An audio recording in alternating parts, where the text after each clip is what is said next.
very clearly been in that direction, particularly on the hiring side. And inflation still seems like it's a little bit sticky up towards 3%. The Fed's view, obviously, is the inflation numbers will come down over time, but I think it's going to take some evidence as we get into 2026 for the Fed's view to be validated before we see some more easing. Got that. Richard, the other big talking point here for India is, of course, the trade deal with the US, or the lack of one so far.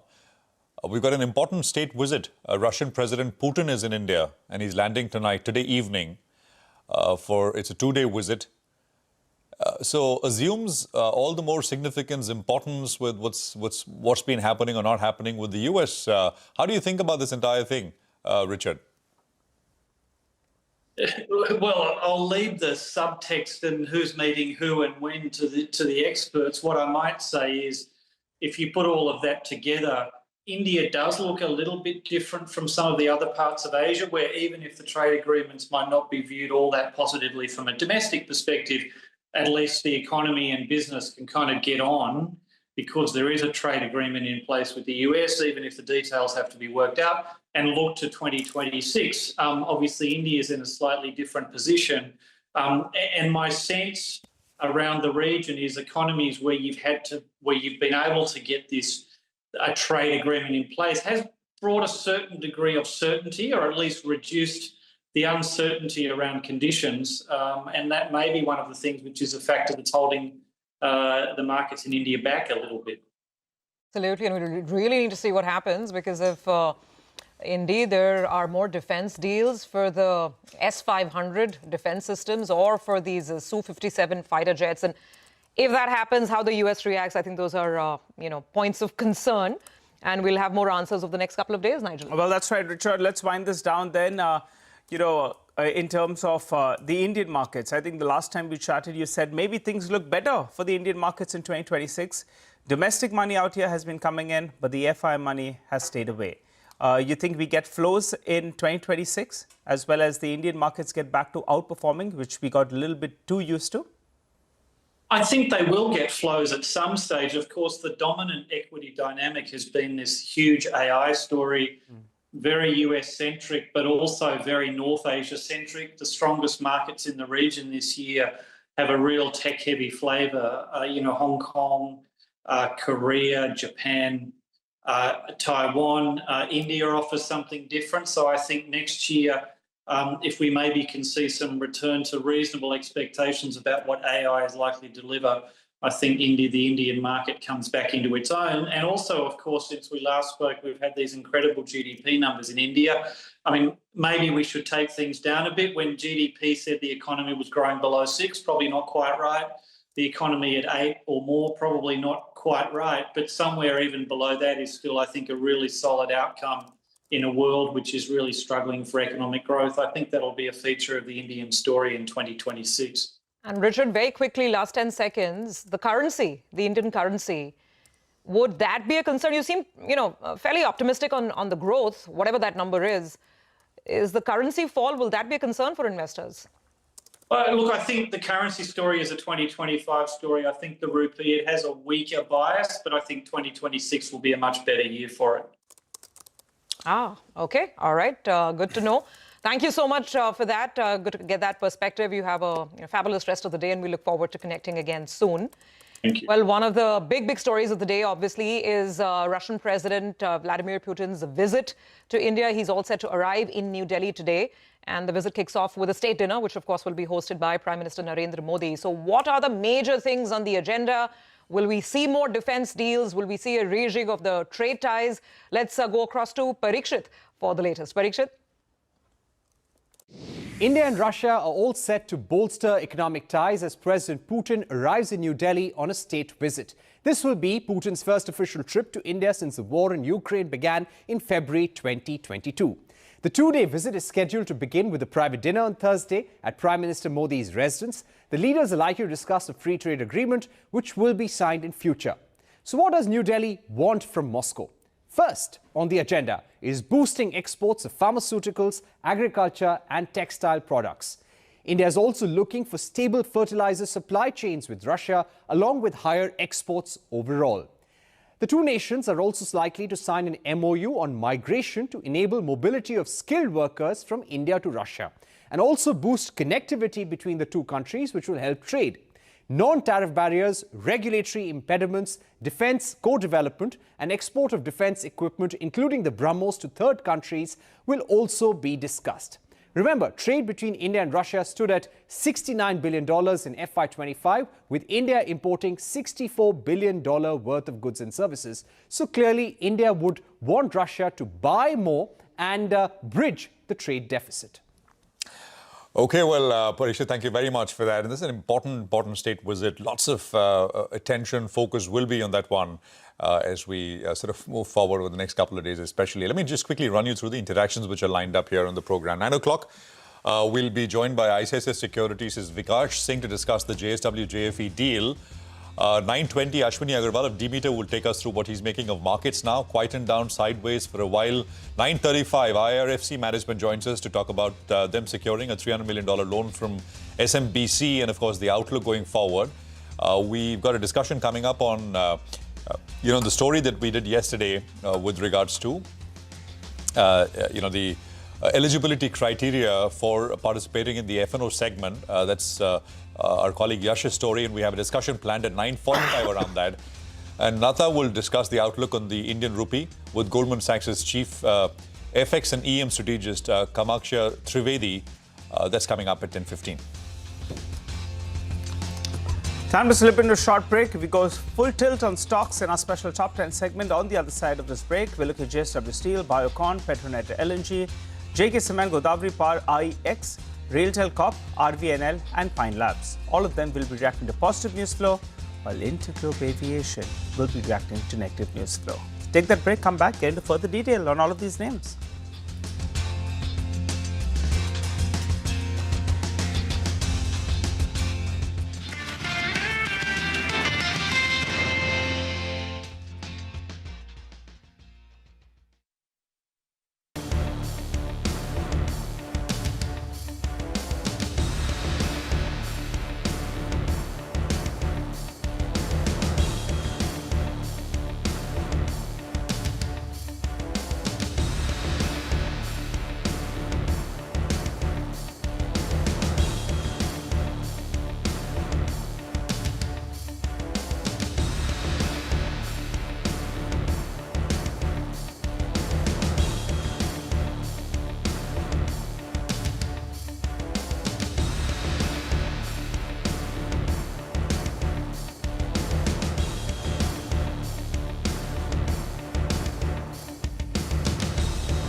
Welcome back. Let's quickly look at what's happening with the GIFT Nifty and the implied open, because Asian markets are mixed. Like I mentioned, there's some profit taking in Hong Kong and mainland China, but Japan is up. So it's all over the place right now. 50 points lower on the implied open. It was a tough session even yesterday. We barely managed to hold on to 25,900. So let's see. There was a last hour recovery. Can the bulls build on that? That's the question. But now it's time to talk stocks, and there's plenty on our radar this morning. So we have the whole team standing by with the CNBC-TV18 list of top stocks to watch. Guys, morning to all of you. Nigel, you go first. JSW Steel, what do you make of it now? Well, going with green out there. Remember JSW Steel and JFE, that deal was announced yesterday, the 50-50 joint venture with JSW Steel, for the transfer of the BPSL integrated steel facility, which has around 4.5 million tons, which can scale to around 10 million tons. The total amount that JFE will be putting in is around 15,750 crore rupees in 2 tranches. Now, JSW Steel should bounce back. Let me explain why. The management explained that the enterprise value is actually 53,100 crores. When market closed, the street was working with a number of around 37,000 crores. And the whisper was 50,000 crores. So the street obviously was disappointed. But now they're explained that JSW Steel, they'll be transferring the asset from their books for around 24,000 crores approximately. So that's 24,000 crores. You add to that 5,000 crores of debt that is currently sitting in BSPL. So you're at around 29,000 crores. Then you get the second installment from JFE, which is another 7,000 crores. So ballpark, you're at around 37,000 crores in terms of a deal value. Plus, JSW Steel still retains 50% stake in BPSL, which is valued at another 16,000 crores. Short point is the enterprise value actually is 50,000 crores plus, and that is something that will please the street. So what changes for JSW Steel? Net debt reduces by more than 45% at the cost of a consolidated EBITDA number of around 11%. So that trade-off will take place, and brokerages like it. Nuvama says the deal is likely to enhance JSW Steel's fair value by 37 rupees. Motilal Oswal says the development will support JSW Steel's deleveraging plan. The net debt to EBITDA, they're expecting it to come down from around 3 to around 1.7 by FY27. So they reiterate their buy rating. They have a target price of around 1,350. And CLSA, though they have an underperformed rating, they are estimating that this will lead to a sharp reduction in JSW Steel's leverage, and so a value accretion of around 30 to around 70 rupees.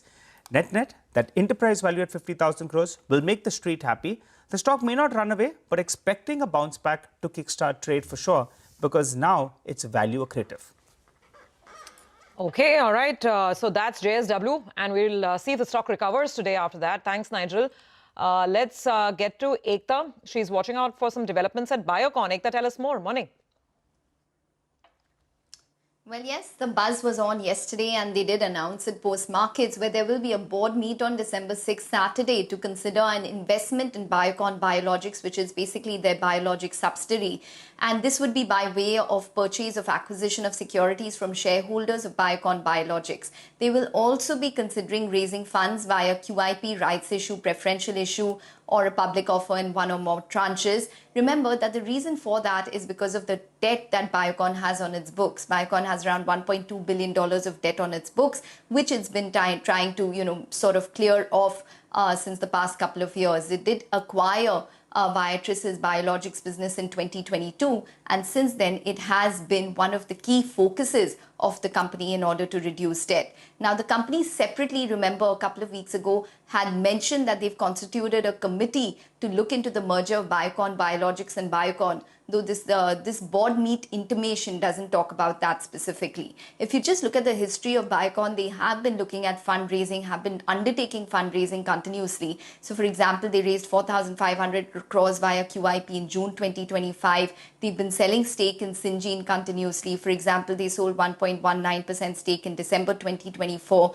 They sold close to 10% stake in Feb 2023, 5.4% stake in September of 2022 as well. So this is something that the company has been focusing on. It will be in order to reduce that burden of around $1.2 billion in terms of debt, something that Kiran Mazumdar-Shaw has told us repeatedly. Okay, all right. Thank you very much for that. That's a big deal. As Ekta said, the chatter was there. The exchange release came yesterday evening. More on this later. It's an important story. Now, lots of flight disruptions yesterday evening. Indigo was one airline, which, of course, was at the heart of that. A lot of angst, flyers, passengers, etc. And Shivani is here to tell us what happened and is some of the problems still continuing. Shivani, good morning. Good morning, Prashant. I think a problem is an understatement when it comes to what happened to Indigo in the last 2 days. Now, it is a disruption that has taken the entire country by a storm. All major airports have been hit by this. Let me give you some numbers. On Tuesday, day before yesterday, a total of upwards of 100 flights were cancelled.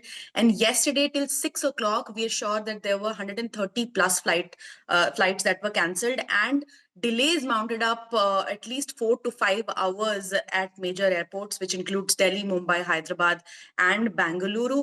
Now, what has happened, Indigo has come out with a statement that there were a lot of operational issues at their end, which also included weather changes, weather rostering, and also the FDTL norms, which is the mandatory rest timing norms for the pilots.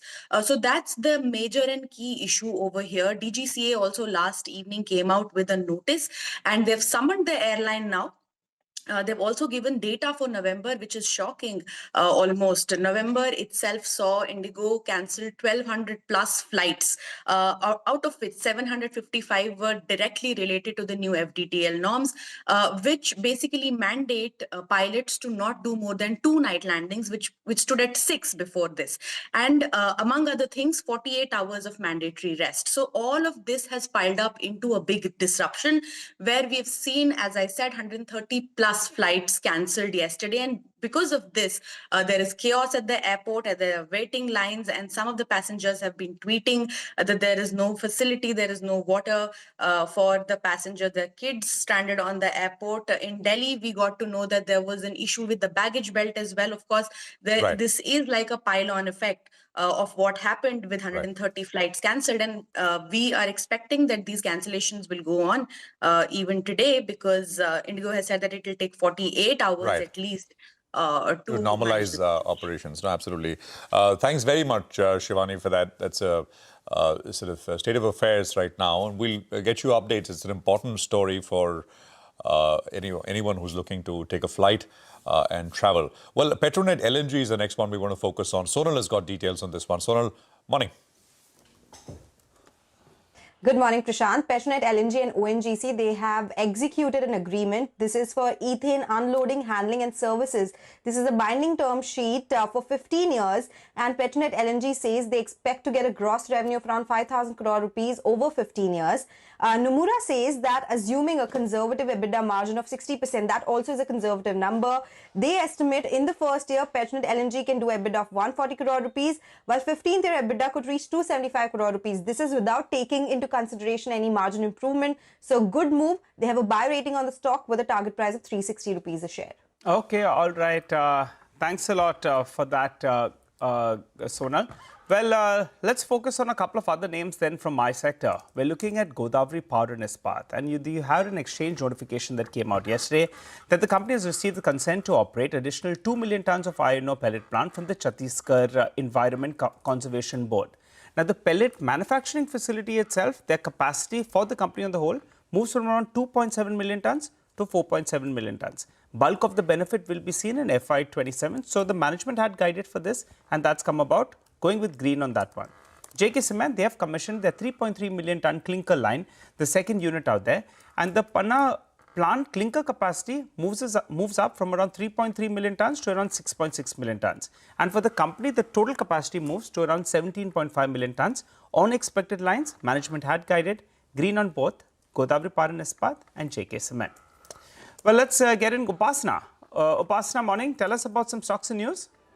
Good morning, Nigel. First up, let me start with IEX on the back of its November update. November volumes have seen an uptick, but the prices remain lower on Y-on-Y basis. Now, total electricity traded volume saw an uptick of 17.7% on a Y-on-Y basis, and day-ahead market volume stood up just about 0.3% on a Y-on-Y basis. Now, coming to the prices, the market clearing price in the day-ahead market stood at 3.07 per unit with a decline of 6.9% on a Y-on-Y basis. Now, company says that the enhanced hydro, wind and solar generation resulted in a higher supply liquidity on the exchange platform, leading to a decline in prices. Next up is RailTel Corporation. The company has received work order from MMR region, that is Mumbai Metropolitan Region Development Authority, for a project amounting to nearly about 49 crores. Next up is RBNL, or on our radar. The company receives LOA for worth rupees 145 crore from Southern Railway. This is mainly for design, supply, testing and commissioning of traction substations. Next up is Pine Labs on the back of its Q2 numbers. Optically, the number looked positive. Decent momentum seen in the quarterly result, but no big profitability gain as such. Now, revenue has seen an uptick of 18% on a YoY basis and sequentially 5.5% growth is what we are seeing. PAT stood at 6 crores versus 5 crores sequentially. So, all in all, we are looking out for all these stocks in today's trading session. Okay, all right, Upasan, thanks very much. Got that. So let's quickly actually recap our list of top stocks to watch today. The ones that have positive news flow would be JSW Steel, Biocon, Petronet LNG, JK Cement, Godavari Power, IEX, Railtel Corp, RVNL and Pine Labs. Interglobe Aviation is the only stock on our radar this morning that has, of course, a lot of negative sentiment and news flow around it. With that, let's move on. Talk about commodities and see what cues we are picking up from there. Manisha is joining in. Manisha, today morning, even I checked silver because you told us that it's been shining so bright last couple of days. Saw some gains again. Oh, it has. And, another 2% of gains and an all-time high yet again. So we are almost at $59 an ounce, not too far away from that psychological 60. And let me remind you that we started this year with $29. So we've almost and more doubled here. For the Indian markets, the gains have been much higher because of the rupee depreciation as well. And with the way the markets are working with a 90% probability of a Fed rate cut in December, and then very strong ETF and physical investment demand that we have seen come in for silver clearly has been supportive. Actually, there's a premium on silver, not just in India, but various other countries as well, which are holding silver at current levels, expecting that the silver prices can go much higher from here as well. But then it's not just about silver. Take a look at copper, and we're trading at an all-time highs on LME for copper as well. There are warnings of lower global inventories. A large quantity of copper is being shipped to U.S. in anticipation of tariffs. Then the green energy demand expectations also seem to be supporting copper prices. So very, very strong gains coming in for this one as well. And overnight, we've seen the crude oil prices also gain because the Ukraine attacks on Russian energy assets have increased. U.S. and Russia have not reached a compromise on a possible peace deal with Ukraine, and that has added premium to prices. Okay. All right, Manisha, got it. Thanks very much for a quick roundup. We'll take a break on that note, come back on the other side, and we'll have Deepen Mehta joining in, and we'll discuss some fundamental stock ideas with him.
Welcome back. Now, just taking a step away from the stock market action into all that's been happening at Indian airports all through yesterday, in fact, the day before as well, with huge flight cancellations reported. And these are the scenes that you've seen across airports. And if you look at social media feeds, they're completely littered with passengers sharing a lot of anguish, huge delays, 2, 3, 4 hours, flight cancellations. That's what we have seen. And Indigo has seen the maximum impact with over 150 flights cancelled, leaving thousands of travelers completely stranded. Now, what has gone wrong? Is it due to the new norms, the FDTL norms, which basically limit the number of working hours, give the crew and pilots more rest? Is it that? Is it something else? Is it a technical failure? And what's the way forward? I mean, whether it has an implication for the Indigo stock or not, we'll see that at 9 o'clock when the pre-open opens. But right now, let's just understand what's happening on ground. Devesh Agarwal, chief analyst at BangaloreAviation.com, is with us. Mr. Agarwal, thanks so much for this quick conversation. I saw that letter from the Pilots Association, and they also issued their statement. Pilots are saying that airlines were not prepared. These norms were always coming. They were going to be implemented in a phased manner.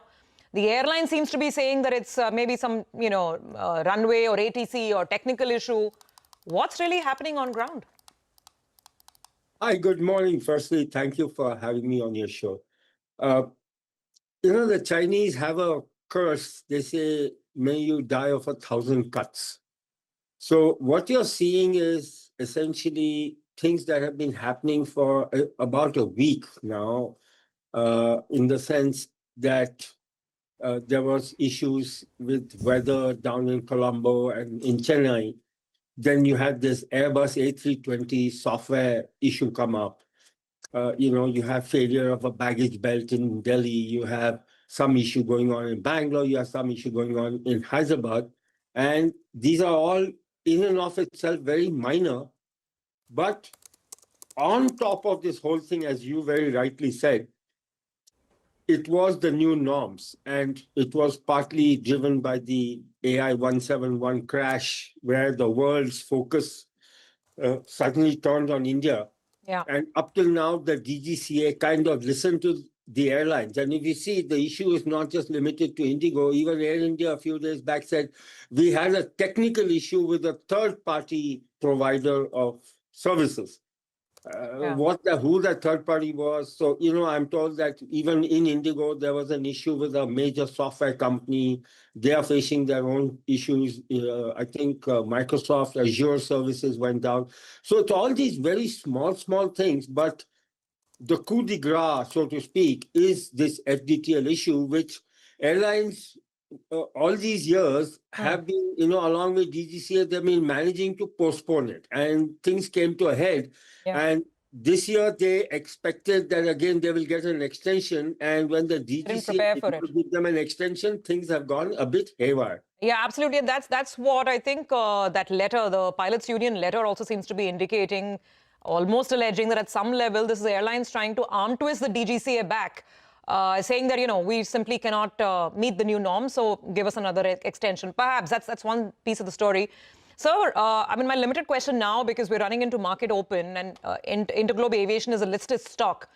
In your assessment, could this have any far-reaching consequences if the DGCA does not allow an extension?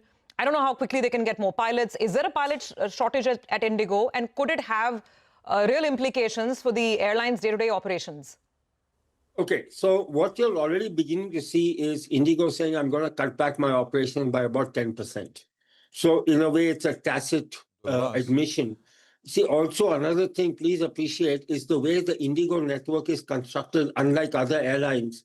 Indigo operates a lot of what they call point-to-point. And what they'll do is they'll do something like, say, Bhubaneswar to Guwahati. Other airlines will say, I'll take you from Bhubaneswar to Kolkata and then from Kolkata to Guwahati. So what's happening and I'm very sure a lot of the viewers will see, many times they will see Indigo crew deadheading. That means they sit as a passenger on one particular flight. I recently went to Bhubaneswar. The crew that was supposed to operate the Bhubaneswar back to Bangalore flight was flying to Bhubaneswar as a passenger.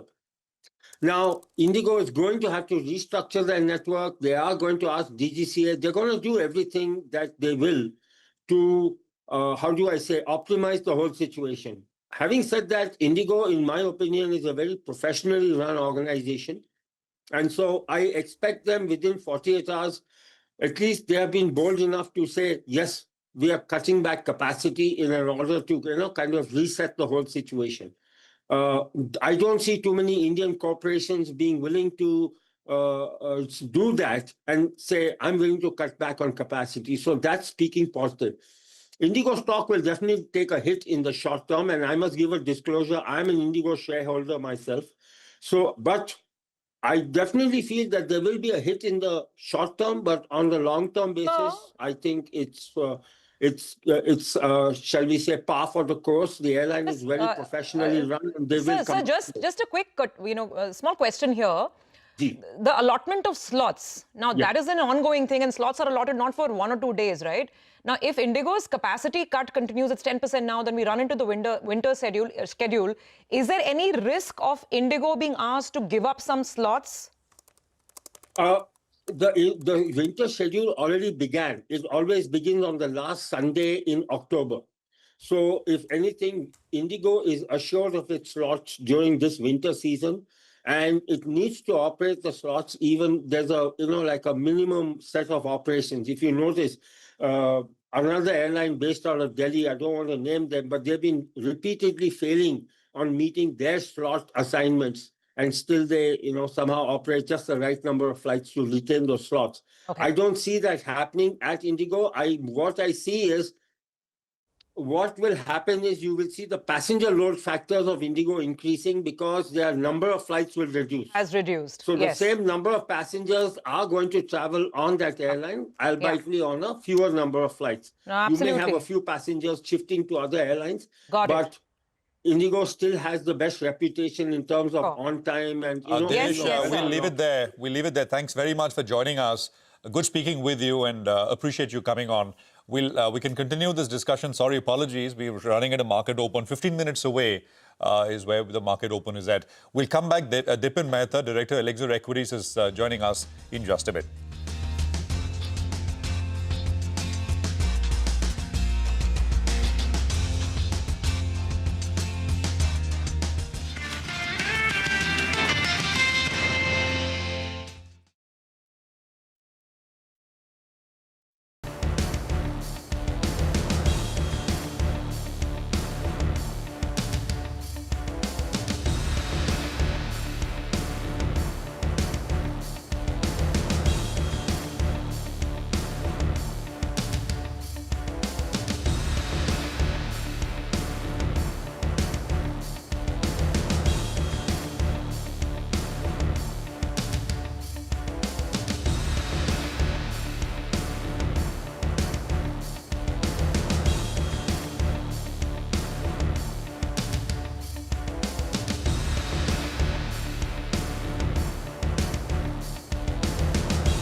Welcome back. Hope you're having a good morning. As promised, we have Deepan Mehta, Director at Alexa Equities, who joins in on the show. Hi, Deepan. Good morning. Good to see you in, and glad to see you're not taking a flight.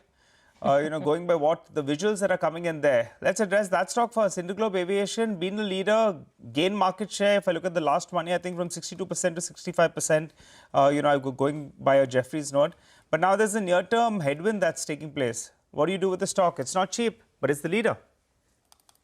Yeah, good morning, and thank you for having me on your show. Yes, thankfully, I think that tough times for people taking flights and planning their holidays or whatever, and really reach out to them, because I know what it is for the flight to get cancelled. But look, first of all, as a disclosure, we're investors in Interglobe Aviation, our clients as well, in a model portfolio as well. And I think this is a temporary blip. And if investors do not have shares of Indigo, this is a good opportunity to get into the stock if there's a steeper correction. It's trading about 10% below its all-time high. Another 10% correction would give some amount of margin of safety. And they'll work around these problems. And eventually, I think it's a nice, steady, secular, fundamentally strong growing company. And industry also dynamics are very good. Structurally low cost as well. So very positive on the long-term prospects. And such temporary negative news flow are great opportunities to increase exposure. Deepan, the morning markets gone dead, literally, right? I mean, sideways, lack of any enthusiasm. Of course, I mean, there are single stocks here and there, but broadly, broader markets especially are hurting. What do you make of it? Good morning, Prashant. I have no complaints. I think this quiet period, this mild correction is a great time for investors sitting on the fence and investors sitting in cash, looking at increasing their exposure. This is the perfect time to, look at. Deepan, but majority are already in it. Who's sitting on cash? Nobody. At least we speak to, fully invested. So, I mean, if you created cash, great. But yeah, sorry, go on. No, but Prashant, you could always look at some of the slower growing large cap stocks, exit out of them and get into a lot of the mid cap, small cap stocks. I know that the mid cap, small cap index has been underperforming, but that can't last for long. And you have a lot of large cap stocks, where growth rates are kind of fizzling out. And you could do that transition and increase exposure to small mid cap stocks, because once the earnings start to move up over there, there's no going back over there. And also, I think that, intuitively, I do feel that investors can always allocate more from other savings into equities. But these times, these quiet periods, these mild corrections are great. And it forms the foundation for the Sensex, Nifty, and the mid-cap indices to start the next journey on this multi-year bull market. So just, I think, some positive triggers required, and we'll be out of this kind of stagnating phase. This is so refreshing, Deepan. I think you're the most optimistic and positive voice I've heard at least this week. I can officially endorse that. It's good, right? It's good to keep that perspective intact. Now give us some names. If someone wants to get out of dud stocks and look at something more interesting in mid caps, give us some ideas. So we are doing a lot of bottom-up, research, and typically, again, when we talk about names, have to keep on giving disclosures that we may or may not have, may be invested in these stocks. So let's look at travel. Okay, now we give this idea about Indigo. I think if it corrects the other 5-10% is a great opportunity. But within the travel space, there are companies which are having quite different business models. Like we're very positive on Yatra Online, which is like a online travel agency. And then there is BLS International, which does visa processing. Then another sector we are positive on is insurance. And over there, you've got companies like MediAssist and Sagility, which of course, Sagility does claims processing for US customers, and MediAssist is for Indian customers. And there's of course Policy Bazaar, which is one of the largest insurance agents. And they, I think it's a great platform company about to go solid into profit in the next 2-3 years or so. And like that, down the line, I think there are a lot of stocks which have a slightly differentiated business model. Within the fintech space, we like Zaggle Prepaid, also exceptionally good numbers over there. So like that, I think companies which have got a slightly different business model and one of the kind, I think those should certainly be considered. In the CapEx space, I think all these solar equipment manufacturing companies, they are having great dynamics, right from Vari to a whole host of new listings. And then there is also the wind turbine manufacturers, both Suzlon and Inox Wind, which we are positive on. Deepan, since you mentioned fintech and you singled out Zaggle, I just wonder if you've had a look at Pine Labs. They came out with their numbers also yesterday. What do you think? No, I think that, it's still a company which is yet to come into solid profitability, but it's a great compounding story. And the way I look at these companies is that what happens if these companies double their turnover in 3 or 4 years, which is what it seems to be happening over there. And their costs remain steady, and you could have these companies going into solid profitability. So basically, it's a tech company, and it's got a great, I think, competitive edge as well. And it's got a potential to grow overseas as well. So it's on our watch list.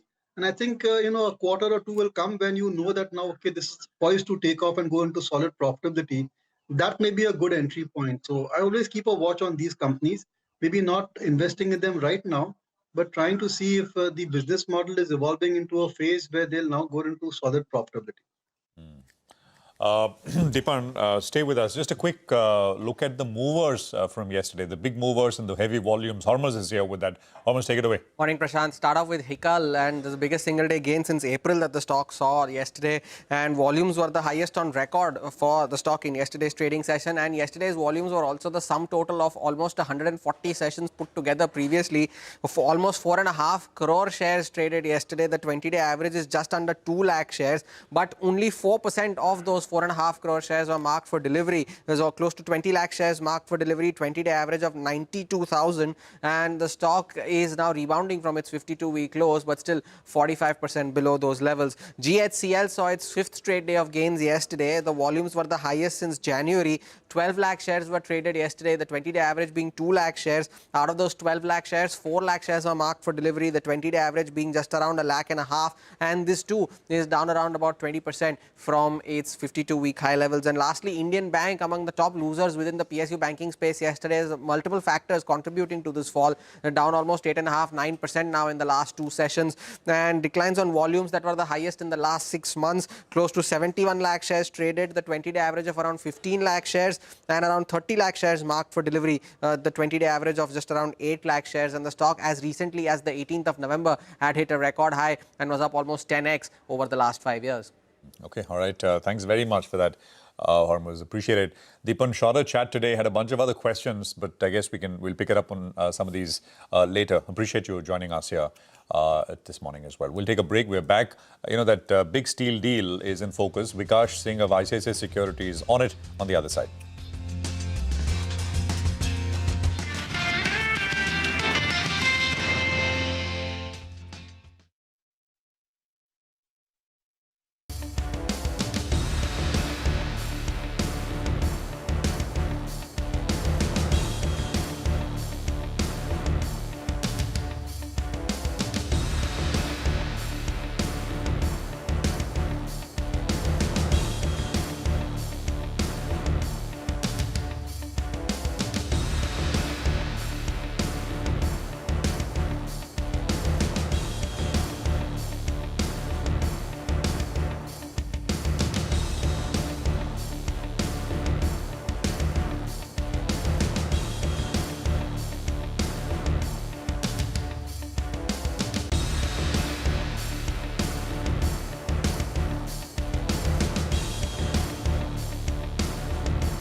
Welcome back. There's a minute to go for the pre-open session to kick off, and Sudarshan Sukhani is with us, so is Mitesh Thakur. Gentlemen, good morning. Great to have both of you here. Thanks very much for joining us. Mitesh, you go first. How are things looking? GIFT Nifty is indicating another 60-65 odd point lower start. If you get that, what do you do? Good morning, Prashant. So I think, what will most likely happen is that the kind of intraday gains which we made might be given up today in the morning. But the overall idea is that the market is still not showing signs of any decisive breakout on the upside, and on the downside, it's, last 3 days has seen the markets kind of come closer to support areas. I've said that 25,800, 850 is the broadly lower end of the range, and 26,300 is the upper end. So I believe that this range consolidation might continue unless until we see a break below 25,800. I think then, we'll look at some more correction. Okay. Got that. Sudarshan, good morning. What would you say? What's your perspective? Yeah, good morning. See, once the Nifty crossed and came below 26,100, that was a significant support level which was broken. So for me, the Nifty is now in a no trade zone. It's very difficult to say this is where it will stop or this is where it will go up. The market will have to give a clear pattern, and that will take some time, at least not today. So the Nifty is a complete avoid, and that goes for the Bank Nifty also. The other, got that, no trade zone right now, at least in the Nifty. The rupee, the rupee market is open. I think we made a new low, and that's the other problem. 90.41 is the new 41. That's a new low against the US dollar, and I think it's pulled back a little bit, but it's going, right? I mean, every day you open with about 0.25%, 1/3% weakness against the dollar, and then it gets pushed back during the course of the day. But that constant pressure is there, which is, something to take note of. Let's wrap up the trades with both Sudarshan and Mitesh. Sudarshan, what would you do? Any trades stock-wise? Yeah, it is. The trades are confusing them by themselves, too long and too short. That tells me that I don't understand the market today. TCS is a buy with a stop under 3120. CYIENT is a buy with a stop under 1160. Blue Star Company is a intraday short with a stop above 1785. And PNB Housing is an intraday short above 905. But it's best to keep volumes low. Yeah, position size low. Mitesh, what about you? Stock by trades? I also have a mix of buys and sells, slightly more on the buy side. CDSL, though, of course, the first call is on the sell side. CDSL with a stop at 1566.67. Sell for targets of 1520. And on the buying side is Memphis with a stop at 2834 for targets of 2920. Hindustan Zinc, I think, comes back on the buy side radar. That's a buy with a stop at 498 for targets of 5 and 6, and also a buy on ICICI Bank on a minor dips around 1385. Buy with a stop at 1372 for targets of 1410. Okay, all right, got that, gentlemen. Thanks very much. By the way, the pre-open session is opened. The first rates on Indigo were all over the place. I mean, in the first take in the pre-open, Indigo was down 10%. Now it's settled to an extent. It's down about 3.5–4% right now. So the market is taking note of these disruptions. The clear issue is whether these are very, very temporary in nature, a 1–2 day affair, or whether they have a longer lasting impact on Interglobe Aviation's operations. So that's a stock in news. The other one in news, of course, is going to be JSW Steel. So Nigel, just once again explain to us how this helps the listed entity, JSW Steel, the ultimate deal. Well, that's right. JSW Steel and JFE, that deal has been announced, right? JFE will invest a total amount of around 15,700 crores in 2 tranches for 50% stake. Now, JSW Steel could see some green and could bounce back after a bit of a disappointment yesterday. Why is that? The management says the enterprise value is 53,000 crores. This is as good as what the street sniffed. Let me break this down for you. JSW Steel initially gets close to 24,000 crores for transferring the asset out of their books. Add to that, there is a 5,000 crores of debt that's already sitting in BPSL. So the total number that we come out to is around 29,000 crores, because 5,000 crores is getting deconsolidated from JSW Steel's books, and you have 24,000 crores. Now add to this another 7,000 crores, which is the second installment from JFE. So 29,000 crores plus another 7,000 crores, approximately 37,000 crores is what you are at. But you need to keep in mind that JSW Steel continues to own that 50% equity, which is valued at another 16,000 crores. So the value is that 37,000 crores, you add another 16,000 crores, which brings you to around 53,000 crores. What changes for JSW Steel? Net debt reduces by more than 45%. The EBITDA hit, or the EBITDA that goes out of their books, is around 11% approximately. Brokerages, they are enthused. Nuvama says the deal is likely to enhance JSW Steel's fair value by 37 rupees. Motilal Oswal says the development will support JSW Steel's deleveraging plan. Net debt to EBITDA comes down from around 3 to around 1.7 odd. And CLSA, they have an underperform rating, but they estimate that this will lead to a sharp reduction in JSW's leverage, and the value creation will be to the tune of around 30 to around 70 rupees. While Jefferies, they have a buy rating. They're saying that the JV with JFE is broadly neutral for EPS estimates as well as for fair value. So put everything together, this deal is not as weak as what the street thought of yesterday, and 50,000 crores is as good as the sniff that we saw. For the starters, the stock is still a little bit in the red. There was a lot of pre-buying. Keep that in mind. Open interest as well had moved up drastically, but the deal is actually pretty okay. To discuss this and more, we're joined by Vikas Singh, VP at ICICI Securities. Vikas, we would have preferred if the deal was straightforward, right? 53,000 crores, if it came in the press release, there would be no confusion. But I was at JSW Steel's office yesterday for an interview, and I believe you all had a face-to-face meeting as well. Now you're satisfied with this deal? Hi, Nigel. Good morning. Yeah, so the deal is actually tailor-made for JSW Steel to cut down their debt by almost half.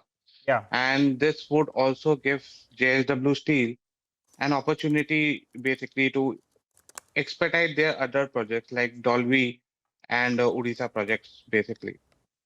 So yes, overall, the deal is favorable for JSW, but overall impact, we don't see it to be very high. The only thing it does is help JSW with their debt levels. Okay, all right. So it's favorable for them. Just a quick question. BPSL now, the total, that entity itself moves out of the books. The EBITDA hit will be to the tune of what? 11-12% approximately? Capacity as well as EBITDA hit? So as per the last year's annual number, the EBITDA contribution was 10% in the overall consolidated level, and from capacity point of view, it's for closer to 14-15%. 14-15%. Got it. BPSL, but they have ambitions to increase their, the total, the total capacity from around 5 million tons to 10 million tons. But the debt in the books is going to be large now, 21,000 crores. You see it as a challenge, or do you believe the cash flows that they're generating will be good enough? Plus, you'll get some funding coming in from JFE. Is that the way you're working with? So that 21,000 plus crore of debt is actually divided into two parts. The BPSL operating debt would be somewhere around 12,000 crore, and the holding company, which is the JV of JSW and JFE, would have another 9,000 crore of debt. So up to that 12,000 crore at current steel prices, I still feel that the servicing of that 12,000 crore would not be a big challenge. The doubt is still on the 9,000 crore of the holdco company debt, which would be there.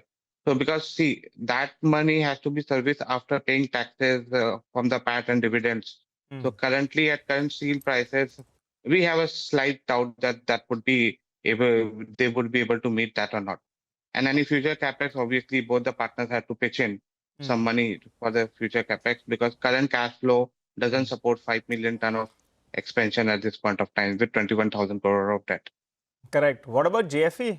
The last investment made them good money. They put 4,800 crores 15 years ago. Today it's 42,000 crores. From their perspective, what are they betting on? I think they are betting on the Indian market, basically. If you look at the demand, India, from a large steel demand perspective, India is one of the fastest growing steel market. And their home, basically Japan, they are not getting any growth, actually it's degrowing. So effectively, I think they are betting on the high growth market of India, because even if at 7 to 8% steel demand, the cumulative demand over the next 4-5 years could be 40-45 million tons minimum. So they're betting on a high growth market, and that's why they probably would have gone for this kind of investment at a slightly higher premium. Okay, all right. Final question before we let you go. Have you tweaked your estimates? You're sounding optimistic on the deal. EBITDA hit is around 10%. I think capacity that goes off their books as well is roughly around 12-13% approximately. But debt reduction is drastic. So have you ascribed a value that aids this, since it's accretive to the company? Have you put a value to it? No, we have not changed our estimates because deal is not done yet at this point of time. But on a net basis, basically, this could be 3-4% positive on the overall target price of ours. But at this point of time, we are maintaining our hold rating with the same target price of 1110. 1110 is what you have. All right, Vikas, thanks a lot for joining in and running us through that analysis. Deal a little bit complex, but post the management explanation, that deal is actually lucrative and explains why the stock yesterday recovered from the day's low and today it's up close to around 1.5% or thereabouts. That is. If any questions, Rupee, I can answer. No, I think now it's been covered very, very comprehensively, and we understand that this is indeed not as negative. That was the market's first reaction yesterday, but now with more details, it seems to be coming up. By the way, the pre-open session is settled completely. The Nifty is absolutely flat. And so is the Nifty, the Midcap index as well. I mean, absolute flat cues coming through. On Interglobe, let's just watch this. It all boils down to whether the DGCA is going to ensure that this time these new norms, the FDTL norms, which affects crew rostering, how many pilots can you fly, night landings, etc., whether they're pushed back again or if they need to be implemented. So that's something we'll watch out for. Let's quickly get to the 9-10 calls with our technical experts. Sudarshan, which stock will it be? It'll be TCS. Buy TCS with a stop under 3120. And Mitesh, for you? Hindustan Zinc on the buying side for targets of 5 and 6. Okay, all right. Thanks very much, both of you. Sudarshan is now standing by with the top brokerage calls of the day. Sudarshan, over to you. So HSBC has initiated coverage on Tata Consumer with a buy call and target. Here is 1340 per share. It says company has scope to expand and deepen distribution to drive growth, and HSBC forecasts 26% over FY25-28 CAGR for the growth portfolio, and growth portfolio's contribution to India revenue should rise to 37% by FY28 versus 28% that company recorded in FY25. It believes that aggressive acquisitions and distribution for the company should pay off going forward. Next one is Motilal Oswal has written on Aurobindo Pharma. It maintains buy call and target is 1430. It says broad-based growth momentum has been building up. Domestic Pen G manufacturing position for a healthy growth, and expect company to deliver CAGR of 9% for revenue, 14% for EBITDA, and 21% for profit over FY26-28. All right. Interesting calls there. Thanks very much. So for that, we'll keep an eye out on those stocks. The oil and gas space is the other area we want to focus on. And Sonal is here with this one. Sonal, over to you. Well, a lot of changes in the macros for oil and gas space. Let's start with gas prices, because Henry Hub prices, which is one of the sources of import of gas for these oil and gas companies, those prices are up 47% since end of September, and this will impact MGL and IGL margins because they do have a lot of imports coming in from this gas source. For MGL, it's more than 30% gas coming in from there, and for IGL, it's around 18% of gas coming in from there. So their input costs would go higher, impacting their margins, and that is the reason these stocks will be in focus. For GAIL as well, 80% of their US gas contracts of around 5.8 million tons per annum comes from Henry Hub gas. 20% is on spot LNG prices or back-to-back basis. So they will not be able to earn that spread on that 20% mark. And that's the reason GAIL could be negatively impacted because of this, but not such a big negative as well. The other part is that Saudi LPG prices, they are up 3 to 5%. For Gujarat gas, it will be a positive because propane prices, which is a competitive fuel, that is based on Saudi prices. So if propane prices go up, maybe consumers will look at Gujarat gas for procurement. That's why Gujarat gas is in focus. For oil marketing companies, it would mean that LPG under recovery could increase to 45 rupees per cylinder versus 17 rupees per cylinder. That could be a negative for oil marketing companies. The third fact has been that diesel and petrol cracks, they've been coming down. We have spoken about it in detail as well. Diesel spreads are down 19% on a week-on-week basis. Petrol spreads are down 1% on a week-on-week basis. Still, Nomura is positive on these companies because refining margins are still above historical averages, and they expect refining to do better than marketing. But this could be a near-term dampener for oil marketing companies. And rupee depreciation, that continues to remain the big story. City gas distribution companies, big imports coming in, and that could be negative for them. Okay, all right. Thanks very much, Sonal, for that. So lots of affected companies, and we'll keep an eye out on those stocks as we open up for trade. So JSW Steel, Biocon, Petronet LNG, some of the names which will open up with regards to news flow. JK Cement was the other one. Godavari Power, IEX is another one. And I mean, off we go with market open. What do we have? 25,968 on the Nifty, absolutely flat. The Nifty Bank is unchanged almost, 59,300 basically, 350 or so. The Sensex is unchanged. The small cap index is unchanged. The mid cap index will come up with nothing on it as well. It's 1:1 advances to decline ratio. Nothing very much happening there as well. Nifty 50 heat map gives you a quick sense of where we are starting, and then we'll pick it up from there. So what do we have? 40-point cut, 25,946. And you got about, what, 16, 17 names which are starting in the green. JSW is on one end of the spectrum in green. And of course, Indigo is selling off on the other end. Surbhi. Okay, I was just looking at the stocks that Sonal was mentioning on the back of this Nomura view. Nomura is concerned about the rise in Henry Hub prices. And MGL and IGL source a lot of their gas, based on this. Not too much on the stocks right now. Mahanagar Gas is down about just 0.25%. IGL is actually up about 0.5%. So not really showing up in terms of stock price concern, at least right now. Interglobe Aviation, 3% lower on the stock now. So let's see. The biggest issue is that, is this a passing disruption or is it something more structural in nature? And we'll have our answers, I think, in the days ahead. Apart from Interglobe, the other stocks on the downside would be a Power Grid. Titan and HUL from the consumer space are seeing some profit taking. HDFC Life is down about 0.5%. Max Healthcare down about 0.5%. SBI Life also slightly lower. Let's look at the upside of the screen then. JSW Steel, like Nigel was saying, that now that we all know the deal contours, the details, it's not that bad at all. And perhaps helps the listed entity deleverage. So 1% up on JSW Steel. TCS is up about 1%. That was Sudarshan's intraday call for today. 1% up there. Hindalco seeing some traction. HCL Tech and TCS, both actually up and about. So Tech is seeing some buying. And then there's JSW Steel on the upside. Everything else is very flat.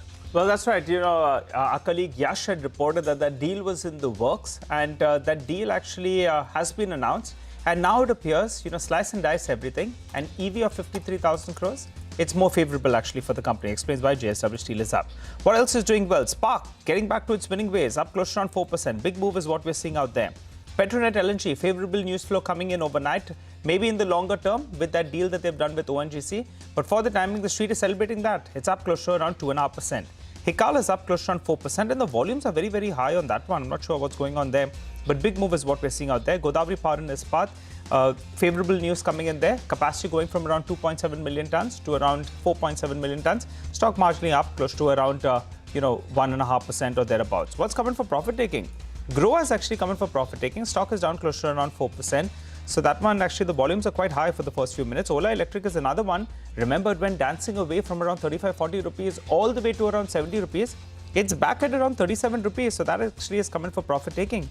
Biocon, I think there was some news flow that came in overnight. That one as well is down close to 2%. Volumes quite large. Net, markets down marginally. Mid-cap index trading in the green. But the Nifty Bank, that's down 100 points. The rupee, though, can't get your eye off that. 90.4 on the rupee. Well, it's holding around the lows, right? I mean, there's no big push. And over the last 2-3 days, what we've seen is there is some, I'm assuming the RBI steps in, provides dollars at some point during the day. And it pushes it back. But for now, 41 was the low and we're at about 38. So not very far away. Ashwini Agarwal is with us, founder and partner, Demeter Advisors. Ashwini, good to have you with us here. Thanks very much for joining us. For viewers who are watching at what's going on with the currency and with the equity market being slightly sideways and a lot of damage in broader markets, how should they take the rupee depreciation, which is kind of the new dynamic? It was holding above 88.80 2 weeks ago, and now, of course, I mean, it's raced away to almost 91.5, 90.5. What's your perspective? Morning, Prashant. I'm not an FX expert, but I'll give it a shot. So essentially what's going on in my view is the capitulation that typically happens, whenever we've seen a sharp correction in the INR versus the US dollar, whether it was 2013 or, it was, previous bouts of significant devaluation. You see a situation where everybody panics, the importers panic, there's speculation that goes on, and it pushes the rupee to an unsustainably low level, and then it kind of climbs its way back. So this time around, what's happening is that the deal with the US on tariffs, which was expected for several weeks now I think the hopes have faded somewhat. People hope that the deal will happen, but I think the confidence around that has waned a little bit. And I think also the interest rate dynamics are feeding into the exchange rate, in the sense that there is a general expectation that RBI will cut tomorrow by 25 basis points. And even though the US dollar or the US markets are expecting a 25 basis point cut in the US as well, I think the lower interest rate is hurting the rupee outlook. And last but not the least, foreign selling continues unabated. And that, I think, has to do with the fact that Indian growth in earnings has been quite tepid, and foreign investors are probably raising cash from secondary markets to participate in primary markets where the paper flow continues to be high. So there are a lot of kind of intermingled dynamics here. I'm not sure, what RBI wants to see as a stable level before they participate.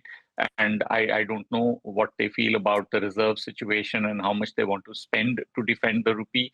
And these are hard calls. I mean, I think, I'll just leave it at that. I think for equity market investors, what it really means is that anybody that's long dollars in the revenue stream with no significant costs in other currencies. And I make that as a point because the dollar has been depreciating versus other currencies. So if you're an importer from China exporting to the US, you're squeezed on both sides. You're squeezed on the cost side as well. So some of the net dollar receivers on the revenue side is probably going to have a sentimental tailwind, which is why what we are seeing in IT services right now. So that's about it, I guess. Okay. All right, that's on the dollar rupee. Hi, Ashwini. Great to have you in. So I wanted to discuss pharma because some interesting developments taking place here last couple of days. Wockhardt, announced further regulatory approvals for its antibiotic drug that could be well over $1 billion. That's what the company feels in global sales, Zynic. And look at Sun Pharma. Sun Pharma Advanced Research is up almost 20% because, again, there's a favorable US court ruling that gets them what is known as this PRV, which is basically an incentive for developing, less attractive drugs. So it's an incentive. You can either use it yourself or you can actually sell it in the market. Something like the TDR that we have here in Mumbai in real estate. So anyway, I mean, there's a slight favorable news flow coming in. Biocon is now looking to attract some capital, perhaps. We're in a defensive sort of a mindset in the market as well. So does pharma make the cut for you? And if yes, then what kind of companies? So great question. I think, what has happened is that some companies in the last 10, 15 years have spent a fair amount of money on novel drug discovery. Sun Pharma, for example, has done a little bit of novel drug discovery via Spark. But they've also done a lot of buy and process type of deals to build up their specialty portfolio in the US. The other name that comes to mind is Glenmark, that has had a significant success in out-licensing a novel drug. And then you spoke about Wockhardt Zynic, where the application has been accepted by the US FDA. I don't think it's an approval, it's an acceptance, and the approval hopefully will follow in due course of time. Now, what this indicates is that the Indian ecosystem in pharma is now getting to a point where companies are willing to put serious money behind drug development and drug invention and drug development, which I think is a very, very positive sign. And you have three companies now having demonstrated some success. And that, I think, is a huge positive in my view. So from the export side, I think I continue to be positive on some of these names where you have a differentiated portfolio or a differentiated go-to-market. And then in the Indian space, again, you have to look at differentiated companies to benefit from this defensive stance. Now, let me explain what I'm saying. In the local market, what I see happening over the next decade is a significant shift towards generic. And to my mind, that is an opportunity as well as a threat, because the kind of premium some of the brands get today may come down significantly, or at least the share of branded pharmaceuticals being sold in the overall pie might shrink. So, I mean, in the Indian landscape or in companies where the domestic revenues are concerned, you will see a shift from the premium on branded generics to more generics, and that's something that you have to bake in. So it's a bit tricky, but you can do it. So there are select opportunities out there in pharma, and as a defensive play, I agree with you that that's a place to hunt. All right. Hi, Ashwini. Morning. Good to see you in. What are you making of the real estate market? On a health front, a lot of calls with regard to pollution. Oof, what's going on there? Hopefully that settles down. But I think you have been positive on REITs, if I remember correctly. And you had said that that's the better way to play it. Yes. Real estate stocks have seen a big correction from the top. Do you still stick to that REITs, or do you think now post this correction, maybe you could look at the core real estate stocks itself? So, Nigel, great question, because, REITs appear now to me as reasonably valued. They were very undervalued 2 years ago, and they were relatively undervalued even 6-8 months ago. But now they are no longer undervalued. And they are a play on commercial yield more than a real estate itself. So, you're really buying into leased office space and taking those cash streams and viewing it like a hybrid, a growth come yield product. So, for a risk-averse investor trying to build income streams, that is a very good alternative with potential for appreciation, because most of these REITs were trading at discount to NAV. Today, that's not the case. But real estate stocks have come off, like you rightly point out, and that makes things interesting. The market has consolidated thanks to RERA and thanks to the stringency that both regulators and investors and banks have brought to lending practices in this space. So most of the big players will be survivors. Having said this, I think the only thing that bothers me is that most of the development is happening in the super premium luxury space. I mean, that's what's dominating the headlines, and I'm kind of a little gobsmacked as to how many people can afford to buy 100 crore homes. I mean, so that kind of leaves me scratching my head as to what's happening to the mainstream real estate market. And typically what we've seen is that in economic slowdown, and if markets don't do well, real estate tends to follow. I'm not sure whether this is the case this time or not, because typically real estate cycles are 7-8 year cycles, and this bull cycle began in 2001, 2002. So we are relatively early in the cycle. But I think I pointed out kind of some of the advantages and disadvantages, and with the price correction, there might be opportunities out there. So that might be a place to hunt as well. I just want to... so Surabhi, just to come in, I don't know, the 100 crore homes, I'm very satisfied in the home that I'm currently living in. And going by the rupee, next year's overseas trip as well is cancelled. It has to be domestic. On affordable homes, Ashwini, I'll tell you this, maybe I'll forward you that report. Since you mentioned you don't know who's buying these houses. Yesterday, one of the real estate consultants came out with a press release and a report. And I saw the title and I think I somersaulted in my chair. This was Collier's saying most tier 1 cities see notable improvement in average affordability levels since 2010. So yeah, I did a somersault in my head. I'm still trying to go through the report and I'll share it with you. And we'll see if it convinces us that indeed housing has become more affordable. But just off the thing, right? Why 2010? Obviously, it'll be better than 2010, right? You should look at it over the last 4 years, 5 years. See, what is Why 20? Why is 20? I mean, So 50. apparently we can afford houses. So you're basically saying that the average pay is up a little bit compared to 2010? I couldn't go beyond the title true, right? and the first two lines of the summary. I mean, I just kept staring at it. So I'll tell you when I read the whole report if it makes sense. I think Ashwini is saying something. Ashwini? That would be true. Like from 2010 to today, appreciation in real estate is probably much lower than nominal GDP growth rate. So arithmetically, that would be true. Affordability Oh yeah, is that's better what. today. Yeah. So since we're on the subject, I have the report open. Average affordability measured by the average housing price to income ratio. That ratio has improved from 88.5 to 45.3 in the last 15 years. Ratios are fine. At the end of the day, you go with a check and try and buy an apartment in Delhi or Mumbai. Good luck. I don't know. I have not been successful. So it is what it is. But Ashwini, tell us, I mean, in this sort of a market, I mean, leave us with your overall broad thoughts. Next 6 months, we're entering a new year as well. I mean, do you feel that that momentum and that action is going to come back in the broader markets as well? Or do you think we need to just, prepare for more consolidation and then hope for more stock-specific ideas? So, Survi, I'm going to say something which I hope I won't regret. Okay. I don't think I have been able to find a lot of bottom-up opportunities over the last 12 to 15 months. Okay. But in the last 3 months, I'm starting to find a lot of interesting bottom-up opportunities which give me a reasonable IRR. In terms of an outlook and not baking in excessive optimism either on valuations or on earnings outlook. So I think the correction in the broader market, especially stock-specific real estate names, for example, you pointed out, offers an opportunity from a medium-term perspective. Now, I have no idea what the market will do in the next 3 months or 6 months or possibly even a year. But if one were to buy some of these names and hold them for a 3-year period, I would venture to think that you'll do reasonably well with a mid-teens kind of a return on a conservative basis. Now, I think there are a lot of ifs and buts because I think, the US looks a little, in an iffy place, especially with all the noise coming around AI investments being ill-affordable. I think in India, we have a challenges cut out, assuming that the US trade deal doesn't materialize.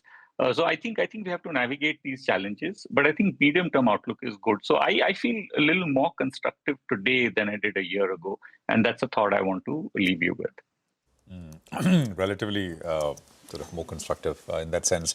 Thanks very much for joining us, Ashwini. Really appreciate your time here, and good speaking with you as always. Biocon is what we want to focus on next. Ekta is here. With, of course, the announcement yesterday, post-market hours, and what it means for the listed companies. Ekta, take it away. Well, yes, for Biocon, it is in focus, and the buzz was on from yesterday itself that there could be a board meeting with regards to Biocon on what they could announce when it comes to Biocon Biologics as well as Biocon. Now, the board meeting they've announced to the exchanges will be held on 6th December, which is Saturday. So they will be considering a few things. So first is the investment in Biocon Biologics. That's one of the key things. And that would be by way of purchase or acquisition of securities from shareholders of Biocon Biologics. And secondly, they will also be considering fundraising, which is raising funds via QIP, rights issue, preferential issue. And remember that all of this boils down to the debt that Biocon has on its books. Biocon has around $1.2 billion in terms of debt on its books. And there have been a lot of considerations in terms of what they could look at going forward in terms of the steps for Biocon Biologics. So one of them was constituting a committee to also consider the merger between Biocon and Biocon Biologics. That is something that they spoke about could be possibly announced even by the end of this year. So we could probably hear on that in tomorrow's board meeting as well.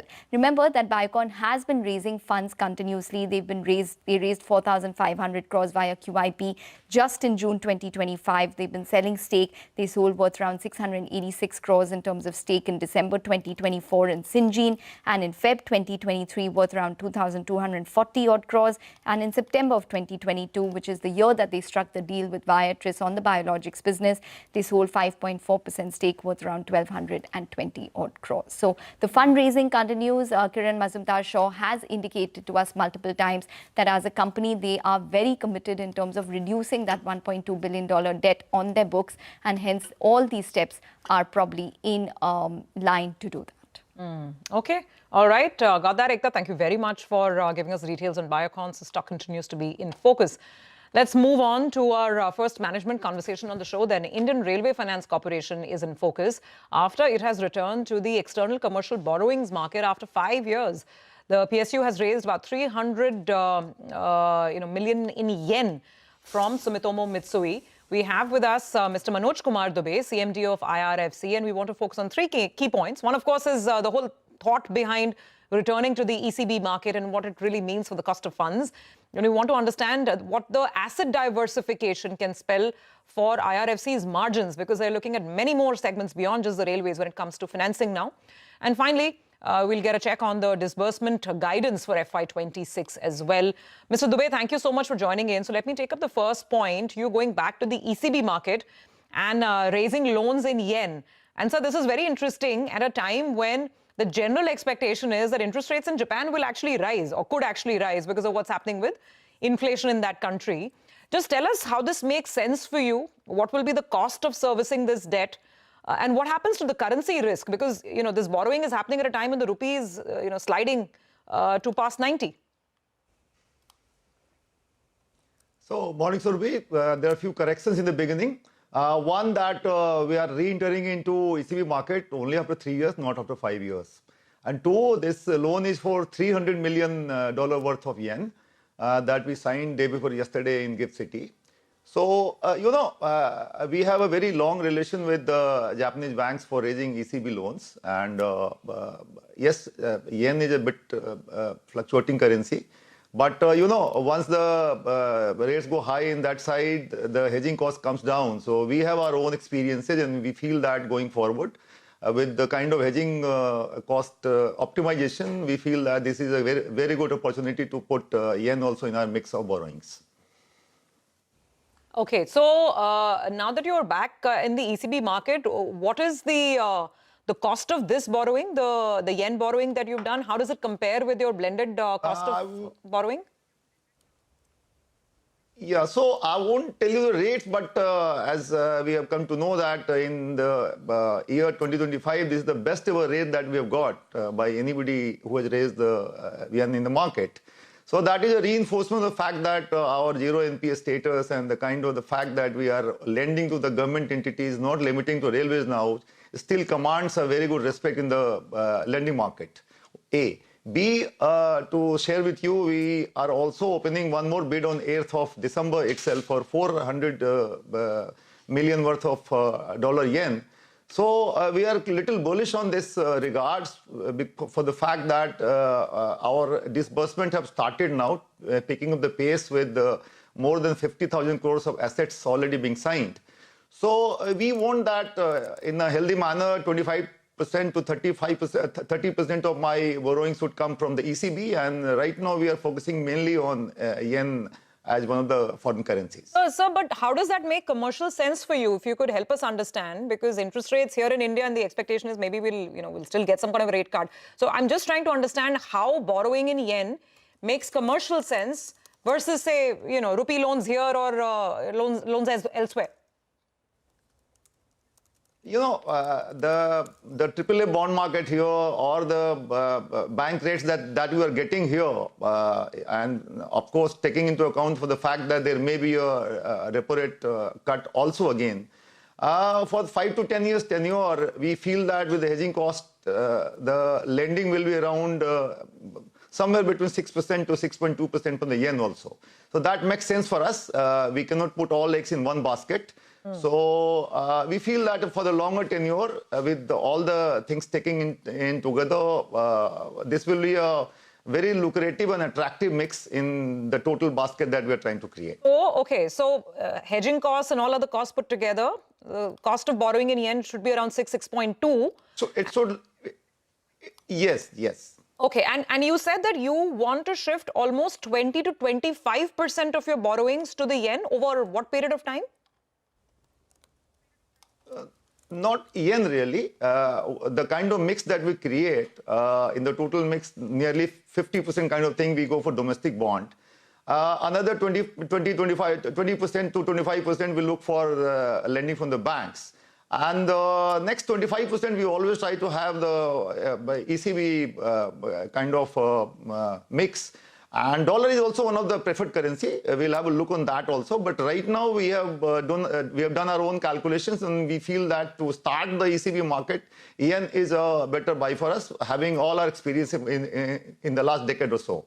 Number two, we also came out with zero coupon bonds successfully in the market. In fact, we mopped up around 3,000 crore. We are the first in this calendar year, which is ending now, to successfully have mopped zero discount bond, which came out at 6.8%, nearly 35 bips discount to the domestic bond rates. So we are on now on our targets of mopping up funds for disbursement, which is picking up for my company. Speaking of disbursements, sir, let's talk about the business overall. If you could just tell us now, how strong is the second half looking? Where do you finally think you'll end in terms of the overall growth of the book, growth in disbursements? And what is the plan of growing the newer segments? And you want to get into so many segments, logistics, ports, renewables, so on and so forth. So just give us some perspective. So as we discussed in the last two con calls, after con calls when we came to CNBC, so we are on the right track. So what we spoke about, we are walking our talk. So end of the Q2 or H1, we first had a very healthy order book with us. We sanctioned and signed agreement for more than 50,000 crore of worth assets, all in the government parlance, including CPSEs and state government entities who are doing very well. And now we are focusing in S2 more on disbursement, as we have given a guidance of 30,000 crore disbursement in this FY, which we are right on track. So, and for precisely for that only, we are raising funds from the market, domestic as well as the foreign markets. So I reiterate our guidance that we will be ending up more than 30,000 crore of disbursement this FY. And so far as our guidance for 60,000 crore of sanctioned assets, we are already near to finishing that in this month itself. So we believe that by Q3 we'll be overshooting the target that we gave ourselves for sanction of the estimates. There are a lot many things, as you rightly mentioned, is coming in terms of metro railway assets, port assets, multi-modal transport assets, logistic assets. And we feel that with the kind of attractive rates that we are offering to the market in the government sector parlance, we stand to gain a lot of business coming ahead, maybe in Q4 as well as in the next 2-3 years. There is very clear-cut visibility of the businesses lying on the plateau. And with this diversification, if you could just tell us, say end of, now this year is almost going to get over, but say end of FY27, what will your asset book look like? What will be the mix? And as you keep diversifying, what should we expect on margins? How will the margins improve from the current levels? So that is the most important and sweet spot that this company, as you rightly mentioned. All last 40 years we were doing business with Indian Railways on cost plus model, where my margins was only 40 bips. Now the business that we are doing in diversified mode in the government ecosystem itself, my margins are more than 100 to 150 bips. So NIM is going to show continuous improvement every quarter, as I've been telling in all my con calls. We are already crossing 2% of NIM compared to 1.4 for the old assets. And we believe that with the margins that we are getting, despite being very competitive and bidding the bids where almost everybody, right from the banks to NBFCs, are participating, because we historically had 40 bips margin business, 120, 150 bips margin is very good, and my NIM will be showing continuous improvement for 20-25 quarters, I can say. So for your new assets, your NIM is already, you're saying, touching 2%. But at a consolidated level, your NIM is about 1.5%. Where will the net interest margin be by the end of this year, sir? So, 90% plus of the assets are having a NIM of 1.3 to 1.4. So on overall basis, my NIM will be growing in this line only from 1.4. We have come to 1.5. Maybe we end up at 1.6 or 6.5, 1.65 overall. But we have two segments now. One is the railways, where the NIM used to be 1.4, 1.3 to 1.4. Two, the new assets that we are adding, they will be having a NIM of more than 2%. So taking two together, slowly, when the diversified assets will be having more of the percentage, overall NIM will be showing a very steep increase going forward. And that is why I mentioned that for many quarters going ahead, my NIM will be showing a steep rise every quarter. Okay. All right, we'll leave it there, sir. Thank you very much, and good luck on those borrowing plans and how the mix changes. We'll keep in touch. Appreciate it very much here on CNBC-TV18. Take a break. We're back. We put the focus back on the capital market space itself. K. Suresh of Association of National Exchanges Members of India and me, and Rajesh Baheti of Cross East Capital Services join in. We reported yesterday that SEBI is working on a eligibility criteria, a paper around it for everyone to be able to access derivative trading, something which has come up in discussions earlier, but I think the thinking is firming up. We'll have both Rajesh and Mr. Suresh on it in just a bit.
Welcome back. Now we are sort of shining the spotlight on the capital market space itself and derivatives trading. I mean, so much has happened, discussion papers, change in thinking over the last, 12 months plus.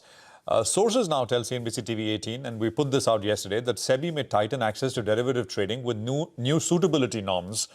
There is also, one or two other things we want to talk about, but this is the crux of what we've invited our guests to talk about today. K. Suresh is National President at ANMI, the Apex Brokers Association. Rajesh Baheti is MD at Cross East Capital Services. Gentlemen, great to have both of you here. Thanks very much for joining us.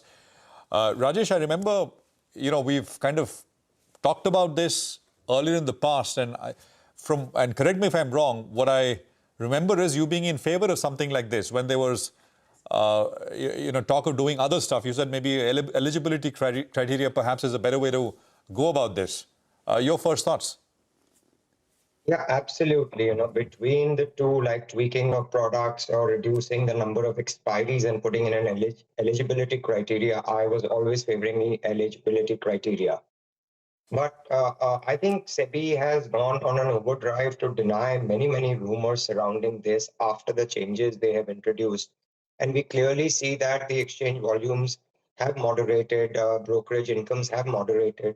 So I don't know whether this is the right time to go ahead and push for further reform or wait for the new data to settle, look at what's happening, and then probably come out with a paper. Because even though SEBI has conducted a study that says that 90 or 95% of retail loses money, it's very important to understand what part of that retail it is. Are these the people who have no other savings and then these people are betting their salaries? Or these are the people who have other savings, have the necessary wherewithal to bear these losses? So I think they should do a little bit of a deeper study before coming out with a criteria that can hurt the market rather than target what they want to target. I remember you having kind of sort of at that point when this was discussed, you had some certain threshold in mind. I mean, what you thought perhaps is appropriate, etc. But what you're saying is, well, this is the way to go, but maybe not the right time, given that volumes, etc., have already fallen after what is done, what has already been implemented, right? Maybe Absolutely, give it some you time. need to, give it some time, let the market settle, and then maybe understand what part of retail is actually losing money, and make sure that you're not targeting an entire market, because changing of the products and expiries targeted an entire market. It didn't kind of hit only retail or what they wanted to do. So this time you have to be very sure who your target is, and therefore what you're trying to reduce doesn't kind of hurt the market in other ways. Yeah. No, in a related way, there is the other sort of aspect as well. Mr. Suresh, ANMI has written to SEBI on restoration of Bank Nifty weekly contracts. Yeah. So while we are talking about more steps, and Rajesh kind of says that, well, maybe now's not the time, you're asking to give what they've already done a relook. Restoring Bank Nifty contracts. Tell us what you've written to SEBI. What's the crux of the argument? See, the argument is on many counts, actually. First of all, there's a disruption in the volume of business. As Mr. Bharati said, to the extent of 45% dip in the options volume, which indirectly or rather directly affected the broker's income. I think we must also keep in mind that broking also an industry. We are directly, indirectly giving employment to many people. We are also adopting technology. So that way, we are supporting the whole ecosystem. So here we have to see that the employment at stake because of revenue reductions. So we have to think from that angle also. Second thing is that Bank Nifty is one of the what I can say, best instrument available, that to weekly expiry for short-term hedging. It was available. When it was abruptly removed, what happens? Once again, there is a disruption in these strategies by the traders and others. I mean, you have to spend huge money if you take a long-term contract instead of going for a weekly contract. So like that, there is another disruption in these strategies of the traders also is there. NME always feels that there is room for educating the people instead of putting the rather making everything stopped. What we advocate is that we must educate the investors so that, particularly for FNO's segment, so that there will be an informed investors who will come and play and rather do something for their purpose. Otherwise, this will lead to a lot of problems. Once again, from SEBI angle, we are agreeing with them that 96% of the people are losing. Mr. Suresh, is this just a letter? Have you had discussions with SEBI officials on this? No, sir, yet to. Only we have sent a letter and we are yet to receive a call from SEBI on discussion. Okay, it's just a letter, which went out about a month ago? Yeah, roughly around 15 days, I think, 20 days back. 20 days. Rajesh, you want to sort of comment on this? Because, I mean, all of Mr. Suresh's points, of course, are valid, but, there's also the larger picture which one is to take a call on, and I guess that's why regulators are there. I mean, I guess regulators were worried about this entire almost gamification of, with real consequences in the option space, weekly options, etc. So just your thoughts. There are two issues to this. One was SEBI said one expiry per week per exchange. And then SEBI said one contract per week per exchange. If SEBI had just said that let's have one expiry per week per exchange, then NSE would have to, assuming that Bank Nifty was not removed from the weekly contracts, would have had to expire both the Bank Nifty and Nifty on the same day. And let's say I have X capital, and I want to use it on a 0 day or whatever SEBI is trying to stop.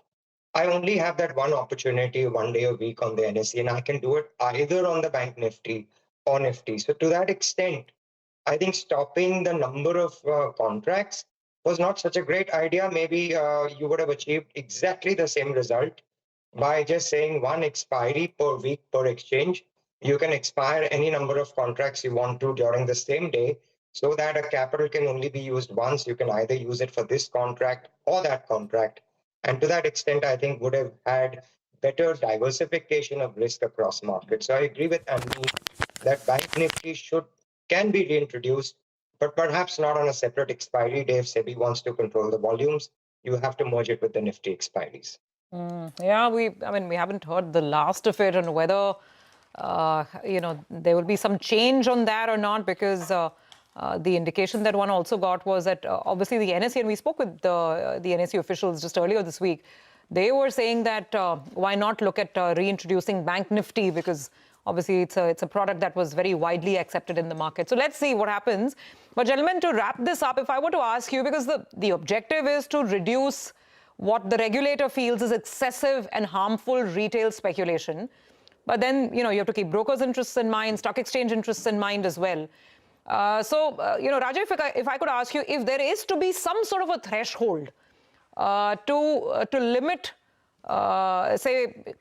retail from indulging in what it doesn't perhaps really truly understands, what sort of a threshold should be thought of? Right now, they seem to be indicating that maybe, have a certain large cash position. Only after that can you enter into FNO. I don't know if that's the right approach. How should this be done? I think that, the discount brokerages will be having the data to understand what's the lowest rung of the market that is trading in FNO. Do they have equity savings or not? I would just kind of speculate and say if you could bring in a criteria that says you must have 5 lakhs worth of capital market savings, and either by way of direct equities, mutual funds, or whatever, And then if you maintain that, you can trade in the FNO. Perhaps the lowest rung that doesn't have savings but just bets his daily or weekly or monthly salary on buying options on expiration days and treats it as a lottery, maybe that can go out of the market. If that is what the aim is, then this would work better than restricting products. And I've said that for some time, that given a choice between the two, I would have gone for this product suitability or some kind of a savings in your bank before you were able to do this. Yeah, but you've done the other bit. So don't restrict products, maybe bring in a threshold. Say you have an actual underlying cash portfolio of a certain level, and only after that you can get into FNO. Though I don't know if that really meets the objective, because it's not like that underlying cash portfolio is or can be used as collateral or margin. Not necessarily, may or may not be the case. Mr. Suresh, final word with you. What would you recommend? What kind of thresholds will be palatable to the broker community? See, actually, there was an apprehension earlier that Bank Nifty is manipulated, etc. Okay, now a realignment has happened to that index. Okay, so it's well balanced now. So the room for manipulation gone. So when there's no room for manipulation, nothing wrong in introducing that. From broker's point of view, mainly, the income already reduced a great extent, and it has affected the functioning of every broker, particularly large brokers also. So from that angle, the employment also at stake for various, the manpower, rather, we are losing many people employment in that segment. As we argued many times back, many years back, that we need industry status for broking actually, because we are directly, indirectly contributing to the economy of the country. So from that angle, my view is that reintroduction of Bank Nifty is a must for bringing back the necessary hedging instrument as well as bringing up the volumes and also providing another variety of product for the investors as well as for the other players in the market. Okay. All right, gentlemen, we'll leave it on that note. Let's see what the final rules and guidelines and what's the final structure of the policy as it evolves. Thank you for joining us today. Well, with that, let's get back to the market and get you some trades at 10 o'clock. The market's actually recovered. We're seeing some green on the screen now, 45 points up on the Nifty. And the Midcap Index is actually doing even better, up about 0.3%. Somil Mehta is joining in. He's from Mirae Asset Share Khan. Somil, morning. So what are your trades now? Good morning to everyone. My trades would be in banking, private banking, and on the IT side. Both sectors are looking great. I will focus more on the large caps. I have ICICI Bank. ICICI Bank's looking good. Taken support at 2040 and 200 daily moving average. Showed very good momentum yesterday. I think this rally should continue. Stop loss would be 1350 and the target would be 1500. My second stock is from the IT pack. IT pack is doing really good. TCS has just broken out of a triangle pattern. High top, high bottom formation on the weekly charts as well.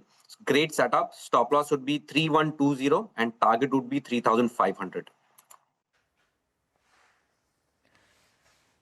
Okay, all right. Thank you for that, Somil. We'll leave it on that note. Let's move on to some stocks that are active, that are buzzing around right now. Petronet LNG is one of them. Sonal is here with more details. Sonal. Well, yes, Petronet LNG higher in trade on the back of an execution of a binding term sheet that they've entered into with ONGC. This is for 15 years and it will include ethane unloading, handling and services as well. Petronet LNG says it will have a gross revenue potential of 5,000 crore rupees over the next 15 years. Nomura on the back of this is quite positive on the stock. They have a target price of 360 rupees a share with a buy rating. They say even if they assume a conservative EBITDA margin of 60% on this particular deal, it would mean EBITDA potential of 140 crore rupees in the first year and 15th year EBITDA would reach around 275 crore rupees. This is as per current estimates of 60%. It could go higher as well if margins improve. So yes, it is a good deal that they've entered into, which will lead to EBITDA accretion going forward. Okay. All right, Sonal, thanks so much for that. Well, with that, let's move on to the other big story, and that is the aviation mess that we've seen at major airports over the last 1 or 2 days. Major disruptions following flight cancellations largely by Indigo. We have Shivani joining in with the latest details. Shivani, what's happening now?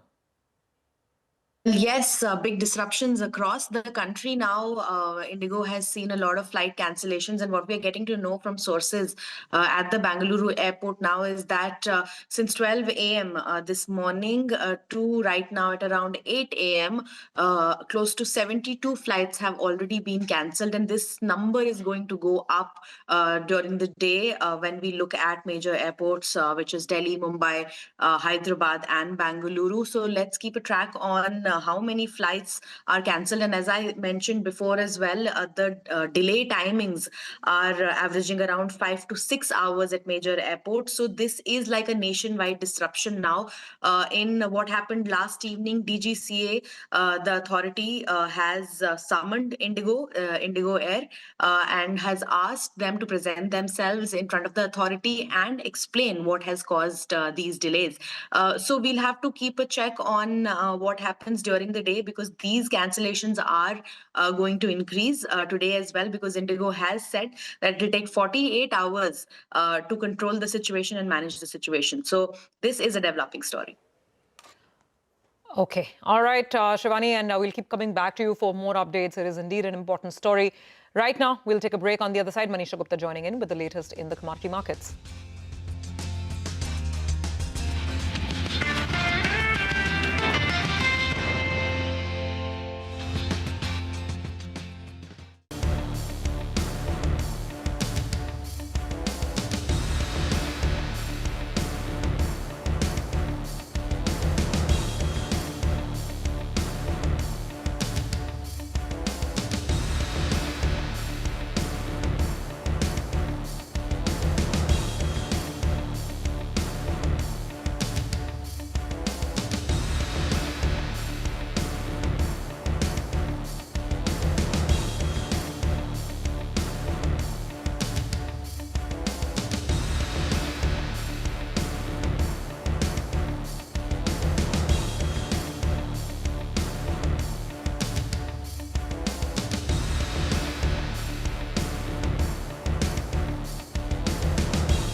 Welcome back. So as promised, let's figure out what's happening in the commodity markets. And we have Manisha Gupta with the latest. Manisha, what do you have your eye on?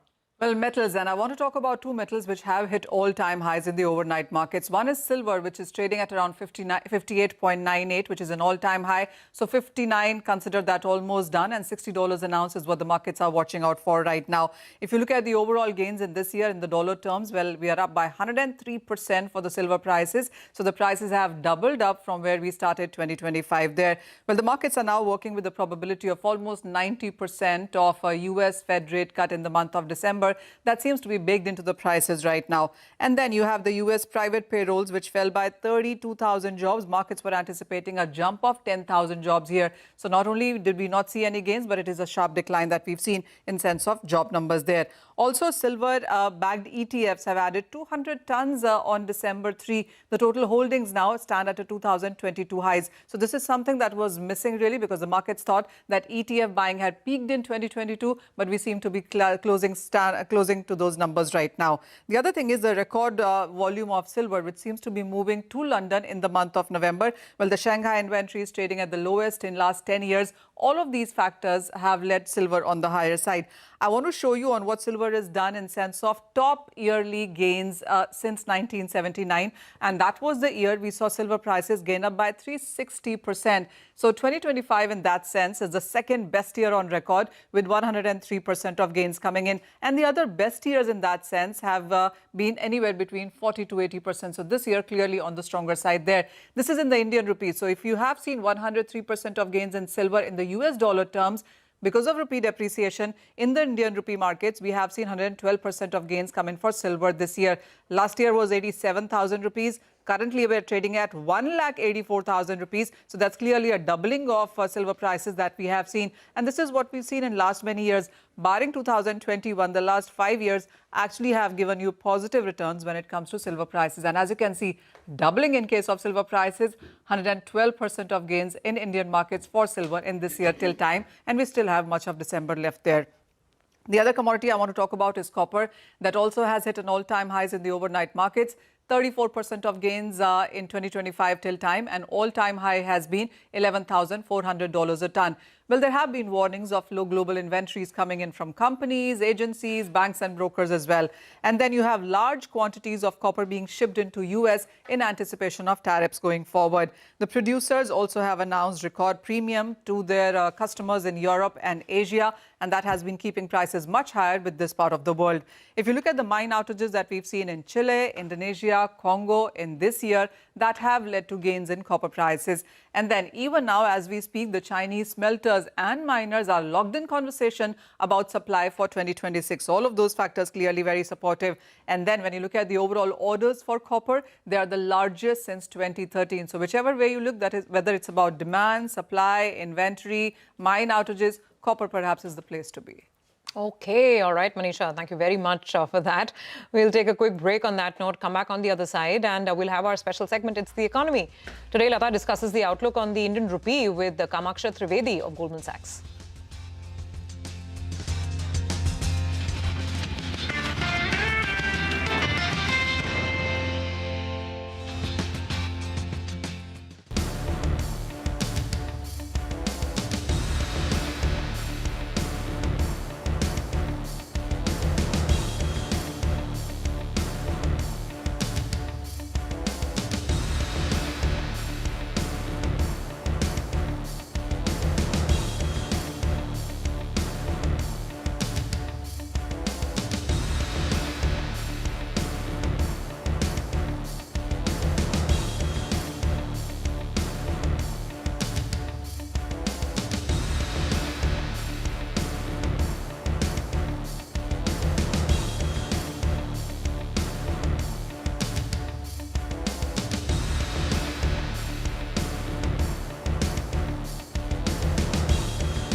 Welcome to It's the Economy. Another day, another low for the rupee. The Indian currency touched 90.40 to the dollar earlier today.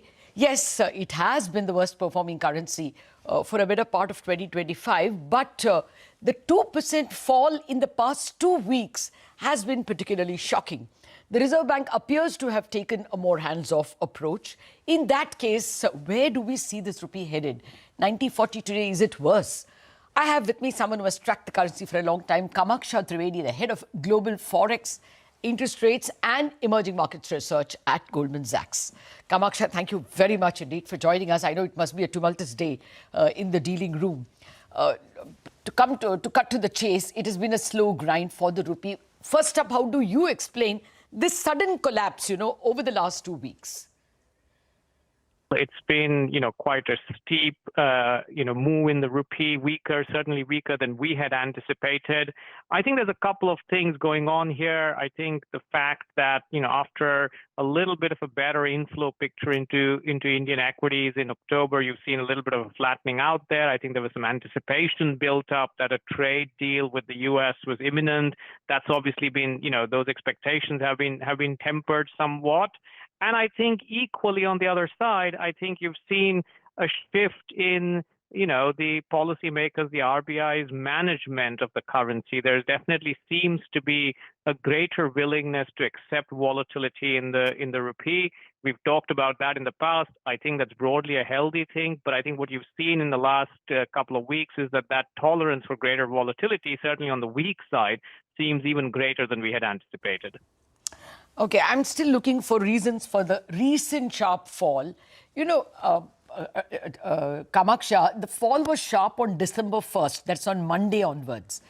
Is it because on that day, the Reserve Bank released the second quarter BOP numbers, balance of payments data, and then we knew that the current account deficit for Q2, September quarter, has spiked to 1.3% from just 0.3% in Q1.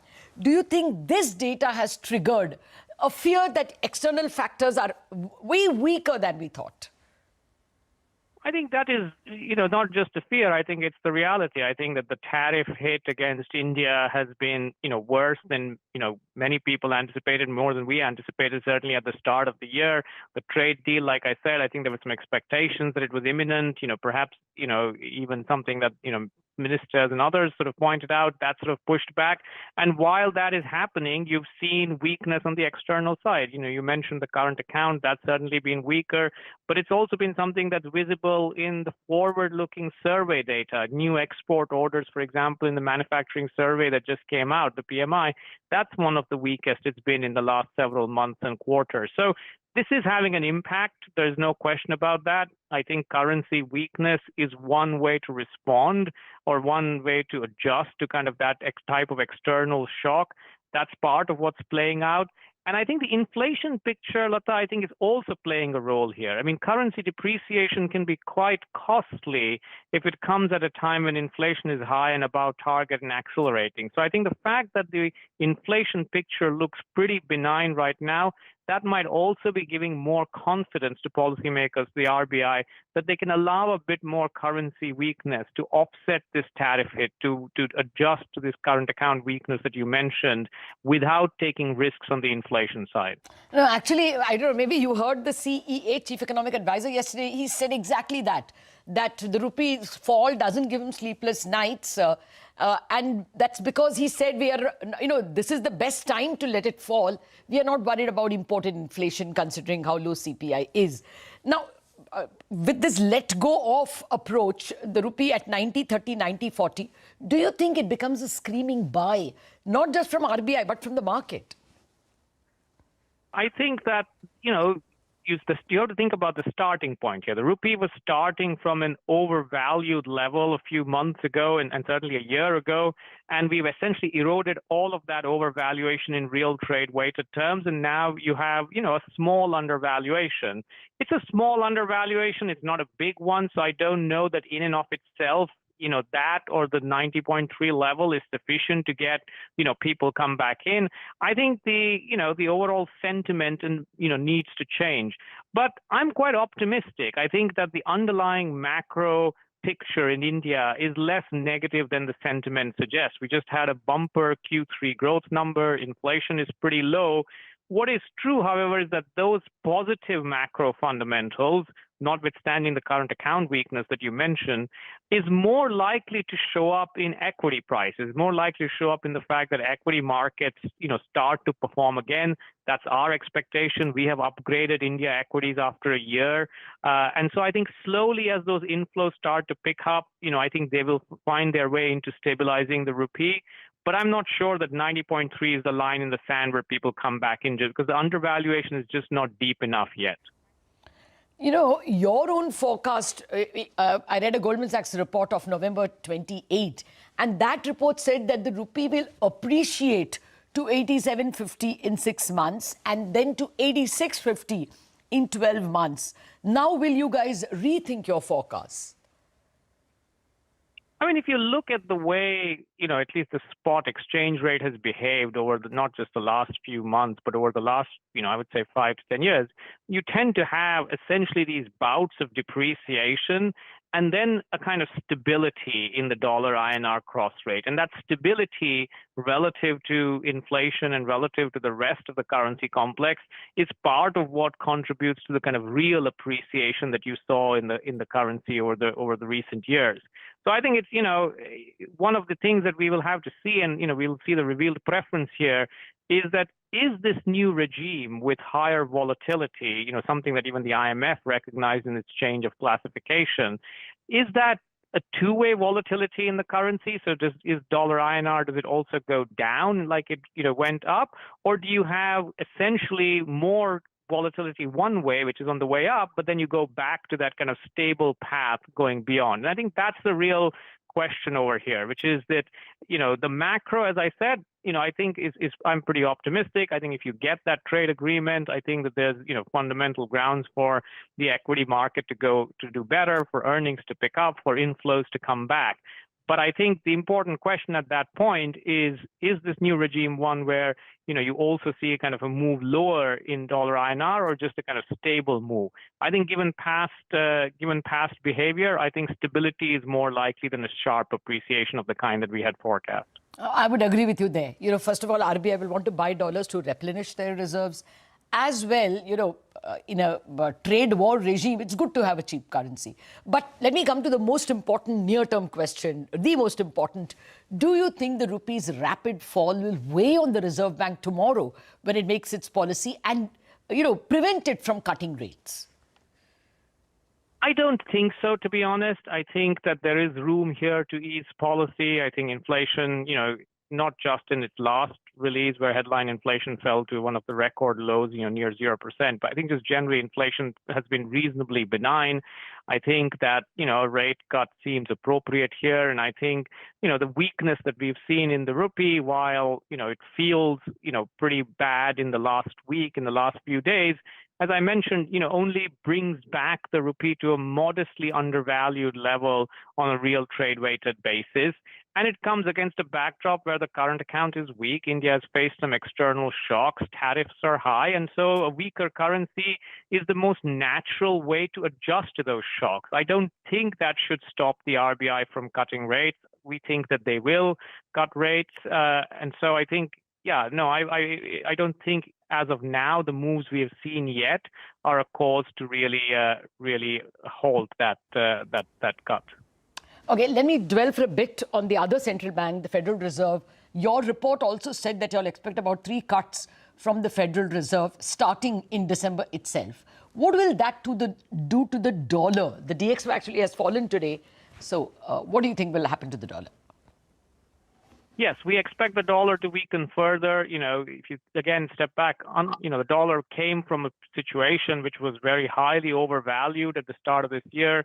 And what we've seen is that the U.S. economy is no longer as exceptional as it was, compared to last year. U.S. markets have not been as exceptional as compared to last year. It's been a much more balanced global growth profile across the world, a much more balanced equity return profile across the world.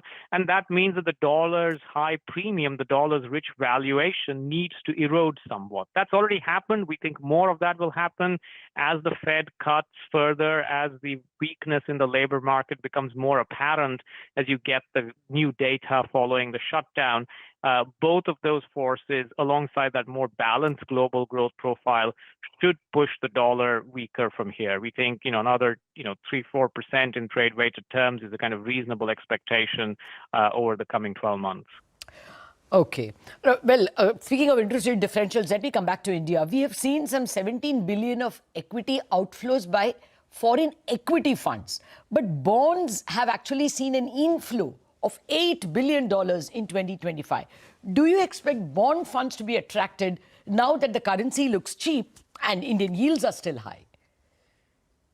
I think there is India is an interesting market for global bond funds. I mean, I think, and particularly so within Asia for some of the reasons that you mentioned.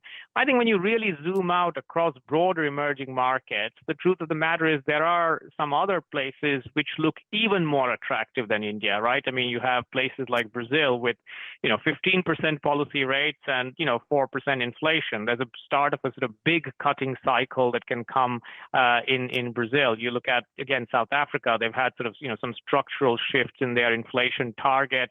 Obviously, the bond market has performed very well already, but I think, global bond funds are, very much involved there as well, reflecting and playing for the flattening of the curve there. I think the opportunity in India is there, but it's somewhat smaller, for example, relative to some of these other markets, but it's bigger compared to the lower yielding parts of Asia. And so I think there's definitely going to be interest. I think the sell-off in the rupee, given the carry that you mentioned, I think, on the margin adds to it. But I also think you need to get past some of these risk events. I think people will feel much more comfortable getting back into Indian bonds, into Indian equities. And we've seen a little bit of that. As you said, there's been lots of outflows of Indian equities, but there's been a little bit of a pickup in October. I think as you get past the risk events to do with the tariff, spat with the U.S., if you get to a better place on that, if you get to an agreement on that, I think people will return to Indian markets quite swiftly. That's the whole problem, isn't it, Kamaksha? We've been waiting for this deal and waiting for this deal. Now, let us hypothetically assume the deal doesn't happen soon. Not in a month, not in 2 months, not in 3 months.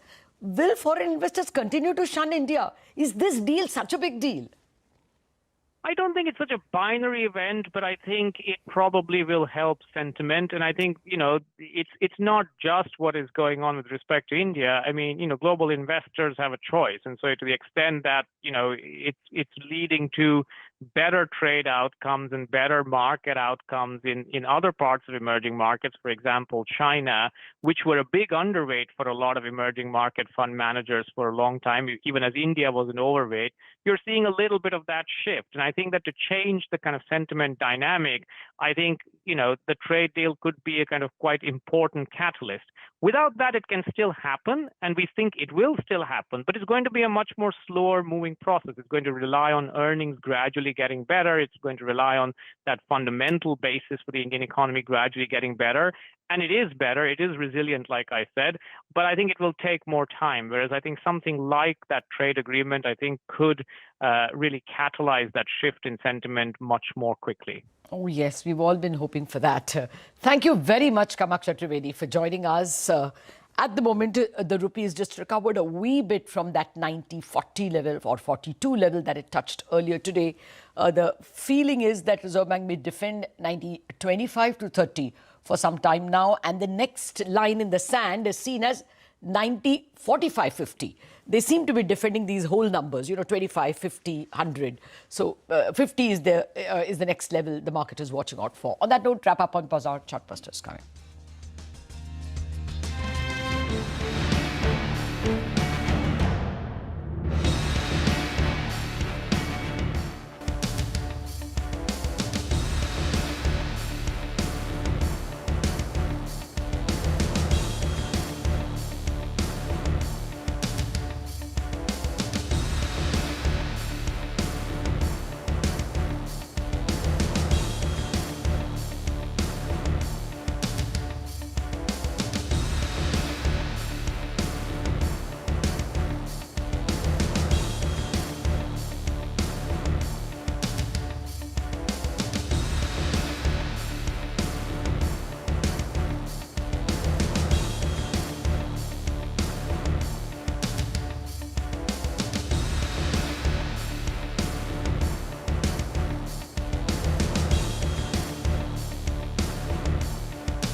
Petronet LNG surges nearly 4% as the company signs a multi-year ethane storage deal with ONGC worth 5,000 crore rupees.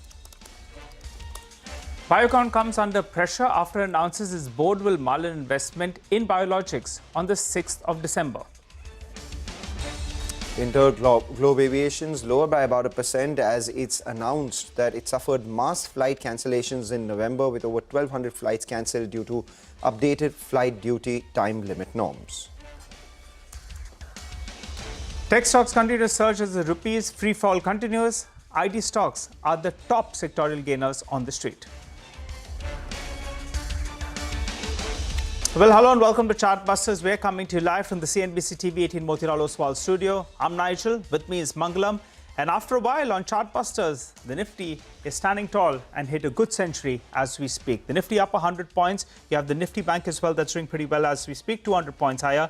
And the breadth of the market, Mangalam, two stocks advancing, but one stock that's declining. The only thing that's red on the screen is Mangalam. That's just my shirt. It's a deep shade of red. But tell you what, that's not a big problem for the market because we've seen a 100-point recovery yesterday from the lows, and that continues into today as well. And the distance between the red and green lines is far and wide apart right now. At the high point of trade, closing in on that 26,100 mark. Let's see where we go from here because, positions are made to see some supply around that 26,100 to 26,150 mark. If we continue to stay above these levels, then there could be a sharp amount of short covering because the FII short positions also from a series peak of 19% down to around 14%. Good time to get in. Sachi, the undertaker of Trade Bulls, for a quick technical check on the market. Sachi, yesterday was the IT stocks that did well in the first half of trade. They did not fall in the second half. The Nifty Bank came back in the second half.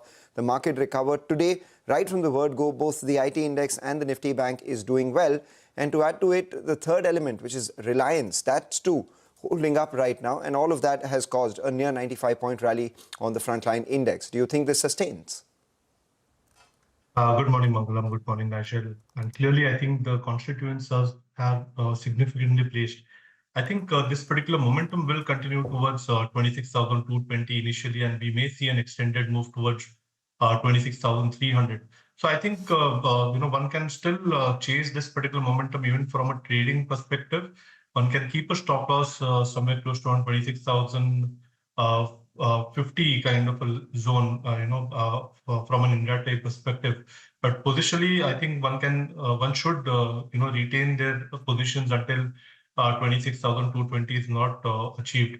On the higher side, we may see an extended move towards 26,340 is what we are recommending to our clients. So hence, the bias remains on the positive side. We have seen a very strong rebound from its 20-day exponential moving average support, which is placed at 25,940. So unless we don't see a closing below the same, the overall structure does not get violated, and we may see this particular sequence extending its gains towards 26,300. When we look at Nifty Bank, I think the significant contributor since yesterday has been Nifty Bank, and the scale is inching higher. We may see a strong vertical rally towards 60,000 soon. From a trading momentum perspective, 59,850 is one particular mine hurdle, but we see that particular hurdle also getting crossed. We may see this Nifty Bank scaling towards 60,000. Hence, we are recommending building fresh long positions even in Nifty Bank. One can keep a stop loss at 59,220 on closing basis. All right, and individual stocks? TCS is still very significant. We have already seen a very strong breakout rally, commencing above that 3,200 mark, where call writers were very adamant since last few trading sessions. If you look at the overall structure, it looks like a breakout from a rounding bottom formation, which is indicating a price target somewhere close to around 3,450. One can trail or build fresh long positions, keeping a stop loss at 3,215 on closing basis for a positional target of 3,450. The disclosure would be that we have recommended this stock to our clients as well. The second stock on our radar is Yes Bank. Now, after a very long consolidation, we have seen a very strong price performance in today's session. It looks like a very sweet spot for a short covering rally. The floor is very well set at around 22 levels. So I think one can keep a stop loss at 22.30 on closing basis. and build aggressive longs in Yes Bank. We may see a trading swing during the day towards 2340, but eventually we expect this particular rally to extend towards 2550 in a week or so. So a buy call on Yes Bank with a stop loss at 2230 on closing basis. Okay, all right, Sachin. Thanks a lot for joining in and giving us all those calls. Well, time to shift focus to our special segment where we get you a few ideas for profit from Money Control Pro. Bharat Gyani of moneycontrol.com joins us to talk about a stock that is tracking closely. Bharat? Today's analysis will be PN Gadgil Jewellers Limited. Despite a steep increase in the gold prices, the jewelry demand continues to remain strong. The company posted record sales of 1,800 crore in the month of October, driven by strong sales in the festive month of Deepavali and Dussehra. With the ongoing wedding season, the demand is expected to remain strong. The company is aggressively expanding its store network and aims to open 23 to 25 new stores in the current fiscal. By FY28, the company aims to triple its store count to 150. Apart from deepening presence in the existing states of Maharashtra and Goa, the company has entered new states of Madhya Pradesh and Uttar Pradesh. The company has received encouraging response in the new states that it has entered, indicating a successful diversification. We expect the margins to improve given the increasing share of studded jewelry. Also, with the operating leverage and maturity of the recently opened stores, the overall profitability is expected to improve. The company is wrapping up its light jewelry business under PNG Lifestyle. Also, the jewelry industry shift towards the organized segment, owing to favorable regulatory factors such as reduction in customs duty on gold, as well as mandatory hallmarking regulations, is positive for players like PN Gadgil Jewellers. At the current market price, the stock is trading at a PE of 24 times FY27 earnings projections. The current valuations are attractive, and hence we recommend investors to add the stock. Thank you. All right, take that point, Bharat. Thanks a lot for that. Meanwhile, just keep an eye out on a couple of these metal stocks, all of them doing extremely well this morning. The street perhaps expecting a rate cut coming in next week from the Fed. Tata Steel's moved to the high point of trade. And speaking about the metal space, we'll take a short break, come back. On the other side, we have a special conversation with the management of JSW Steel.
Welcome back. Well, JSW Steel is a stock that's holding well in the green in today's trading session, and there are a few factors at play. So let's explain this for you.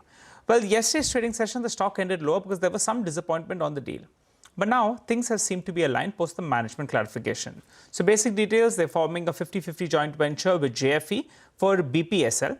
BPSL, remember, operates a 4.5 million ton unit, which has capacity to more than double, from the 4.5 odd. So more than 10 million tons is what the management says. JFE is putting in close on 15,700 crores odd in two tranches. So they come up with the enterprise value of around 53,000 crores.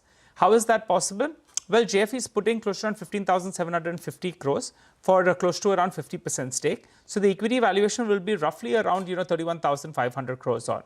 Add to that the net debt that's in that JV, that will be sitting in the JV, which is around 5,000 crores of the existing net debt, which will get deconsolidated from JSW Steel as of now, and the fresh debt that will be taken in the books of the JV. So that's how you get the enterprise value of around 53,000 crores. The deal's done at a valuation of around 12 to around 13 times on a forward EBITDA basis, which is a pretty good showing out there. Well, JFE, they have a very good experience with JSW Steel. Remember, 15 years ago, they put in around 4,800 crores. Today, that's valued at around 42,000 crores. So they have some confidence in JSW Steel. What about the holding structure? Well, now the holding will be around 50% apiece between JSW Steel as well as JFE. And the promoter entity, which had close to around 17% stake in BPSL, they will get close to around 1.4% stake or thereabouts in JSW Steel itself. Nuvama, well, they go ahead and they say the deal is, accretive. It could help the valuation fair value by close to around 37 rupees. And even Motilal Oswal has highlighted that the deleveraging exercise is something that takes priority. They have been bullish on the stock. They are pointing out that the net debt to EBITDA can fall from close to around 3. It can come down to around 1.7, and that's why they have a buy rating on the stock. Well, I had a chat actually with Mr. Jayant Acharya, and I posted a whole host of questions to him with regard to the deal as well as the way forward. Let's listen to what Mr. Acharya had to tell me. I think the way we are looking at it is that this deal gets 32,000 plus crores of cash into JSW Steel. It will be a deleverage of about 37,000 crores from the balance sheet of JSW Steel because some part of the debt is getting transferred to the SPV. This is for 50% of the equity, which JFE will finally own. The balance 50% stays with us. Okay, all right, got that. So then it appears like the deal is quite favorable for JSW Steel, going by these sort of calculations. Initially, the street's reaction was that it's a little bit lower. Give us a few details then. The last number that we have in terms of JSW Steel's net debt is the net debt is around 80,000 crores. Post this deal, you're saying that a lot of money will be coming into JSW Steel. So tell us, how does that reduce the debt number? So yes, you're right. In 30th September, our debt was about 79,200 crores. And this 37,000 crores of deleveraging, where 5,000 crores moves out of our balance sheet because it will get deconsolidated post a joint control. And the balance of 32,500 crores of cash, net of taxes, will come in to deleverage our numbers. So therefore, in the range of 36,500 odd crores should be the number which will be used to deleverage the asset or spend on alternate capex in the near future. All right, give us some clarification then, because the promoter entity had 17% stake in BPSL. What do they get in return post this deal, if it is in terms of money or it is in terms of an additional stake in JSW Steel? Just quantify that for us. Yeah, it will be a share swap. So basically, they will get an additional share. They will get shares of JSW Steel. So the promoter entity stake goes up by about 1.42%. Okay, all right. What is JFE bringing to the table then? In the past, obviously, you have mentioned that various technological advantages is available to JSW Steel because JFE as is has 15% stake and they have a board seat as well in JSW Steel. So what are they bringing to table in terms of a technological collaboration? So JFE Steel, as you know, has been a long-term partner with us for more than 2 decades. The kind of collaborations and initiatives which we have had in the past, including getting the automotive steel, including getting CRNO, and then entering into CR Geotechnology, which is a closely held one in the world. I think these advantages have come to us from JFE over time. We also had various benchmarking studies with them. JFE has the technical expertise and technologies to get in more value-added products. So that's something which we are looking forward as a joint venture to get into the new asset. And JFE will certainly benefit from a high-growth market like India. From Japan, they see an opportunity to expand into the Indian market, and JSW Steel, being their partner and also the largest producer of steel in India, is a natural partner for them. It enables them to grow the BPSL asset beyond this 5 million ton entity to 10 million ton in the near future and more beyond that. Okay, all right. And what is the plan then ultimately with regard to BPSL? You'll have turned down the asset cap substantially, and you'll have always mentioned on various con calls it has a potential to double capacity. So by when does that happening? Because now you have the liquidity as well. You have a very, very strong global partner. So by when do you take a call on that front? So we see this as a double engine with one future. So, this deleveraging will allow JSW Steel to accelerate its growth. So we still remain on track for 50 million tons by 2031, and we are excited with the opportunities that lie ahead. Parallelly, it will also allow the joint venture to grow. The BPSL asset, you will recall, is not, the 10 million was not by 2030. So now this joint venture will be able to accelerate that and be able to get that asset probably on ground by FY31 as well. It has potential for more growth, and that the joint venture partners will evaluate and then take a call in due course. Just one final clarification then. This asset remains separate, or will it be in the time to come that you see BPSL with JFE as a JV partner getting merged into JSW Steel, and by way of that, JFE's stake goes up in JSW Steel? Could that be a plan 4-5 years down the line?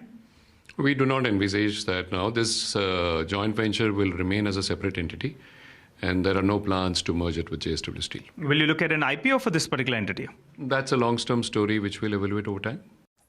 Okay, all right. Mr. Acharya explaining all the contours of the deal, and for the time being, the street is digesting it a little bit better in comparison to the knee-jerk reaction that we saw yesterday. Slip into a short break, come back. We'll continue our focus on markets and stock-specific action. Stay tuned.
Welcome back. You're watching us here on Chartbusters. The RBI's monetary policy announcement is due tomorrow. Ritu joins us to tell us the key expectations. Ritu.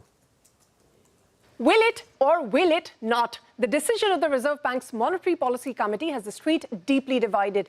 India's robust growth numbers for the second quarter are raising questions about the need for lower rates, despite the record low inflation opening up room for the MPC to cut rates. And the falling rupee is only complicating matters for RBI even more. Now, against this rather dramatic backdrop, the CNBC-TV18 poll shows a clear majority still leans towards easing. 60% of our respondents expect RBI to deliver a 25 basis point rate cut, while 40% believe that the committee will choose to hold. But even among those that are expecting a cut, the belief is that the easing cycle is going to be very short. A strong 60% say the cycle will end in December itself, while 30% expect one last move in February, while 10% think the cycle has already ended. Now, on the eventual landing point for these rates, the sentiment clusters around 5.25% as the likely terminal policy rate. 60% of the economists back that level. Another 30% expect the RBI to settle slightly higher at 5.5%, and only 10% see room for a deeper move to 5%. Now, as far as the macro forecast is concerned, with the economy expanding at a far faster clip than anticipated, 8% average for the first half of the year already, half the respondents believe RBI is going to upgrade its FY26 GDP outlook to 7.1 to 7.2%, and 40% expect an even sharper rise to more than 7.3%. Now, the confidence in growth comes alongside strong disinflation trends as well. So a decisive 90% of those polled expect that the RBI will lower its FY26 CPI projection to 2 to 2.5%, while the rest foresee a slightly deeper cut. Now, even if RBI cuts rates, respondents are very clear that the policy stance will remain neutral, but the tone, they say, may soften. 60% in fact expect a dovish message reflecting comfort on inflation. Now, as far as the rupee's recent weakness is concerned, most do not expect it to influence the decision, with 80% saying the currency will not impact the outcome and the central bank will remain focused on its inflation mandate with an eye on growth. Finally, the liquidity surplus has narrowed amid the tax outflows and RBI's intervention in the forex market. And from December to March, we also typically see cash withdrawals from the system. So the market expects RBI to communicate some liquidity easing measures, including the possibility of an operation twist or OMO purchases.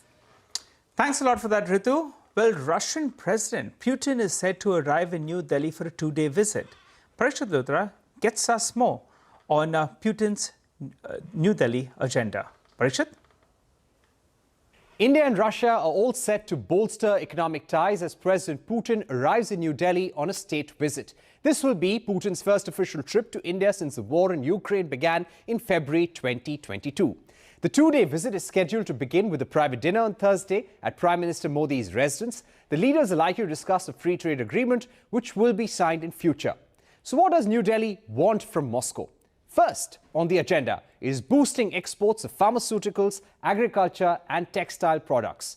India is also looking for stable fertilizer supply chains with Russia, along with higher exports overall. The two nations are also likely to sign an MOU on migration to enable mobility of skilled workers from India to Russia, and also boost connectivity between the two countries, which will help trade. Non-tariff barriers, regulatory impediments, defence co-development and export of defence equipment, including the BrahMos, to third countries will also be discussed. Remember, trade between India and Russia stood at $69 billion in FY25, with India importing $64 billion worth of goods and services. So clearly, India would want Russia to buy more and bridge the trade deficit. All right, we take that point. Thanks a lot, Parikshit, for that. As we move towards the end of the show, just keep an eye out on the market. There's been a smidge of a decline from the top, and that's been led by the Midcap Index. So the Midcap Index comes up for you from the highs. That's seen a bit of a decline. No real worries for the other indices. What we'll do is wrap up on this edition of Chartbusters with the news that Trading Hour comes up next.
You're watching us here on Trading Hour, live coming to you from the CNBC-TV18 Motilal Oswal studio. I'm Mangal Malu. With me, as always, Hormaz Patakia as well as Ritu Singh. Looking good for the market today. In fact, from yesterday's low, we've seen a recovery of almost 200 points on the frontline index. Yeah. The Nifty holding above that 26,050 mark.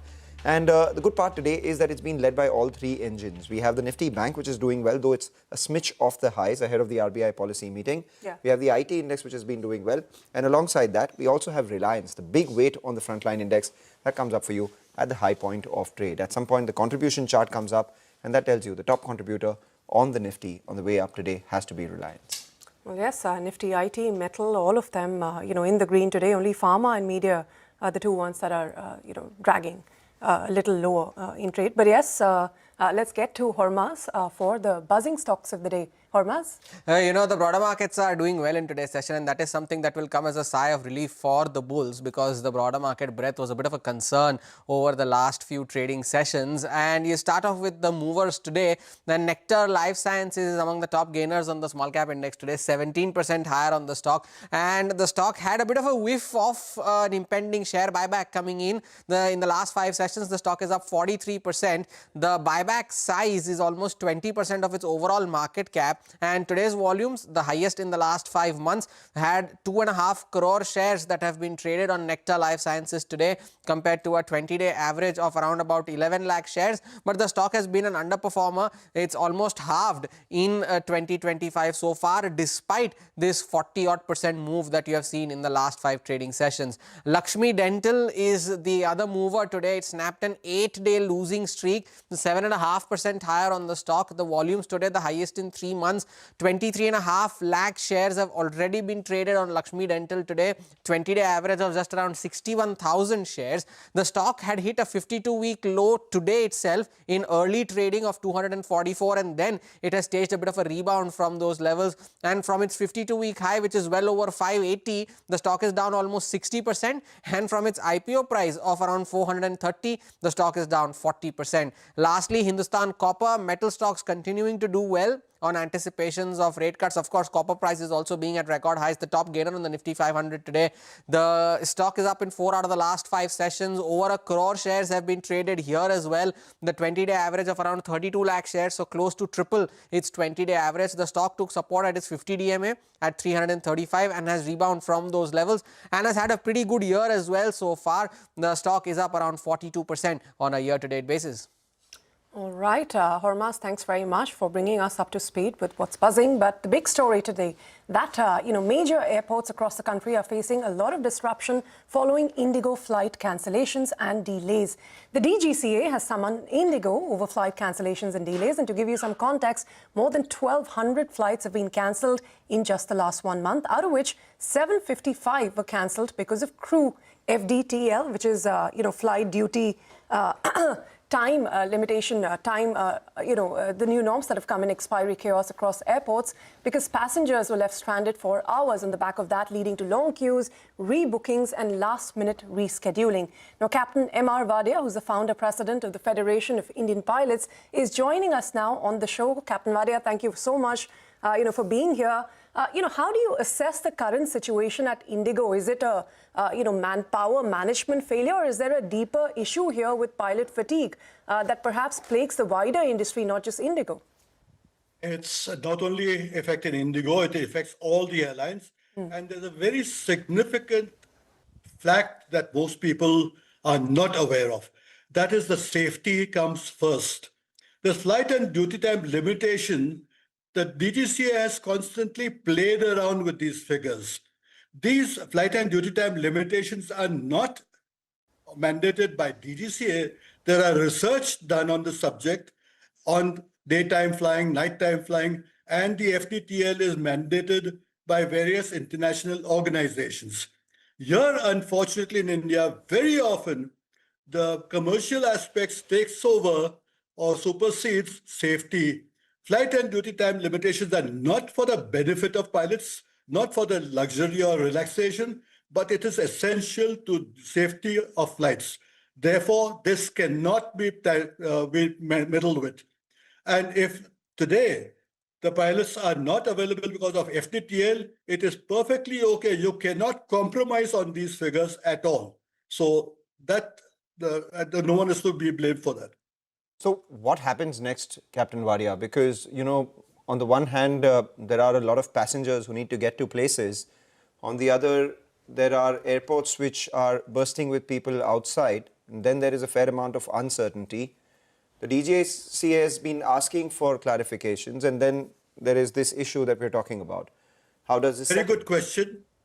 Just repeat that question in your own mind again. What most people are bothered about is inconvenience to the passengers, inconvenience to the flights, inconvenience to the airports. But do you consider the safety comes first? And any amount of inconvenience cannot proceed or take over mandated issues of flight and duty time limitations. So safety cannot be compromised under any circumstances. So if airports are crowded, the passengers are delayed, they have difficulties, there are ways to circumvent these problems by inducting more people if required, having sufficient crew and aircrafts available so that the flight and duty time limitations cannot and should not be compromised at all. But were they being compromised? I'm just trying to figure out, because there hasn't really been any incident, etc., right? Oh, yes. Many incidents also. And some airlines, when pilots have asked the airlines that they're compromising on flight and duty time limitations and insisted on safety, those pilots have been even sacked from the airlines. There are enough evidence. Don't ask me for details because that's not necessary, but that is an absolute fact. Pilots have been sacked, engineers have been sacked, many crew who have pointed out the faults or pointed out safety compromises that the airlines do have actually been sacked. That is the important part of it. You cannot compromise on safety. So, Captain Wadia, in that case, there have been such standoffs in the past as well. But every time incidents like these happen, then they are resolved and then people end up forgetting about them. What needs to be done to ensure that this does not happen in the future? Because at the end of the day, the pilots and the airlines continue to squabble, but it is the end passenger that ends up suffering. The pilots and the airlines do not squabble at all as far as flight and duty time limitations are concerned. The pilots are not asking for some luxury relaxation or off time or holidays, etc. What they're insisting is that the airlines must, because the pilots realize the importance of safety. Most of the DGCA people as well as the government do not realize the importance of safety.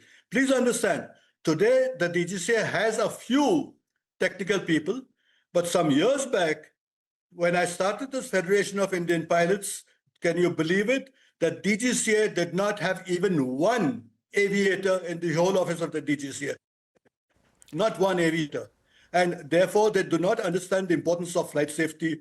Now that things are slightly improving, but they are not what they should be by international standards. And if you have international standards, you will have far more reduction in accident rates. So safety is important first. But how are our accident rates versus the world right now, sir? Don't ask. I have the figures with me. Don't ask for figures because... It would help to have them, Captain Wadia, to put some perspective into this conversation, because safety, of course, is of utmost importance and no question about that. But the government and the DGCA themselves have given figures which are not complimentary at all. But let me give you some figures to understand the problem. See, the world accident rate is on an average of 1.5 hull losses per million departures. And this figure has plateaued out for many years because it's very difficult to reduce it. Earlier, it depended on pilot error also, or human error, as well as equipment error. Now, the equipment error has been resolved quite a bit. From about 80% has come down to below 20%. Sure. But in India, let me tell you, the countries that enforce safety and have independent safety boards, their accident rate is 0.4 to 0.5 hull losses per million departures, where the world average is 1.5. And India's figure used to be very high. It is slightly better now, and the government and the DGCA have given figures on their own also. Well, Captain Wadia, just to wrap things up, for an airline like Indigo, what are the non-negotiables over the next, say, 24 to 48 hours that must be done to stabilize operations, given the current situation? Whether you're talking about 24 hours, 48 hours, or 1 year, or even 10 years. Flight and duty time limitations are based on aviation safety only, and that can never be compromised, even if your passengers are inconvenienced for 24 hours or 48 hours. In the past, DGCA has given dispensations to flight and duty time to accommodate inconvenience to passengers. Now, who's monitoring this figure given by DGCA? And DGCA is not authorized to exceed this flight and duty time limitations, whereas they make their own laws, own rules, and say, okay, this is the flight and duty time limitation in India. They are done by a lot of research. Captain Wadia, thank you so much for sparing time and joining us to shed light on this important issue currently plaguing the aviation sector in the country, with chaos across airports, with flights being cancelled by the dozen. Take a short break and of putting the focus on the crypto markets on the other side. Manisha Gupta joins in.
Welcome back, and shifting the spotlight to the crypto markets where some stability is returned over the last 2 days. Manisha is here to tell us more. Manisha. Oh, well, absolutely. That's the reason I'm not looking at prices right now. But I do want to tell you on what the cost of mining a Bitcoin really is. And that clearly has been very, very volatile in the last many years. Let me take you through, first of all, on the various costs that are involved when you are mining a Bitcoin there. So the first one and the most important one clearly is the electricity cost. So nations with subsidies or low-cost power have lower mining costs. And that is pretty evident on what countries basically can work into this one. The other cost that you have to take a look at is about the hardware. The modern Bitcoin mining requires powerful, energy-efficient, application-specific integrated circuit rigs. The third thing to watch, of course, is the other operational costs. So you have the cooling systems, maintenance, and of course, the fees of joining a mining pool, because individual mining clearly is not profitable and not feasible as well. And then it also is about network difficulty. As more miners join in, there is more computing power, thus reducing individual profitability there. Bitcoin halving is another important one, because as and when this happens, and it happens every 4 years, by the way, the last Bitcoin halving was in April 20th, 2024. The mining rewards within this halving were reduced from 6.25 to around 3.12 as per block. So that also reduces your profitability wherein. And then you have other factors as well. For example, you have Bitcoin mining revenues, you have structure within, mining difficulty adjustments, and the Bitcoin price itself, which has been very volatile. So we've seen an all-time high of $126,000, and we are trading at around $89,000, $90,000 at this point in time. So the cheapest mining that you can do for Bitcoin is in Iran, and that is majorly because of the electricity cost there. So one Bitcoin can be mined at $13, $20. Huge profits clearly, because we are trading at $90,000. And then you have Cuba, Libya, which also have mining costs to the tune of $3,900 to $5,200.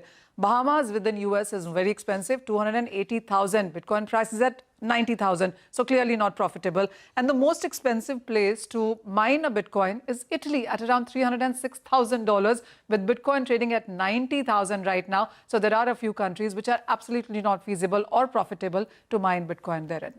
All right, Manisha, thanks a lot for that. Italy expensive anyway, but if you're mining Bitcoin out there, it will be a lot more expensive. 3,06,000 is 3 lakhs. Wow. Well, on that note, what we'll do is just take a short break, come back, discuss market technicals with Jay Thakkar of ICICI Securities, something that we understand a lot better than Bitcoin.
Well, trading hard continues, and from the FNO desk at this hour, what we're getting is good news from the market. We have the Nifty IT, and the Nifty Bank, all of them doing well, though there has been a smidge of a decline from the Nifty Bank from the highs, so currently sitting with a gain of almost 50 points.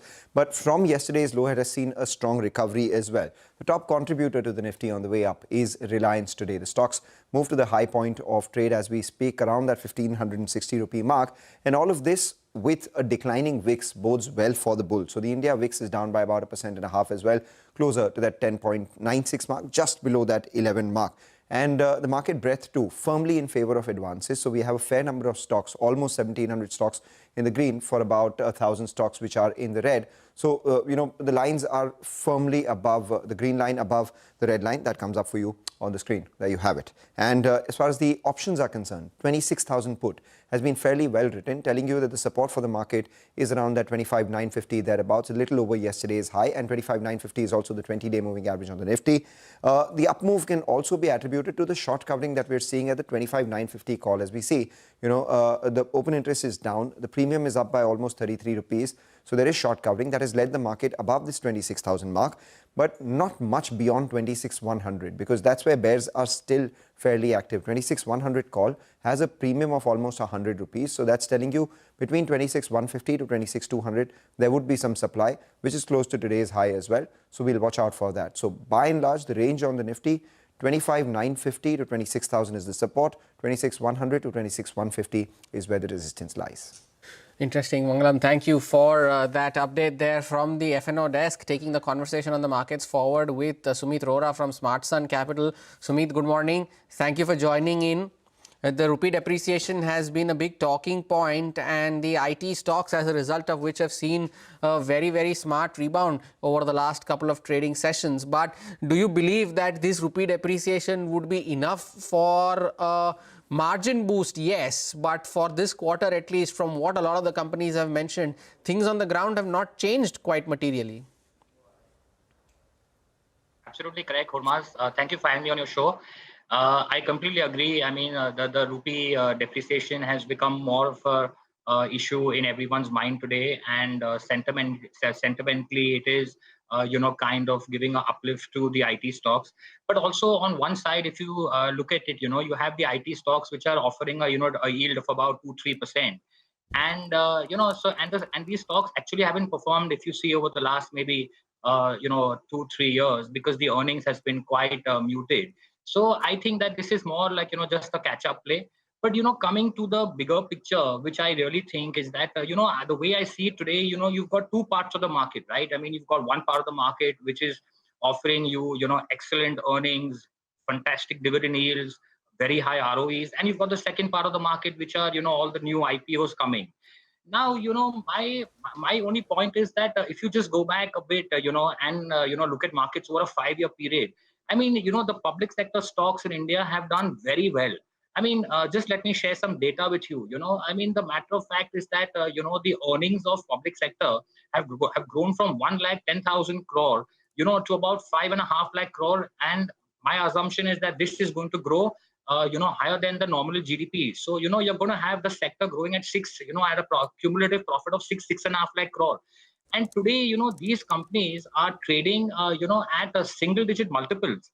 So, I also want to, highlight this to you and your viewers that, if you just do a comparative analysis of Nifty and you see the PSU stocks, I mean, the PSU stocks have given 34% return versus the Nifty of 15%. This is, I'm talking about post-COVID era, okay?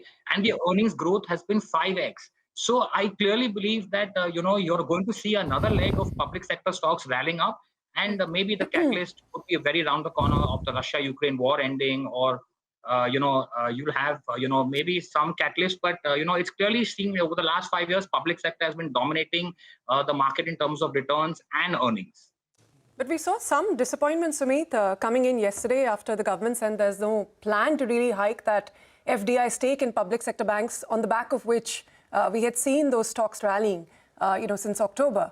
How do you play that from here? And also the big monetary policy tomorrow, Street seems fairly divided so far on whether there'll be a pause on the back of what's happening in the macro environment, or RBI will use the headroom to cut.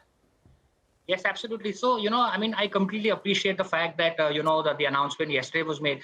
But, I mean, today, look at on one side of the equation, you have to look at, what market cap are you paying versus what profits is your underlying asset generating. Now, today, if you look at SBI, right, SBI reports 80,000 crore profit. Okay, and it still trades at a fairly, P, which is at a big discount to, the index of Nifty. So the point is that, agreed, you don't have, great news flow, but all the same, look at the asset and look at the price you're paying for it, right? I mean, today, just to tell you, in sum total, the total public sector market cap today is 64 lakh crore, and their earnings currently is going to be 6 lakh crore. So you're only paying 10 times for cumulatively 64 stocks. Okay, so the valuation comfort is very much in your favor.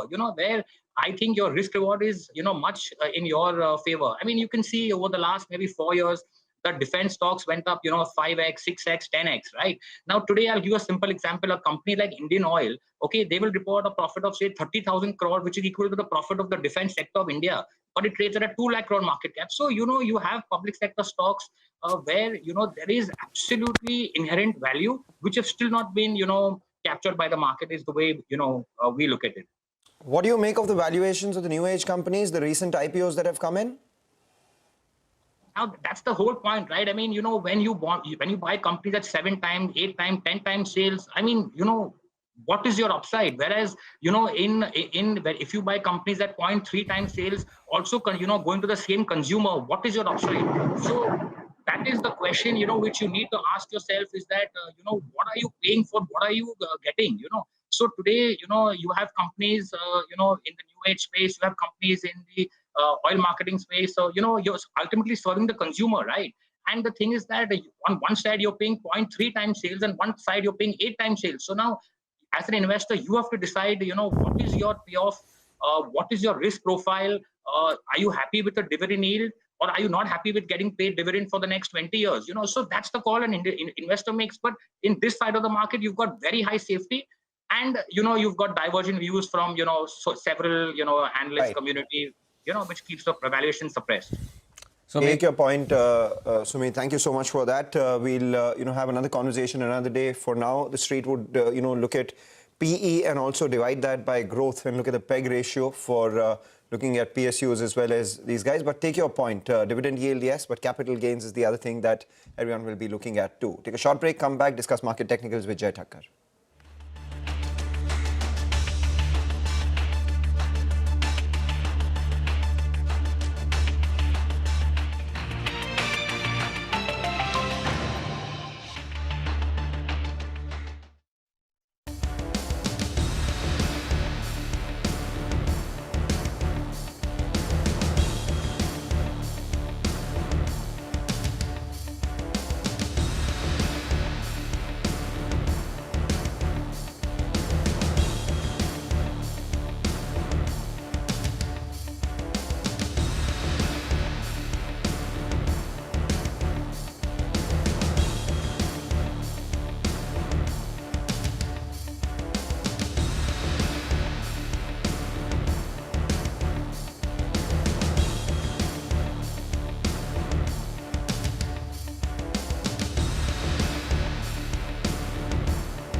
Welcome back. Let's look at MCX. That stock's actually fallen fairly off the highs, currently at the low point of trade, as our colleague Yatin from Awaz has picked up some developments in the company's weekly expiry nod. Yatin, tell us what you're picking up. Well, SEBI sources are indicating at this point in time that MCX's proposal for weekly expiry of certain commodity contracts, that probably proposal stands rejected. As of now, the regulator feels that there is no requirement for commodity weekly expiry, especially on contracts of gold, silver and crude. MCX earlier had approached regulator for approving the weekly expiries on several contracts on commodity derivatives. However, SEBI in the past few days has asked the exchanges in commodity as well as certain brokerages to submit last 3 to 4 year client data, which needs more analysis. If you know that in equity derivatives, SEBI is already analyzing data with respect to retail losses, especially on weekly options. And the regulator is right now concerned that if weekly options or contracts are launched in the commodity markets, retail losses could mount further.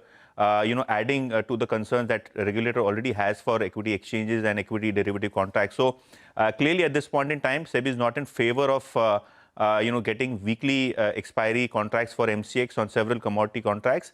And the regulator additionally has asked for data points so that it can take a decision whether or not to allow those weekly expiries or further improve the market so that the retail losses or the retail speculation also, apart from equity derivatives, reduces in the commodity derivatives. Just from a stock standpoint, Yatin, I wanted to ask you, the stock is down about 1%, but getting this nod would have been a bigger positive than not getting this nod is a negative, right? Yeah. So, see, right now, the markets for MCX is, quite buoyant in terms of the kind of volatility that we have seen in gold, silver, crude prices. That is probably supporting volumes. But probably with weekly options and weekly derivative contracts on commodities, MCX volumes could have seen a surge. Probably this is a setback in the short term. But as I mentioned, that the regulator first wants to analyze the data, wants to look at how retail is speculating in the commodity markets and probably then take an informed decision. And, a few days back, SEBI chairman also said that, with respect to weekly options also in the equity markets, SEBI is analyzing data. And once that analysis is done, they will probably look at, launching some discussion papers. Similar things could happen in the commodity markets as well. But yes, as you're mentioning, probably MCX could have benefited with weekly contracts on gold, silver coming in at this point in time. All right, Yatin, we're going to have to leave it at that. Thank you so much for joining in with that story. We'll move back to the markets then. Jay Thakkar from ICICI Securities joins us for a quick technical check of the market. Jay, markets in the green, what are your top picks at the hour? Hi, good morning to you, Ritu and Mangalam. Well, see, as far as the index is concerned, I think it's going to be pretty much range-bound between the levels of 26,300 Ritu and 25,800. In fact, we had a good rollover from November to December series, and we saw that FIs almost shared almost 50% of their index short positions, and it had fallen from 170, 180 lakh contracts, 1.8 lakh contracts to almost 90 to 95,000 contracts, and it even dipped to 87,000 contracts. But then that was just one day move. What happened is post the expiry, December series started with quite a positive note with 300 points on Nifty. But thereafter, we have been seeing that it's been, slowly and gradually sliding towards this, the previous month's VWAP of 25,800. It has taken a good support there now. So 25,800 from here on, Ritu, I mean, we have 26,000 put option base as well. So 25,800 seems to be a very crucial support, and 26,300. I mean, multiple times we have seen Nifty, making those lifetime high, but then unable to close about 26,300, and from there is where we have been seeing supply.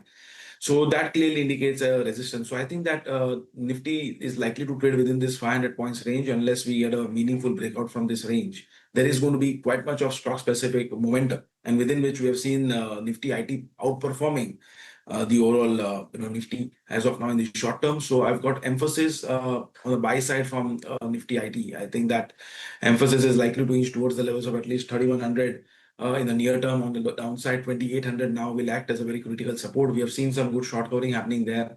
There has been almost 1 or 2 quarters of consolidation, post which we have been seeing this breakout happening. And overall, IT sector is witnessing short covering.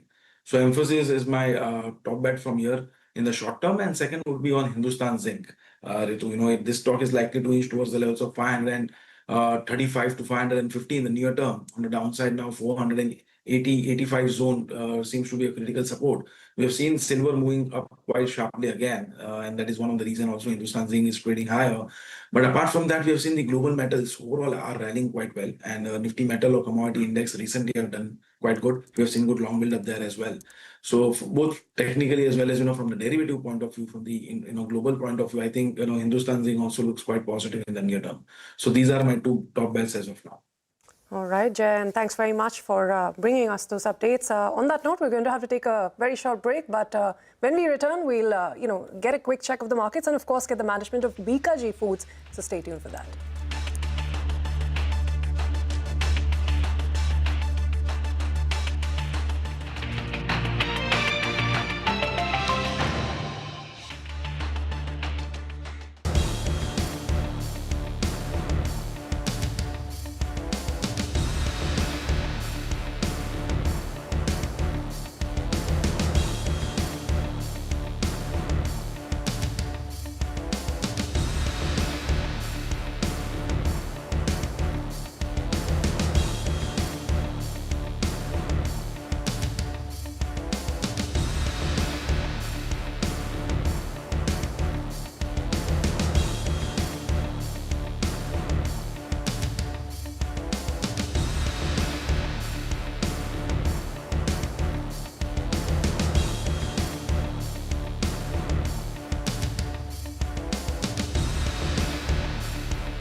Welcome back. You're watching us here on Halftime Report. The Nifty Bank, as we pointed out, has now moved into the red. We have the Nifty 2, which is currently holding with a gain of just about 40 points. From the highs, it's down about 50 points. So just watch out for the markets as we move towards the next hour of trade. There has been a bit of a decline from the highs. But the stock on our radar is BKG Foods International. The management joining us today. Obviously, we have the Chief Operating Officer, Manoj Verma. We talk about the festive season demand update, raw material environment, and expansion into newer markets. Thanks a lot, Mr. Verma, for joining in. You know, in the third quarter conference call, you had said that you are expecting 14 to 15% sort of volume growth in the third quarter for your ethnic snacks business. The first half of this year, your volumes have been a shade under the double-digit mark. For the full year, what targets do you have? And what you had said after the conference call, has that actually played out in real life? Yeah, so we are staying exactly for what we said. So quarter three, you know, would be a good quarter in terms of our volume growth and would be around for what we said. Overall, if we look at it, our full year performance, it will be a double-digit or a close to double-digit growth, volume growth in terms of what we said. All right, Mr. Manoj Verma, your revenue mix heavily skewed towards ethnic snacks, and you've spoken about growing in mid-teens to high teens in the third quarter. But, you know, for the full year and, you know, maybe a 1 year ahead period, how do you see this revenue mix evolving? Do you expect some of the other categories to go faster? So the biggest part is the ethnic snacks, which is about 70%, which comes from the ethnic snacks itself. And that's where the most of the focus is. Other than this, sweets is also doing extremely well. But again, you know, it's more of a seasonal product. And the efforts there are to how do we make it round the year kind of a stuff. So over a period of time, you will see that sweets will also be, you know, performing well and will gain the share of business of our entire portfolio. You know, Manoj, you've mentioned that you continue to target, I beg your pardon, where what kind of revenue share are you targeting from your core and focus markets going forward, Manoj? So core would be around 12-13%. No, so growth, that's the growth. So core currently, if you look at, is upwards of 70%. This would come down to around 68% kind of a share of business in our stuff. And the focus would move towards 18%. The rest would be exports and other markets. All right, focus moves to 18%. Just to reconfirm your guidance, because earlier you had said that you are looking at low teens volume growth every year. This year, you will be doing close to double-digit volume growth. So that's a decline from what you had guided earlier, right? So volume growth, of course, would be, but so what we said more on the revenue growth would be mid-teens. And what we said, we'll stay on that stuff. Okay, mid-teens revenue growth and margins in the second quarter were 15.4%. That was a 5-quarter high. That continues to stay. Last year, you did margins of what? Close to 12.5%. This year, you would be around the 15% mark? Exactly. So inclusive of PLI, this would be the margins we'll have. All right. What about, you know, your increased investment in the US subsidiary? And my colleague here, Ritu, traces her roots to Lucknow, whereas I come from Bikaner. Bikaner is the land of bhujia, and now you are moving to UP as well. So both on US and UP, if you could give us your sense. So let me take your first question first on US. So US are continued investment and focus on international or exports business. That's the kind of investment what we have made in our US subsidiary. This is primarily on our stocks, the credits what we give to our the business partners there and in the sales. So that's what is the investment, and this was must or is essential to grow this business in the US market. That's the point of this investment made. On the UP stuff, UP is the largest consumption market for traditional ethnic snacks, and that's where we are focusing. Keeping that in mind and walking the talk on, as we say, that our investment in marketing. So earlier, a few months back, we rolled out a campaign for our core markets, and the tagline was Bhujia Ho To Bikaji. And for UP, we've roped in Pankaj Tripathi and with a tagline of Kya Baat Hai Ji. So this is what it is. It is a 4-month campaign which kicked off on the 1st of December and will be there for 4 months. So how much does your revenue come from UP right now, and how much do you expect this to grow? See, it's a slow burn. When you make these marketing investment, they are for future. So it'll be very difficult or unfair to expect that over a month kind of growth if we look at. But yes, what we see is that now UP would be delivering 25% growth year on year, or in fact maybe more. That's what we're looking at. But given your, UP growth aside, your large investment in your US subsidiary, exports still about 6.5% of your sales. Some tailwinds from, the weakness in the rupee. What sort of growth are you expecting in those markets? So if you look at Q1, Q2, and even now YTD Q3 also, if you look at, so exports would be growing by far high in that stuff. So there's quite a momentum. As we spoke earlier as well, that we have made investment. I mean, while this is one capital investment, other than this, we moved our head sales who was India. Head sales is moved to US, and we'll be looking after US and Canada market, where we see a huge potential, and we would be, putting our might behind to build those markets. So can you give us a number? 6.5% of sales is where you're at for exports. How much do you want that to go to? So let me correct. It's not 6.5%. It's between 6.5 to 4%. That's the contribution of export sales. Sure. It's a small number. The contribution, if you look at being a small base, will not move as much high because we expect good growth from our domestic markets as well. But eventually, over a period of time, we see that this would move up to 5% as well. And in terms of growth in exports, we will look at, say, around upwards of 40% growth for next 3-4 years. All right. Just a final question, Mr. Verma. I'm looking at the promoter stake of the company. December 2024 was 74.98%. March came down to 74.92%. September, 73.92%. Two promoters in particular, Shivratan Agarwal and Deepak Agarwal, have been paring their stake a little bit, about a few basis points every quarter. Does that continue? Is there a promoter block which is likely?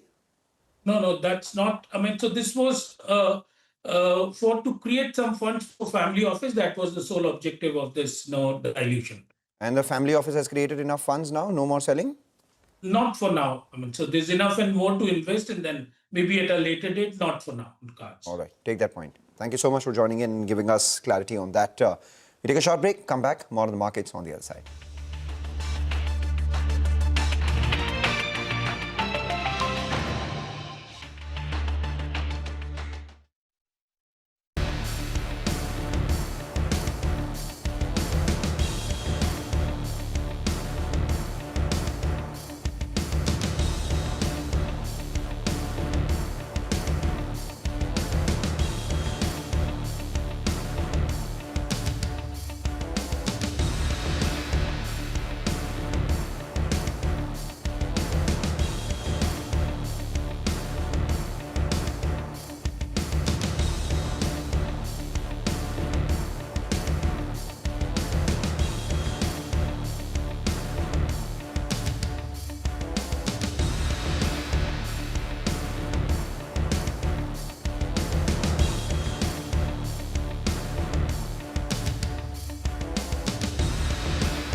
Expiry-related volatility playing out, 80 points off the highs of the day now for the Nifty, heading back towards that 26,000 mark on the downside. A couple of stocks to mark before we close out the show. BSE is one of them. It continues to fall from the highs of the day, around 2,700. 2,800 was the day's high. Is now around 0.4% higher, but off the highs. What has seen a bit of a spike, though, as these Mumbai-based real estate players, be it Lodha, be it Godrej Properties, they have moved higher, and of course real estate as a pack itself is doing well for itself before the RBI policy decision tomorrow. Some spike coming in for Godrej Properties and for Lodha. The real estate index has seen a bit of an up move, 0.75% higher. And just pull up two names before we call time. Swiggy is one, moved back above the mark of 400. Reports coming in of a QIP launch next week. And Eternal, that has now moved below the mark of 300. So it's a 4-month low for Eternal, has not closed below levels of 300 since August. So take your leave on this edition of Trading Hour. From Mangalam, Ritu and me, thank you for watching. Halftime report on the other side.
Stocks see some green after 3 down sessions with broad-based gains. IT, realty and metals lead the charge while healthcare lags. Indigo Airlines parent Interglobe Aviation is facing rough weather over a rush of flight cancellations, which the airline blames on the weather, congestion and updated crew rostering rules. The airline hopes to normalize operations in 48 hours. JSW Steel inducts Japan's JFE Steel as an equal partner in Bhushan Power and Steel to expand and grow the business. JFE's investments at enterprise value of 53,000 crores will help JSW Steel pay significant debt, getting a thumbs up from analysts. The Biocon board is set to meet on December 6 to consider buying out shares of investors in its biologics arms. It also plans a fundraise which could help facilitate the buyout. The stock slips.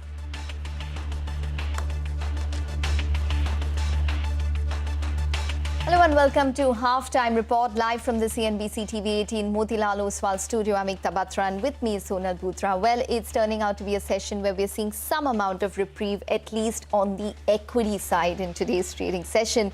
So after 3 days of losses, we are seeing some amount of green. Let's see whether that sustains at this point in time. Based on the rupee weakness that we are seeing, it could possibly be a little precarious. For the rupee, in fact, it's hit another record low today. 90.42 is what we've seen the rupee hit. So what does that mean in terms of equities? Possibly the 20-day moving average would be the key factor to watch out for at around 25,920. And separately, just a little bit of reprieve continues for the IT index, which is now one of the best performing indices on a week-to-date basis, up close to around 2.5+%.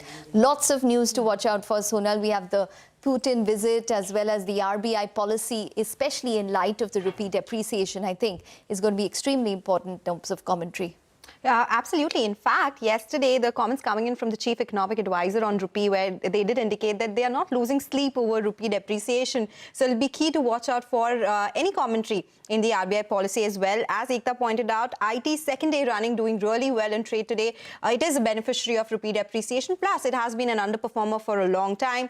The mid-cap index, though, has come off sharply from the highs of the day. The advanced decline ratio, those lines, they're almost merging now. So watch out for that one, because that has been a laggard for a long time now. Look at that. The ratio at 1:1 currently. So whether that continues, where the mid-cap index sees some red on screen and the market breadth as well, that is something we'll be tracking closely. But let's talk about the broader markets then. We have Vivek with us to take us through the stocks that are moving around in trade. Vivek.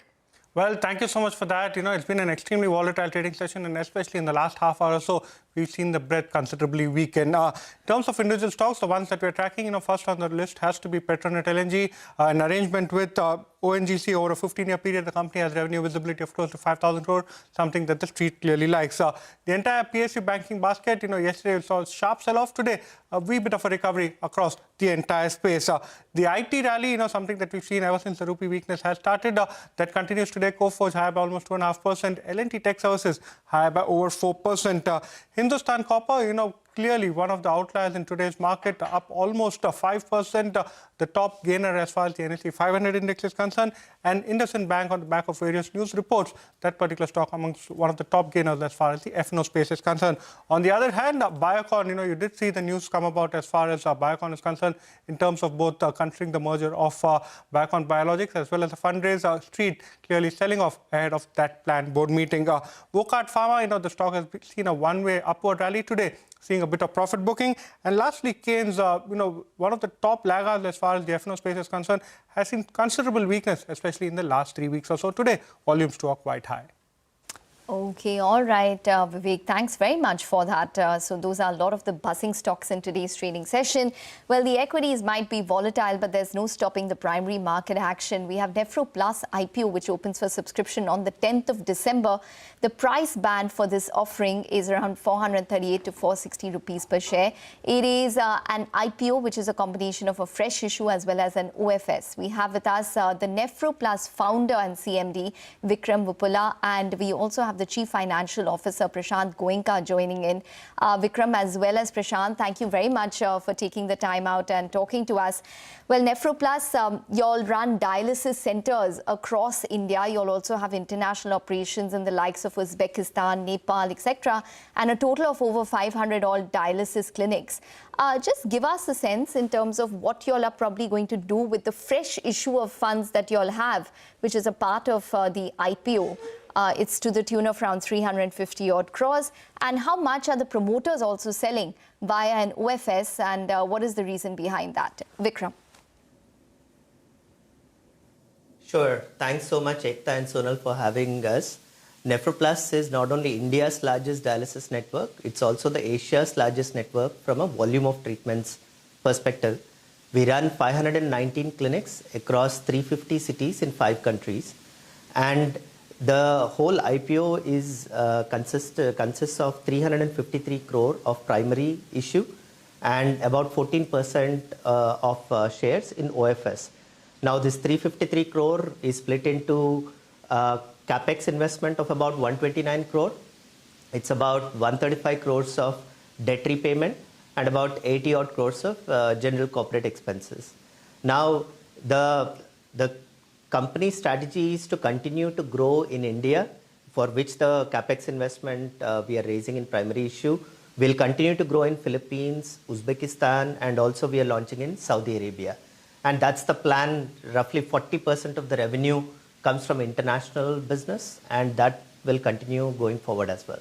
Okay, take that point. Prashant, coming on this, around 136 crore. In terms of the promoter shareholding, the promoter has 79% stake before the OFS, and after OFS, it will come down to 69%. Yes, that's exactly what I was going to follow up on. Are staying even after IPO in a very big quantum. The 10% OFS is done to get partial exit. Okay. So, Prashant, when we talk about the debt repayment part as well, what is it currently? After repayment of debt, will you be completely debt-free? And expansion in terms of center addition, how many centers do you plan to add with the remaining money?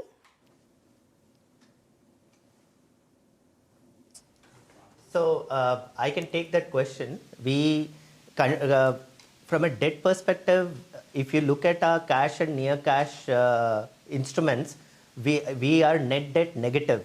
So after the, from a gross debt perspective, roughly 200 crores gross debt is there.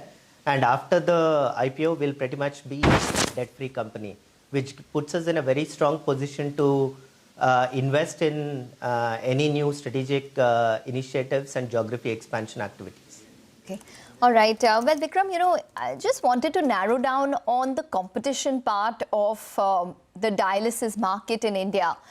Your cost per patient as per your RHP is around 2,531 rupees as of Q1.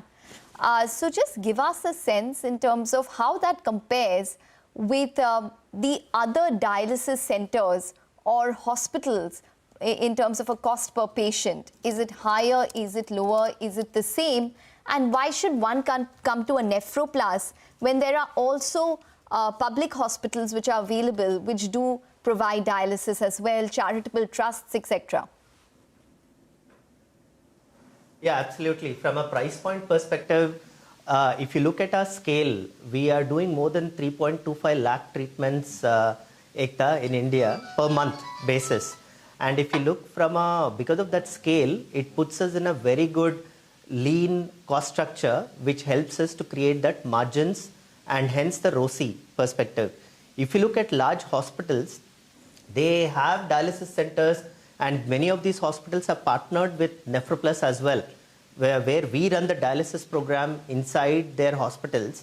But if you look at an individual hospital or a chain, they do not have the scale that is required in a dialysis network in order to generate margins and ROCE. So most of the corporate hospital chains in India also have partnered with NephroPlus, because in dialysis market, you need massive scale and you need 100% focus in order to create margins and create ROCEs. We were actually at the negative EBITDA for the first 11 years. And then we became PAT positive only 2 years ago. With that scale that we have achieved, now the operating leverage has kicked in, which is helping us generate very good corporate EBITDA. Corporate EBITDA for H1 of FY26 is 23%. Our ROCE profile for H1 of 26, annualized ROCE profile is roughly 24%.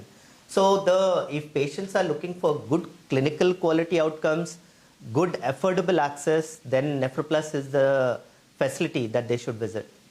Okay. Vikram, you mentioned how your margins have improved to levels of 22%. One of the reasons is operational leverage kicking in. Is it also because the captive clinic contribution has come off? If you can give a sense of what the margins look like in that particular segment, that has come from 60% to 30% now.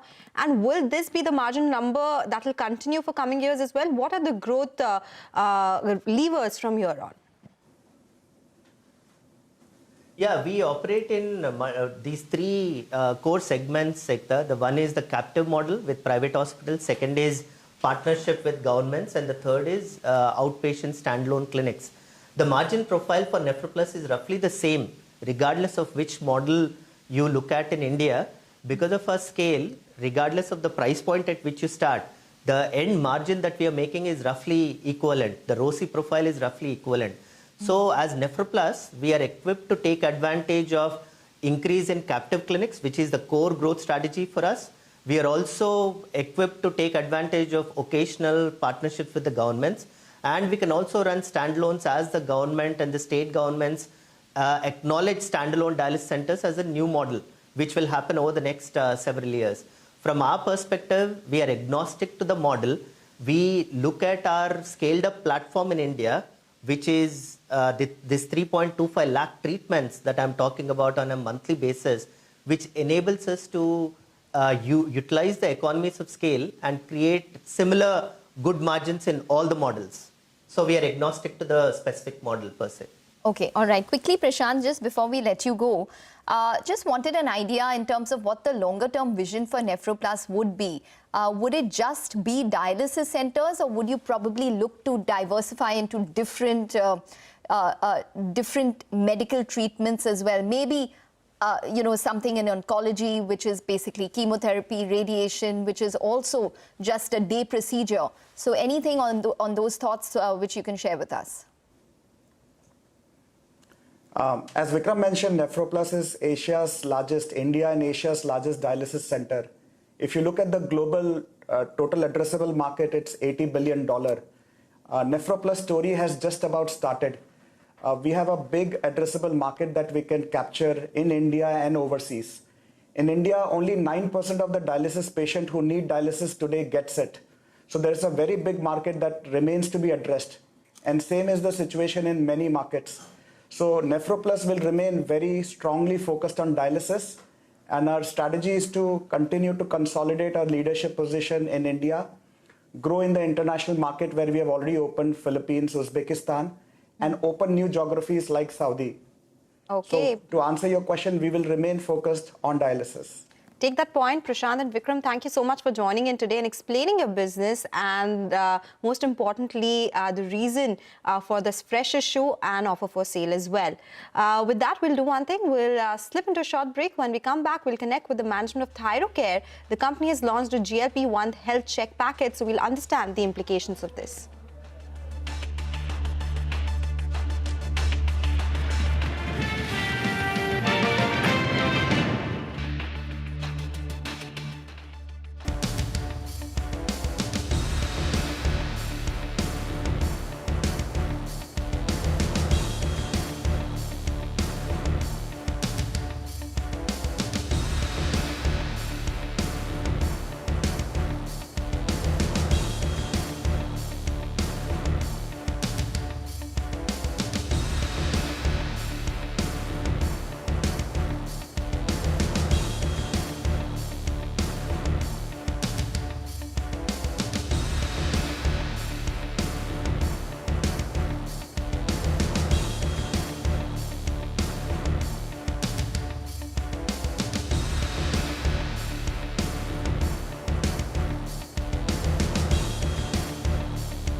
Welcome back. Well, let's talk about the diagnostic space now. We have Thyrocare, which is in focus. The stock has been an outperformer this year, up around 43%. And the latest news on the company is that they've launched the latest in the GLP-1 space. They've launched a health check. We have with us Rahul Guha, who is the MD and CEO of API Holdings. He's also the MD and CEO of Thyrocare Technologies to discuss all this and more. Rahul, hi, welcome to the show. So a lot of the diagnostic companies are now launching these GLP-1 testing packages. Just tell us, are you seeing as much traction as we are seeing for a couple of the drugs? No, firstly, we were the first to launch the GLP-1. So Thyrocare is always known to be at the front runner. We were the first to launch fever packages. We were the first to launch GLP-1 packages and many other packages, and then we get copied very quickly. But I definitely believe there is a huge opportunity. You would have seen the Australian FDA giving a warning around these weight loss drugs. So it's very important to be safe as you take these drugs and ensure that you are losing weight in the right way, in a way that doesn't do long-term damage to your health. So I think right now there's a lot of euphoria about consuming the drug and losing weight, but it's very important to be safe, and people will start to pick up. But as you said, it's still early days. We launched the package literally, I think, almost 3 weeks ago. So, and we haven't fully started to promote it as yet. But I'm very confident as people get more and more on this drug and see the benefits of weight loss, they will also realize it's important to make sure you take a holistic approach on how your weight loss and ensure that you complement the medicine with good testing. Okay, take that point. So still developing in terms of the financial impact and the demand that you'll see for this particular testing. But Rahul, the other update that came by is the change in labor laws, right? There's mandatory testing for everybody above 40 in any organization. What would that mean in terms of business for Thyrocare and the industry as well? Are you seeing incremental benefit coming in because of that? It's too early. As you know, the law, it's still not notified as law. It's still going through the process. I think there'll be another 45 days before the consultative process concludes and then the final guidelines come out. I think it's the right step for the country as a whole. Everyone above the age of 40 should get tested from a preventive health point of view, and this is really an absolutely right step in towards managing healthcare. Ensuring that we diagnose any long-term illnesses early and treat it before it goes out of control and the costs compound. So this is certainly the right step. I am sure most employers will adopt it, and then that will have a runoff benefit to diagnostic companies for sure. Okay. All right, Rahul, now coming down to the business, Thyrocare Holding, 61% of the promoter holding is pledged. What is the plan in terms of reducing this pledge?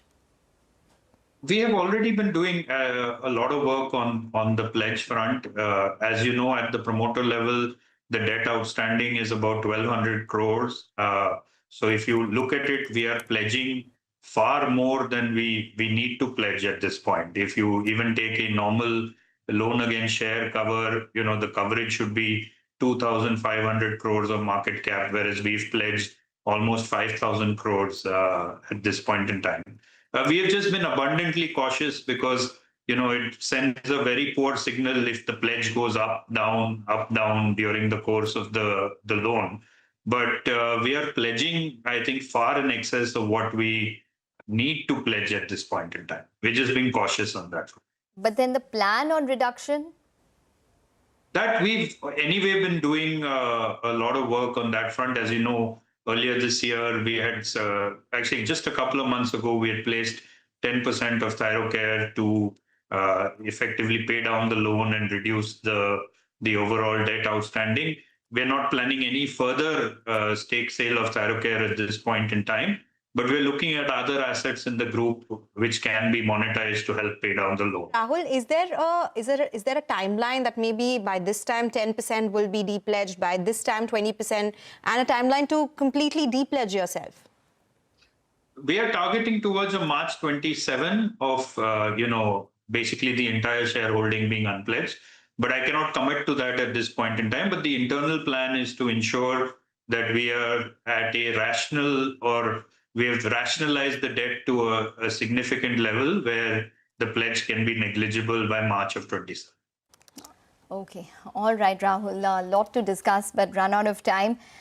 Thanks very much for joining in and speaking with us and giving us that quick take in terms of the GLP-1 testing, as well as the plans in terms of reducing the debt. March 27 is possibly when we could see a significant reduction in terms of the pledge, which is there on Thyrocare's books at around 61%. And separately, no further stake sale by promoters. Remember, they sold around 10% stake for over 660 odd crores in the month of October. We'll take a short break, but on the other side, we'll get talking about the FNO space. Stay tuned.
Welcome back. You're still tuned into Halftime Report. Well, there's some green on the screen today. So let's understand what the FNO trends are suggesting. Mangalam is joining us now with more. Mangalam? Well, there is some green, but the market has actually come off the highs. And if you look at the Nifty Bank, that's the one that has taken a firm amount of knock, currently sitting with a mild cut. And that's the reason why the Nifty also is off its high. So that's something we will be monitoring. The other thing that we'll be monitoring is how the IT index pans out. Will the gain in the IT index offset the losses that we're seeing from Nifty Bank or not? The other part is Reliance. That's the top contributor on the way up on the Nifty. So which is why that stock is holding up. So with the IT index and Reliance holding up, the weakness in the Nifty Bank has been absorbed by the bulls. The India VIX, that's now below the 11 mark. So that's another thing which we're monitoring as we move along, because a far lower number below 11 means that the market is pricing in complacency, but that should not be the case right now. The Nifty, the India VIX is hovering around that 11 mark too. And the other part that we will continuously monitor to know where the market is going is the broader markets. Even as the Nifty is about 200 points away from its all-time high, previous all-time high, has recovered about 200 points from yesterday's low, there is some sort of indecision in the advanced decline. After having ballooned for the green line and the red line, now they've come closer and they are split right down the middle, an equal number of stocks advancing and declining. And that's where all the option writers are too. 26,000 put writers are fairly active, and the premium out there suggests that 25,950 or closer to the 20-day moving average on the Nifty, there is support. A large part of the up move was because the 25,950 call writers were caught on the wrong side, so they had started to unwind their positions. But as we pointed out yesterday as well, the 26,100 to 26,150 mark continues to see some sort of supply, and that exactly continues right now as well. So the 26,100 call comes up for you. That has a premium slightly shy of that 100 rupee mark. So around 26,150 to 26,200 is where the supply is on the Nifty. So the broad range that the street is working with right now is 25,950 is a strong support, and 26,150 to 26,200 is where some sort of supply is. Okay. All right. Thanks very much for that, Mangalam. We'll take a short break now. But on the other side, Manisha Gupta will join in. She will have Kushal Rastogi of Knight Fintech with her. Stay tuned for that conversation.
Welcome back. The mid-cap index is at 140 points as we speak, but the market breadth is in favor of declines. But a couple of these chemical names, they have been doing well this week.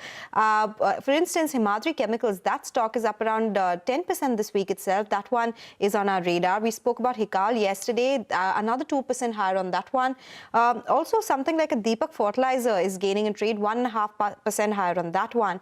Petronet LNG, that stock is up by 4.5% on the back of their deal that they signed with ONGC with a gross revenue potential of around 5,000 crore rupees over the next 15 years. So some of these outliers in an otherwise weak market when it comes to the mid-cap breadth. But we'll keep tracking these market moves for you. When we come back, as promised, we'll get in Manisha Gupta with Kushal Rastogi of Knight Fintech. Stay tuned for that.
request.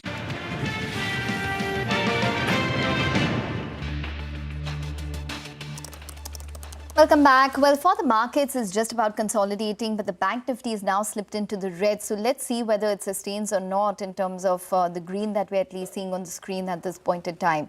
The advanced decline ratio just about even keel. So we have around 2,000 stocks advancing to around 2,000 stocks declining. But Manisha, over to you on what you're tracking in the commodity space. Ekta, thank you for that. Joining me as a guest, Kushal Rastogi is founder and CEO at Knight Fintech. Kushal, hi, thank you so much for joining in. Well, the latest data from RBI does show that when it comes to agri investments, especially in case of fintech, does seem to be on a rise right now. What would you say is driving this sharp increase that we've seen within the agri loan demand? Hi, thank you so much for having me here. If you look at from an agri lending perspective, the agri has expanded to about 31 lakh crores is expected to hit in FY26. The reason what we say is like there is an overall framework from the government, the reforms, which are also promoting and incentivizing the banks. For example, is specifically maintaining priority sector lending for at about 40%. Out of which 18% is geared towards the agriculture lending. So that becomes like a big push from the government itself to motivate and incentivize the commercial banks to promote the agriculture lending. At the same time, in my opinion, if you see, it's also about encouraging the farmers in terms of moving towards a formal credit than an informal credit, right? So, for example, reforms like ACC, which has been picking up quite well and now probably hitting about 9 lakh crores, right? So which is again like kind of a big incentive from the government towards the farmers to adopt something like into the formal credit for rates as low as 7%. So I think both the government is pushing both the farmers, the borrowers, as well as the institutions to basically work together. I think that is probably one of the key reasons for as we see as the spike into the lending. Apart from that, if I have to add, the overall the monsoon season has been well in the last few years, and that has also been helping into the increased demand for the farm loans. Yeah. Kushal, and are we looking at pan India, or do you think this is still some geographies that the markets are concentrated in? So if you see from a farm loan perspective, obviously there will be the distribution across the geography. If you look at some of the northern region, like so they have been doing pretty well. You have quite wealthy farmers into the northern sector.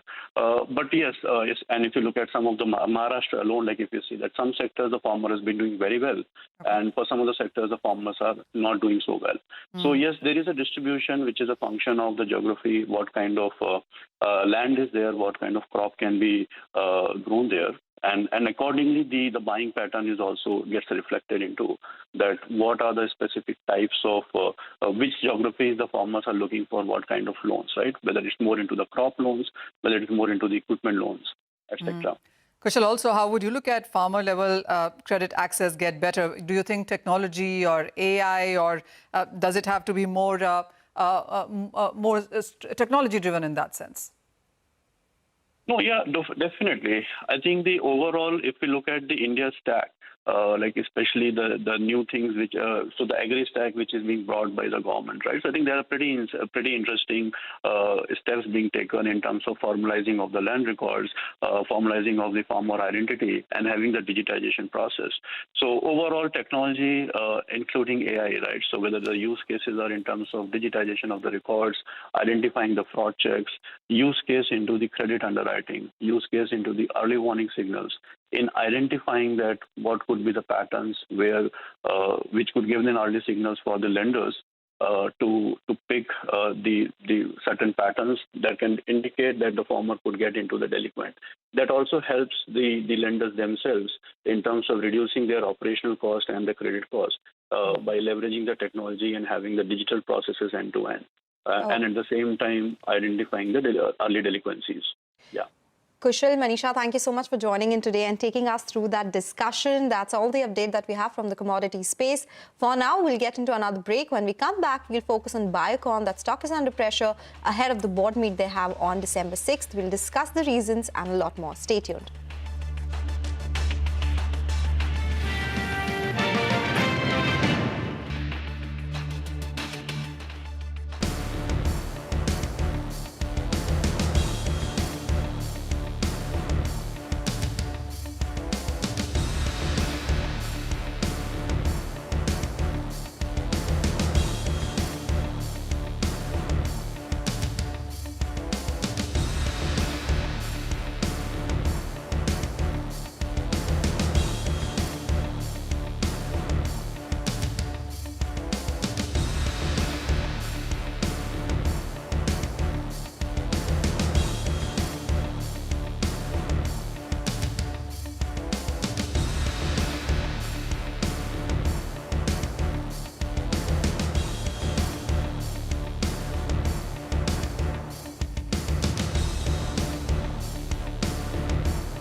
Aviation.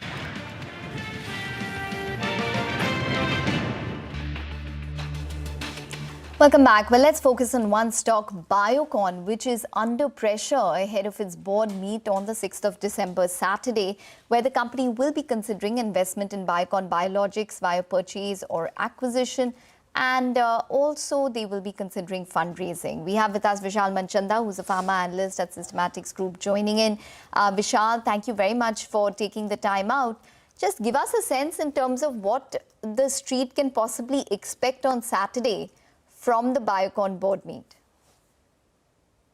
So I think essentially the meet is regarding a fundraise that they are planning and infuse. So basically the fundraise is probably meant to infuse fund into the biologic business. So as we know, the biologic business is a high growth business. And if we look at the current debt to EBITDA ratios of Biocon Biologics, they probably need a fundraise at this juncture. While this is a second fundraise coming too soon, they had a previous fundraise only some time back. So I think it's primarily to kind of reduce the debt to EBITDA, improve the debt EBITDA ratios for the company, and probably also to clean up the capital structure. Okay, but why is the stock under pressure ahead of that board meet? It's down 5% today. I think this one is like coming too soon. Maybe we had a fundraise earlier this year, and this is another one announced too soon. So obviously, it's going to dilute the existing shareholders. And so I think we'll have to wait and see how the growth opportunity pans out. But for sure, this is going to be diluted immediately. Okay.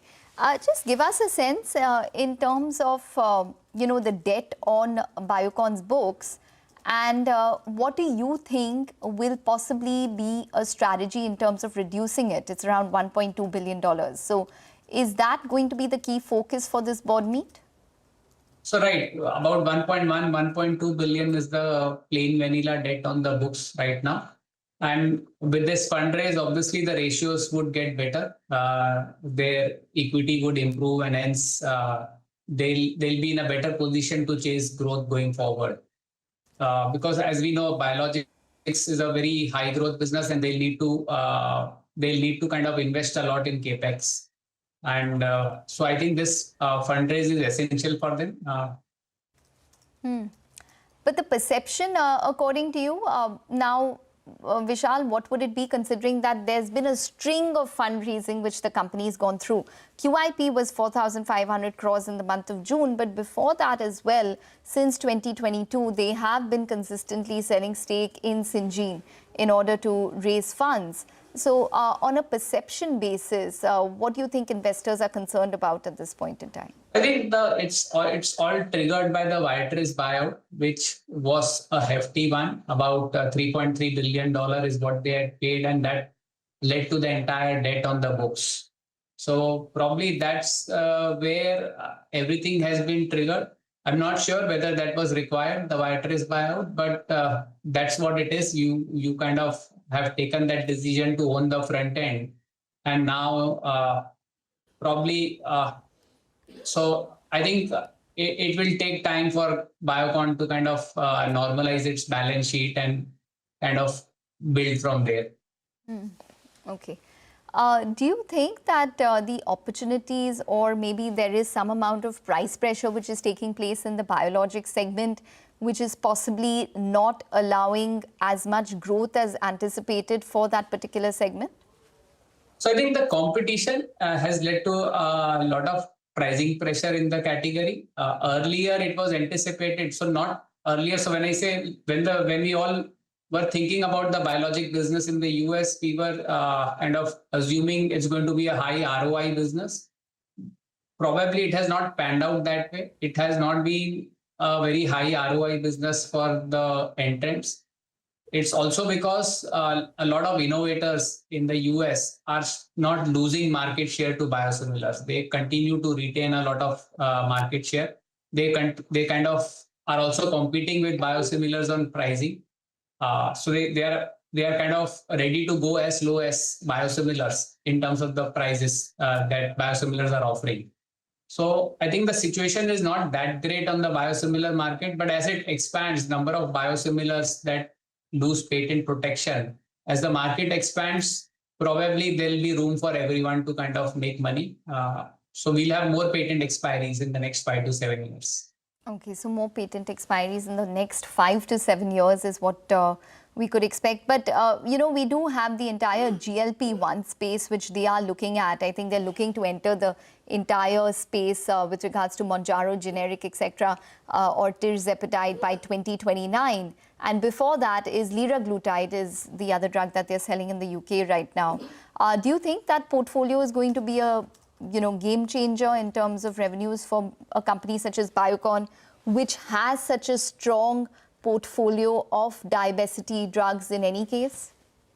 So specifically on this, on the semaglutide, liraglutide opportunity, I think one thing that we are observing is, so like we have seen liraglutide opportunity having opened up in the US. There are 4 generics. But if you notice, the innovator continues to hold a lot of share. So along with the authorized generic, when I last saw the market share, they were close to 60% market share. And despite 4 generics on the market, they had minority share. While if you look at normal cases, usually the innovator kind of almost loses all the market share to the generic competitors. So we'll have to wait and watch out this trend, whether the innovator is giving up share to generics, whether they are whether they are also cutting prices at par with generic drugs. So we'll have to see how the innovator kind of takes the call here, whether they want to compete with generics or not. Okay, all right, Vishal, we're going to leave it on that note. Thanks very much for joining in and speaking to us. So that is the word coming in from Vishal Manchanda of Systematics Group on Biocon, that stock under pressure at this point in time. Well, for the markets as well, it is giving up gains, so just about flattened out as we speak. We have the Nifty, which is just about holding 26,000. It's a wrap on Halftime Report. Business Lunch will take all the action forward. Stay tuned.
Stocks fight to hold some gains with IT, realty and metals among the outperformers. The healthcare stocks are the big laggards.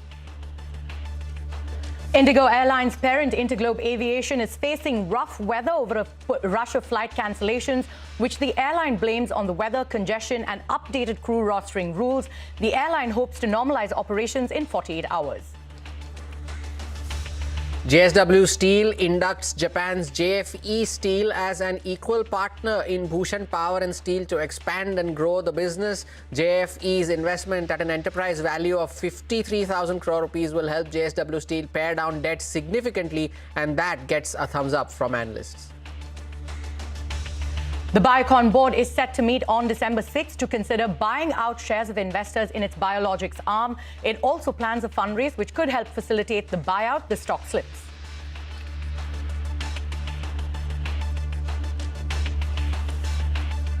Good afternoon, you're with us here on Business Lunch. We are coming to you live from the CNBC-TV18 Motilal Oswal studios. I'm Hormuz Fatakia. With me, as always, Arundhati Ramanan. Arundhati, good afternoon. And well, after 3 days of losses, one would have hoped that there would be some gains, but the Nifty as of now is fighting to hold on to some bit of green, still 20 points higher. But the principal culprit of this coming off the highs of the day for the index has been the Nifty Bank, and that index is now down 400 points from the highs of the day. 59,550 was the high, and now we've come off 400 points from those levels. At the lowest point of the day is the Nifty Bank, and that has had an effect on the Nifty, which is now fighting to hold that 26,000 mark. And of course, today being the Sensex weekly expiry as well, so that needs to be taken into account. So that some expiry related volatility coming in to the markets, and banks ahead of the RBI policy are leading the indices lower. Absolutely, Hormaz. Good afternoon. Like you said, the markets are fighting to stay in the green, absolutely flat right now. But there are some sectors that are doing well, right, that are seeing green. That happens to be the IT pack, which continues to clock gains on the fall in that rupee. So if you take a look at it, TCS, HCL Tech, Tech Mahindra, all of them up over 1%. But it's not just them, it's also the real estate stocks that are doing well ahead of the policy tomorrow. So Godrej Properties, Oberoi Realty, Prestige Estates, all of them over 1% higher. The metal pack also doing well, JSW Steel, Tata Steel, all of them holding well in the green. Yeah. But first up on the show, airports across the country are in disarray as India's largest carrier, Indigo, gets hit by massive flight disruption following updated flight duty limit norms. Over 1,200 flights have been cancelled in November so far, and the airline has also cancelled over 200 flights just today. Shivani is at the Delhi airport to get us the latest. Shivani?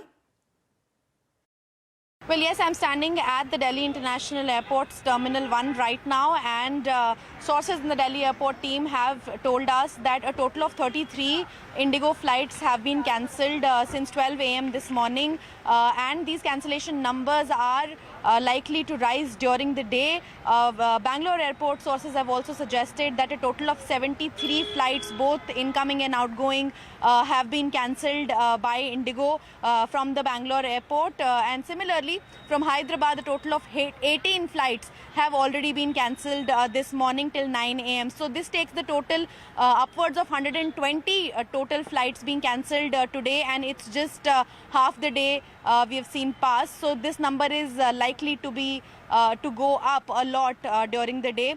In the meanwhile, we are also getting to know that DGCA has called on and summoned Indigo's top management to come and just tell DGCA and explain what is the kind of issue that is happening and what is the way out of this. So we'll keep track of this story, we'll keep tracking it.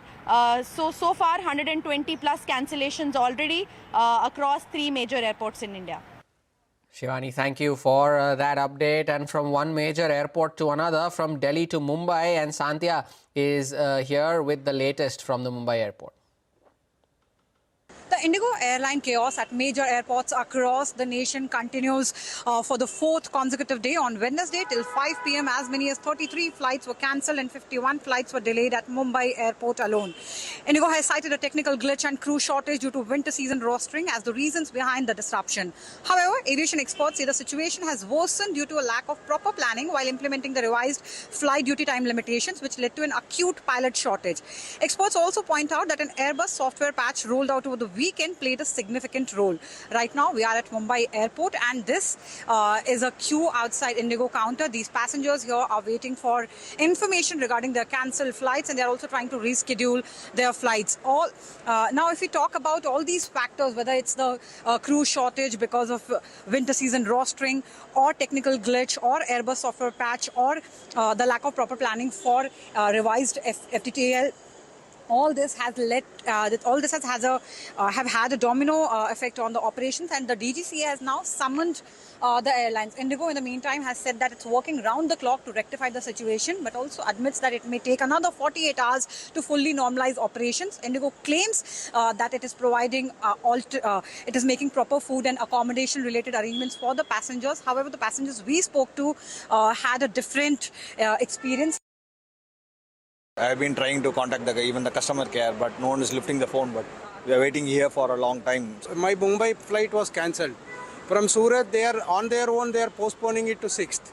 What do I do till 6th in Surat? Nothing. They have not even bothered to answer the phone call. So call center is not picking up the call, and I'm putting my PNR. It's saying non-existent, and so I have no option. I had a scheduled meeting in Bangalore. So that's very important for me, but somehow I have no idea how to go there now. I received a message from Indigo at 5:30 in the morning that my flight has got cancelled. And I'm calling the call center from last 2 hours. I could not reach the call centers. And everyone who is waiting here from last 2 hours. I'm in this line from 1.5 hours and I'm not in the forward action. There is no response from the Indigo people. That's Santya there with the latest on what's happening from the Bombay airport over these massive cancellations by Indigo as well as disruptions with their flights. We also spoke to aviation industry experts earlier today on this issue, and here's what they had to say. Flight and duty time limitations are not for the benefit of pilots, not for the luxury or relaxation, but it is essential to safety of flights. Some airlines, when pilots have asked the airlines that they're compromising on flight and duty time limitations and insisted on safety, those pilots have been even sacked from the airlines. There are enough evidence. Don't ask me for details because that's not necessary, but that is an absolute fact.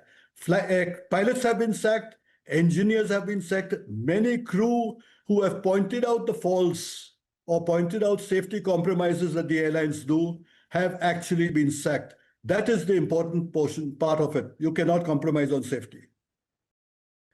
The coup de grace, so to speak, is this FDTL issue, which airlines all these years have been, along with DGCA, they've been managing to postpone it. And things came to a head.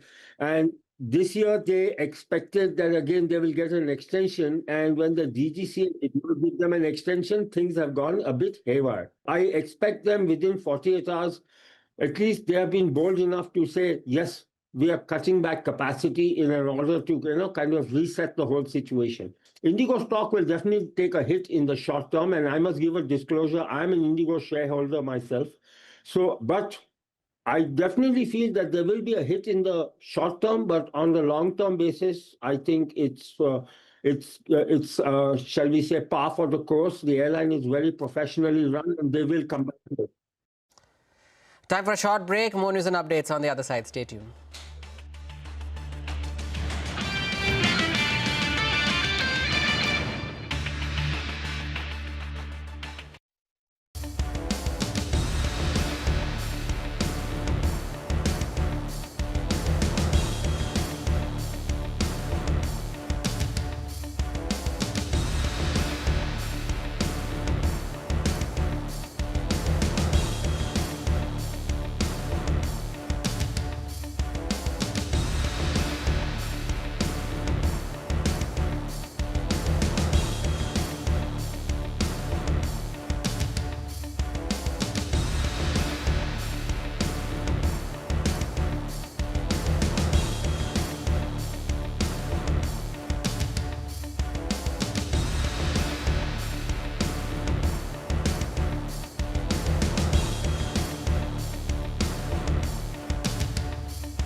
Welcome back. You're still with us on Business Lunch. Markets giving up their gains of the day, but the Nifty now right below that 26,000 mark. But the rupee also set a fresh low this morning of 90.42 to the dollar. But thereafter, the market has recovered, partly by RBI support and partly by dollar sales. We have Lata Venkatesh with us with more on the rupee. Lata?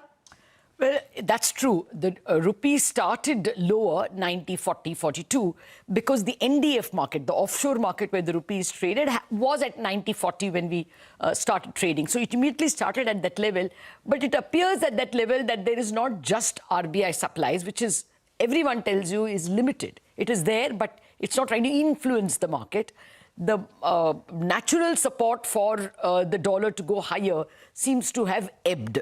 And dealers were in particular pointing out to what you call the RBI fixing.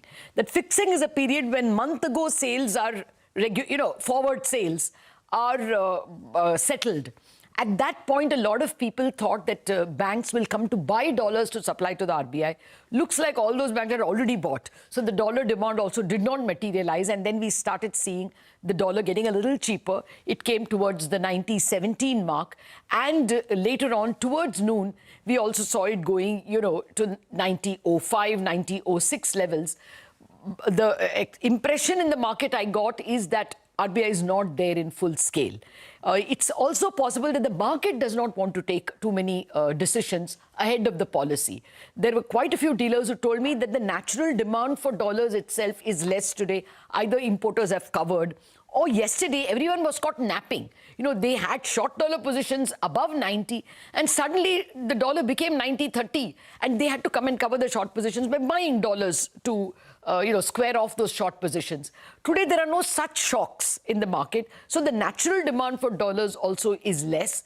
And that may explain why you see a decent recovery in the rupee. It's at the moment a little stronger than where it ended yesterday. Everyone maybe wants to keep still before the policy announcement comes on December 5th. And thereafter, maybe people will start taking fresh positions. The market's expectation, even in the morning, was that the RBI won't do much around 40. Maybe the next level they will choose is 90.50, because they've shown a penchant for these round numbers. They supported at 88.50, they supported at 89, 89.50, then 90. So that 50 is a number everyone was looking for, but it never got there. Interesting, and that's possibly the policy is also possibly one of the reasons why the markets are a little jittery this afternoon. And 90.10 is currently where the currency is. So it's a significant recovery from the 90.42 low that it made earlier in the day. Now the policy due tomorrow. Ritu is here with all the key expectations. Ritu. Will it or will it not? The decision of the Reserve Bank's Monetary Policy Committee has the street deeply divided. India's robust growth numbers for the second quarter are raising questions about the need for lower rates, despite the record low inflation opening up room for the MPC to cut rates. And the falling rupee is only complicating matters for RBI even more. Now, against this rather dramatic backdrop, the CNBC-TV18 poll shows a clear majority still leans towards easing. 60% of our respondents expect RBI to deliver a 25 basis point rate cut, while 40% believe that the committee will choose to hold. But even among those that are expecting a cut, the belief is that the easing cycle is going to be very short. A strong 60% say the cycle will end in December itself, while 30% expect one last move in February, while 10% think the cycle has already ended. Now, on the eventual landing point for these rates, the sentiment clusters around 5.25% as the likely terminal policy rate. 60% of the economists back that level. Another 30% expect the RBI to settle slightly higher at 5.5%, and only 10% see room for a deeper move to 5%. Now, as far as the macro forecast is concerned, with the economy expanding at a far faster clip than anticipated, 8% average for the first half of the year already, half the respondents believe RBI is going to upgrade its FY26 GDP outlook to 7.1 to 7.2%, and 40% expect an even sharper rise to more than 7.3%. Now, the confidence in growth comes alongside strong disinflation trends as well. So a decisive 90% of those polled expect that the RBI will lower its FY26 CPI projection to 2 to 2.5%, while the rest foresee a slightly deeper cut. Now, even if RBI cuts rates, respondents are very clear that the policy stance will remain neutral, but the tone, they say, may soften. 60% in fact expect a dovish message reflecting comfort on inflation. Now, as far as the rupee's recent weakness is concerned, most do not expect it to influence the decision, with 80% saying the currency will not impact the outcome and the central bank will remain focused on its inflation mandate with an eye on growth. Finally, the liquidity surplus has narrowed amid the tax outflows and RBI's intervention in the forex market. And from December to March, we also typically see cash withdrawals from the system. So the market expects RBI to communicate some liquidity easing measures, including the possibility of an operation twist or OMO purchases. To cut or not to cut, the big dilemma for the Monetary Policy Committee. We know of that at 10 a.m. tomorrow morning. Take a short break. More news and updates on the other side.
Welcome back. Now, Russian President Vladimir Putin is set to arrive in New Delhi for a two-day visit. Parikshit is here with more on Putin's agenda for New Delhi. Parikshit.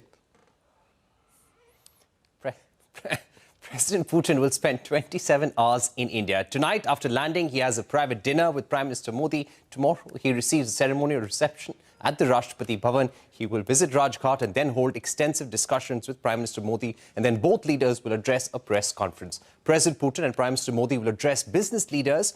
Finally, President Putin meets India's President Draupadi Murmu before departing from the country. We can expect economic cooperation to be a major focus area during this visit. Russian president is coming with 7 ministers and a large business delegation, 10 intergovernmental agreements, 15 commercial deals to be signed during this visit. Both nations will adopt a joint statement and announce a future economic cooperation program. Ahead of this visit, Russia has promised to increase imports of chemicals, raw material, equipment, textiles, consumer products and food products from India. There will be discussions on an India-Eurasian Economic Corridor, FTA, India to push for a greater export of pharma, textiles and agri-products to Russia. Both sides will sign an agreement on migration of Indian skilled workers to Russia. There will be discussions on Eurasian transport framework to boost connectivity. India and Russia will explore increasing connectivity via the International North-South Transport Corridor and Chennai-Vladivostok Corridor as well. There could be an agreement on Arctic shipbuilding, and tech, space and nuclear energy will be outlined as major priority areas for the future. Both sides will reaffirm the target of $100 billion in bilateral trade by 2030. For context, the bilateral trade currently is around $68.7 billion.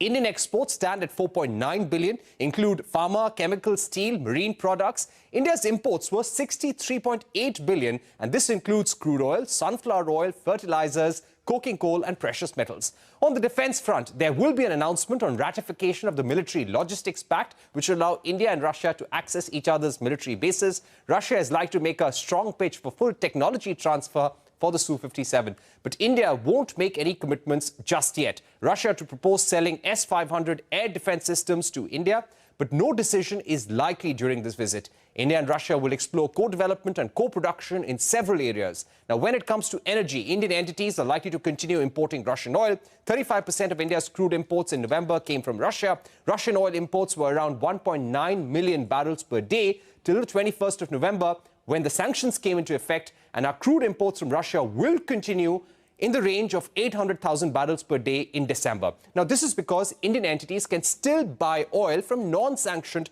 Russian entities. When it comes to global issues, there will be a discussion on the Russia-Ukraine war, strengthening BRICS and reforming SCO as well. All right, Parikshit, many thanks for taking us through the details of Putin's agenda in India. But with that, it is a wrap on this edition of Business Lunch. Midcap Radar comes up next.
Good afternoon. Welcome to Midcap Radar live from the CNBC-TV18 Motilal Oswal studio. I'm Sonal Bhutra. With me as always is Vivek Iyer.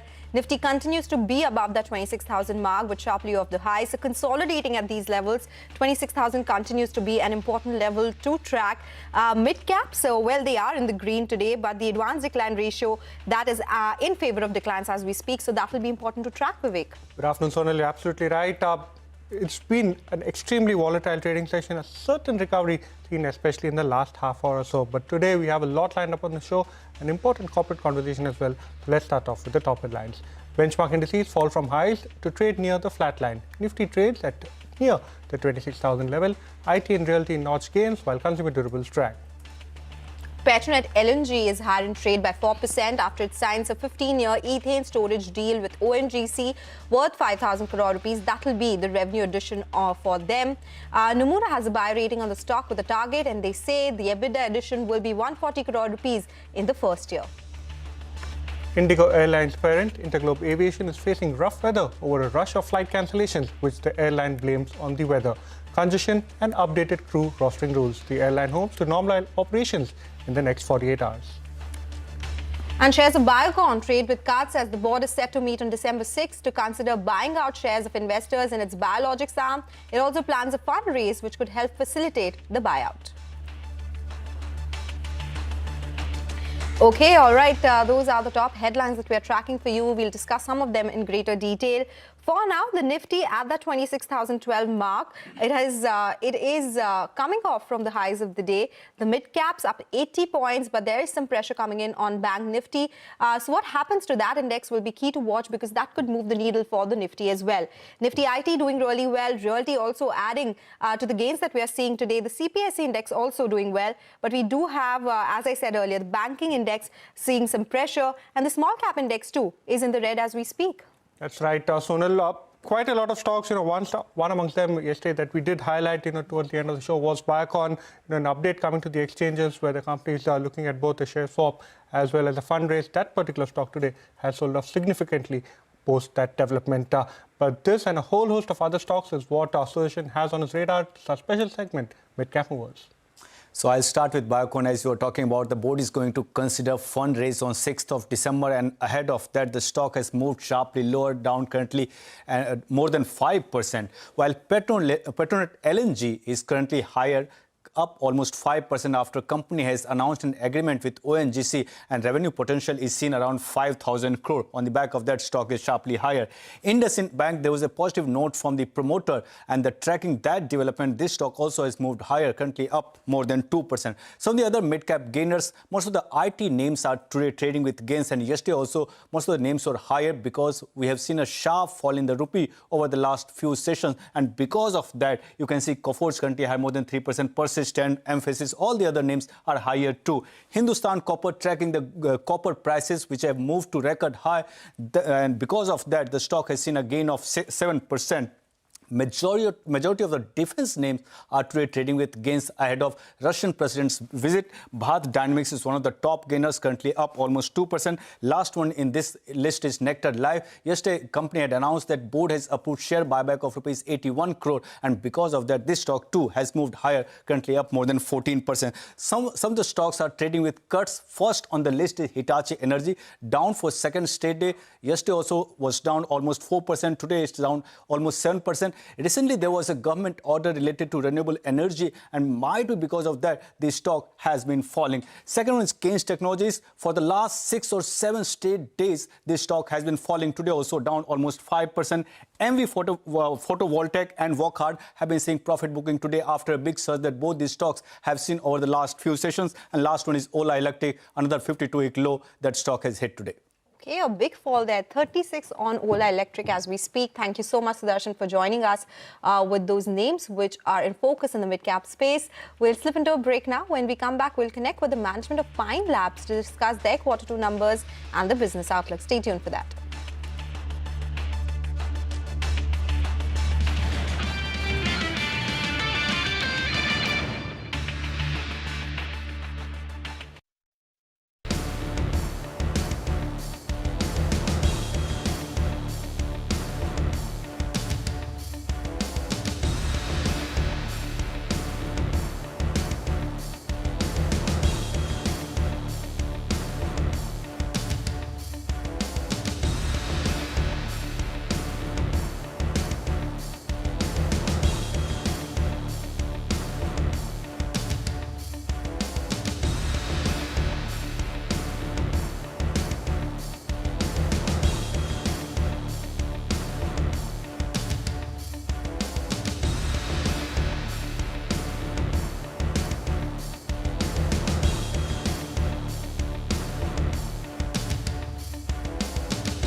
Welcome back to Midcap Radar.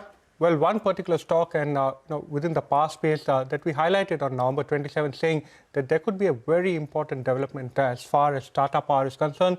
This was regarding their Mundra power plant currently lying idle on the back of the fact that, number one, the earlier long-term PPA isn't enforced yet, and also the Section 11 benefits wasn't extended post-July. In fact, on November 27th, we had informed our viewers that the company was very close to signing the PPA with the Gujarat government. This is a supplementary PPA, and other states were expected to follow suit. Now, in line with what we had reported earlier, the management, in an interaction with our colleague Lata Venkatesh, has gone ahead and confirmed this development. They're saying that the Mundra facility is an extremely important facility for them. They're saying along very similar terms and conditions in which the Mundra plant was operating under Section 11, they are expecting this particular facility to now operate under a supplementary PPA with the Gujarat government, post which they expect other states too to follow suit. They are expecting this supplementary PPA to be in effect and expecting complete capacity utilization till the year 2038, which is in effect throughout the tenure of the PPA. This is an extremely important development as far as Tata Power is concerned, given the fact that when the plant wasn't functional, the company was actually making a loss on the bottom line in that particular segment. Let's listen in to excerpts from that conversation that Dr. Praveer Sinha had with our colleague Lata Venkatesh. Mundra is one of the big issues for Tata Power, and I can tell you that we are very close to finalizing it with the government of Gujarat, and it should happen very quickly. Any day it should happen. We expect that once this is finalized with the government of Gujarat, we'll be able to take it to all the other 4 states. It's a win-win for everyone because this is one of the lowest cost producers of power. Very stable plant, and it supplies to all the 5 states at full capacity as per the PPA, and the arrangement will ensure that the plant operates fully right up to the end of the PPA term, which is 2038, and we feel that this will give new support and life to this plant, which in between has been running under Section 11 but should now run under the new SPPA arrangement. When you say very soon, should we expect it in the 2025, in the calendar year itself? Yes, absolutely. Within this month, I think we are just right there. And how much time will the other states take to follow suit?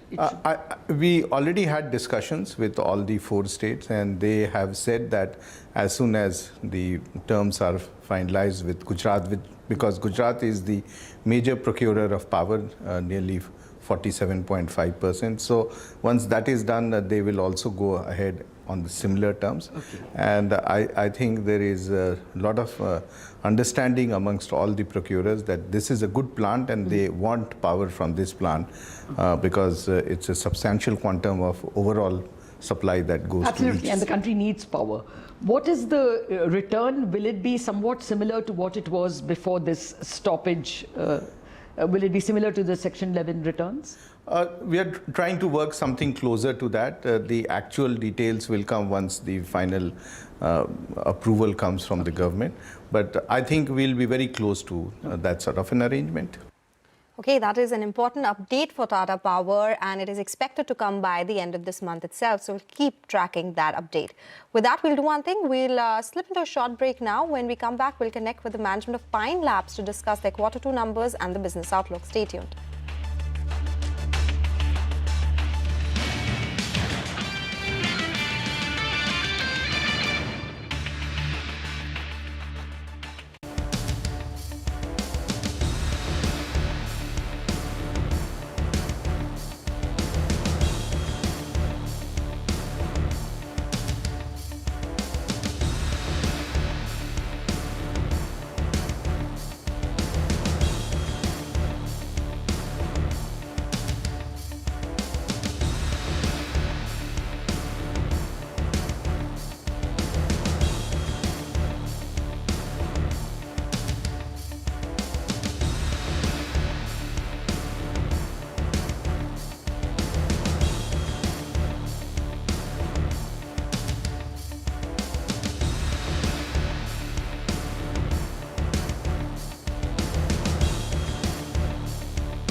Welcome back. You're still tuned into Midcap Radar. Pine Labs is the stock on our radar. B. Amrish Rao, the CMD and CEO of the company, is joining us now to discuss their Q2 numbers.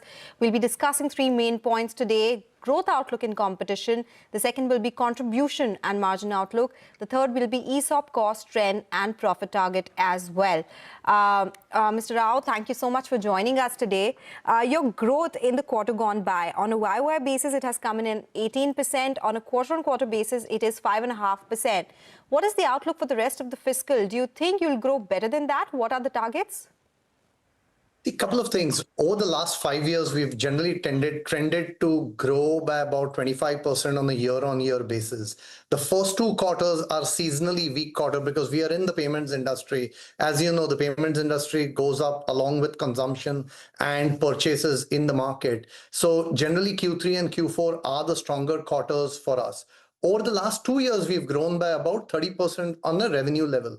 This year, at a contribution margin, we grew at about 21% for the first half of this financial year. We are fairly confident that in the rest of the year, our growth will be slightly higher than where we have come in the first half of this year. Okay, when you mean slightly higher, you'll continue that 20-25% mark in terms of revenue growth? Yes, we feel super confident about us being able to deliver in the 20 to 25% growth on a full year basis. Right. Mr. Rao, what we want to understand from you is the segments that you operate in currently have several players. There's quite a bit of competition. Along with that, QR code-based payments is also gaining significant traction. A couple of analyst notes have highlighted this as a significant headwind. So how do you plan to navigate this and how can you sustain growth at the current levels? Let me give you just some basic information about the company. In this quarter, we processed close to about $50 billion worth of transactions, or about 4.1 lakh crores of payment transactions. That's a growth of more than 60% at a volume level. The top 5 banks in India all have Pine Labs as their primary partner. The top 3 petroleum companies, the top 3 e-commerce companies. We are winning in the marketplace. One thing which is real is we are bringing on new volumes, new transaction type. May that be on QR, may that be on card, or for that matter, when it comes to even BBPS. So when you and me do bill payments today, those transactions, we have now become the second largest BBPS transactions provider in the country. On the online space, we've grown by about 70% on a year-on-year basis. Just to use, a simple terminology out there, we think we are crushing it in the market when it comes to winning new deals and protecting our businesses. Okay, so in terms of, we are also reading it from a note where they say that your distribution is still weaker than the peers because, as Vivek also mentioned that QR code, the acceptance around that for at least smaller vendors, that's picking up. So what kind of distribution plans do you have to improve that and take it to smaller centers as well, be tier 3, tier 4 cities? I'm actually not interested in that business. I actually want to call this out. So what we don't do is we don't have a single rupee of lending revenues coming into the business. QR code businesses are today greatly associated with lending on top of that once you have the merchant on board with us. We are the tech in fintech. So we don't do any lending, and hence that entire market of sticker QR or, just pasting a standee QR, that's not a market that I'm interested in. If there is a merchant which has a technical requirement when it comes to payment systems, has a certain workflow which needs to be incorporated using payments, that's the market that we are interested in. We really want to be a technology company. And by the way, we've been able to take the same technology into global markets. So you will most likely see us more in Singapore and Dubai than to see us in tier 5, tier 6 cities of the country. Got it. Mr. Rao, I want to ask another thing. In Q2, what aided, especially the bottom line performance, was 2 things. Number 1, a very sharp rise in other income, and number 2, a sharp decrease as far as the ESOP costs were concerned. Now, H2, how will both of these, segmental profits actually trend? And end of FY26, where do we end in terms of all of the 3 parameters? Great question. See, look, I'll break it up into two parts, right? So the first part is when it comes to contribution margin and revenue, that if we can continue to grow it at about 20 to 25%, and then if we can keep the wage bill and the employee related expenses at 10% year-on-year growth, what we would have been able to do is we would have been able to capture a significant portion coming to the adjusted EBITDA line. Now, below the adjusted EBITDA line, we have two line items. One is around depreciation. So what we have been doing over the last 18 months is we've been actually asking more and more of our merchant partners or bank partners to procure hardware on their own while we just focus on the software layer. So what happens because of that is the depreciation line has come down from being almost about 12% of revenues down to less than 5% of revenues. Similarly, on the ESOP costs, those ESOP costs, which used to be about 8% of our overall revenues, now that has come down to about 4%. And one of the important measures that we've taken, and this is really the feedback that we got out of public markets, is that you've got to align ESOPs with the requirements of your investor. So what we have started to do is our ESOP cost is now pegged closer to the FMV or closer to the price of the stock instead of being at a deeply discounted at a number which is close to zero. Both these things have played out in our P&L. In my presentation yesterday, we actually showcased that for every 100 rupees of incremental contribution margin, we think we will be able to take somewhere between 50 to 55 rupees down to the adjusted EBITDA line. And to the PAT line, it will be, to the PBT line, it will be somewhere between 45 to 55 rupees. Okay, so now that you've done those calculations and you have certain strategies in place, for instance, you don't want to spend a lot on the hardware so that depreciation reduces, and you want to mark ESOPs to market price as well.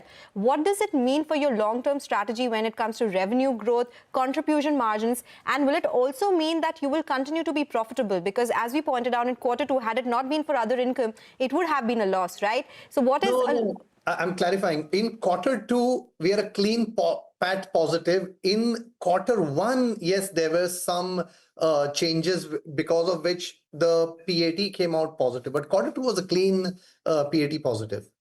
Okay, we take that point as well. The other thing we want to understand from you is, now Q2, you've actually seen strong growth as far as the international segment is concerned. And this, we're talking about the issuing as well as the acquiring business. Now, going forward, what is the kind of growth rate this can see? Also, what will be the kind of contribution you see from the international business as part of the overall top line?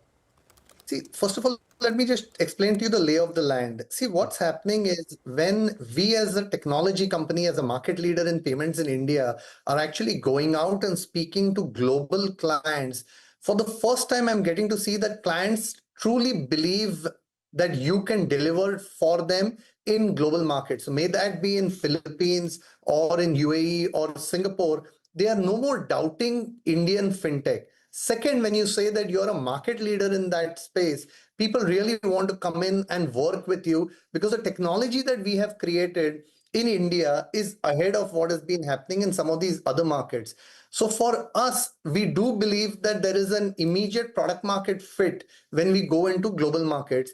And we today I would like to say that almost about 300 to 350 people in international markets, both solving for delivery as well as in terms of looking for new businesses. So we've now presence in Australia, Singapore, UAE, Philippines, US, and we will want to continue expanding that. All right. Mr. Rao, a lot more questions, but we are completely out of time. But thank you so much for explaining the Q2 fine print and the outlook going forward. That's the word coming in from Pine Labs. By the way, as we speak, the markets have come off from the highs. The Nifty is below that 26,000 mark. When we started the show, we were in the green, but that has been sold into. And that's Bank Nifty, which is leading to the losses that we are seeing currently. Bank Nifty down around 250 points, 0.4% gone on that one. Even the mid-cap index, the advanced decline ratio has worsened in the favor of declines as we speak. With that, we'll actually take your leave on this edition of Midcap Radar. Stay tuned, MF Corner when we return.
Hello and welcome to MF Corner. I'm Sonal Bhutra, and while we talk about pure equity funds, debt funds, it is a good time to talk about balanced advantage funds, the hybrid category, and target maturity funds, which is a debt kind category.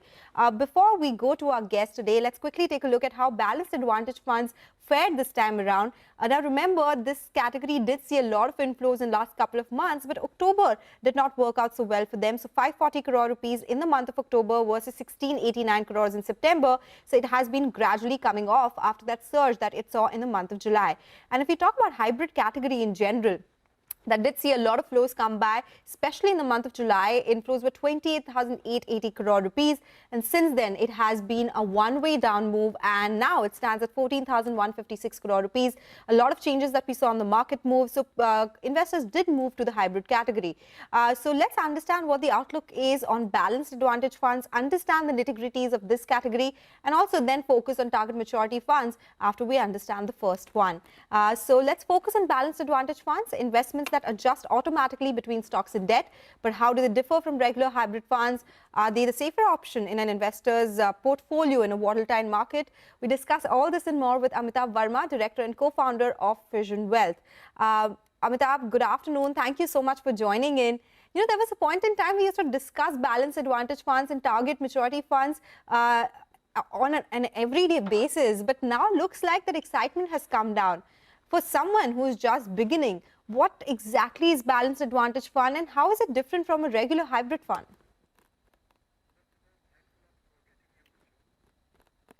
Balanced advantage funds and hybrid are hybrid funds, as you rightly pointed out.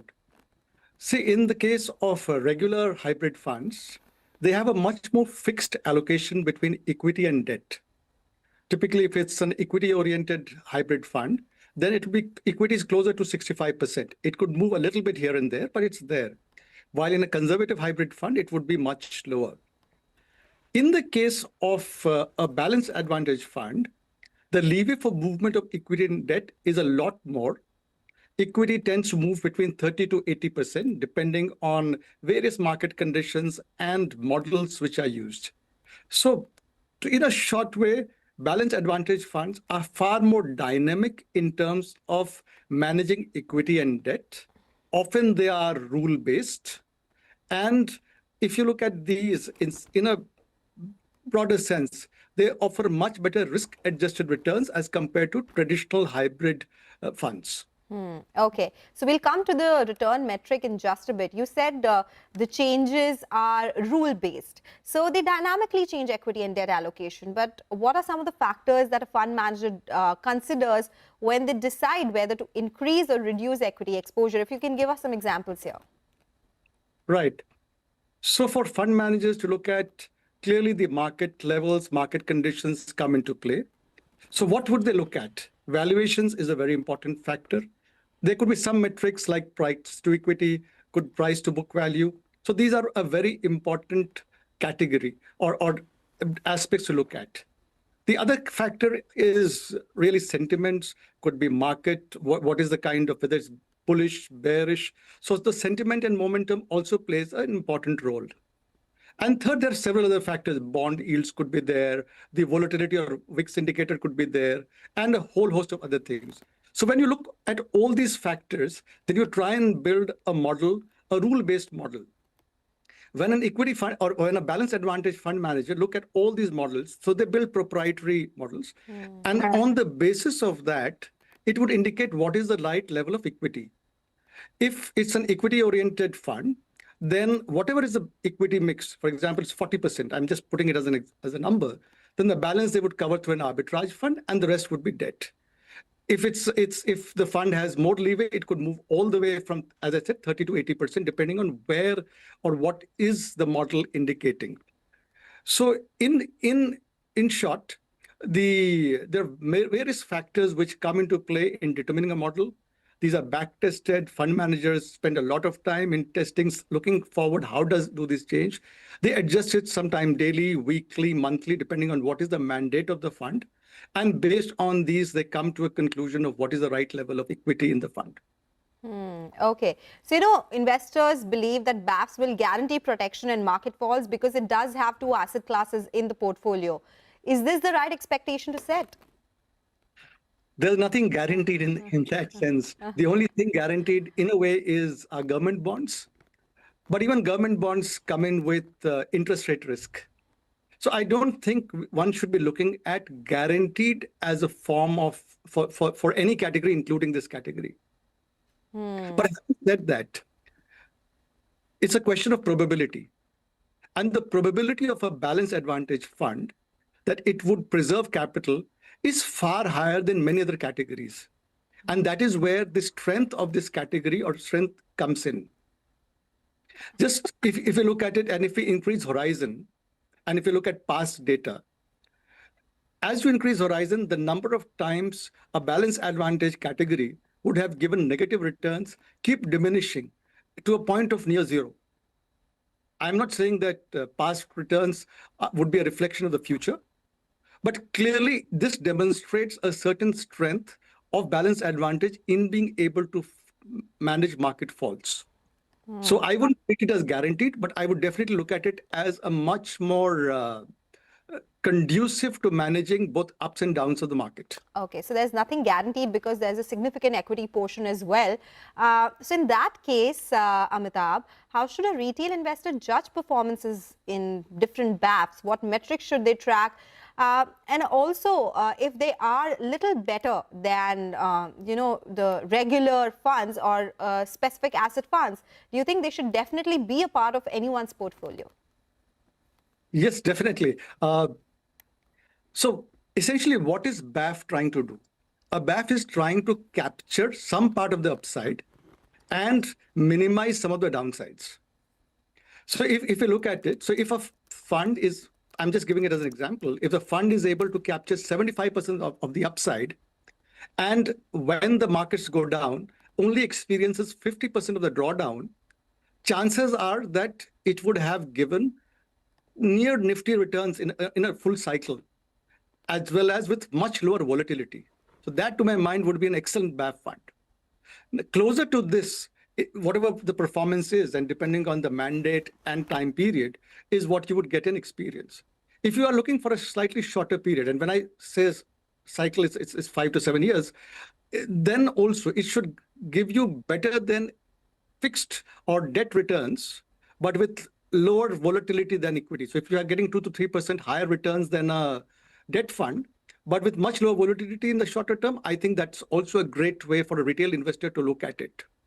So really, it's all about being able to manage the or capture part of the upside and manage part of the drawdowns.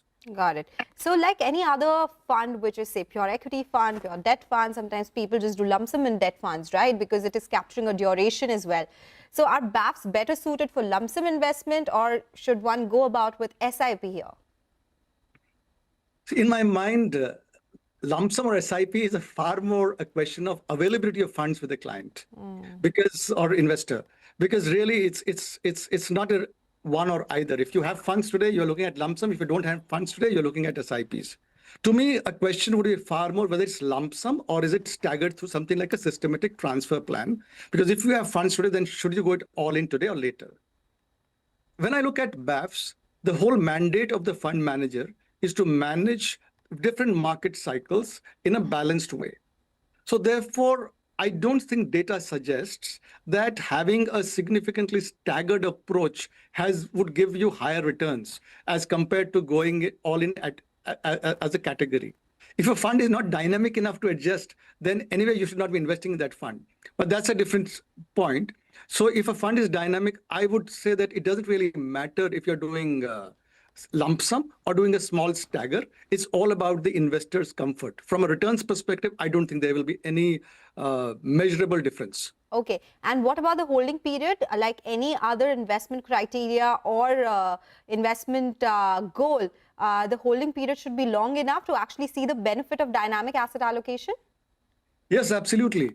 The holding period, if you look at the normal market cycles, they're 5 to 7 years. So for both equity and debt to play out, that's a good investment horizon. But a lot of people see it as 1 to 2 years as the desire, because of taxation benefits which accrue post that. It becomes long-term taxation. That's something which, while it helps from a taxation perspective, but if you really want to look at it 5 to 7 years, you would find that the entire notion of it being able to capture upside, manage downside will play out. This is a very important part of the asset allocation of an investor's portfolio. And therefore, I would feel that a lot of investors should hold it for much longer periods of time than they would hold some of the other categories. Take that point, an important insight as well, that it should be held for longer than what other categories would be held on in your portfolio. It's very helpful, but we have to take a quick break. On the other side, we'll focus on target maturity funds. That's another category that investors should be aware of as well.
Welcome back. You're still tuned into MF Corner. We spoke about balanced advantage funds. Now let's understand more about target maturity funds, passive debt mutual funds that have a specific maturity date, to understand what happens if you hold it till the target year, what it gives in terms of returns, and what is the volatility here, plus who should really consider investing in these funds. We will understand the impact of interest rates fall and rise and a lot more. We still have with us Amitabh Verma of Vision Health. Amitabh, while we talk about debt funds, it's slightly a more complicated category, right, versus a pure equity fund or multi-asset fund. So let's understand a subdivision of that. What are target maturity funds in simple terms, and how do they differ from, say, traditional debt funds or fixed deposits for that matter? Right.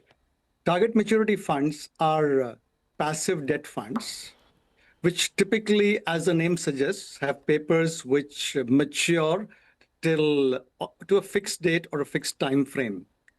They are open-ended. So in some forms, they are similar to debt funds because these are debt mutual funds. These are mutual funds as well. But the primary difference between a debt mutual fund and a target maturity fund are the underlying papers.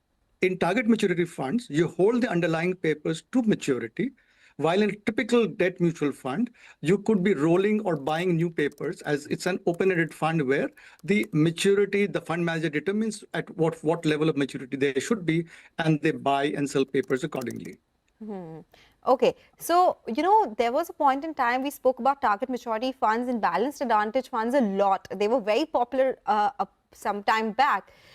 What is driving the interest specifically in target maturity funds? Are you seeing that interest continue? Because I know there have been a lot of changes in taxation as well. Yes, I think that the interest in target maturity funds are reducing. Of course, they have been popular and they had a place in time. It's because, see, if you look at it, the taxation played a very important role. Post 31st March 23, the taxations have, there's no tax benefit on this. See, target maturity funds are very useful when you know that you have liability at a fixed point in time. And in that sense, they are better than fixed deposits because they have a lot more other benefits like liquidity and so on and so forth. But at the same time, a lot of people are looking at other categories like arbitrage or looking at equity savings or SIFs. So clearly what has happened in this period of time, target maturity funds have not had the same amount of traction as what they were having a 1 year or 2 year back. But clearly for the use cases, it's extremely useful. Okay, it is extremely useful. So who should consider target maturity funds in that case? And at what stage of their financial plan? Is it when you started? It should be a necessary addition to your portfolio. And when you have some corpus and you think you need it for a particular reason or goal? Target maturity funds are for a particular reason. I don't think it depends on what stage of life you are. It is depending on your goal. If you have a goal, for example, of buying a house in 3 years' time, or children's education, which is due at a certain point in time, then you know that your liability is going to be fixed. And therefore, you could buy a target maturity fund, which matures around that period. If you're looking at other products like an equity, it could be volatile at the point of redemption. If you look at other products, it would have other challenges. But in this, you know that what you've contracted for, you're likely to get on the due dates or around the due dates. And therefore, people with fixed requirements often choose this kind of a fund. Amitabh, recently the other phenomenon that has taken place is the rise in passive investing. Target maturity funds, they're kind of index funds itself, right? So is it important for an investor to have that sort of portfolio allocation? And how important would that be for an investor then? See, again, as I mentioned, it is not necessary for every investor to have a target maturity fund. But for those investors who have fixed liabilities, it's a very useful addition. It's an index fund. The cost is very low. It is something which gives you liquidity. It is something which is more tax efficient than a fixed deposit. So there are many, many benefits to be able to manage those kind of liability or requirements where you want to have the funds to be safe as well. Usually, if you look at target maturity funds are in government bonds, GSECs, SDLs, or PSU bonds, which are much higher of higher safety as compared to, say, an NBFC FD, which may give a higher rate, which have a fixed maturity. So therefore, when you look at these kind of investments, you are looking at a combination of safety, liquidity, fixed timeline, better taxation, and therefore then it lower cost, and therefore this should be a part of your portfolio. But only if you have these kind of requirements which are more fixed in nature. It shouldn't just be there if you don't have a fixed nature. The only reason some people do tend to buy this is if they're looking at or trying to play the interest rate cycle. You take a much longer duration fund so that with a rise or fall of interest rates, you are trying to make money from that, but that's for a certain class of investors. For majority of them, it would be where it is matched to their requirement. I take that point, and it is very clear that not every investor should have target maturity funds as a part of their portfolio. Only if you have a specific goal, and that is the reason why you want to use those funds, it should be there. So it's a good way to know that not every kind of asset category should be part of your portfolio. It has to be quite limited according to your goals, right? So, one thing which is very basic when it comes to debt funds, it is the interest rate movement. If they fall or rise, how will it affect returns for a TMF investor? If you can explain that in simple terms.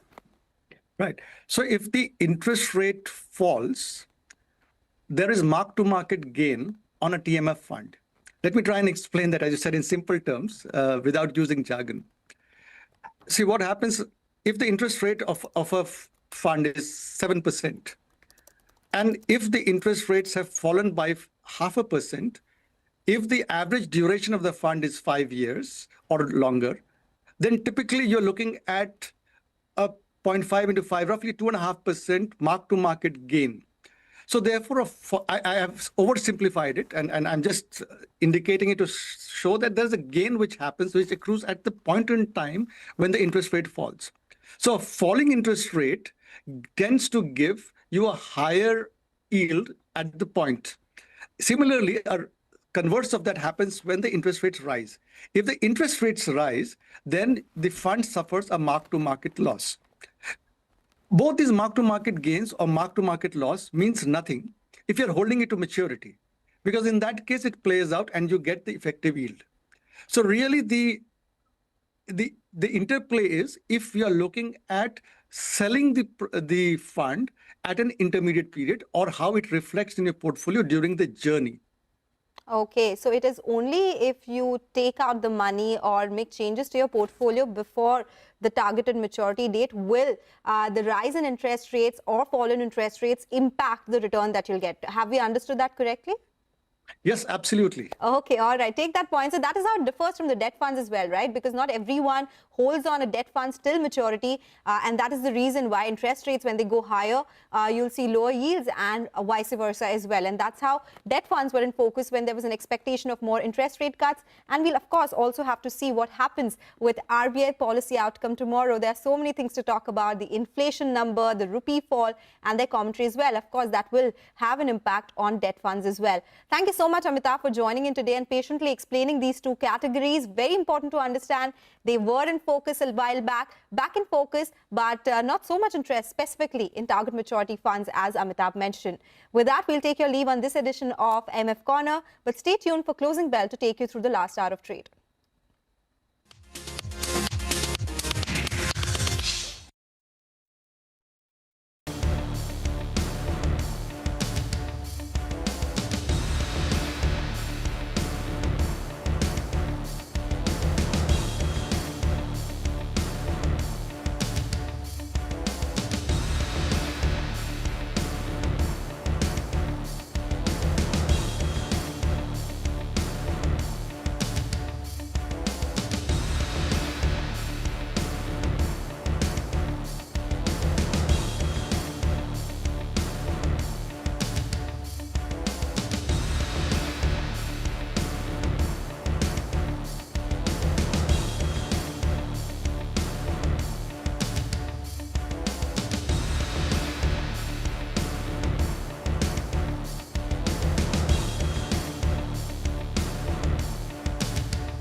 to understand the reasons for the day's movers and shakers. And get your portfolio ready for tomorrow. Beaming live from the CNBC-TV18 Motilal Oswal studio.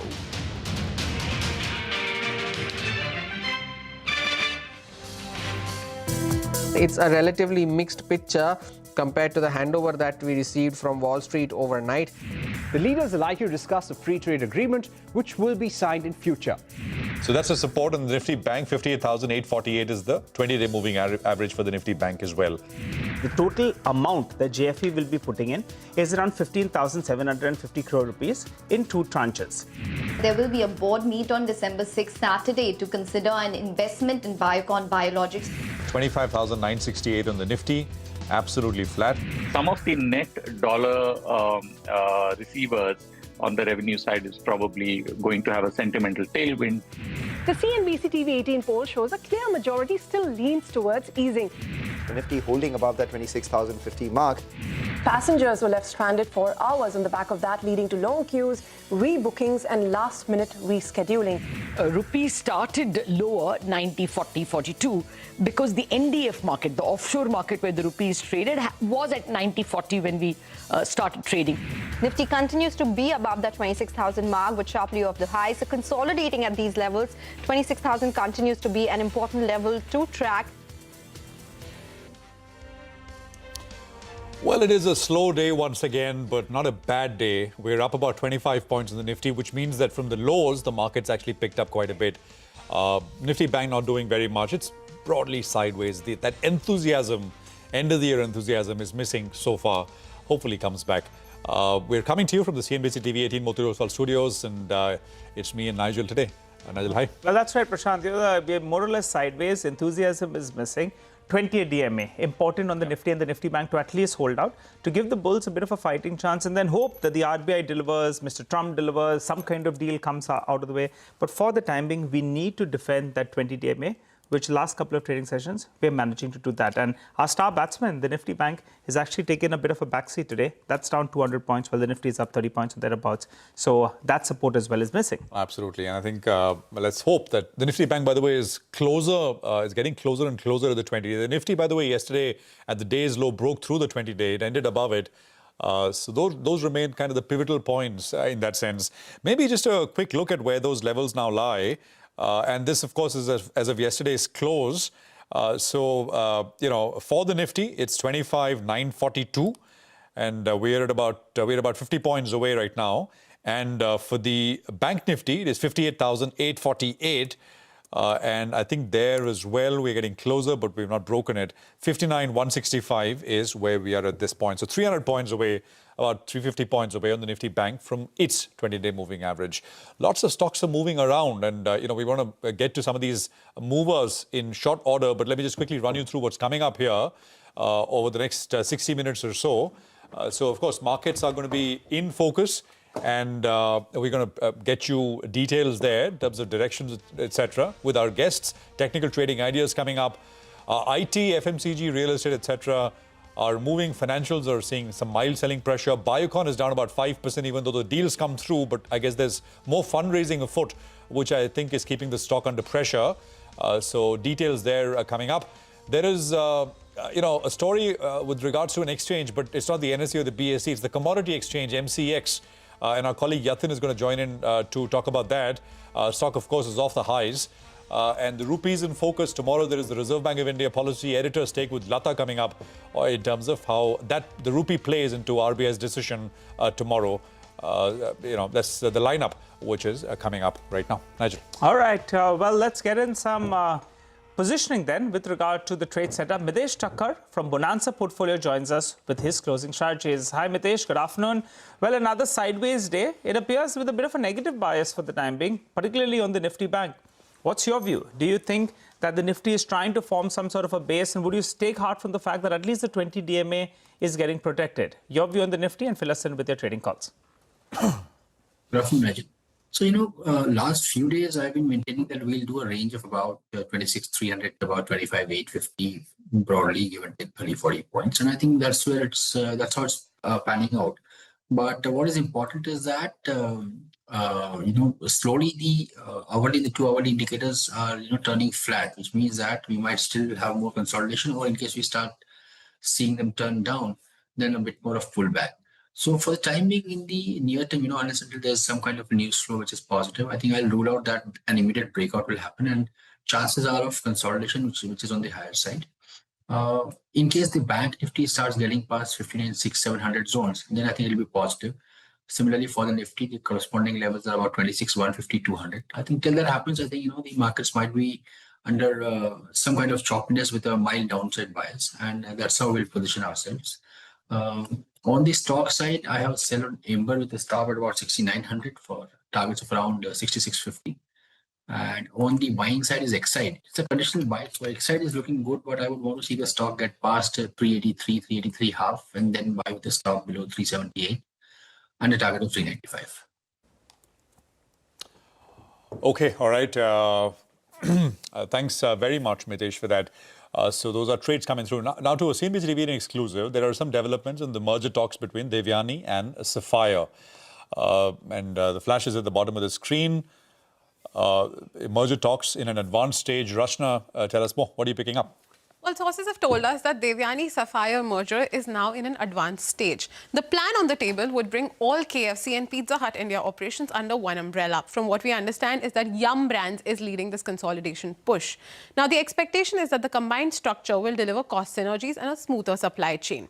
The proposed structure we will get more details on it, but of course, like any deal, the sticking point is valuation. If we look at the market cap here, Devyani's market cap stands about 18,000 crore rupees, whereas Sapphire is about 8,000 crore rupees. So what we understand right now is that once the merger moves forward, Devyani would be the entity standing as Sapphire would get merged into it. The swap ratio is what we will be looking for details on, but of course the better would be, the deal would be to better the swap ratio from both the sides is what we're picking up. Now let's understand the financials of the companies. Devyani reported a net loss of about 24 crore rupees in the previous quarter, while Sapphire posted a loss of about 13 crore rupees. And as of September, Devyani operates about 2,184 outlets across India, and that's across its brands, which is KFC and Pizza Hut. Now, Sapphire runs about a little less than 1,000 outlets. We have sent out queries to both the companies and to Yum Brands and are awaiting their responses. Okay, as the flash says, Yum seems to be pushing for consolidation here, getting both units together and trying to derive some synergy benefits, etc. From it. More on this as we kind of go on. Gurmeet should be with us in a bit from now, and we'll put this question to him in terms of what he makes of it. But Mitesh is still with us. Mitesh, just if you can, just pull up the stock of Kaynes Technologies. It's a sharp cut, and it's down about 6%. And actually, it's been selling off from the morning. 10:30 or so was when it made the high. There was a sharp gap down, a bit of a recovery, got to about 51.80, and now, of course, it's completely collapsed. How do the technicals look?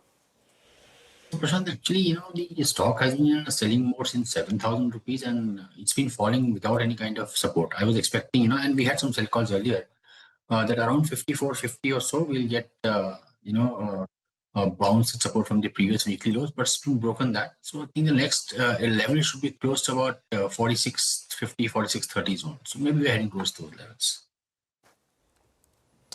Okay, all right, got that. Well, let's focus on a couple of other names, and thanks, Mitesh, for that. Well, let's focus on Biocon. The stock has been in the news from the word go itself. Ekta joins us to tell us about their plans with regard to raising some capital and what it means for the company. Ekta? I can't hear you now. We can hear you, Ekta. Please go ahead. Ekta, we can hear you. Please go ahead.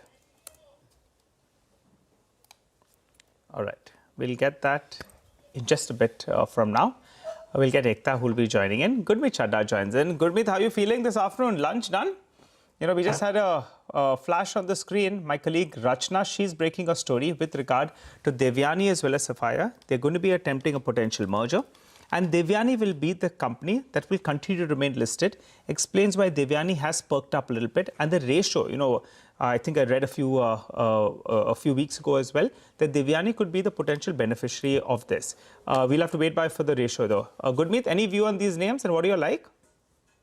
So, Nigel, this space has always appealed in terms of value, because if you put, add up all the QSR names, the market cap is hardly 4 lakh, 5 lakh crores, of which probably Jubilant is the highest. I think Yum Brands, KFC does well. I think Pizza Hut and others still continue to, do not get enough traction. But there is value here. And there is some bit of competition, you may say, or bit of a cannibalization which happens because of the food delivery platforms also as well. So we like Jubilant post the leadership change. I think the stock was one of the best performers, and then the operating metrics suffered. Leadership changes happened. But as I said, other than that, as I said, there's another one which is Westlife, which looks good. We just have one stock which is Mrs. Bector, which is not exactly QSR in this space, but which is more into both biscuits as well as supplier to some of the QSR names. And we are more keen on adding to Eternals and others of the. Yeah, a bit of a issue with the lines today, right? Gurmeet, the line froze. We'll just come back to you while they fix it. I don't know if you can hear us. I was just looking at Keynes, right? So just to go back, and I think Gurmeet, of course, likes from that QSR space. Westlife is something that he clearly likes. So Keynes, so the last 2 years were big re-rating years, right? I mean, there were so it moved from basically 750 rupees in 2022 to 2,623 to 7,424. So just a one-way kind of a move. And the high was made last year. 77.80 was the high. Actually, no, the high was made this year. 7,800, 78.22 was the high. And it's pulled back about 35% from the YTD, year to date, maybe a little bit more. If you compare it from the absolute peak levels. So that is Keynes for you. What we'll try and do is get you a bit of a, I think there was, after earnings and out of the annual report, etc., a couple of brokerages had highlighted working capital type issues, etc. So we'll try and go back to, our analysts internally and revise some of that stuff in terms of what the concern seems to be really coming in. We've spoken with, by the way, the Keynes management, I reckon about a fortnight back, and we'll try and get in touch with them as well to understand if there is anything new in terms of concerns here. Okay, I think what we'll do is we'll take a quick commercial break here. Gurmeet is with us. Ekta is also going to be joining us, and we're going to just touch upon the Biocon's 5% slide, what the market liked and what it clearly did not like. Stay tuned, coming up.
Welcome back. Nifty as flat as can be, but individual stocks, they are moving around. And one stock that's getting a bit of a slam dunk today is Biocon. Ekta joins us to fill us in with an update ahead of their board meet on Saturday. Ekta? Well, yes, Biocon is in focus because there is a board meet on December 6, Saturday, to consider two key proposals. The first proposal is investment in Biocon Biologics, which is basically by way of purchase or acquisition of shares from shareholders of Biocon Biologics. And the consideration may be paid in cash or via issuance and allotment of shares of Biocon on a preferential basis. Second thing that they will be considering is raising funds via QIP, rights issue, preferential issue, etc. Now, why exactly is Biocon considering this? Analysts say that it could basically be a precursor to a possible merger of Biocon Biologics and Biocon. Remember, Biocon in November had clearly indicated that they have a committee which is constituted, which is looking into options for Biocon Biologics, including a merger. Remember that Biocon holds around 76.8% in Biocon Biologics. We have Viatris, which holds around 12 to 13% stake in Biocon Biologics, which is a part of that $3.3 billion biosimilar acquisition, which Biocon had made in 2022 from Viatris. Now, Serum has also invested around $300 million, and they also own a low single-digit share in Biocon Biologics at this point in time. Now, why exactly are these strategic options being considered? That is possibly because of the debt burden that Biocon has. It has around $1.2 billion of debt on its books. Remember, in Q2, the company said they've settled structured debt obligations with Goldman Sachs and Kotak from their QIP funds. They do have an agreement with Edelweiss as well. And the full benefit of this debt reduction will be visible from FY27. The company has been very clear about reducing debt on their books, so maybe that would be a key focus for them. Fundraising, they've gone through that before, 4,500 crores in terms of QIP in June 2025. They've sold 2% stake earlier in December 2024 in Syngene or thereabout for 686 odd crores. They've sold 10%, close to 10% stake in Syngene in 2023, and they've sold stake in 2022 as well in Syngene worth around 1220 crores. So overall, I think the street is concerned about any kind of dilution that Biocon might have to take on in order to fund or refund or repay their debt obligations. Got it. All right, Ekta. Thanks a lot for that. Gurmeet, you were making a point before we went into that break as well. You want to complete that and also tell us about Biocon from the pharma pack. What do you like? So Biocon, Nigel, in general, the concern, as Ekta rightly said, has been debt. Although the QIP proceeds they are using to retire some of the structured debt where the cost of borrowing was higher, and that could lead to some interest saving. Also, I think the revenue went up through 4 or 5 launches in both in biologics and the generic version of liraglutide, which is one of the insulin drugs. So I think there are more launches in H1. So, but as I said, the margins didn't really stack up. So this is one stock which has always been promising and not really delivering as per potential. So, valuation-wise, yes, it's there, but probably would like to wait in terms of what this merger scheme unfolds depending on the board meet. As I said, we are overweight hospitals. We like the CDMO names like Laurus, Divis, Newland, which we have been holding for very long. And we have Mankind Pharma in the portfolio on branded generics. I think you'll start seeing some synergies getting played out. There's a lot of work happening on the R&D side, and there'll be some margin expansion also with the acquisition they have done for BOS. So overall, we are almost 12-14% as far as the healthcare weightage goes in our portfolio. Okay. All right. Got that, Gurmeet. Gurmeet, a quick call on a couple of these other banking names. Karnataka Bank, now that's a stock that's moved up. You're an investor that's been buying over the last few days. What do you like from that pack? Because, mid-sized banks as well as NBFCs, they're getting a lot of money. How are you all playing that? So, Nigel, serious money has chased some of the undervalued banks. Just see the number of deals which have happened. Federal Bank, RBL, in NBFCs like Samman Capital. So there's a lot of interest happening there now. IDBI is up for grabs. So there's some value hunting there. And there was this news of government might want to increase FDI limit, which obviously was denied later on. So there is some action there. So we have Federal Bank and RBL as far as the mid-sized banks are concerned. And we like some of the NBFCs because we believe the cost of funds should see significant moderation over the next couple of quarters. We are of the camp that RBI hasn't got the inflation projection right, and you will see cost of funds coming down significantly and with consumption boost. So we like Bajaj, we like Poonawalla, we have Muthoot in our radar. And we are looking where we can add some of the smaller NBFCs where they are trading below book value, like, for example, Ugrow Capital. Okay. Gurmeet, apologies, bit of a patchy back and forth technical line today. But thank you very much for joining us with that, brief appearance on the program, and more later. Ben Powell is with us, a Chief APAC and Middle East Investment Strategist at BlackRock Investment Institute. And Ben is with us here in the studios. Ben, great to have you. Thank you very much. Great to be here. Usually it's over airwaves, and today we have you right here. We're now IRL, I think the kids call it, right? So it's great to be with you in real life. Thanks for having me. I really appreciate it. You're here, and President Putin is also going to be here, Ben. That is later today evening. Yes, unconnected events, I think. Unconnected, absolutely. I believe, yeah. But where I'm going with this in terms of just, it's not going to play well, I guess, in the US. I don't know. But I think the clearest sense that the signal the market is sending that maybe the trade deal, which was everybody was saying was next week, the week after, and maybe a bit of hope has been lost. I think clearest indication is coming from the rupee market, where the currency has moved from 88.80 to 90.5 now very quickly. Just your thoughts. I think that's right. So it's been a sort of a rolling T plus next week for the last several weeks, which is very unsatisfactory. I'd say a couple of things, though. Firstly, I think a deal is very likely to be done. So the central importance of India as a strategic partner for the US, I think, is clear.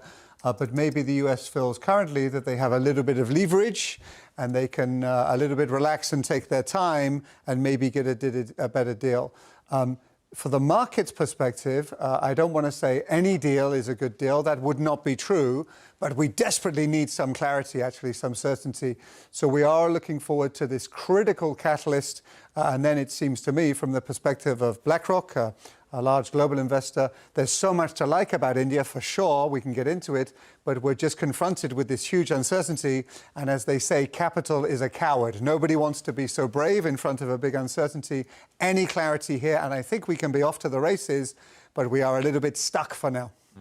The other big theme has been AI and in India, and I think we've discussed this on earlier occasion, how we don't have a clear AI play, and 23 and 24 have all been about, 24 especially, been about this one big theme, which is AI in the US. But is that thinking starting to evolve? For example, I'll give you, DeepSeek just released a couple of models, right? They're saying it's 25 times cheaper and as good as GPT. There's Gemini 3. So actually, it's pretty much all a blur. We don't know who actually, at the end of the day, wins in this thing. So then the question is, and maybe a silver lining, will the adopters finally be the big winners? And that, I mean, there we have plays where companies and large industries can use AI to increase productivity, reduce costs, etc. So a lot there. So potentially it's both. So it could be if you like, the manufacturer, the supplier of AI, and the end user. But for sure, we're living in an AI moment, which we think is going to persist. So we at BlackRock, we just launched our 2026 Global Outlook. And of course, we cover a lot of ground, but completely central is the AI mega boom is likely to continue. You make a very important point. Clearly, the US companies are very central, but they're not the only game in town, actually. And if we look at the experience of emerging markets in 2025, if I can say so, India didn't do anything wrong, but they are not so obviously geared into the AI super boom as Korea and Taiwan and some of the other technology supply chain beneficiaries. Looking forward, why not? Why should India not be absolutely at the forefront if you look at what India has achieved with the astonishing advance in digitalization of everything, the sophistication of the financial market ecosystem? You know, many foreigner, many American, they're shocked when they come here at, if I may say so, with all respect to American friends and colleagues, how backwards they are when it comes to the payment system. So it seems to me that as AI becomes more and more mainstream by household, by corporate and by sovereign, there's absolutely no reason why India cannot be at the forefront of adoption, driving productivity gain at the macro level and earnings gain at the more micro level. So why not? But we're not quite there yet is the problem. But sure, India can be a story, an AI story, more as an adopter maybe than a supplier. All right. Hi, Ben. Good to have you in person in the studio. So would you bet on India being a relative outperformer in 2026 after being an underperformer in this year? You know, there are various catalysts in place, right? We are expensive, but not as expensive as we were a year or so ago. We haven't participated at all. And maybe if that AI is getting into a bit of a bubble territory, then maybe we stand our ground. Your take? Yes. So let me answer the question directly. I think India equities can be an outperformer in 2026. So let me say a couple of things here. Before I get to the bull story, I will say, strangely, from a global investor's perspective, the fact that India is less directly geared into AI, actually, in a weird way, there's a silver lining there in that it is a real diversification. So you can have some bets on AI that makes sense to us, but you don't only want AI in the portfolio because, as every strategist would say, you don't want all of your eggs in one basket, even a beautiful basket, right? You want some diversification. So India maybe is useful in this regard. But looking forward, we have, as you say, a substantial, I think actually the underperformance of India is not so bad. It's still go up, right? It's up 3 or 4 or 5% year to date. Yeah. But the relative underperformance to EM is maybe a 30-year extreme in 2025 is quite substantial. So the relative valuation get much more favorable. The relative positioning is quite extreme, actually. The foreigner really run away.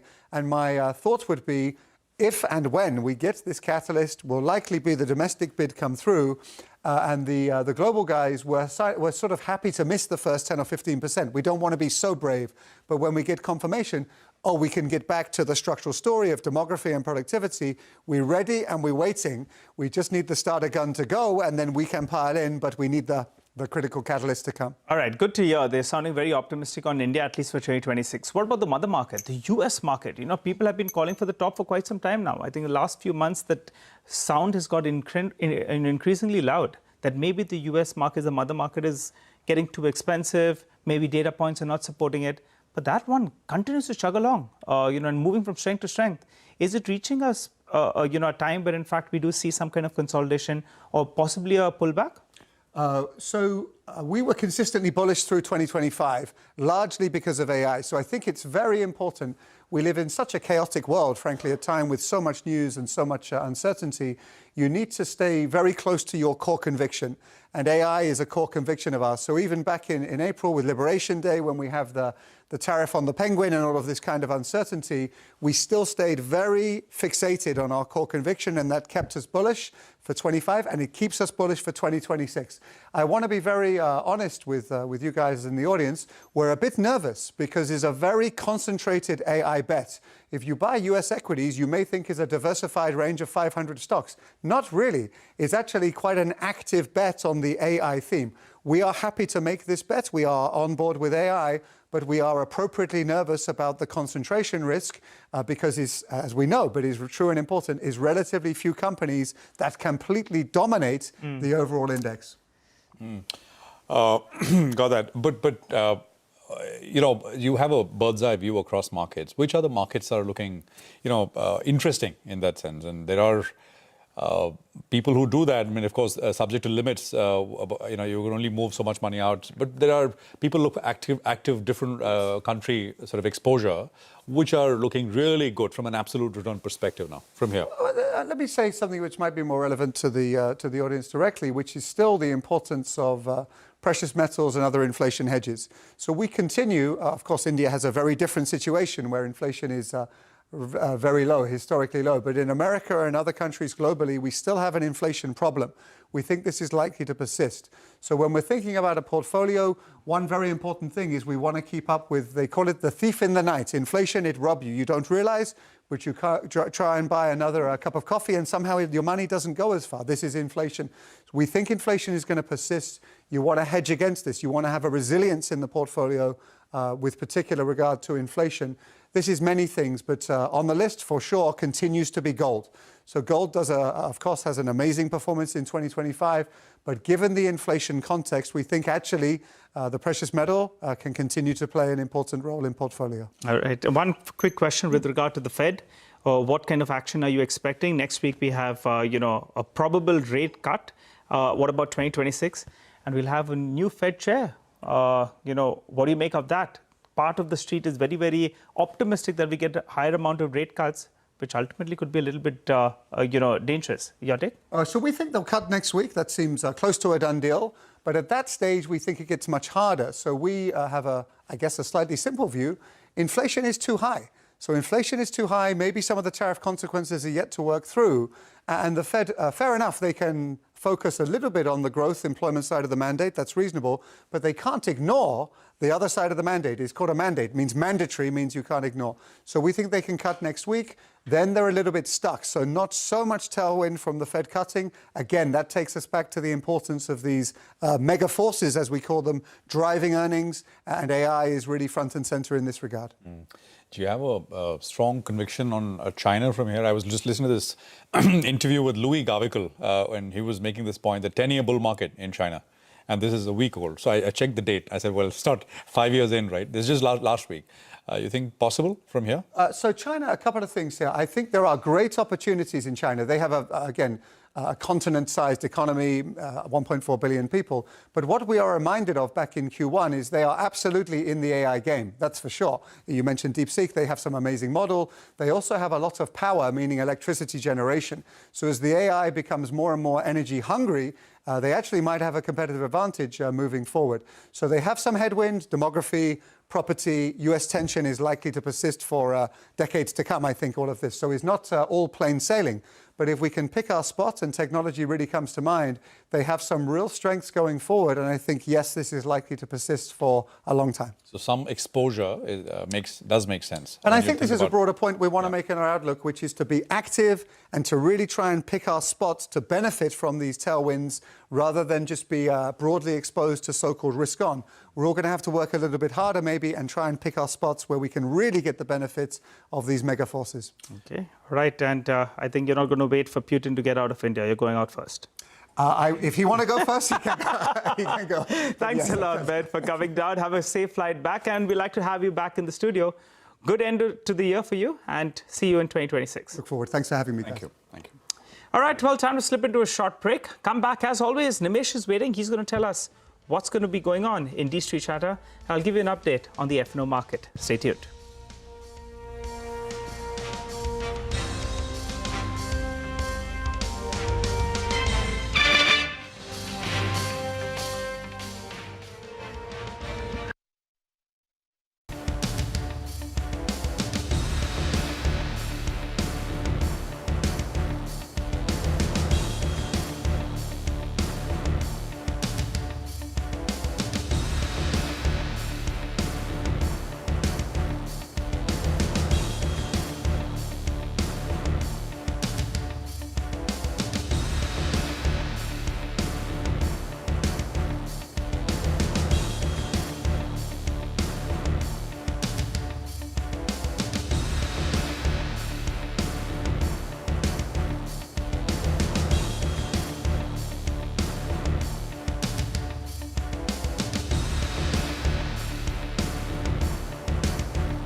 Welcome back. You're tuned in to Closing Bell, and we are coming to you live from the CNBC-TV18 Motilal Oswal newsroom. By the way, at the start of the show, we had covered that news piece coming in from Rachna that she's picking up. There's a possible merger on the cards between Devyani as well as Sapphire.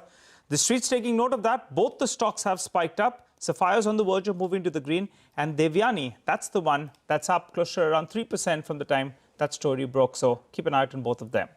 But let's go straight to Nimesh, who's standing by with D Street Charter. Nimesh, what are you picking up? And Nigerian, a small recovery from the intraday lows, but it's been extremely lackluster.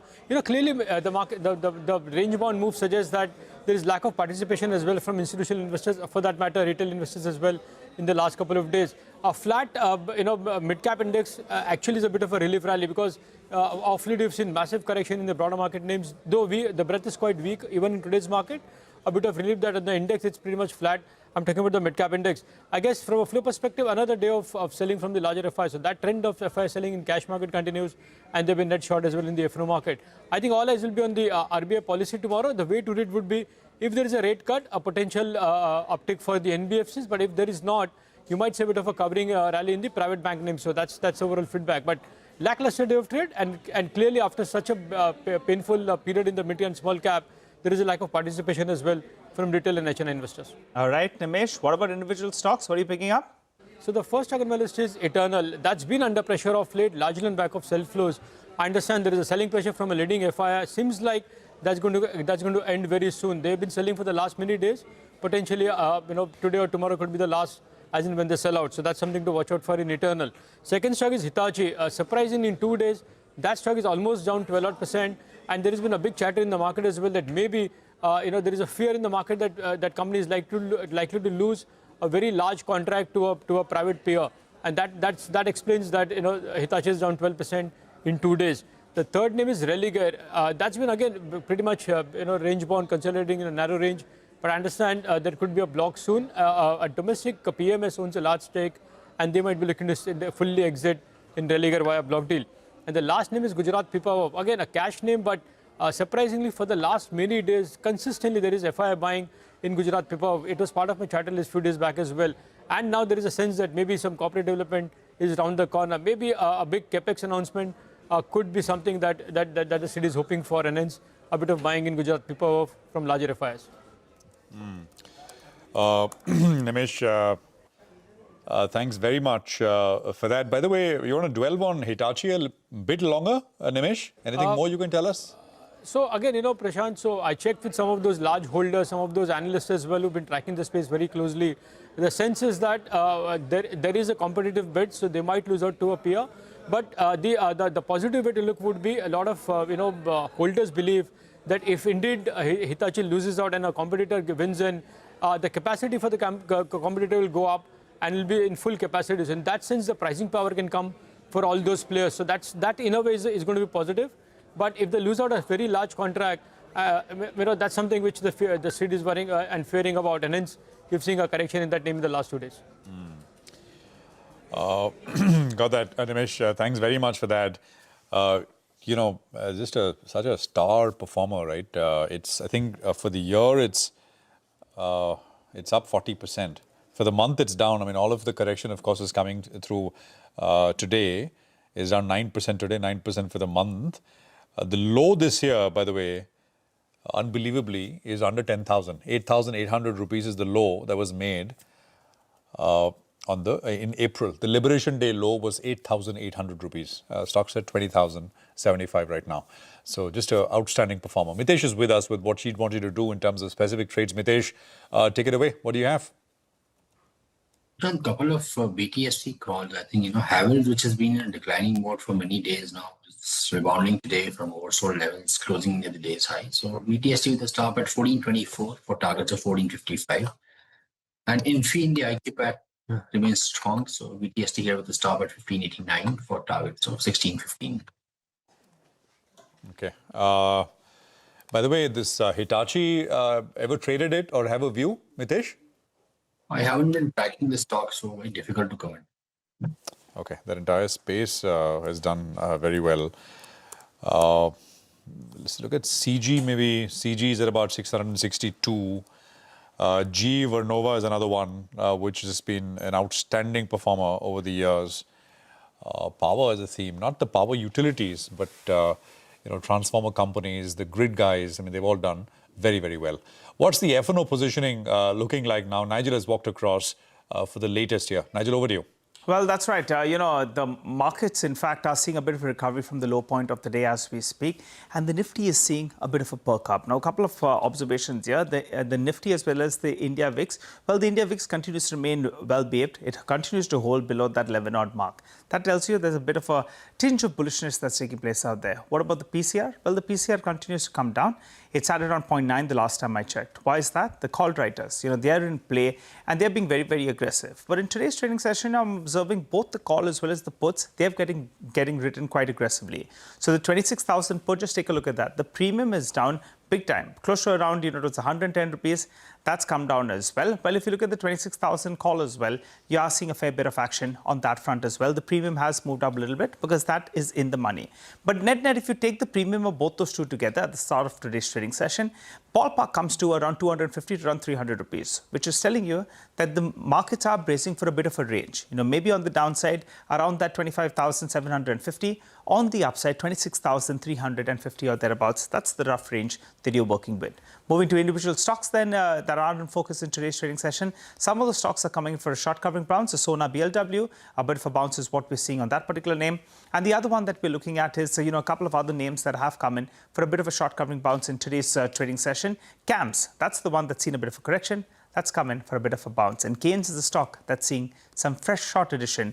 The open interest actually has spiked up quite drastically with the stock down close to around 6%, as is the case with Suzlon as well, shorting being seen on that counter. Back to you. Nigel, thanks very much for that. So that's the broader market, and of course that's what's happening with regards to some of those individual FNO names as well. What else, right? I mean, the chaotic scenes at various airports across the country. Over 300 Indigo flights have been cancelled till today afternoon. Indigo says that technology glitches and new crew rostering rules.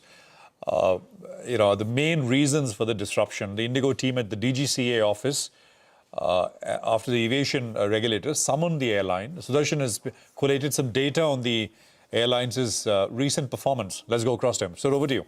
So amid chaos at all the airports that we have been seeing over the last 2 to 3 days, so I've tried to see on the Aviation Ministry website. So, for example, some of the metrics that we see: on-time performance or statistics of arrival and departures, how many flights have been coming on the airports. So I've compared what was the total number on 30th of November and what was the total number yesterday. So just on-time performance, this is just for Indigo. In the month of October, its on-time performance was 84%. In November, it has dropped to 67%. On 3rd December, its on-time performance was just 20%.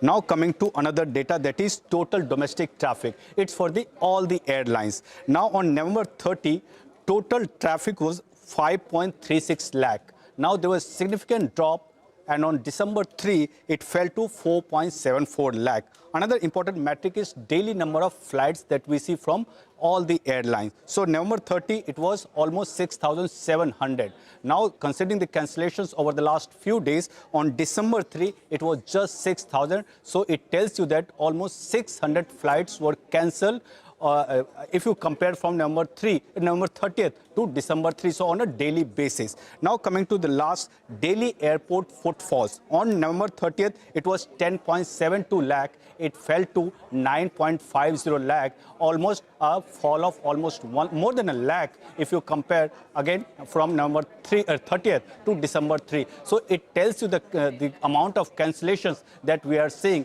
as far as all the flights are concerned, especially Indigo. Okay, all right. Thanks a lot for that, sir. Hope you're not taking a flight anywhere. Please be safe. Well, let's get in Amrish Palika, who joins in on the show. Hi, Amrish. Good afternoon. And good to see you in. Before we get to your stock pick, what about Vodafone Idea? Any view on that name? It's close to around 11 rupees, which numerous times has got rejected. But there's a bit of a perk up is what we're seeing on the stock. I remember earlier this week, it was 9 rupees 80 paise. Right. So it's, what's your view? Government would surely like to have Vodafone Idea still operating, at least in the foreseeable future, because they can't afford to let Vodafone Idea close down. So they'll do anything possible to keep it operational. And I think that's the premium one needs to pay for this, and not really for the operational, that performance. Because looking at the way the huge equity base, I really don't know as to when we would be able to see any profits which are worthwhile from a shareholder's perspective. So, those who are stuck in Vodafone Idea for a long time, I would say utilize this move. It can possibly go to levels of 13, 14, but I'm not saying that one should be buying at these levels. But once it goes to those levels, I think it's time to possibly book out if you've been stuck for a long time. Got it. Okay. All right. Amrish, but you normally give us a pick. What's on your radar today? The one on my radar today is the GSFC, Gujarat State Fertilizers and Chemicals. That's a diversified manufacturing company with two large businesses, fertilizers and industrial chemicals. On the fertilizer side, they produce a wide range of nutrients like urea, ammonium sulfate, DAP, NPK blends, and water-soluble grades. And on the industrial chemicals side, GSFC is one of the major domestic producers of caprolactam and other products like melamine, nylon chips, and downstream products. About 2,500 to 3,000 crores of capex is under implementation, in which fertilizer, industrial chemicals, and value-added plants are scheduled to start up to FY28. So once operational, you'll have 450 to 500 crores of annual EBITDA being added. And about 1,000 crores of idle and underutilized assets are being monetized. So this is also positive. For FY27, I'm expecting an EPS of about 20, and I have a target price of 250. Okay, well, that is the pick coming in from Ambarish today. Ambarish, coming to you, the RBI policy is less than 24 hours away. The market seems to be expecting a cut, but with low conviction. What should one expect? Lata is here with the editor's take. Lata, with everything going on, and throw in the mix the rupee as well, maybe the situation has become a little more complicated than usual. Oh, absolutely. It's a highly divided street. Let's take our own CNBC-TV18 polls. The Citizens MPC, the mock MPC that we do, that asked for a status quo. No cut, 3:2. So it's a narrow vote. Ritu's poll, which covers a larger number of bankers and economists, gave a pro-cut vote, but it was just 60-40. So again, it's only a wafer-thin majority. As you said, when that 0.25% inflation for October came on November 12th, the whole market went over to a cut. The GDP of 8.2 made a large number of people come towards a possible no cut. And then, of course, there was the Reserve Bank governor interview as well to a media house, and that also sparked dovishness. But after that, there was this, rupee wobble, not even wobble, it's a rather cascading fall, which has led to more doubts. Now, the Reserve Bank governor clearly said in his latest interview, that we said that there is space to support growth. Now, he can reiterate that. We agree that there is space to support growth, but we don't think there is a need to support growth. And we may need this ammunition considering the financial instability in the market. So you can get very strong arguments on both sides. I can only tell you that what will happen if there is a cut. There isn't much that is going to benefit the economy, because banks have figured a way of moving out of 100 basis point cut. And now they've started improving their margins. A quarter basis, many of them have now moved from external benchmark lending loans to MCLR loans. It's not much that is going to be passed on when there is a rate cut, and the bond markets will not pass on anything because it's the last cut. Markets, as always, like in stocks, look forward, look ahead, and since there are no more cuts left, you're likely to see the 10-year remain at 6.5.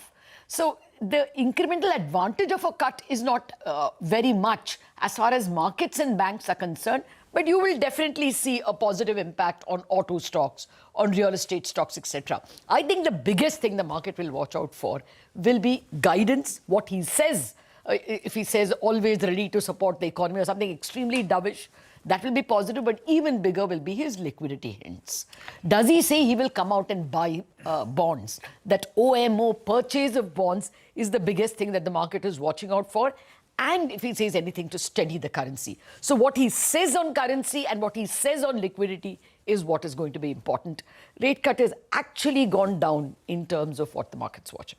Okay, all right, Lata, thanks very much for that. You know, I spoke with Sajid Chinoy of JP Morgan. The focus of the discussion, of course, was what's happened with the rupee. Sajid wrote a note a week ago or so, essentially, which was titled "A Strong Case for a Weak Rupee." He thinks, well, the rupee should be allowed to find its own level, and he's happy it's done so recently. He made a lot of points. We're going to play out a small slice of that conversation. By the way, on a side note, Sajid is expecting a 25 basis point rate cut tomorrow. Listen. First thing is to understand that we should not conflate a stronger currency for a stronger economy. In fact, quite the contrary. If you look back at history, the countries that have grown rapidly for years and decades on end have almost always had to rely on export growth, and therefore have had to lean on slightly weaker currency. So that's the first distinction to make. The second, as you kind of alluded to, is that the rupee really should serve as a shock absorber to the economy. So the analogy that I use is you're driving in a car and the rupee is like the seat belt, where if there is a jerk or a shock, external shock, it's the seat belt that absorbs the shock so as to protect the passenger. In this case, think of the passengers being the economy and think of the seat belt as being the currency. Right from January or February, the RBI, this administration has been far more hands-off. It almost seems like October and November was an aberration. From January to September, markets had come to believe that the rupee will gradually find its own level in both directions. The rupee strengthened, from March back to August, September, then weakened again. So I think markets had gotten used to the fact that the rupee will move in both directions. The last 2 months were a bit of an aberration. One can even say maybe if you felt that a trade deal was imminent, policymakers were justified in doing a holding job on the currency because they felt that if a trade deal was imminent and the trade deal came through, currency expectations would change. But if we now feel that this could be a longer slog and the trade deal could take time, it's perfectly justifiable to go back to the earlier reaction function. India doesn't have a trade deal with the US. Our tariffs are, if the effective tariff on India is still about 34%, which is high, the tariffs on our ASEAN neighbors are closer to 16%. So we're at a large competitive disadvantage. Now, in this environment, so far exporters have been quite resilient. But you can't count on that going forward if there is no trade deal in the coming weeks and months. So when the rupee weakens vis-a-vis our Asian neighbors, think of that as giving our exporters, some advantage, trying to reduce that disadvantage from the tariff differential.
Welcome back. Well, almost done with the trading action for the day. But I'll tell you what, in the last few minutes, the reason that the Nifty has given up some of those gains is the big boy Reliance Industries has taken a leg down.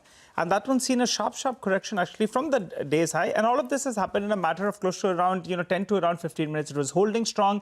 That's been the one that's been holding one end up. And suddenly Reliance Industries has come in for some mild profit taking. So that's one stock that's, pulled us down a little bit. Remember, you have the Sensex weekly expiry that's playing out as well. So that could be another factor. HDFC Life on the flip side, that stock has spiked up. It's moved to the high point of the day. And there's been talk about plenty of pain in the broader markets. But I'm just looking at a few stocks.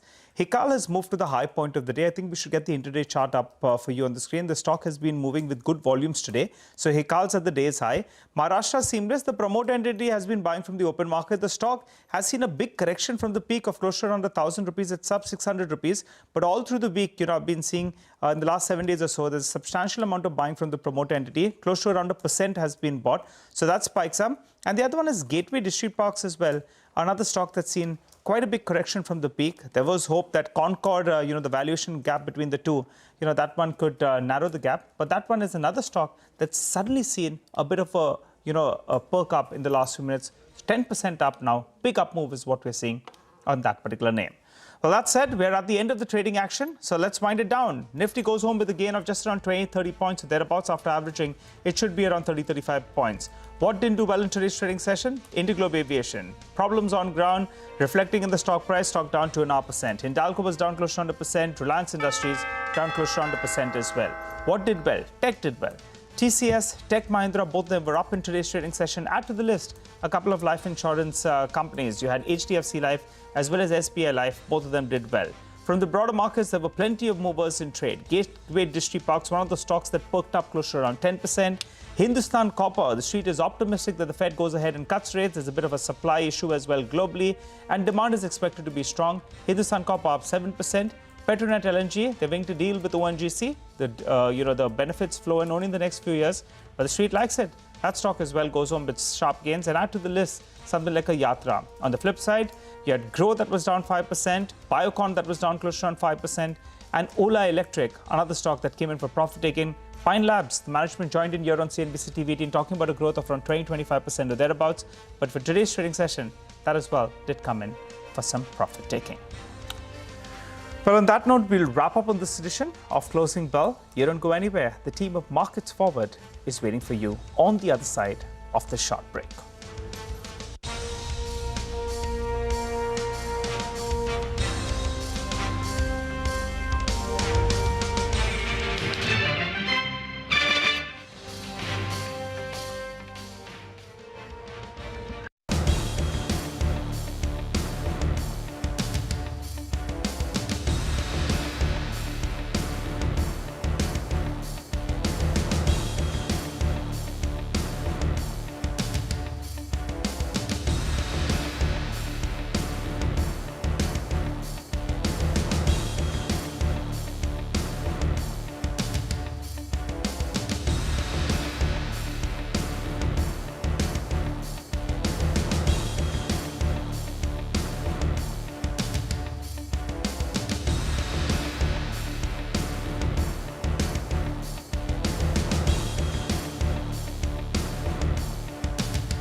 Indian markets closed flat in a range-bound session with the Nifty holding the 26,000 mark. Market breadth remains tilted towards declines as broader markets underperform.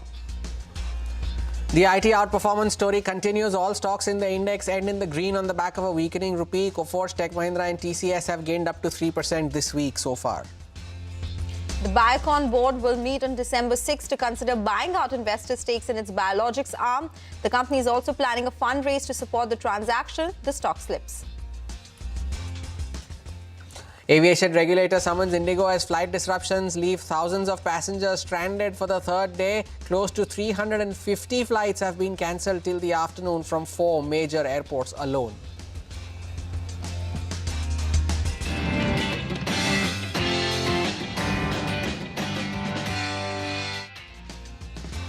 Hello and welcome to Markets Forward, your go-to show where we aim to get you all the key data points to get up for the next trading day. I'm Sonal Bhutra. With me is my colleague Hormuz Patakia. Hormuz, good afternoon. What a volatile day. We did snap that 3-day losing streak that we've been seeing, but markets are off the highs, stayed above the 26,000 mark, which is very crucial.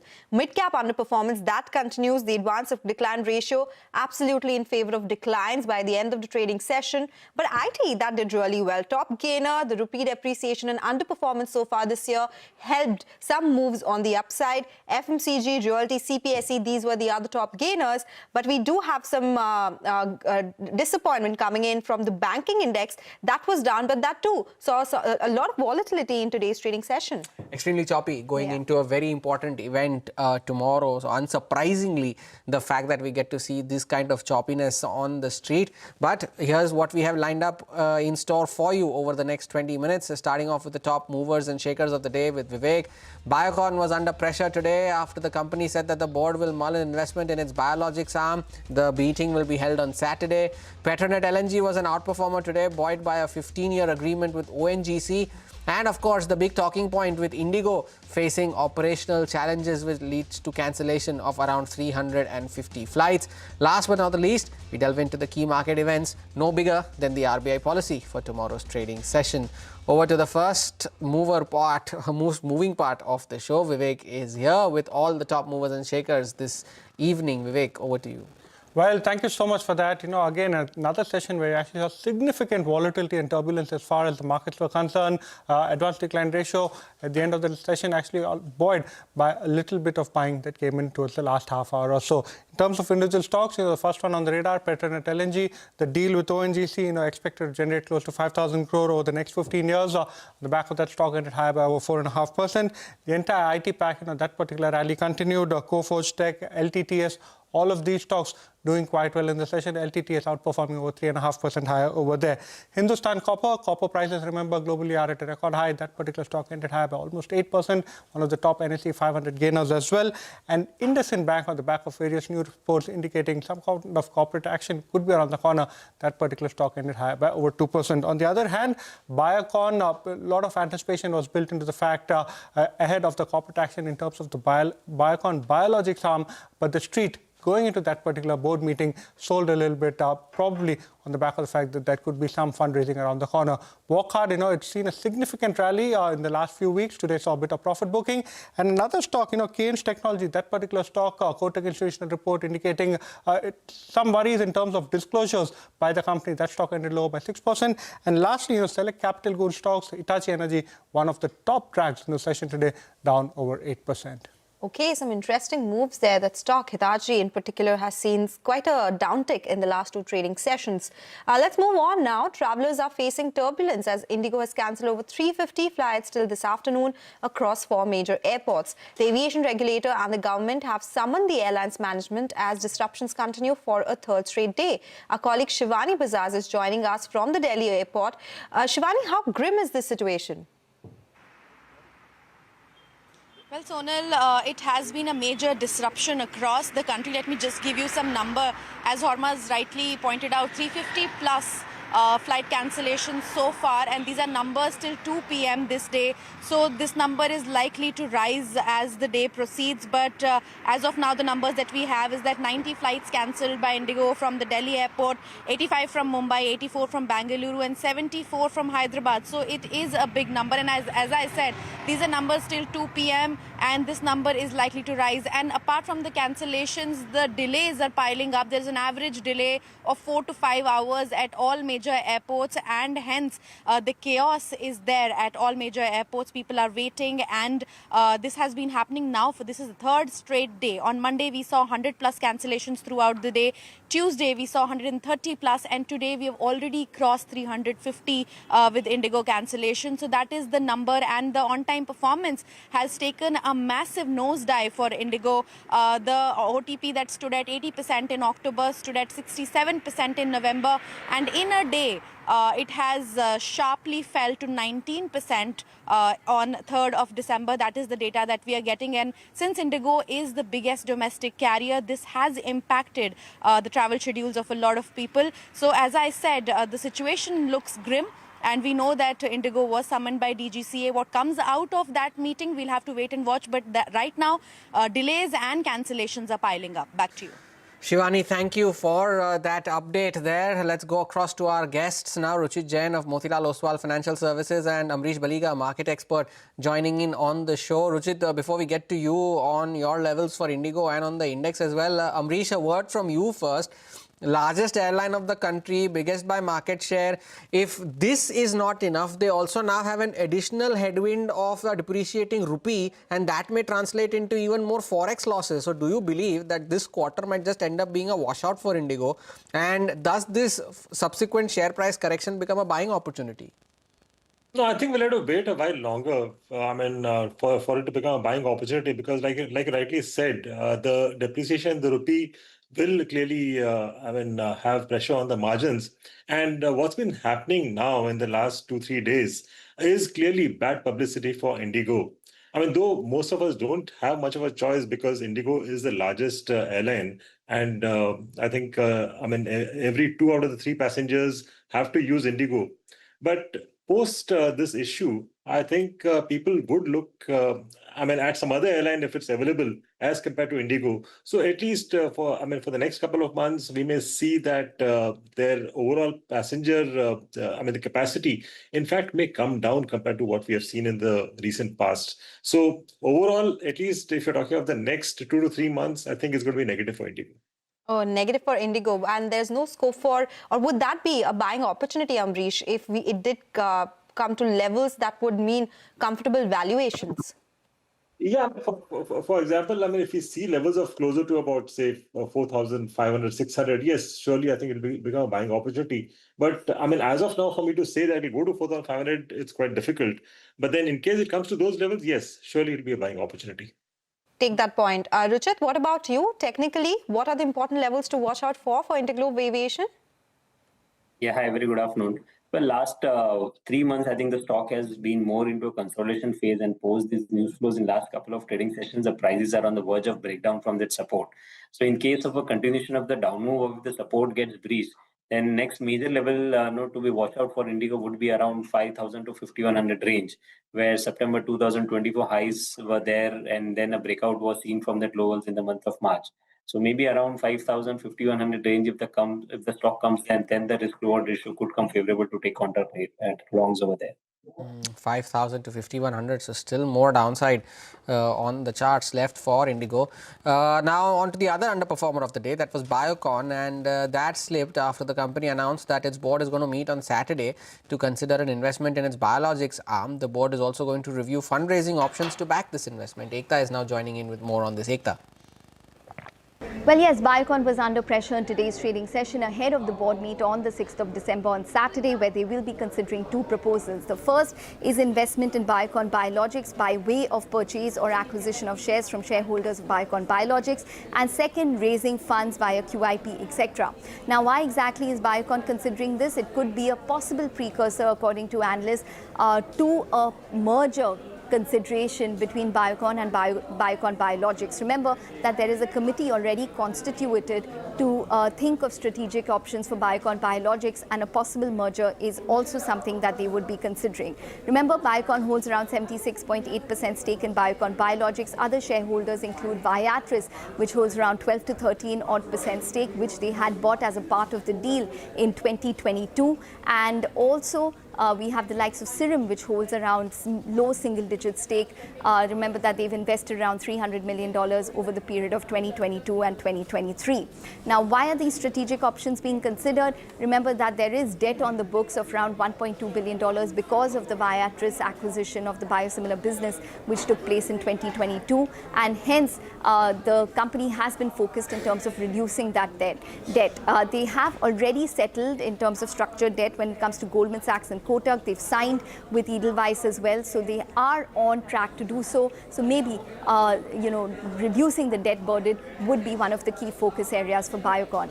Stock is under pressure, possibly on fears of further dilution, considering that they've raised funds via QIP recently, and they have been selling stake in Syngene since 2022 on and off. A big move on Biocon today, 5.5% lower. Ambrish, what do you make of Biocon and the updates that we've been seeing recently? And if not Biocon, any other name in the pharma space that you like? No, in fact, I would talk on Biocon. I mean, the management has a choice of going in for an IPO for Biocon Biologics. But then going by what happened to Syngene and whether it really added value to Biocon, I think they've given up on the idea as far as IPO is concerned. So the other option is actually to buy out the existing investors in Biocon Biologics and then merge it with Biocon, the listed entity. I think that seems to be a much better option right now because at least, Biocon will get the full value. The full value of Biocon Biologics will get captured in the listed entity. So from a shareholder's perspective, I think that would be positive. But yes, right now with this news, we have seen a knee-jerk reaction. But I think from a longer-term perspective, it should be good for the Biocon investors. Ruchit, what about you on the charts? The stock has done fairly well over the last 1 month before today's fall. 52-week highs around 425, still around 390. Key levels here? I think too much volatility for short-term trading. Recently, we did see a breakout above that 400, 405 mark, but again, we witnessed a sell-off and the stock has closed below those levels. And volumes also, if you see, even during the up move, the volumes were good. And today, again, it sold off with good volume. So clear indications of unwinding of long positions. So I think we should wait for some stability in the stock, and only if the stock now again surpasses that 410, 415 resistance, then we should see a resumption of the uptrend. And overall, we are positive on the pharma space for short-term trading, but we like other stocks such as Torrent Pharma, where relative strength is there. So Biocon, for fresh positions, I think one can keep a wait-and-watch approach until some stability comes in. Okay, so Biocon on our radar, and of course all eyes on the 6th December board meet. We'll get you the analysis as and when they announce any decision on that one. Petronet LNG, that is the other stock that we are tracking. The company has been in focus because they have signed a 15-year binding term sheet with ONGC. This is for ethane unloading, handling and related services. The deal, remember, is expected to generate 5,000 crore rupees in gross revenue over a contract period of 15 years, and that is something which the street seem to like as well. On the back of this, Nomura has written a note. They have a buy call on the stock with a target price of 360 rupees a share. And they also say that considering the conservative EBITDA margin of 60%, the first year could be an EBITDA number of 140 crore rupees. It will, of course, improve over years. So on year 15, they expect an EBITDA number of 275 crore rupees. This is when they're not considering any margin improvement. So if there is a margin improvement on this particular agreement that the company has taken, it could even better in terms of EBITDA. So that's why the stock was higher by 4.5% in a market where the market breadth was in favor of declines. So that stock remains on our radar. Ruchit, from a technical standpoint, what do you make of Petronet LNG? Will it see further up move from here on? The thing is, the risk-reward ratio at least seems favorable to go along at current levels. Already the stock has seen a significant price-wise as well as time-wise correction. It made an all-time high of around 360 in August 2024. And post this, almost 1.5 years, the stock has been into a corrective phase. So the downside seems to be limited from here on. 260, 250 is a good support zone for the stock. And if till this remains intact, we believe that one should take some contra longs at current levels from a bit medium-term perspective. Ruchit, Amrish, thank you for sparing time and joining us today with your views on all the top movers of the day. We'll take a short break here on Markets Forward, get you the top corporate voices and some of the key events to watch on the other side.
Welcome back. Come to some IPO updates then. Meesho's over 5,000 crore issue continued to maintain its momentum on the second day of bidding. The issue overall subscribed 6 times so far, led by demand from retail investors, followed by the non-institutional. The company has fixed its price band between 105 to 115 rupees a share. Aerospace manufacturer Equus Limited IPO was subscribed nearly 10 times on day 2. The retail portion is subscribed around 30 times, NII around 15 times, and the employees portion around 14 times. Equus IPO is a book-building issue of around 921 crore rupees, consisting of a fresh issue of 670 crore rupees, and there's an offer for sale of 251 crore rupees. And before we call time on the show, bring you some key market events to watch out for. Vivek is here to tell us just that. Vivek. Well, thank you so much for that. Well, it's an important day tomorrow, especially when you're looking at it from the policy front.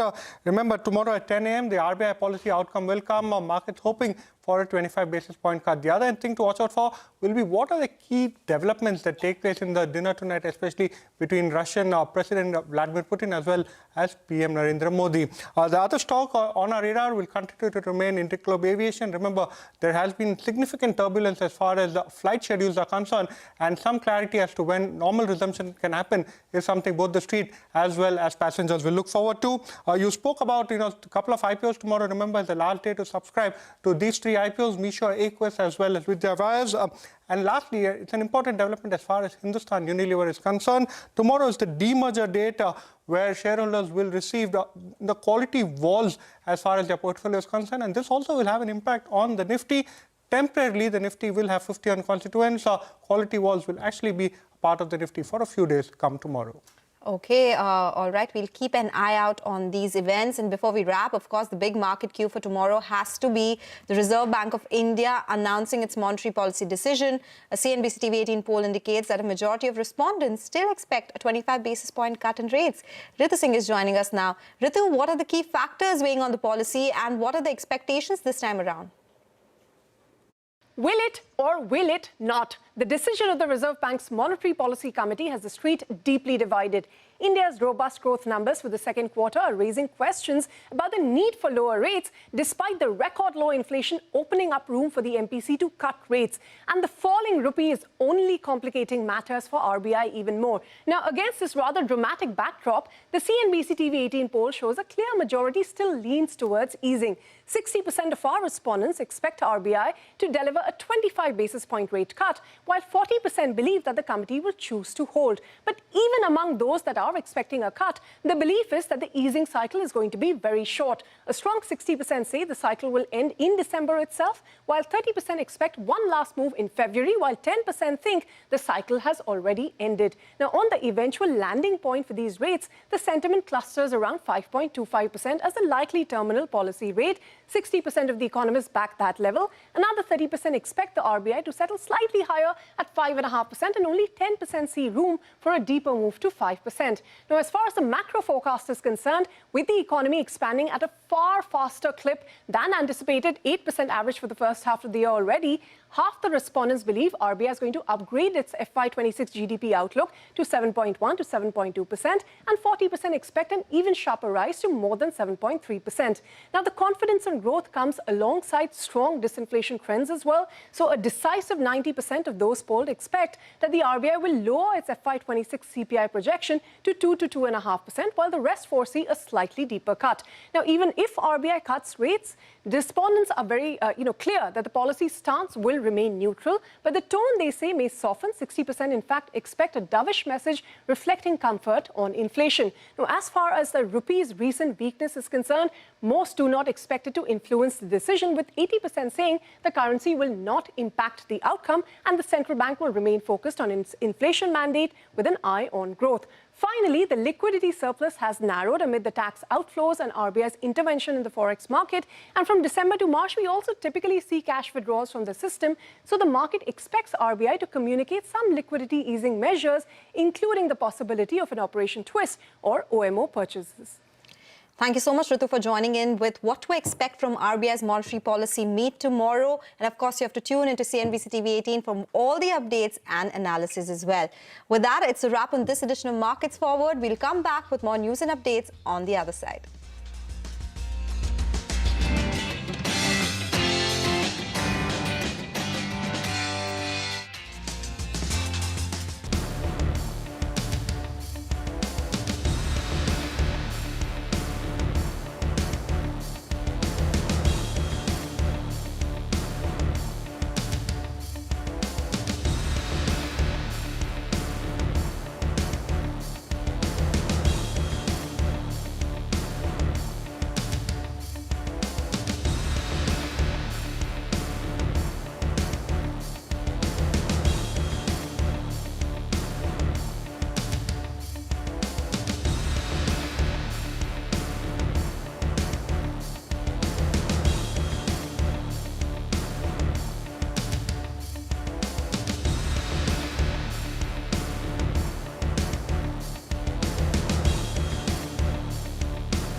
Hello and welcome to Business 360. I'm Ritu Singh and here are the headlines that we're tracking for you this evening.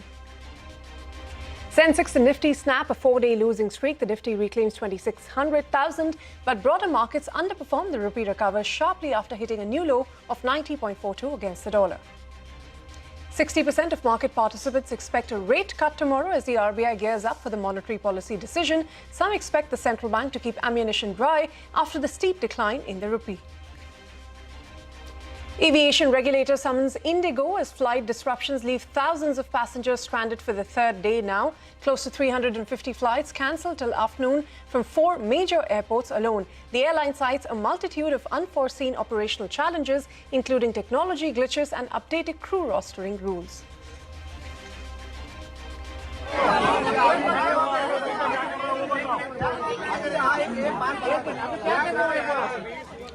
The Pilots Association claims Indigo's prolonged, unorthodox, lean manpower strategy is the reason behind the current flight disruptions, accuse the airline of cartel-like behavior and short-sighted planning despite a 2-year window to prepare for new crew rostering rules.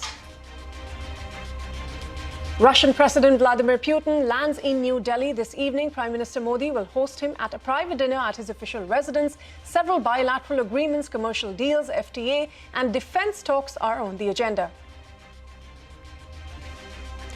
U.S. President Donald Trump says the path ahead for the Ukraine peace talks is unclear. Trump's statement comes after a meeting between Putin and Trump's envoy failed to reach a compromise. Ukraine President Zelensky rules out giving up territory that Russia has captured, and Russia attacks key regions in Ukraine overnight, including a power facility. The Trump administration tightens the vetting process for H-1B visas used largely by skilled Indian workers. All applicants must make their social media profiles public as part of a review of their online presence. CNBC-TV18 Newsbreak confirmed Tata Power CEO says the company is close to finalizing a power purchase agreement with the Gujarat government, paving the way for the revival of the Mundra plant. Finance Minister Nirmala Sitharaman moves the Health and National Security Cess Bill in the Lok Sabha. Congress MPs demand protest over air pollution and demand a debate in Parliament. Well, first up, all of the day's trading action. The Nifty and the Sensex snapped its 4-day losing streak to end mildly higher in trade. The Nifty managed to hold on to the 26,000 mark. IT and realty led from the front. Broader markets underperformed the blue chips, with the Nifty Bank and Midcap Index ending the day lower. Prashant Nair is here with a wrap of the day's trading action. A better day, a bit of a bounce, and I think that's what one can hope for in markets like this, which basically have been drifting sideways lower and in a pretty painful grinding way. So from the lows, of course, big recovery, biggish recovery, I should say. The Nifty, of course, ending on the day with gains of 30-40 points, which is, I guess, pretty good given the scenario we've been in lately. No real big movers as far as specific indices are concerned, one way or the other, because if you just look at it, the IT services index has been bobbing around up and down. Today it was up about 1.33%, but that's it. I mean, there was the one index with gains of over 1%. At the downside, the consumer index was down a little bit, and the energy index was down a little bit as well. Then I'll come straight to specific names, large caps, to get this going. Adani stocks did well, actually. Enterprises, ports, both up, and number 1, number 2 gains in the Nifty. And then, the number 3 gainer was Apollo Hospitals, which was barely in the green. So even with this kind of a gain, of 30-40 point gain, not very much to show for it in terms of single stocks. Indigo was the biggest loser with about a 2.5% cut. And the next loser on the Nifty was Hindalco with not even a 1% cut. So, as I've been saying, a bit of a lack of enthusiastic kind of sessions is what we've had for a while now. Market breadth was negative, although that tried to close the gap. Keynes was the number 1 volume-led loser. Kotak Equities, the broker, highlighting some working capital issues out of the annual report on a note which is dated yesterday. A market-taking note. Hitachi was down 8%, a part of our chatter list today, with Nimesh highlighting that the market is fearing loss of an order. But big volumes, big cut. Groww was down about 6%. Biocon down 5%. Perhaps more fundraising afoot and the market did not like it. Ola Electric down 5%. Wockhardt was down 6%, basically giving back some of the gains it's accumulated over the last 2 sessions. MV was one of the, we spoke with the management yesterday, stock ended up 10%, down 10% today. And that's the kind of market we've been in without too much surety. JM Financial, Patel Engineering are some of the others which lost ground in trade. On the upside, Hindustan Copper was the big volume-led gainer, number 1, 7% higher. Capillary recent listing, 12%. There was Hikal, which was up about 5%. Kirloskar Engine Oil, 7% gain. Petronet was up 4.5%. India Cement, 10% gain, by the way, at close, 413. Lakshmi Dental, which has been a bombed-out name, 14% higher, and so on and so forth. So better as compared to the last few days, but broader market still quite sluggish. Back to you. Well, Prashant, thanks very much for joining in with that. Now, the rupee recovered in late trade to fall below the psychological 90 mark to the dollar barrier. Now, this after the currency hit a new low of 90.42 against the dollar during the day. Currency dealers said the recovery was because of limited dollar selling by the Reserve Bank of India and lower demand for dollars in the market overall. But moving on to silver prices, which showed no signs of letting up. The white metal recently hit new highs, crossing 1.85 lakh rupees per kg. This year alone, in fact, silver has risen over 100%. The rally is being driven by hopes of a US rate cut, along with tight supply in global markets. Inventories in China have also dropped to their lowest levels in nearly a decade, even as investors move record volumes over to London. Now, ratings agency Fitch has raised India's growth forecast for FY26 to 7.4%, which is up from 6.9% earlier. The firm said that India's growth reflects strong real income gains, solid consumer sentiment, and the impact of GST rate cuts. Fitch also expects growth to moderate to 6.4% in FY27 and soften further then to 6.2% by FY28. But the big story that we're tracking for you today, flight cancellations at India's largest airline, Indigo, has left passengers stranded for the 3rd consecutive day. Close to 350 flights were cancelled by afternoon at just 4 major airports. The Civil Aviation Minister has now summoned Indigo and other stakeholders from Delhi to Mumbai to Bengaluru to Hyderabad, where chaos erupted at airports as passengers clashed with Indigo officials. Many even took to social media to share their ordeal. Now, Indigo has cited a multitude of unforeseen operational challenges, including technology glitches and updated crew rostering rules. However, the Pilots Association has claimed that Indigo's, and I quote, prolonged unorthodox lean manpower strategy, unquote, is the reason behind the current flight disruptions. They even accused the airline of cartel-like behavior and short-sighted planning. Now, despite a 2-year window to prepare for new crew rostering rules. So what exactly are these rules? Well, the second and final phase of the rules were implemented just last month. Under these, the weekly rest period for pilots has been increased to 48 hours from 36 before, and night landings have been limited to 2 from 6 earlier. Shivani Bazaz and Santya Gora, a team of reporters, bring us up to speed with their reports from Delhi and Mumbai. Well, absolutely. India's aviation system is facing one of its most challenging days in recent months, with a surge in flight disruptions across major metros. And what began as operational strain for Indigo has now snowballed into widespread cancellations and delays. 350 plus flights cancelled so far, 95 from Delhi, 85 from Mumbai, 84 from Bengaluru and 74 from Hyderabad.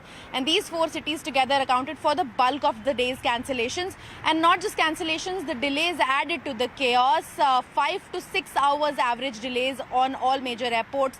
The on-time performance by Indigo fell sharply to 19% on December 3rd. This is a massive drop from 84% in October and 67% in the whole of November. And the ripple effect was felt across the entire network. Domestic passenger traffic slipped from 5.36 lakh flyers on November 30th to 4.74 lakh on December 3rd.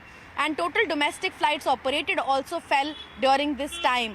This is a clear sign of mounting operational pressures nationwide, and especially on the largest domestic carrier, Indigo. Now, as regulators monitor the evolving situation, let's see how soon Indigo can turn this situation around. Back to you. हम सुबह 4 बजे आ गए थे airport. आप सुबह 4 बजे से airport पे हैं? बिल्कुल जी। तो आखिरी बार कब इंटीमेशन दिया गया? कोई इंटीमेशन नहीं, 10 बजे के बाद कोई इंटीमेशन नहीं है जी। और वहाँ भी कोई सुनवाई नहीं है। एक आदमी की ड्यूटी खत्म होती है, दूसरा आ जाता है छुट्टी। तो अभी क्या बता रहे हैं, डिले है या कैंसिल है? कुछ नहीं बता रहे जी। ओके, जाना नहीं जाना तो जाके कैंसिल करवा लो अपना। तो आपने क्या डिसाइड किया? आपको कैंसिल? मैं कैंसिल करवा के बाय ट्रेन जा रहा हूँ।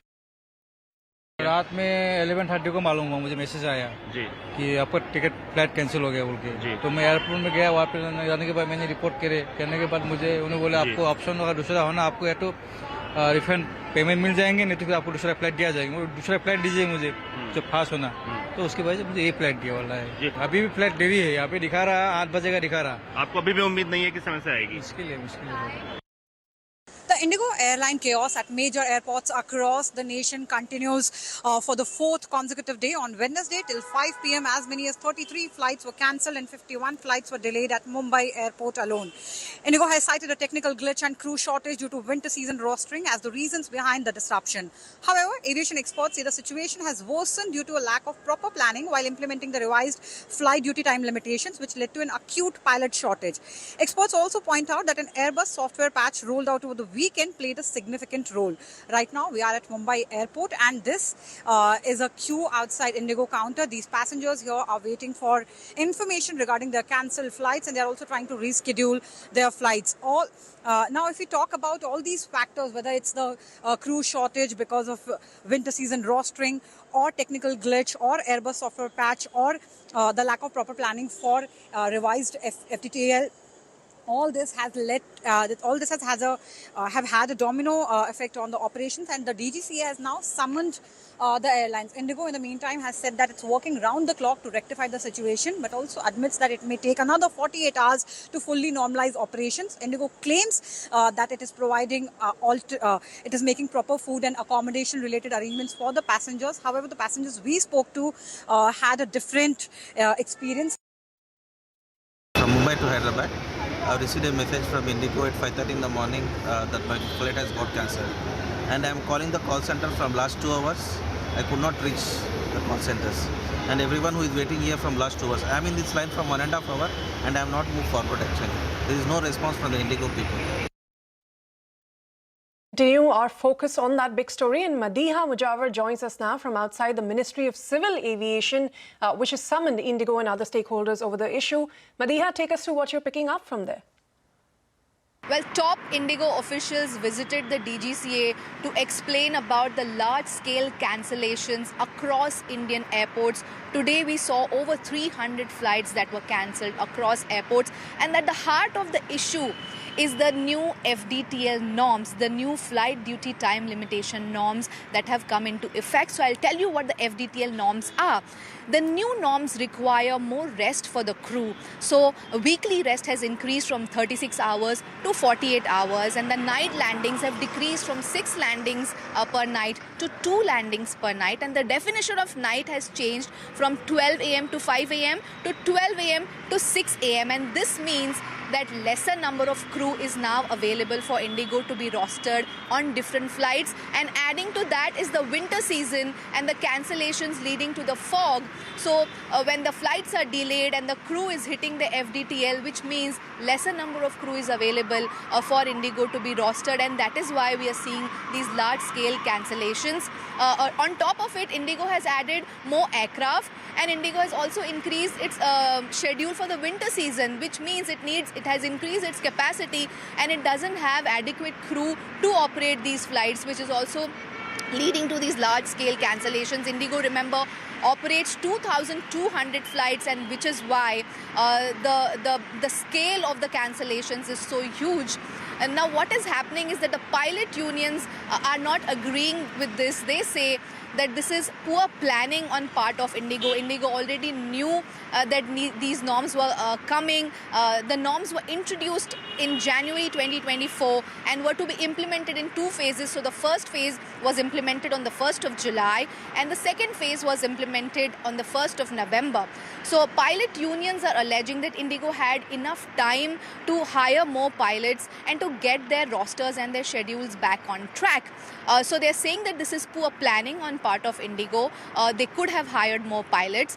They're also going to an extent to say this could be an arm-twisting tactic from the airline, by the airline, to tell the DGCA to relax these norms so that they don't have to hire these many pilots or to hire more crew. For now, Indigo has assured the regulator that it is getting its schedule back on track, and it will, cancel flights to minimize the disruptions for passengers. But looking at the situation, looking at the weather condition, it looks like this situation and this inconvenience for passengers is going to stay for a few more days. All right, and Madhya, thanks very much for joining in. We will be closely tracking those developments. For now, it's time for a short break. But up next, the Russian President Vladimir Putin will be landing in New Delhi this evening, and Prime Minister Modi will be hosting him at a private dinner at his official residence. We'll get you all the details on that visit when we return.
Welcome back. You're watching Business 360. Now, Russian President Putin will embark on his two-day visit to India today. This is the president's first visit to India since the war with Ukraine began. Now, Putin is expected to land in Delhi at 6:35 p.m. today, and he will have a private dinner with Prime Minister Narendra Modi later this evening.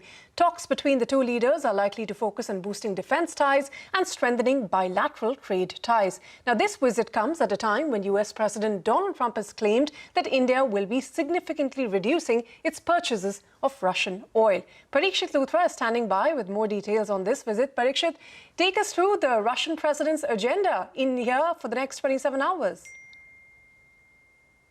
President Putin will be spending approximately 30 hours in India. Tonight, after landing, he has a private dinner with Prime Minister Modi. Tomorrow, he receives a ceremonial reception at the Rashtrapati Bhavan. He will visit Rajghat and then hold extensive discussions with Prime Minister Modi, and then both leaders will address a press conference.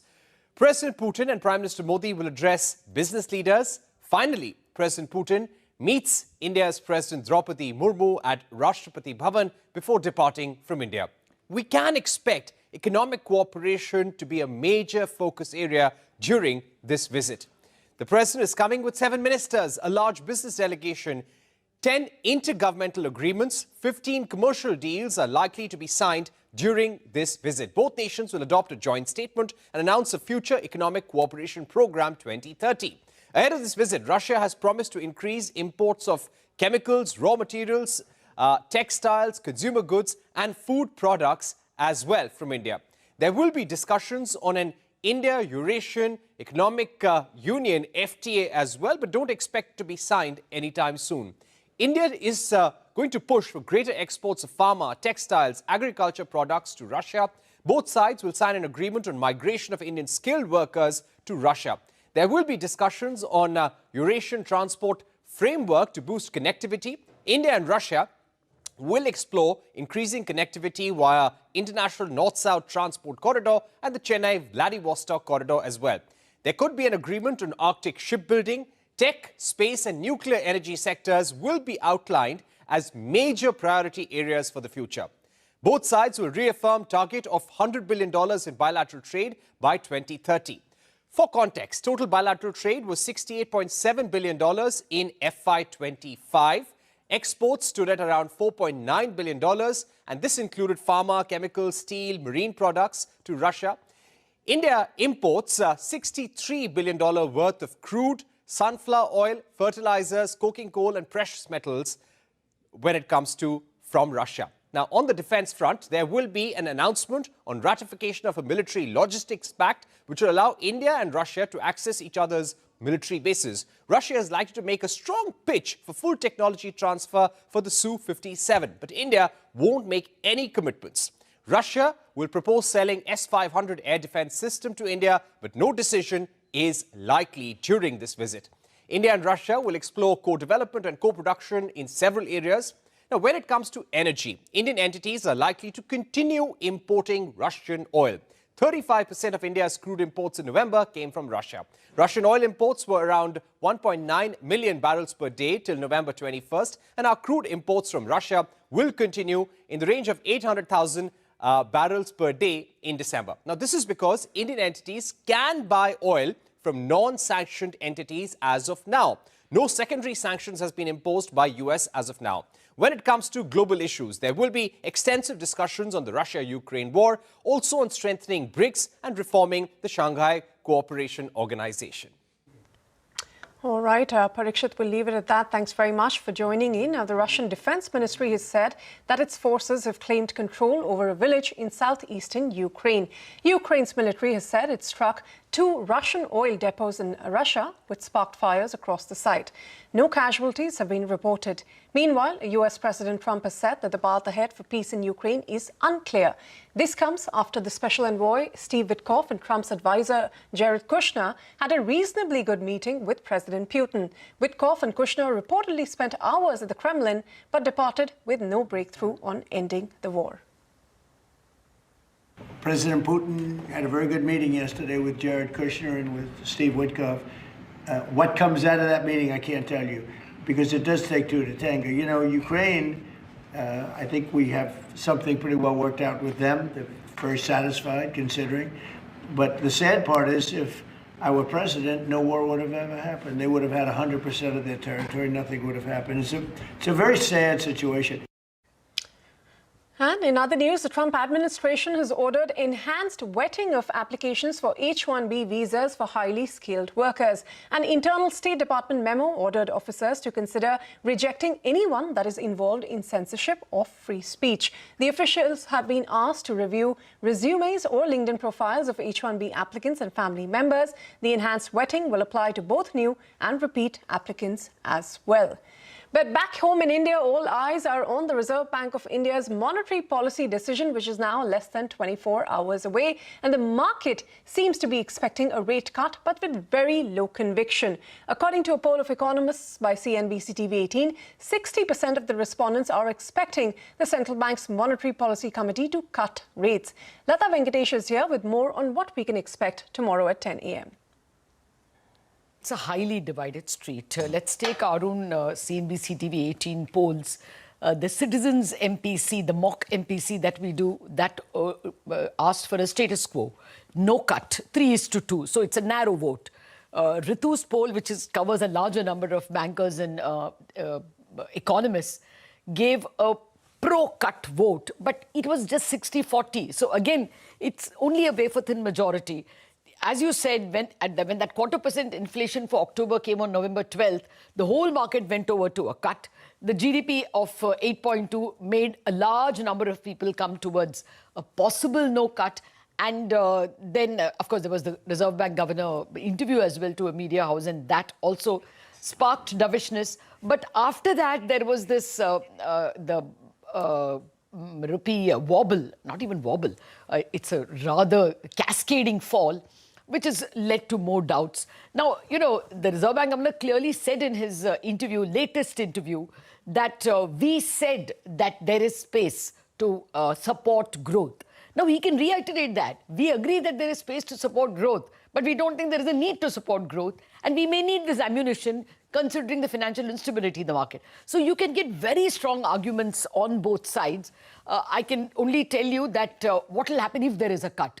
There isn't much that is going to benefit the economy because banks have figured a way of moving out of 100 basis point cut, you know, and now they've started improving their margins. A quarter basis, you know, many of them have now moved from external benchmark lending loans to MCLR loans. They've, you know, it's not much that is going to be passed on when there is a rate cut, and the bond markets will not pass on anything because it's the last cut. Markets, as always, like in stocks, look forward, look ahead, and since there are no more cuts left, you're likely to see the 10-year remain at 6.5.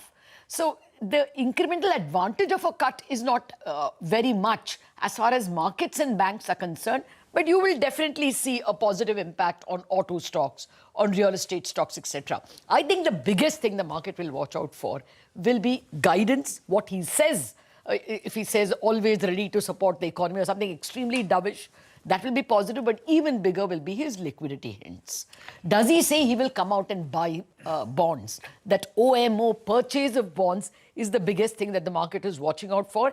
And if he says anything to steady the currency. So what he says on currency and what he says on liquidity is what is going to be important.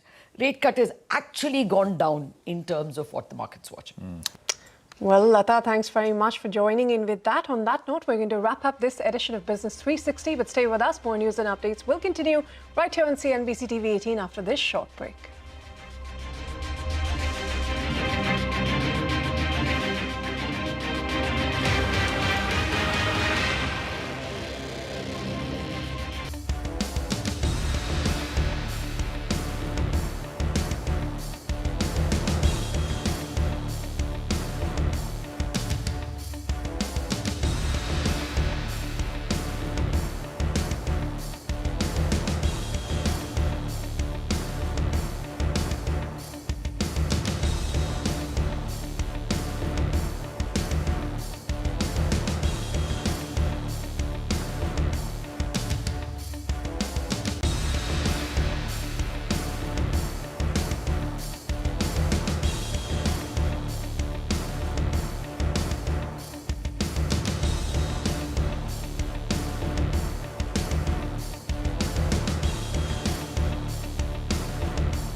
welcome to Finding Alpha. I'm Nigel D'Souza in the Mumbai News Center.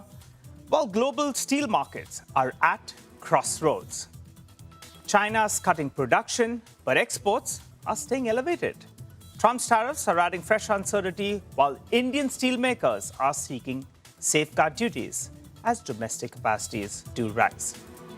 We have with us today in our studio Sumangal Nevatia, the Director of Kotak Institutional Equities, who joins us to break all of this down and tell us what it means. Well, Sumangal, first of all, thanks a lot for coming down.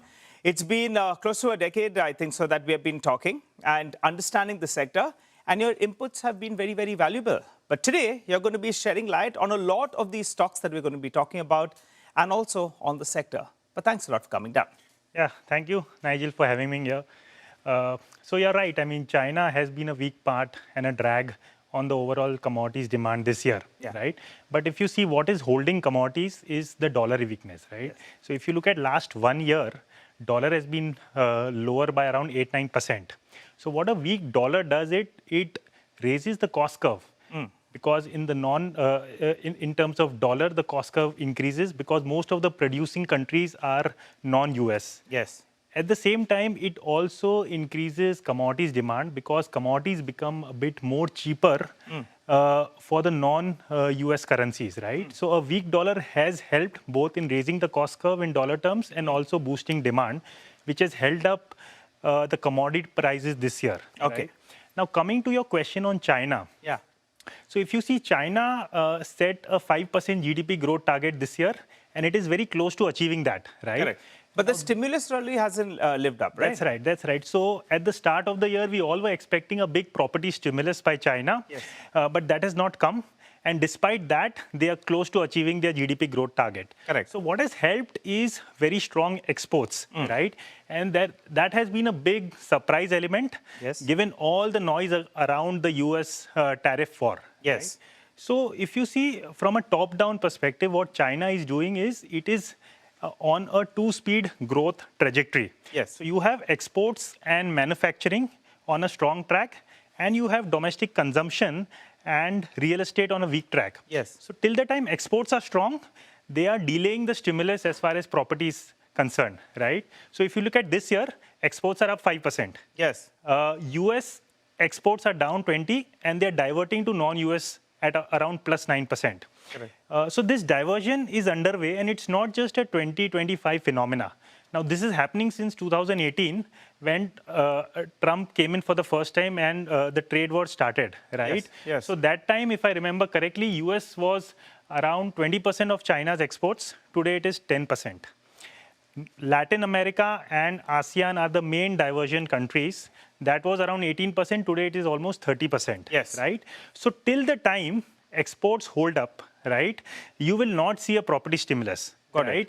In our view, next year also, with the pickup in industrial activity, exports will remain strong. China will try to delay as much as possible the next stimulus in terms of property. Okay, all right. But this, this Chinese exports are 10 million tons odd.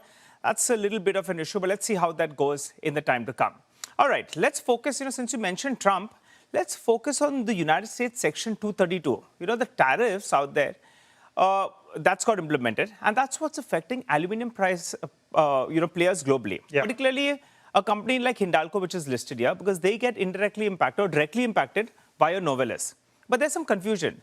Does Novelis get hurt, or does Novelis gain? Because the Midwest premium on aluminum, that's moved up from what, $500 to more than $1,500. So what is this call with regard to Midwest premium moving up? Beneficial for Novelis, or is it hurting them? Yeah. So see, China has put almost 50% tariffs on aluminium, right? Yeah. And it's quite irrational and impractical to continue. I mean, China is still importing, US is still importing around 80% of its aluminium requirement, right?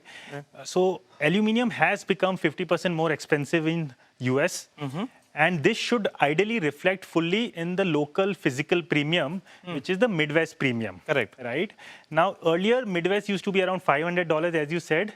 If you add 50%, it should be around $2,000. Right. But Midwest premium is still around $1,700 to $1,800. So a part of the market still hopes that this irrationality will reverse. Yes. There will be some exemptions or some rollback, right? Now, in the interim, what is happening is the only company which gets directly impacted is Hindalco through its Novelis business. Yes. So Novelis is into downstream rolling business. Ideally, aluminium prices does not impact them, right? But what is happening here is they are importing aluminium, paying 50% duty, and on the end product, they are getting only up to 45% pass-through. So there is some bit of an under-recovery, which is impacting the profitability of Novelis. Right. It hits them negatively, that is. Right. On the other side, scrap is also a raw material for Novelis, and scrap is exempted from Section 232. Right. So for them, raw material is becoming much more cheaper. You will hear the term scrap spreads. Yes. That is a net beneficiary. But combining these two, they're still losing out. Right. So our sense is, had these tariffs not been there, the margins would have been somewhere around $520, $530. Right. Our estimate for FY27 is somewhere around $460. So we are expecting the tariffs to continue and have a dent on the profitability. Okay, all right. Let's delve a little bit more into aluminium itself. What's the near-term outlook for aluminium? And do you expect a deficit on the global front, is it? I mean, what would your positioning be basically in the aluminium space? Okay, so among all the commodities which are relevant for Indian metal equities, right, which we really care about, aluminium is the commodity with the best fundamentals, right? So on the demand side, you have structural tailwinds in terms of the entire energy transition drivers, right? So be it EV adoption, be it renewable energy build-outs, be it grid upgradation, everything is aluminium intensive, right? So they have structural growth tailwinds. On the supply side, it's not catching up, right? So China 8 years back had put a capacity cap of 45 million tons. They are still walking the talk. And now they are operating at 95% utilization. So they cannot grow beyond a point, right? Remember, last 20 years, China was the biggest culprit in impacting the aluminium cycle because they were relentlessly adding aluminium capacity. Ex-China, in the developed countries like US, Europe, and even Africa, there's a big issue of power supply contracts, right? The aluminium companies are not able to secure power contracts, and they are competing with the likes of data centers who are competing for the same power, right? So supply is not catching up. So from a medium-term perspective, you are in a structural deficit as far as the commodity is concerned, right? On aluminium, there's going to be in a deficit for the next 2-3 years, you think so? Yeah, I think it could be 4 to 5 years, and it depends how the supply reacts, right? Okay. So, and then, you believe that aluminium prices will remain elevated then? Since we have a power scarcity, there's a battle for power, which is in short supply as it is globally. There's going to be a deficit on aluminium. So then you expect LME to remain at elevated levels? Yeah, so it has to be elevated beyond the cost curve, right? The cost support is around $2,400. Okay. This year, we think it is slightly gone ahead because of the favorable macros which we discussed in terms of weak dollar, right? Today, the spreads are around $1,700, which were the spreads in Feb 22. And that time, if you remember, the entire Russia-Ukraine war had started, and there was massive uncertainty with respect to how will aluminium supply continue from Russia and Ukraine, right? So maybe near term, there could be some pullback or some consolidation, but the medium-term story is very strong. Okay, aluminium looking strong. Give us your, your picks then, your preference in the aluminium space. I believe, unlike most sell-side brokerages, you're not very positive on Hindalco. So what is the preference? We have 3 players, Vedanta, Nalco, as well as Hindalco. Yeah, so, I mean, you're right. I mean, so Hindalco is one of the leaders in cost and margins, right? And we've been very positive in the past. But today, we don't see the risk-reward very attractive for Hindalco. Our preferred play is Vedanta, right? So just to share some thoughts on Vedanta, their aluminium and power business is undergoing very impressive growth, right? So aluminium capacity is going up from 2.5 to 3 million tons. They are becoming much more backward integrated. So alumina refineries are coming up, coal mines and bauxite mines are coming up. So the cost will become much less volatile and settle at a lower level. Right? And this is growth over the next 2 years, not future out. Even on power side, they are going from 2.5 gigawatts capacity to 5 gigawatts by the end of this year, right? So these are the 2 businesses which is roughly around 55% of the value, which we are really constructive on, right? Number 1. Number 2, in the last 5 years, the debt at the parent, VRL, was a big overhang, right? So that has got deleveraged from $10 billion to today around $4.5 billion. And now very sustainable, given the brand fee and the dividends it gets from the India entity, right? And then you have the demerger trigger, right? NCLT recently concluded the hearings. You might have an approval in the next 2 or 3 weeks. And by March, you will have 5 different entities, right? And so there's an upside trigger then to that 550 rupees odd, if once the demerger goes through. Yeah. That could be the case. All right. And I think Nalco is almost at par with, your target price is almost at where the current share price is at. What about Hindalco? What don't you like? And just tell us a little bit about this capex. Going up by double in such short time. Give us a quick comparison over there. Okay, so one is, so Hindalco over the next 2-3 years is in the peak of its capex phase, right? Yeah. So they are spending and growing across businesses, but all the growth is coming in FY29. Yeah. Very back-ended, right? Number one. Number two, there's been a lot of lapses in the project execution, right? Yeah. So they are undergoing this major expansion in US, putting up a greenfield capacity of around 600,000 tons. When they announced, it was $2.5 billion. Today, it is $5 billion, right? That capacity at max will make around $600 million. So the post-tax ROCs are somewhere around 6-7%. Yes. Now, this is lower than their WACC, right? So this project is return dilutive on our numbers.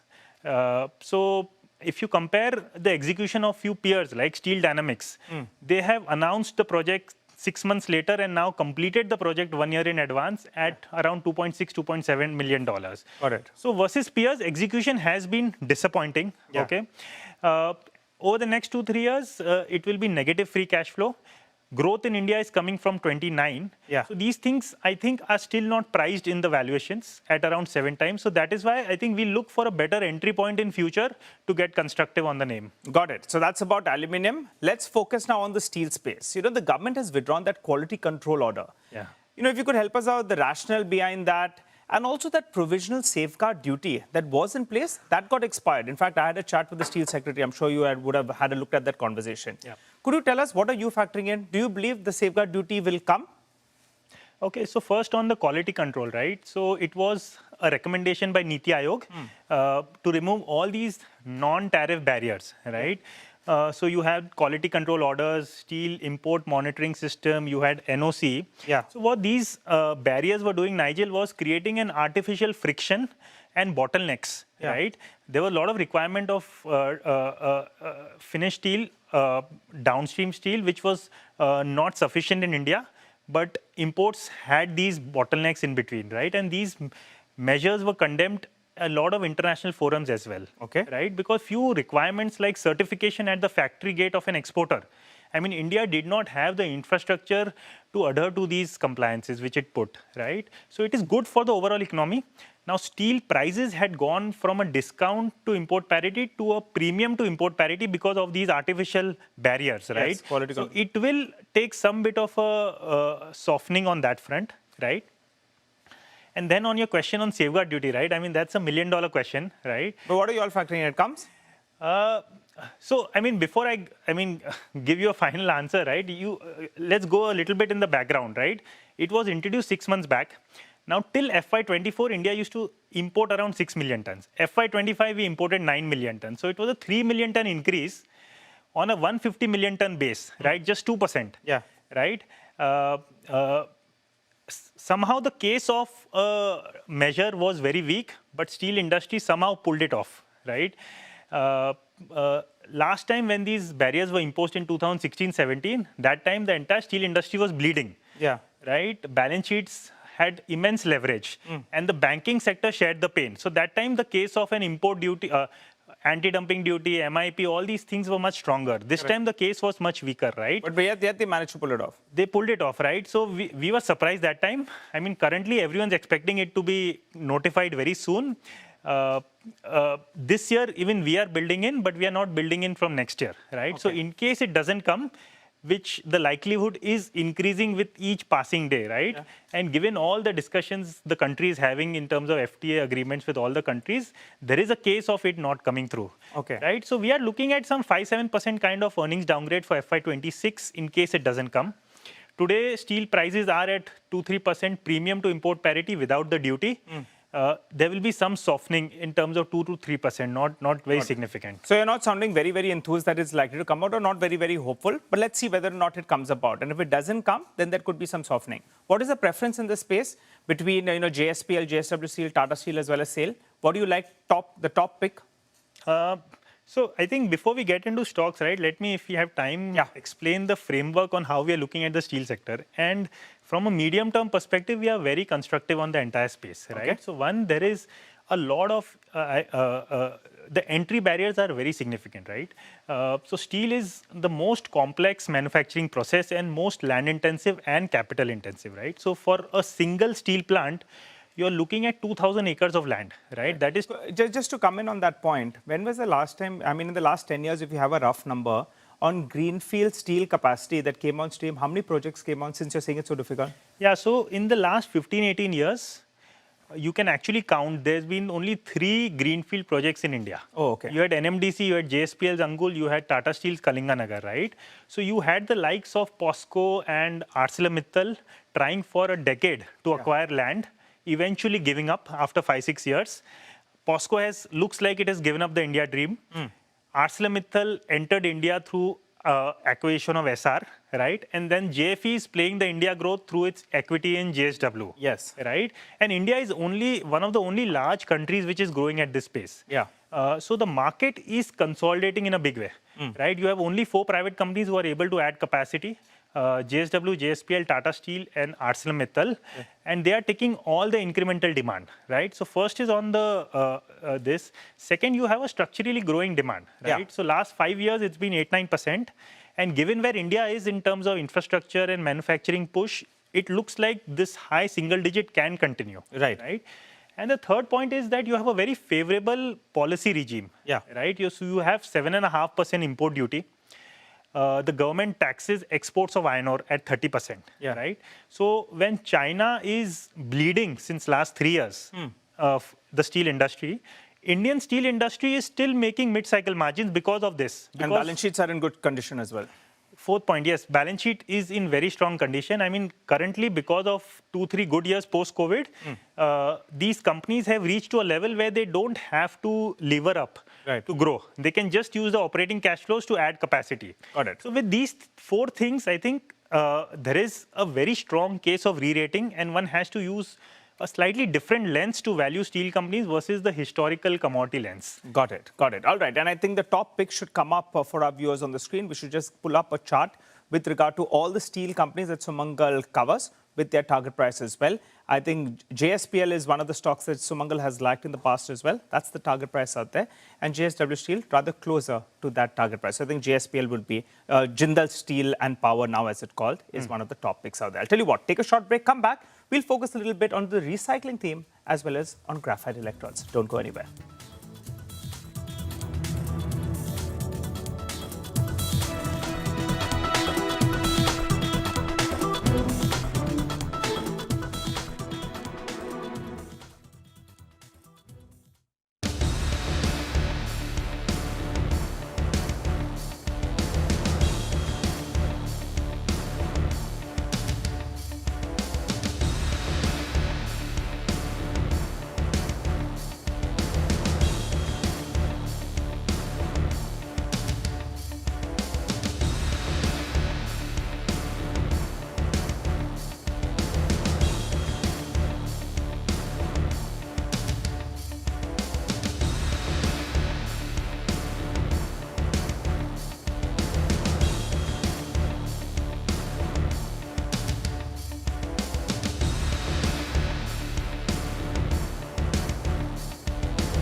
Welcome back. You're tuned into Finding Alpha, and we have with us Sumangal Nevatia, Director of Kotak Institutional Equities, who's helping us with what's going to shine in the metals pack. Well, Sumangal, when we talk about metals, a lot of people remember that golden run, I think 2017 to 2019, on graphite electrode stocks. And we get a lot of queries. We've got a lot of queries as well. What about HEG? What about Graphite India?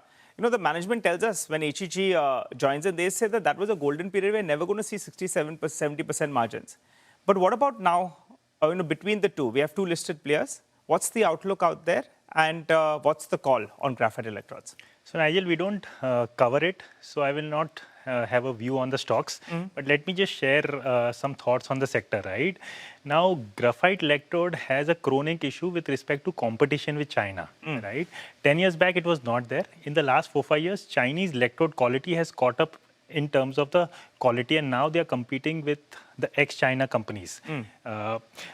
So if you look at Graftech, which is listed in US, which is the leader, and which is backward integrated with needle coke, they've been into EBITDA losses since last 2 years. Only recently, with some help from the tariffs, they are making positive EBITDA, right?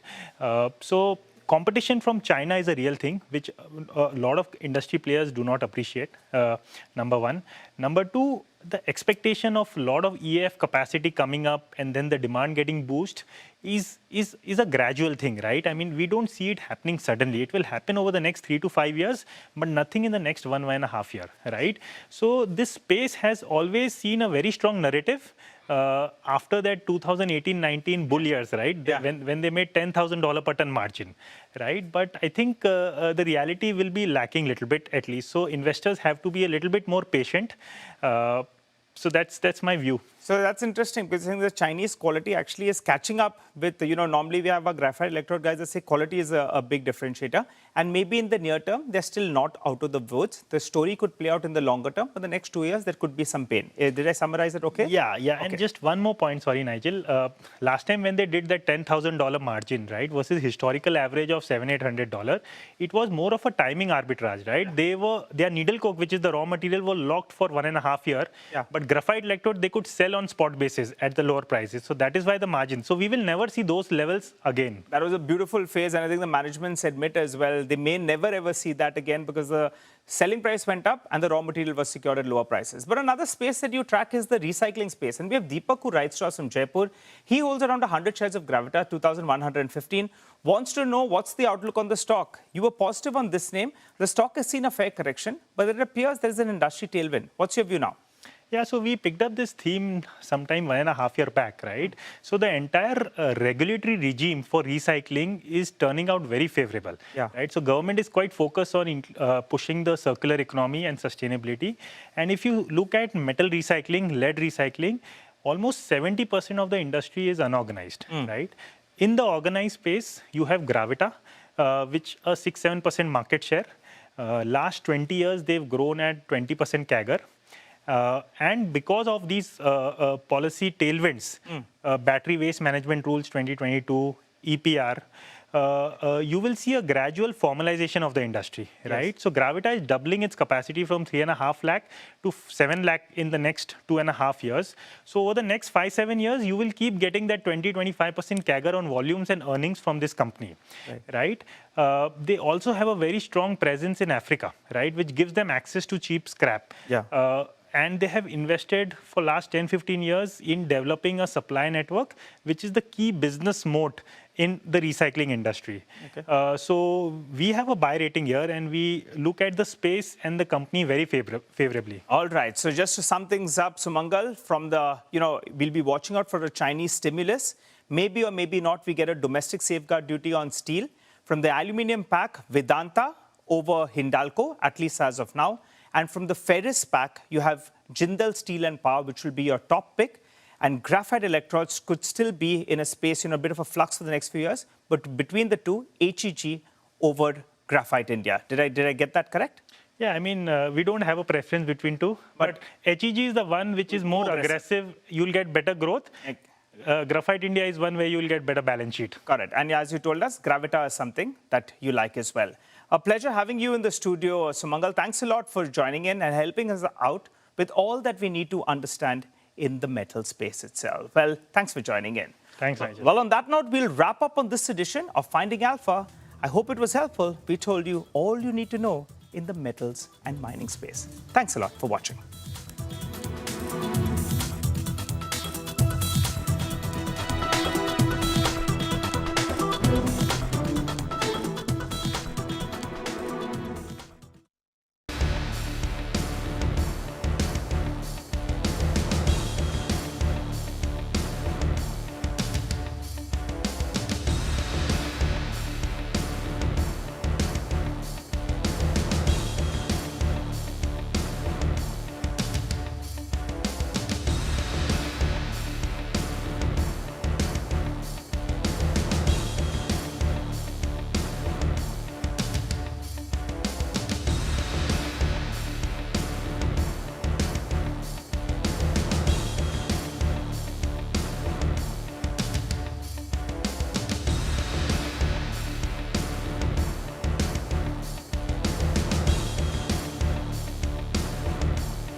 Hello, welcome to News Center. Russian President Vladimir Putin will be in India for the annual India-Russia summit. Over the next 72 hours, his tightly packed itinerary ranges from a private dinner with Prime Minister Narendra Modi to a ceremonial reception at the Rashtrapati Bhavan, a series of meetings with top Indian business leaders. He's traveling with 7 ministers and a major business delegation, which is a strong signal that economic cooperation is expected to dominate this visit. Amid mounting Western sanctions on Russia, this trip carries extra significance. Officials expect the visit would yield about 10 intergovernmental agreements and up to 15 commercial deals. Both nations reaffirmed their shared goal of reaching a $100 billion bilateral trade target by 2030. In FY25, the bilateral trade reached $68.7 billion, marking over a 4% rise from the previous year. On the energy front, even as some Indian firms scaled back Russian oil purchases under US pressure, India has continued buying crude from non-sanctioned Russian suppliers. In fact, nearly 35% of India's crude imports in November came from Russia. Estimates suggest Russian oil imports may remain around 800,000 barrels per day in December.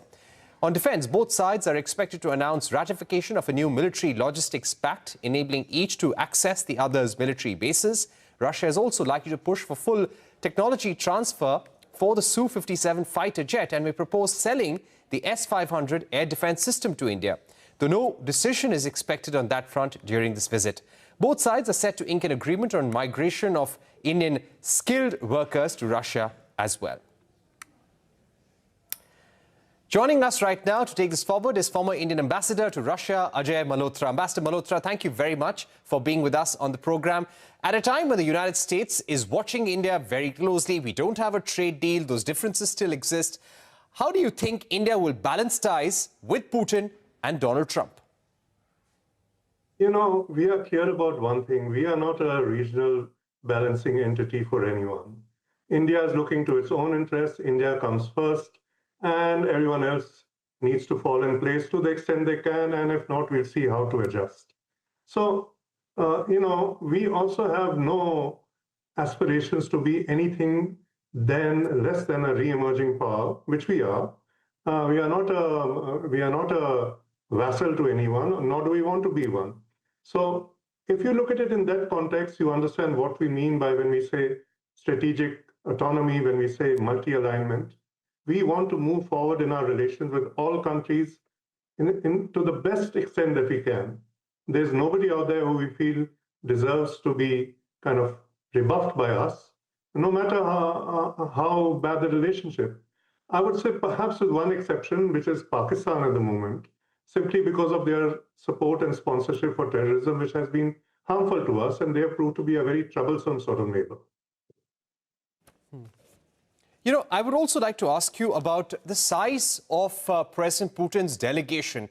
He's coming with 7 ministers, including his Minister for Economy, Minister for Agriculture, Minister of Defense, the Russian Central Bank head, a large business delegation as well. He's going to launch a Russia Today channel in India as well.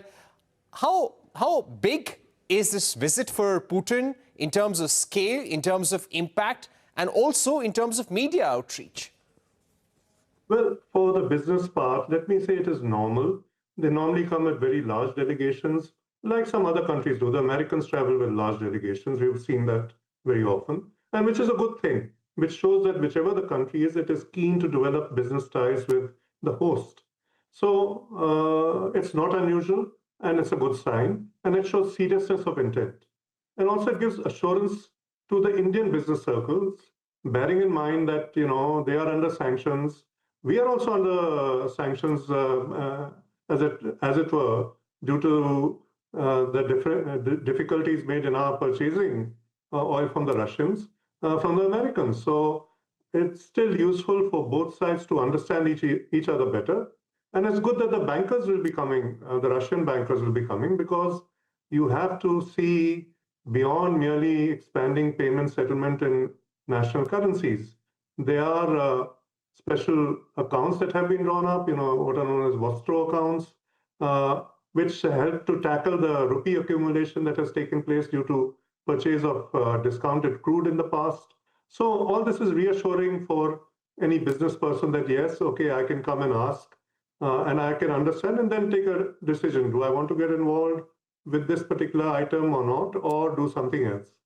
As to RT, all right, the Russian TV station, I think that's also good. The Russians have been inattentive to media in the past, and it's good that they don't want to let Western narratives only dominate the airwaves. India must know both sides, so we are happy to welcome them. All right. I'll also ask you about the regulatory impediments. We've been speaking to the Indian side about what we want to achieve, and they've repeatedly said the focus will be on economic cooperation. Now, in light of that, how does India manage to increase exports of pharmaceuticals, textiles, agri-products to Russia? Now, the Russian Deputy Prime Minister, before coming here, he said that we will do all we can to open up our markets. What are some of the regulatory issues, Ambassador Malhotra, which you've been seeing over the years? Well, one of the problems has long been shipping. And therefore, when we looked at the international north-south transportation corridor, but given that there are sanctions on Iran at the moment, I don't see that any businessman would look at sending goods crossing through 2 countries facing sanctions from India. So I think that effort to increase and to improve shipping in other directions is a good one. There's also the matter of banking and letters of credit being opened. There's also the issue of insurance cover. But more than that, in many cases, for example, for agricultural crops, it is phytosanitary considerations for, and for seafood to get all the approvals. You know, we have also a rather solid bureaucracy in India, and the Russians are fairly similar in that sense. So when these 2 bureaucracies meet, it creates things move even more slowly than normal. So it's only the pressure of the summit that helps move them along in some instances, and it is good that it is there, because otherwise decisions get postponed, etc. But there are opportunities out there, and we do hope that our business takes advantage of them.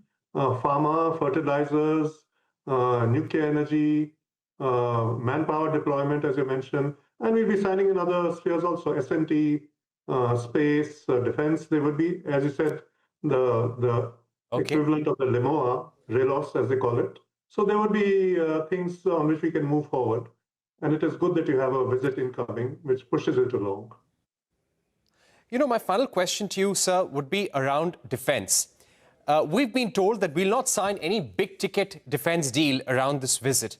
But we have seen how India is replenishing stocks for the S-400 in terms of ordering more missiles. That's a separate deal. It's not connected to this visit. Russia wants to pitch for the Su-57, S-500. Will not convey anything. But in terms of future cooperation, behind the scenes discussions, what kind of direction do you expect this visit to pave for India defense ties? What would you be looking for as someone who's been a very close watcher of India-Russia relations for decades? You see, traditionally, no deals in the defense sphere are signed during high-level visits. It doesn't happen. But as you pointed out, in advance of that, they clear things that are ripe for movement on. And as you said, the S-400 missiles is definitely one. We have used up some during the little shootout we had with the Pakistanis recently, and we would need those missiles. As to understandings, yes, the high-level interaction gives an opportunity for giving guidance in what direction to move. I think, and I understand what you said, that the foreign ministry is telling us that there's not much in that happening at the moment, because if you look at it, the S-500, I think we have to still get the performance parameters, as far as I know, and to evaluate it, though it is very attractive in principle and there's no system to match it at the moment, but that lies ahead, way ahead, in my view. As to the Su-57, again, there are competitors out there. In my view, neither of them are very attractive. We don't know enough about the Su-57. We have to try it out in real life and see how we need to adapt it. Like all these equipments that we've bought from them, we've always adapted them and Indianized them. Su-30 MKI, ISO Indian, T-90S, SO means also where it is adapted to the Indian requirement. So up here too, we would have to do the same. So that also lies way ahead. I think we would see on what basis and how people will go and examine and test, etc. And then finally, we also have our AMCA, so our own fighter plane, which fifth generation, which we hope to go ahead with. And we are planning to indigenize everything and move ahead bearing that in mind. So even if we do finally decide on any other country's export of a plane of that kind, we would be bearing in mind technology transfer arrangements available and what else we can do. And BrahMos is an outstanding example of our cooperation. It is India-made. There's no question of sanctions by anyone. It is not an import or an export. And if we agree on a BrahMos 2 version, I think that would be great. The country could benefit even more from it. Okay. Ambassador Malhotra, we've run out of time, but thank you very much for summarizing the relationship with Russia in 5 questions, 5 topics for our viewers. A very interesting discussion, very helpful for our audience as well. We'll leave it there for the moment. It's time for a short break, but on the other side, flight cancellations at India's largest airline, Indigo, leave passengers stranded for the 3rd consecutive day. Close to 350 flights were cancelled by afternoon at 4 major airports alone. The Civil Aviation Minister summons Indigo and other stakeholders. We discussed this with Captain C.S. Randhawa, President of Federation of Indian Pilots, and former Air India Executive Director Jitendra Bhargav. Stay tuned.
Welcome back to News Center. Flight cancellations at India's largest airline, Indigo, leave passengers stranded for the third consecutive day. Close to 350 flights are cancelled by afternoon at 4 major airports alone. The Civil Aviation Minister has now summoned Indigo and other stakeholders from Delhi to Mumbai to Bengaluru to Hyderabad. Chaos erupted at airports as passengers clashed with Indigo officials. Many took to social media to share their ordeal. Indigo cited a multitude of unforeseen operational challenges, including technology glitches and updated crew rostering rules. However, Pilots Association claimed that Indigo's prolonged unorthodox lean manpower strategy is the reason behind current flight disruptions. They accused the airline of cartel-like behavior and short-sighted planning despite a 2-year window to prepare for new crew rostering rules. So what are these new rules? The second and final phase of the rules were implemented last month.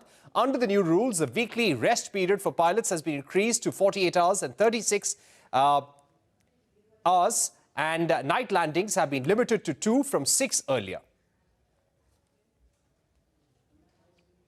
All right, we discussed this. Captain Randhawa, President of the Federation of Indian Pilots and former Air India Executive Director Jitendra Bhargav. Mr. Bhargav, how do you see this crisis that the Indian airline industry has been facing for the last 3 days? The airlines had a lot of time. They almost had 1.5 years to prepare for this. So why go down to the wire?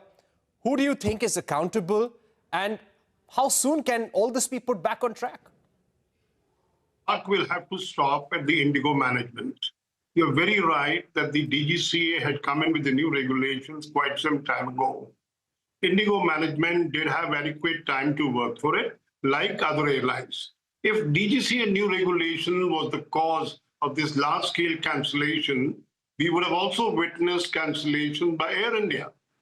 So that is really not a factor. It is lack of planning on the part of Indigo that is responsible for the cancellation, large-scale disruption, chaos at the airport, fares shooting up.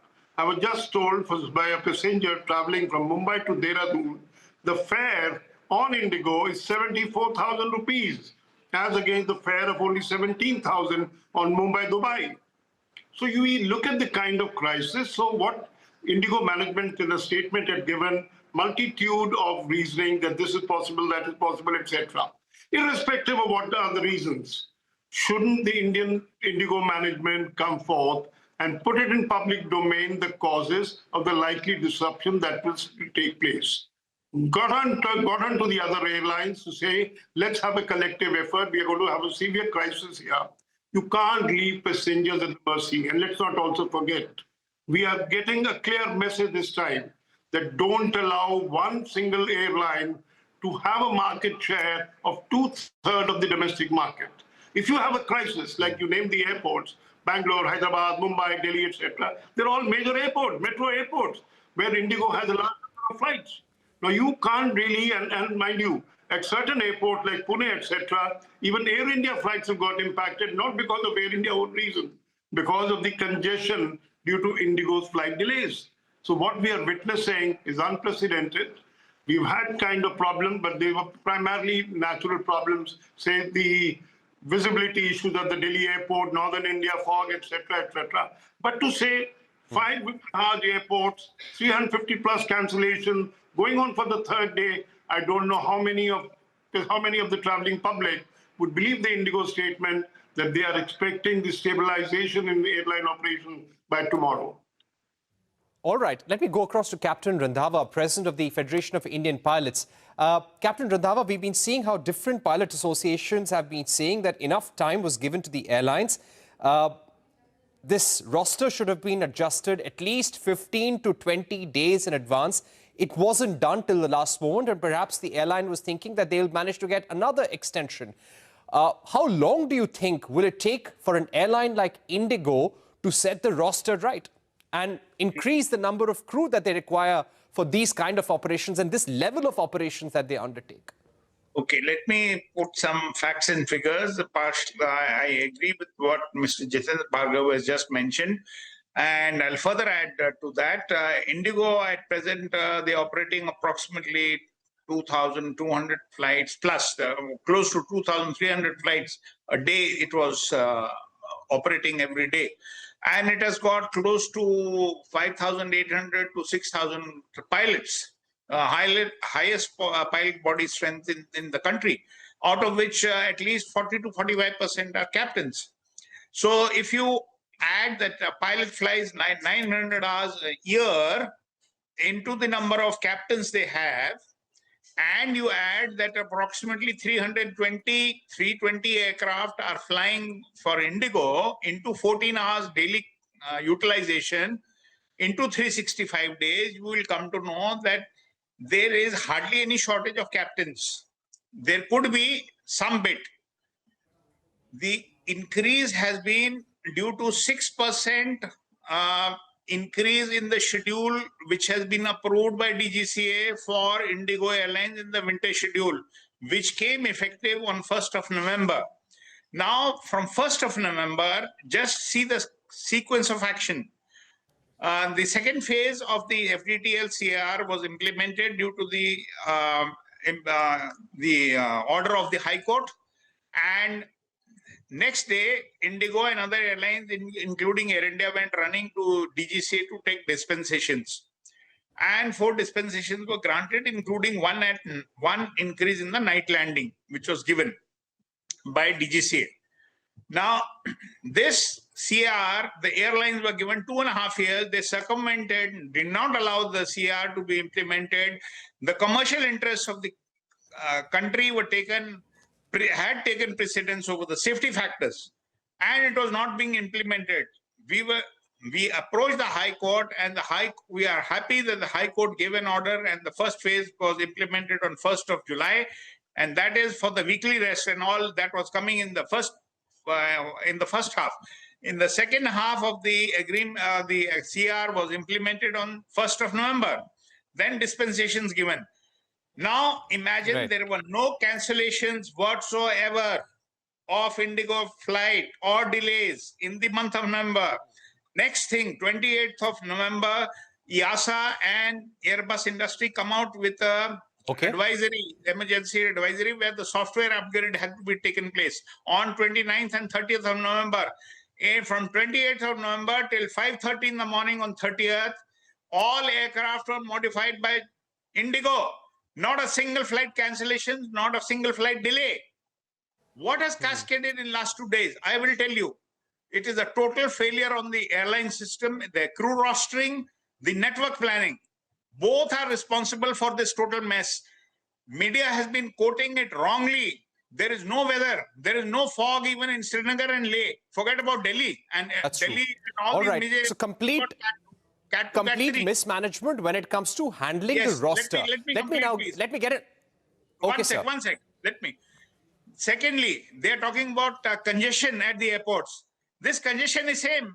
Bombay is already doing 1,036 flights. It was doing that even 1 year back. Same is Delhi, same is Bangalore, Calcutta, everywhere. There is no change. There is a total failure on the management of Indigo. That is the answer. Okay. And less. All right. Let me get in Mr. Jitendra Bhargav at this point. Mr. Bhargav, there's been a lot of anger outpouring on social media with people saying there is cartelization just because there are 1 or 2 airlines dominating the space. Airlines are acting in this manner. Now, what should the government now do to prevent such situations in the future? What role does the DGCA need to play over here in order to rectify things? You know, it is very unfortunate that this has happened because Indigo is a dominant player. But the government role, I must say, is very little here. You really can't blame it because Indigo, by default, has been able to increase its market share gradually. When Kingfisher collapsed, it took bulk of Kingfisher passengers. When Jet Airways collapsed, it took on further. Go First collapsed, it added more passengers and reached the mark of 60% plus. Now, what can DGCA do? They came out with a new regulation, gave them time. When airlines sought extension, they gave them extension. Now, there is really no reason why the Indigo management has faltered here. Captain Randhawa is absolutely on spot to say that they had time to do it. There was no cancellation in the month of November. Why has it happened? Now, question comes in, did they have a dialogue with the pilots or did they continue with it? Because having worked for an airline, I can say airlines maintain a very stoic silence in these kind of issues. when they knew it, perhaps on the 30th or the 1st, that there is going to be an impending crisis in the next few days because the crude shortage has not erupted suddenly. So if one to come in public domain, it would have soothed the passengers' ire. They are very angry for the simple reason they reach the airport, get no information, only about the delays, uncertainty of the flights, etc. And when they buy a ticket on an alternate airline, it's a very heavy price to pay. Now, Captain Randhava? India, Indigo do? Just one point. Indigo should come out some clean public statement, what happened, why it happened, and when do they expect the stability to come in. That will be an assuring fact for the traveling public who have been badly mauled in the last few days. Okay. Captain Randhava, very briefly, the Pilots Association, the Federation of Indian Pilots have said that the current disruption is a direct consequence of Indigo's prolonged and unorthodox lean manpower strategy across operations, especially in-flight operations. What changes do you expect Indigo to now make, or do you feel they will have to make to put things back on track? First of all, as I have said, they have to rework on the network planning and on the cruise scheduling or rostering, which they do. If they have come out with a new system, like if you remember a couple of months back, last year, April, Air India shifted from ARMS to CAE, and there was total chaos. There were delays, there were cancellations, because when you adopt a new system of crew rostering, you have to overlap with the old system. The second part is I feel there has been a change in the network planning, the planning of the aircraft, how the movement of the aircraft will move, and how the pilots rostering is dovetailing into it. So there has been failure in both these accounts. I said there is a contributory factor of the 6% increase in the flight schedules, which could have led to some shortage of captains. But now the mitigation factors are that they have to train more captains, which they have been training very less captains from first officers. They have to recruit more captains because some of their captains have left for Gulf. So they have to see what is the shortfall. It is plain, simple mathematics, and I'm sending a detailed letter to the Minister of Civil Aviation and to the DG. I'm in the process of writing it, and I shall be sending it by tonight. All right, Captain Randhava, Jitendra Bhargav, thank you very much for joining us on the program, giving us a very comprehensive overview and analysis on one big problem plaguing the Indian airline sector right now, and the customers are very, very bothered by what's happening. With that, it's a wrap on this edition of News Center. More news and updates when we return.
Let's Talk Money.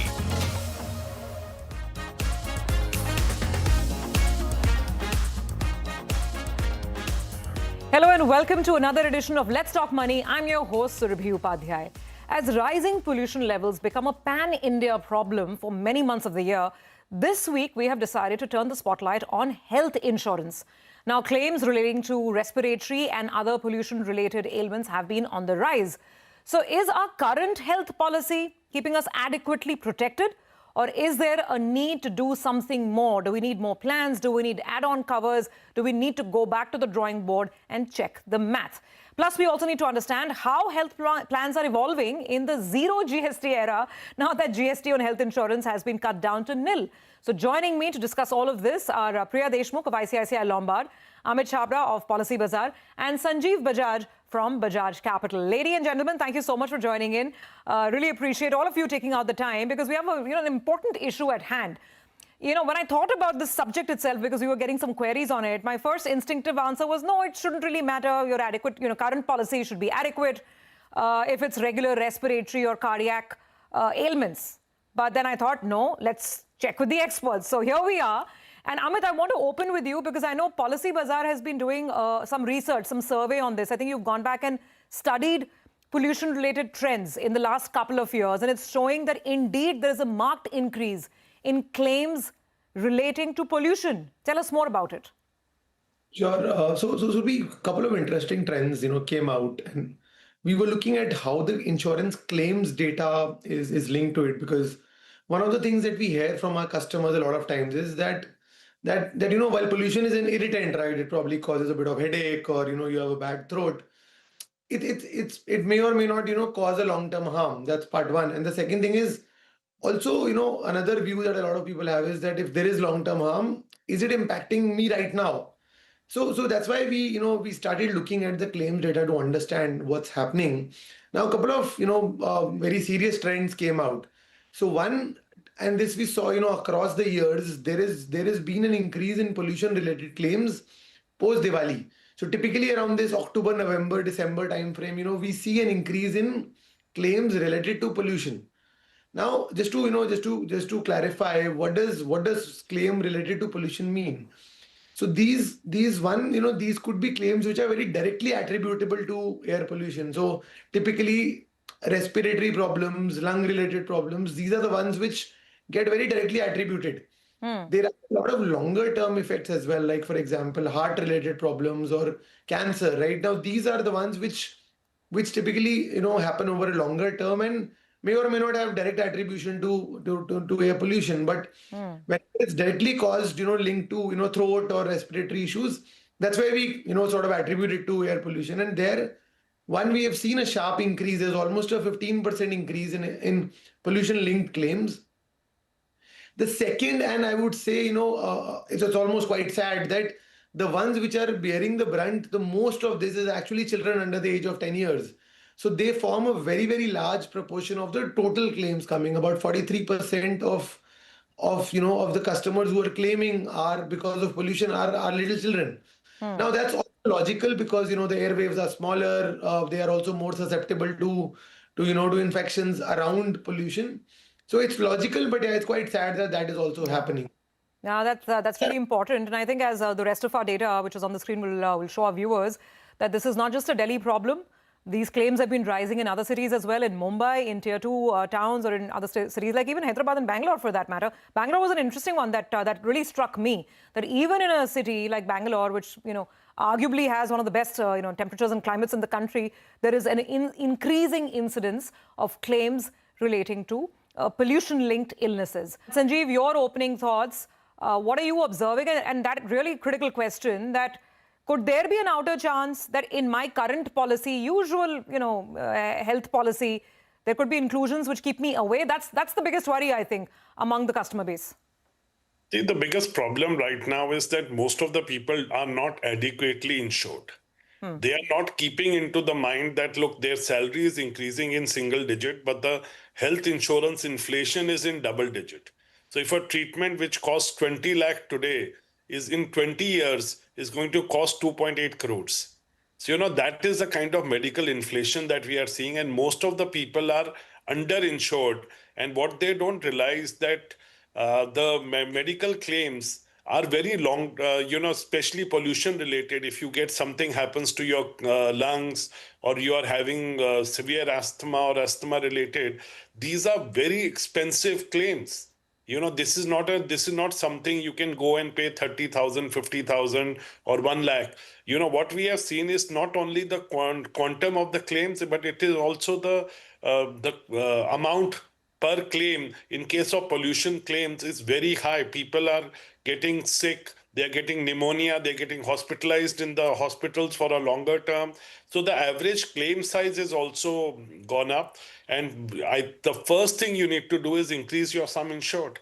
And you have to insure for the sum insured you require in 10 to 15 years, not what you require today. Because if you increase it later, then whatever pre-existing has happened, the unconditional claims payment will not happen if you really, because that will only be for the sum insured you were carrying in the past. So I think for the pollution, the biggest impact that people need to keep in mind is that the size, the quantum of a pollution-related claim is very high, because pneumonia takes at least 2 weeks to 3 weeks to clear out. The hospitalization is much longer.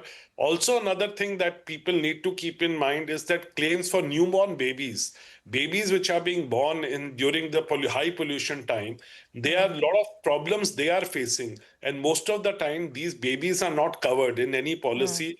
So we have not bothered to take a policy which covers newborn babies. So if you are pregnant or you are planning a child, must make sure that you have a protection for your newborn baby also because of this pollution. These are a couple of things that you need to keep in mind. That's a great point, and I think one that would be easily missed otherwise, when do you start insuring a child, a newborn? In fact, Amit, let me throw that to you. So one point that Sanjeev has made, that make sure that your cover itself is big.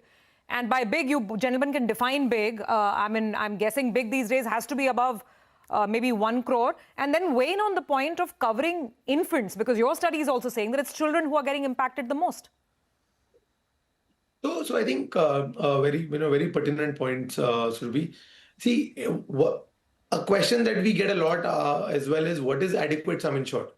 And depends. So I'll just take this. It's a very, very important point.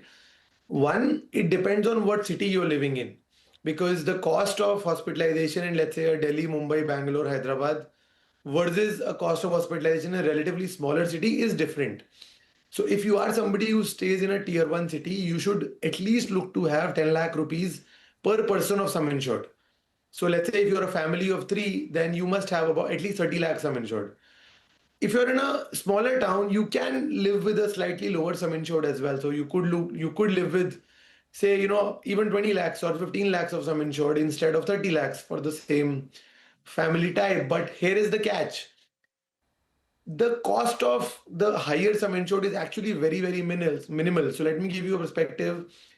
If the cost of 10 lakhs sum insured for a family is, let's say, 100, then the cost of 1 crore, which is 10 times the sum insured, is going to be about 115, 120. So it's not significant delta to get a very high sum insured. So as you just said, the right sum insured to buy is a 1 crore sum insured.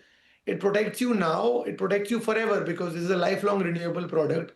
So it protects you forever against any illness, be it pollution linked, be it cancer, heart. Sure. It could be anything, right? And see, it's also very, very important to understand that today, because a very common perception that we see specifically amongst the younger people is that I'm young and fit and healthy and nothing's going to happen to me. So I would buy a higher sum insured when I get, when I get older. Maybe I can buy at 60, 55, 60, or that age. Sure. No, and Amit, I'm sorry coming in, because of lack of time. And this is something we've covered in the past as well, that you need to have plenty of coverage, and it needs to be a very comprehensive health cover. And both of you are reiterating that point. I completely take it.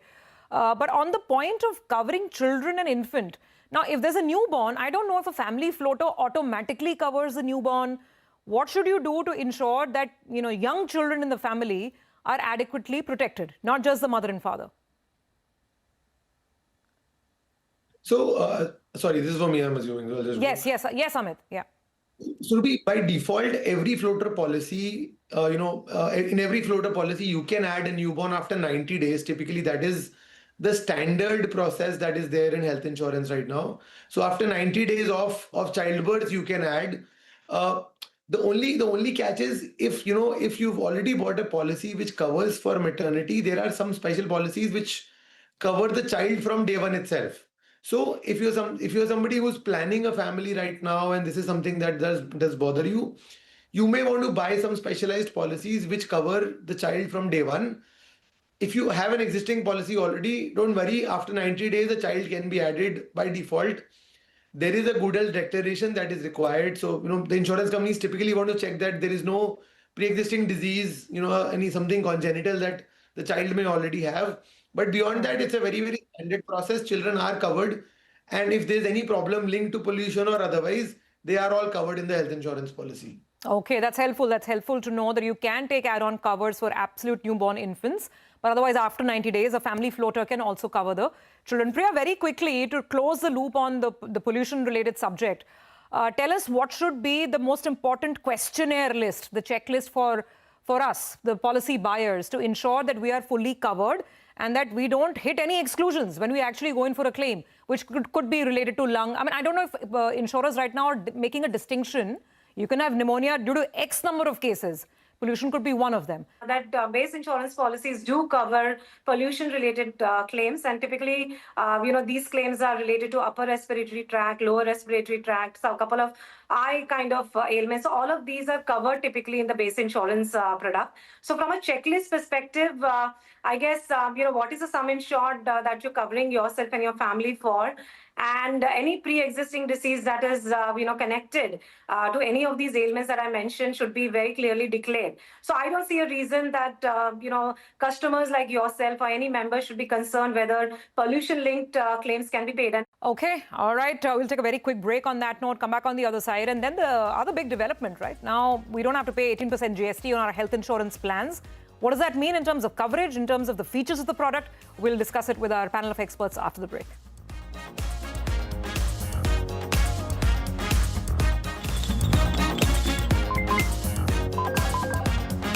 Let's talk money.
Let's talk money.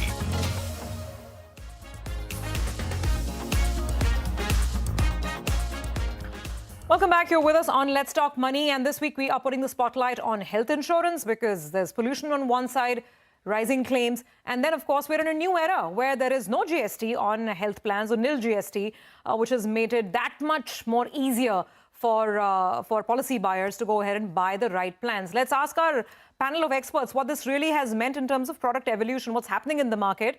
Let me put that question to you, Sanjeev. So, has the cost gone down by the full 18%? Or are you seeing insurers load up more features? So net, my cost remains the same as a policy buyer. And what's visible on the horizon? Right now, the cost has definitely gone down directly by 18%. So if you were paying 59,000 rupees as premium or 50,000 premium plus 9,000, it's come down to 50,000. But what we are also seeing is that people are quite excited about this, but they're also taking this as an opportunity to see, look, I was already allocating 30,000 to my premium.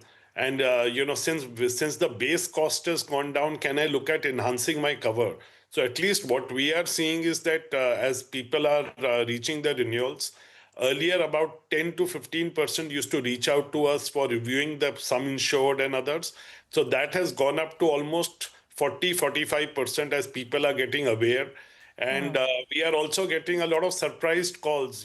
This has been a big announcement. The government has been going gung-ho announcing this, but still a lot of people didn't register this. So, we are getting a lot of calls from people that, why has my premium gone down? What has happened? So is there something wrong? So there's, but this awareness is getting spread, but your premium has definitely gone down by 18%.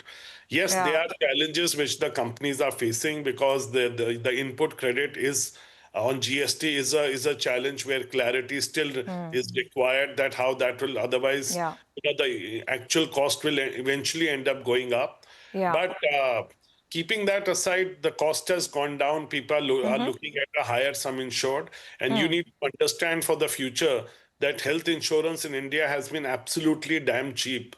And it's going to become slightly more expensive in the long run because of the medical inflation. 14% medical inflation is crazy. As I had shared that example, that a 20 lakh treatment is going to cost you 2.8 crores. And also what is happening, the heart attacks used to be the biggest claim reason. Today, that's getting changed with cancer, and cancer is much, much more expensive to treat. So those things have to be kept in mind. Got it. So I think Sanjeev's message is loud and clear. It's a message very well taken. More insurance, and more insurance. Just increase your cover. That's your starting point for, taking care of all your health insurance-related needs. But Amit, let me ask you, now that this wonderful sweetener has come in, and now that my policy is costing me 18% lesser, with that spare cash that anyone has available, apart from increasing the cover, which is, Sanjeev's already made that point, apart from that, what else should one definitely add on to the policy, a rider or something which could be very, very utilitarian and useful now that I have the money? Sure. So a couple of things, we have seen already playing out in the last month or so. So one is a lot of people are also wary of the fact that my premium may increase in the future. Because while right now there's a technically 18% discount that's been offered to me, there may be a price increase to counter it, and it's been going around in news and social media. What a lot of people are doing is, one, they are buying a longer term plan. So instead of taking a 1-year policy, which typically a lot of people take, people are taking 3-year and 5-year policies as well. Stage of that is that you lock in your premiums. Yes, you have to pay upfront, but you lock in your premium. Otherwise, what may happen is there may be a 10-15% price increase every year.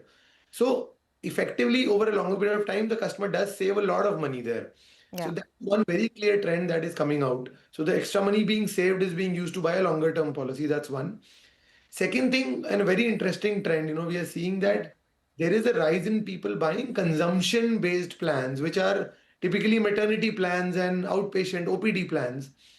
Now, these are expenses which otherwise the customer anyways has to do. So if one is planning to start a family, then maternity is a guaranteed expense.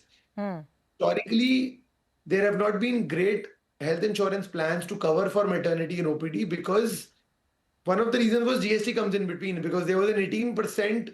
sort of lost to the customer, right? Because see, just to give you the customer background, customers look at this as I paid 50,000 rupees, am I getting 50,000 back or not, or more?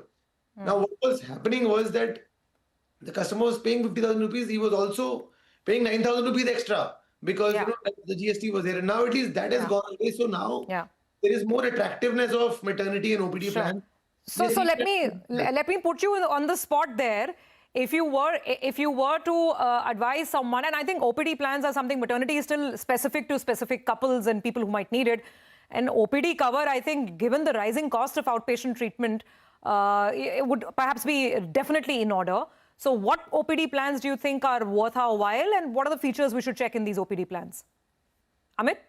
So see, I think what a customer really wants is a plan which gives you a very large network of doctors, right? That's one. Second, you need somebody which also gives you a large network of diagnostics. So if you want to get a test done, you want to go visit a doctor, get a consultation. And thirdly, you want pharmacy. These are the three large, I would say, categories within OPD products: pharmacy, diagnostics, and consultations. And consultations can be in person as well as digital. A lot of people now prefer digital consultations. So any plan which offers you a very good network of these three categories, that I feel is a good OPD plan to take. In fact, a very good plan right now, Priya only created that plan, is by ICICI Lombard. It gives you a very good selection of all the three factors that we mentioned. So yeah, these three are the ones one should look at when you're looking at the OPD plan. Okay. All right. Got it. We are completely out of time. But Priya, let's have the last word with the lady then.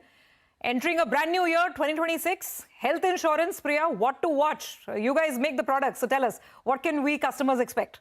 No, surely, absolutely excited with the changes that have happened in the current year. So we've seen a 4x increase in, people buying insurance because of GST cut. As you said, it's a very good sweetener.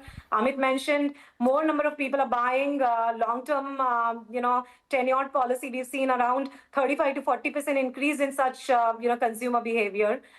So what to expect in 2026 is larger number of people buying health insurance, new category of customers buying it.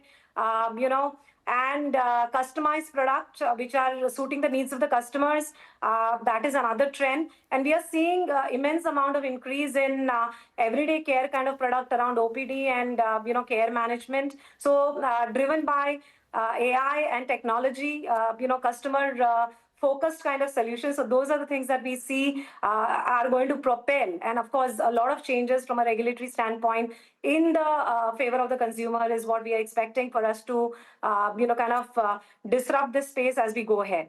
So Survi, very, very exciting times ahead for the consumers and for India, for all of us as part of the ecosystem. Okay, fantastic. Well, on that note, we'll wrap up this edition of Let's Talk Money. Thanks to all of you. And I personally firmly believe that nothing in financial services is more important than a great health plan. It all starts there, and then we build on our investments and the rest of our wealth. So thank you so much for joining in on a very important subject. Well, with that, we're completely out of time. So thanks to our viewers as well for tuning in. We'll see you next week with another theme.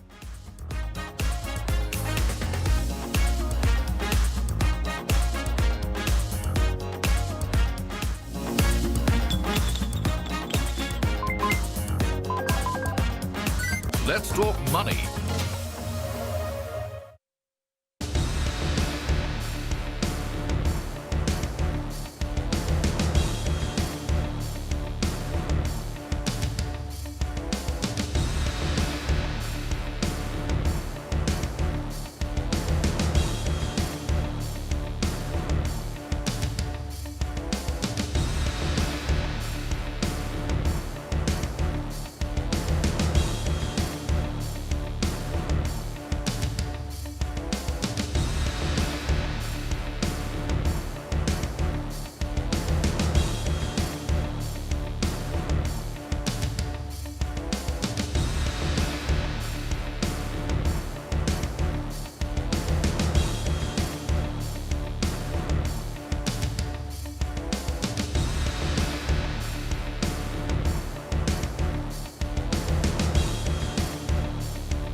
Hello and welcome to Business 360. I'm Ritu Singh and here are the headlines that we're tracking for you this evening.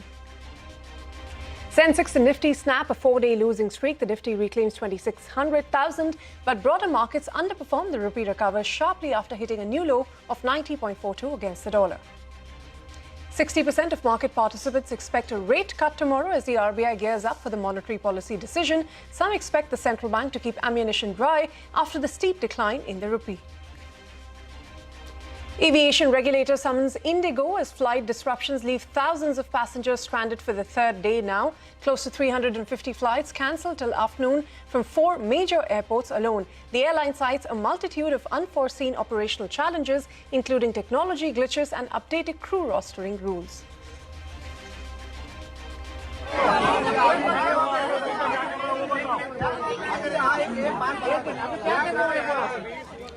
The Pilots Association claims Indigo's prolonged, unorthodox, lean manpower strategy is the reason behind the current flight disruptions, accuse the airline of cartel-like behavior and short-sighted planning despite a 2-year window to prepare for new crew rostering rules. Russian President Vladimir Putin lands in New Delhi this evening. Prime Minister Modi will host him at a private dinner at his official residence. Several bilateral agreements, commercial deals, FTA, and defense talks are on the agenda.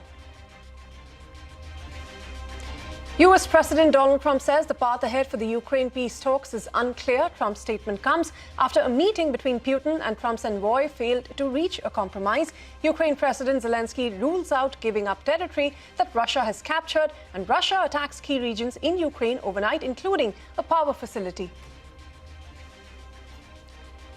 The Trump administration tightens the vetting process for H-1B visas used largely by skilled Indian workers. All applicants must make their social media profiles public as part of a review of their online presence. CNBC-TV18 Newsbreak confirmed Tata Power CEO says the company is close to finalizing a power purchase agreement with the Gujarat government, paving the way for the revival of the Mundra plant. Finance Minister Nirmala Sitharaman moves the Health and National Security cess bill in the Lok Sabha. Congress MPs demand protest over air pollution and demand a debate in Parliament. Well, first up, all of the day's trading action. The Nifty and the Sensex snapped its 4-day losing streak to end mildly higher in trade. The Nifty managed to hold on to the 26,000 mark. IT and realty led from the front. Broader markets underperformed the blue chips, with the Nifty Bank and Midcap Index ending the day lower. Prashant Nair is here with a wrap of the day's trading action. A better day, a bit of a bounce, and I think that's what one can hope for in markets like this, which basically have been drifting sideways lower and in a pretty painful grinding way. So from the lows, of course, big recovery, biggish recovery, I should say. The Nifty, of course, ending on the day with gains of 30-40 points, which is, I guess, pretty good given the scenario we've been in lately. No real big movers as far as specific indices are concerned, one way or the other, because if you just look at it, the IT services index has been bobbing around up and down. Today it was up about 1.33%, but that's it. I mean, there was the one index with gains of over 1%. At the downside, the consumer index was down a little bit, and the energy index was down a little bit as well. Then I'll come straight to specific names, large caps, to get this going. Adani stocks did well, actually. Enterprises, ports, both up, and number 1, number 2 gains in the Nifty. And then, the number 3 gainer was Apollo Hospitals, which was barely in the green. So even with this kind of a gain of 30-40 point gain, not very much to show for it in terms of single stocks. Indigo was the biggest loser with about a 2.5% cut. And the next loser on the Nifty was Hindalco with not even a 1% cut. So, as I've been saying, a bit of a lack of enthusiastic kind of sessions is what we've had for a while now. Market breadth was negative, although that tried to close the gap. Keynes was the number 1 volume-led loser. Kotak Equities, the broker, highlighting some working capital issues out of the annual report on a note which is dated yesterday. A market-taking note. Hitachi was down 8%, a part of our chatter list today, with Nimesh highlighting that the market is fearing loss of an order. But big volumes, big cut. Growth was down about 6%. Biocon down 5%. Perhaps more fundraising afoot, and the market did not like it. Ola Electric down 5%. Wockhardt was down 6%, basically giving back some of the gains it's accumulated over the last two sessions. MV was one of the, we spoke with the management yesterday, stock ended up 10%, down 10% today. And that's the kind of market we've been in without too much surety. JM Financial, Patel Engineering are some of the others which lost ground in trade. On the upside, Hindustan Copper was the big volume-led gainer, number one, 7% higher. Capillary recent listing, 12%. There was Hikal, which was up about 5%. Kirloskar Engine Oil, 7% gain. Petronet was up 4.5%. India Cement, 10% gain, by the way, at close, 413. Lakshmi Dental, which has been a bombed-out name, 14% higher, and so on and so forth. So better as compared to the last few days, but broader market still quite sluggish. Back to you.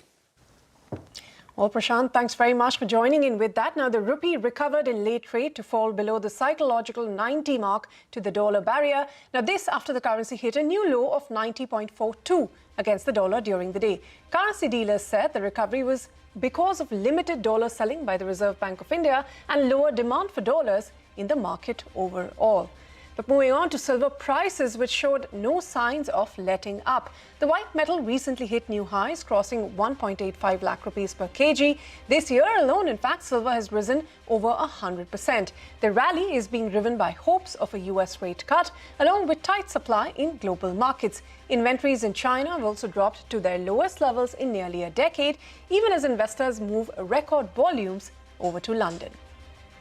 Now, ratings agency Fitch has raised India's growth forecast for FY26 to 7.4%, which is up from 6.9% earlier.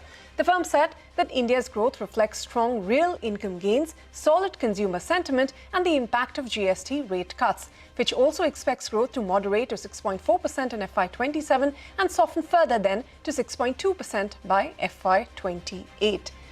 But the big story that we're tracking for you today, flight cancellations at India's largest airline, Indigo, has left passengers stranded for the third consecutive day. Close to 350 flights were cancelled by afternoon at just 4 major airports. The Civil Aviation Minister has now summoned Indigo and other stakeholders from Delhi to Mumbai to Bengaluru to Hyderabad, where chaos erupted at airports as passengers clashed with Indigo officials. Many even took to social media to share their ordeal. Now, Indigo has cited a multitude of unforeseen operational challenges, including technology glitches and updated crew rostering rules. However, the Pilots Association has claimed that Indigo's, and I quote, prolonged unorthodox lean manpower strategy, unquote, is the reason behind the current flight disruptions. They even accused the airline of cartel-like behavior and short-sighted planning. Now, despite a 2-year window to prepare for new crew rostering rules. So what exactly are these rules? Well, the second and final phase of the rules were implemented just last month. Under these, the weekly rest period for pilots has been increased to 48 hours from 36 before, and night landings have been limited to 2 from 6 earlier. Shivani Bazaz and Santya Gora, a team of reporters, bring us up to speed with their reports from Delhi and Mumbai. Well, absolutely. India's aviation system is facing one of its most challenging days in recent months, with the surge in flight disruptions across major metros. And what began as operational strain for Indigo has now snowballed into widespread cancellations and delays. 350 plus flights cancelled so far, 95 from Delhi, 85 from Mumbai, 84 from Bengaluru and 74 from Hyderabad.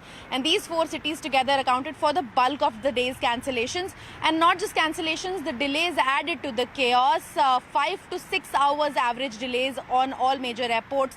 The on-time performance by Indigo fell sharply to 19% on December 3rd.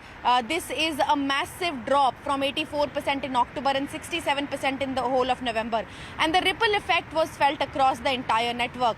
Domestic passenger traffic slipped from 5.36 lakh flyers on November 30th to 4.74 lakh on December 3rd. And total domestic flights operated also fell during this time. This is a clear sign of mounting operational pressures nationwide, and especially on the largest domestic carrier, Indigo. Now, as regulators monitor the evolving situation, let's see how soon Indigo can turn this situation around. Back to you. हम सुबह 4 बजे आ गए थे airport. आप सुबह 4 बजे से airport पे हैं? बिल्कुल जी। तो आखिरी बार कब इंटीमेशन दिया गया? कोई इंटीमेशन नहीं, 10 बजे के बाद कोई इंटीमेशन नहीं है जी। और वहाँ भी कोई सुनवाई नहीं है। एक आदमी की ड्यूटी खत्म होती है, दूसरा आ जाता है छुट्टी। तो अभी क्या बता रहे हैं, डिले है या कैंसिल है? कुछ नहीं बता रहे जी। ओके। जाना नहीं जाना तो जाके कैंसिल करवा लो अपना। तो आपने क्या डिसाइड किया, आपको कैंसिल? मैं कैंसिल करवा के बाय ट्रेन जा रहा हूँ। रात में 11:30 को मालूम हुआ, मुझे मैसेज आया जी कि आपका टिकट फ्लाइट कैंसिल हो गया बोल के। तो मैं एयरपोर्ट में गया, वहाँ पे जाने के बाद मैंने रिपोर्ट करने के बाद मुझे उन्होंने बोला आपको ऑप्शन अगर दूसरा होना, आपको या तो रिफंड पेमेंट मिल जाएंगे, नहीं तो फिर आपको दूसरा फ्लाइट दिया जाएगा। वो दूसरा फ्लाइट दीजिए मुझे जब पास होना, तो उसकी वजह से मुझे ये फ्लाइट दिया वाला है। अभी भी फ्लाइट देरी है, यहाँ पे दिखा रहा है 8 बजे का दिखा रहा। आपको अभी भी उम्मीद नहीं है कि समय से आएगी? मुश्किल है।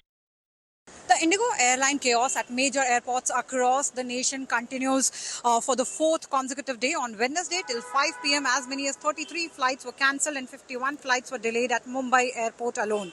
Indigo has cited a technical glitch and crew shortage due to winter season rostering as the reasons behind the disruption. However, aviation experts say the situation has worsened due to a lack of proper planning while implementing the revised flight duty time limitations, which led to an acute pilot shortage. Experts also point out that an Airbus software patch rolled out over the weekend played a significant role. Right now, we are at Mumbai airport and this is a queue outside Indigo counter. These passengers here are waiting for information regarding their cancelled flights and they are also trying to reschedule their flights. Now, if we talk about all these factors, whether it's the crew shortage because of winter season rostering or technical glitch or Airbus software patch or the lack of proper planning for revised FTTL, all this has led, have had a domino effect on the operations, and the DGCA has now summoned the airlines. Indigo, in the meantime, has said that it's working round the clock to rectify the situation, but also admits that it may take another 48 hours to fully normalize operations. Indigo claims that it is providing, it is making proper food and accommodation related arrangements for the passengers. However, the passengers we spoke to had a different experience. From Mumbai to Hyderabad, I received a message from Indigo at 5:30 in the morning that my flight has got cancelled. And I am calling the call center from last 2 hours. I could not reach the call centers. And everyone who is waiting here from last 2 hours. I am in this line from 1.5 hours and I have not moved forward actually. There is no response from the Indigo people. Continue our focus on that big story, and Madiha Mujawar joins us now from outside the Ministry of Civil Aviation, which has summoned Indigo and other stakeholders over the issue. Madiha, take us through what you're picking up from there. Well, top Indigo officials visited the DGCA to explain about the large-scale cancellations across Indian airports. Today, we saw over 300 flights that were cancelled across airports, and at the heart of the issue is the new FDTL norms, the new flight duty time limitation norms that have come into effect. So I'll tell you what the FDTL norms are. The new norms require more rest for the crew.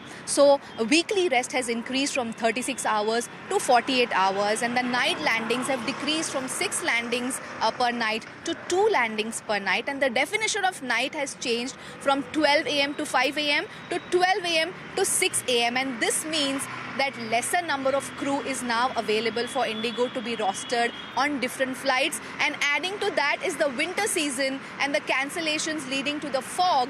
So when the flights are delayed and the crew is hitting the FDTL, which means lesser number of crew is available for Indigo to be rostered, and that is why we are seeing these large-scale cancellations.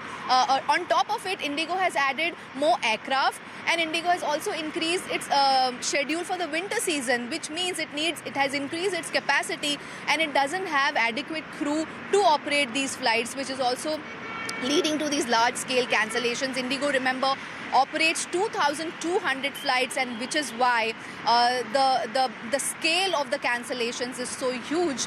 And now what is happening is that the pilot unions are not agreeing with this. They say that this is poor planning on part of Indigo. Indigo already knew that these norms were coming. The norms were introduced in January 2024 and were to be implemented in 2 phases. So the first phase was implemented on the 1st of July and the second phase was implemented implemented on the 1st of November.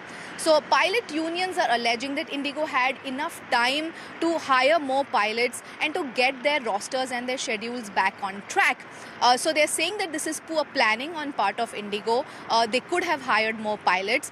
They're also going to an extent to say this could be an arm-twisting tactic from the airline, by the airline, to tell the DGCA to relax these norms so that they don't have to hire these many pilots or to hire more crew. For now, Indigo has assured the regulator that it is getting its schedule back on track, and it will, cancel flights to minimize the disruptions for passengers. But looking at the situation, looking at the weather condition, it looks like this situation and this inconvenience for passengers is going to stay for a few more days. All right, and Madhya, thanks very much for joining in. We will be closely tracking those developments. For now, it's time for a short break. But up next, the Russian President Vladimir Putin will be landing in New Delhi this evening, and Prime Minister Modi will be hosting him at a private dinner at his official residence. We'll get you all the details on that visit when we return.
Welcome back. You're watching Business 360. Now, Russian President Putin will embark on his two-day visit to India today. This is the president's first visit to India since the war with Ukraine began. Now, Putin is expected to land in Delhi at 6:35 p.m. today, and he will have a private dinner with Prime Minister Narendra Modi later this evening. Talks between the two leaders are likely to focus on boosting defense ties and strengthening bilateral trade ties. Now, this visit comes at a time when US President Donald Trump has claimed that India will be significantly reducing its purchases of Russian oil. Parikshit Luthra is standing by with more details on this visit. Parikshit, take us through the Russian president's agenda in here for the next 27 hours. President Putin will be spending approximately 30 hours in India. Tonight, after landing, he has a private dinner with Prime Minister Modi. Tomorrow, he receives a ceremonial reception at the Rashtrapati Bhavan. He will visit Rajghat and then hold extensive discussions with Prime Minister Modi, and then both leaders will address a press conference. President Putin and Prime Minister Modi will address business leaders. Finally, President Putin meets India's President Draupadi Murmu at Rashtrapati Bhavan before departing from India. We can expect economic cooperation to be a major focus area during this visit.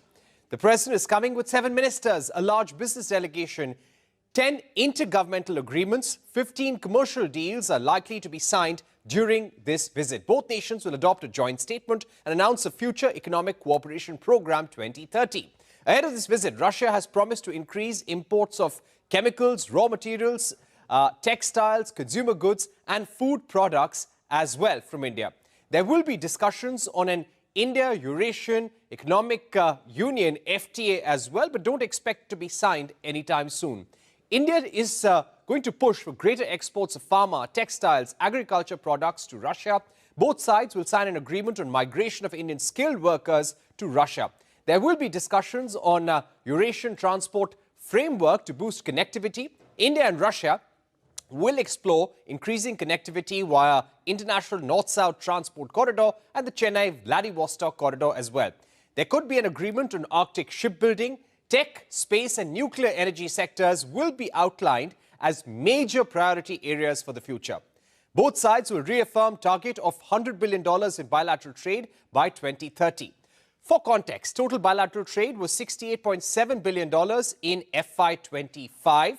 Exports stood at around $4.9 billion, and this included pharma, chemicals, steel, marine products to Russia. India imports $63 billion worth of crude, sunflower oil, fertilizers, coking coal and precious metals when it comes to from Russia. Now, on the defense front, there will be an announcement on ratification of a military logistics pact which will allow India and Russia to access each other's military bases. Russia is likely to make a strong pitch for full technology transfer for the Su-57, but India won't make any commitments. Russia will propose selling S-500 air defense system to India, but no decision is likely during this visit. India and Russia will explore co-development and co-production in several areas. Now, when it comes to energy, Indian entities are likely to continue importing Russian oil. 35% of India's crude imports in November came from Russia. Russian oil imports were around 1.9 million barrels per day till November 21st, and our crude imports from Russia will continue in the range of 800,000 barrels per day in December. Now, this is because Indian entities can buy oil from non-sanctioned entities as of now. No secondary sanctions has been imposed by US as of now. When it comes to global issues, there will be extensive discussions on the Russia-Ukraine war, also on strengthening BRICS and reforming the Shanghai Cooperation Organization. All right, Parikshit, we'll leave it at that. Thanks very much for joining in. Now, the Russian Defense Ministry has said that its forces have claimed control over a village in southeastern Ukraine. Ukraine's military has said it struck 2 Russian oil depots in Russia, which sparked fires across the site. No casualties have been reported. Meanwhile, US President Trump has said that the path ahead for peace in Ukraine is unclear. This comes after the special envoy Steve Witkoff and Trump's advisor Jared Kushner had a reasonably good meeting with President Putin. Witkoff and Kushner reportedly spent hours at the Kremlin but departed with no breakthrough on ending the war. President Putin had a very good meeting yesterday with Jared Kushner and with Steve Witkoff. What comes out of that meeting, I can't tell you, because it does take 2 to tango. You know, Ukraine, I think we have something pretty well worked out with them. They're very satisfied, considering. But the sad part is, if I were president, no war would have ever happened. They would have had 100% of their territory. Nothing would have happened. It's a very sad situation. And in other news, the Trump administration has ordered enhanced vetting of applications for H-1B visas for highly skilled workers. An internal State Department memo ordered officers to consider rejecting anyone that is involved in censorship of free speech. The officials have been asked to review resumes or LinkedIn profiles of H-1B applicants and family members. The enhanced vetting will apply to both new and repeat applicants as well. But back home in India, all eyes are on the Reserve Bank of India's monetary policy decision, which is now less than 24 hours away. And the market seems to be expecting a rate cut, but with very low conviction. According to a poll of economists by CNBC-TV18, 60% of the respondents are expecting the central bank's monetary policy committee to cut rates. Lata Venkatesh is here with more on what we can expect tomorrow at 10 a.m.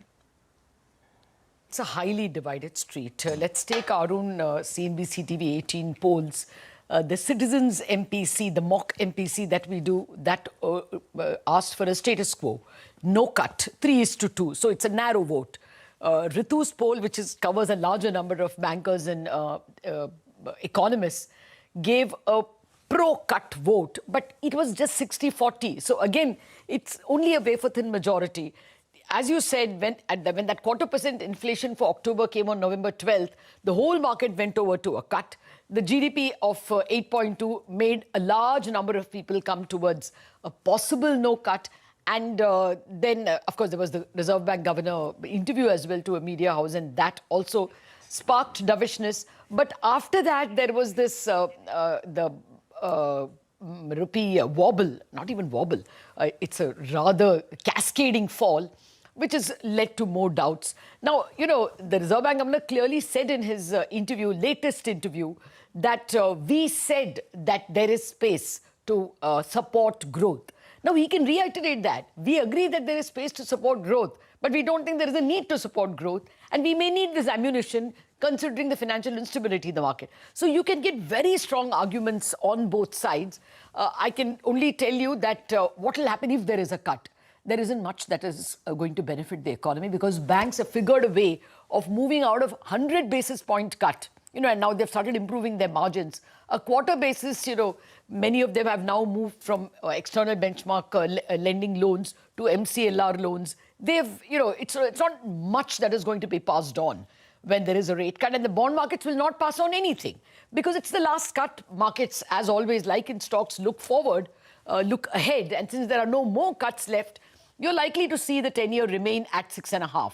So the incremental advantage of a cut is not very much as far as markets and banks are concerned, but you will definitely see a positive impact on auto stocks, on real estate stocks, etc. I think the biggest thing the market will watch out for will be guidance, what he says. If he says always ready to support the economy or something extremely dovish, that will be positive, but even bigger will be his liquidity hints. Does he say he will come out and buy bonds? That OMO, purchase of bonds, is the biggest thing that the market is watching out for.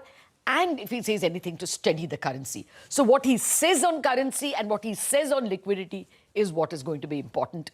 Rate cut has actually gone down in terms of what the market's watching. Well, Lata, thanks very much for joining in with that. On that note, we're going to wrap up this edition of Business 360, but stay with us. More news and updates will continue right here on CNBC TV 18 after this short break.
Some legacies are not written, they are heard, passed from hand to hand, string to string, and breath to breath. For over 2 centuries, the Senior Beankar Gharana has carried a sound older than memory, yet alive in every generation that holds the Sarod close to its heart. 5 artists, 3 generations, 1 unbroken lineage, discipline, and divine music. A family not bound merely by blood, but by a shared destiny to keep a centuries-old tradition singing into the future. At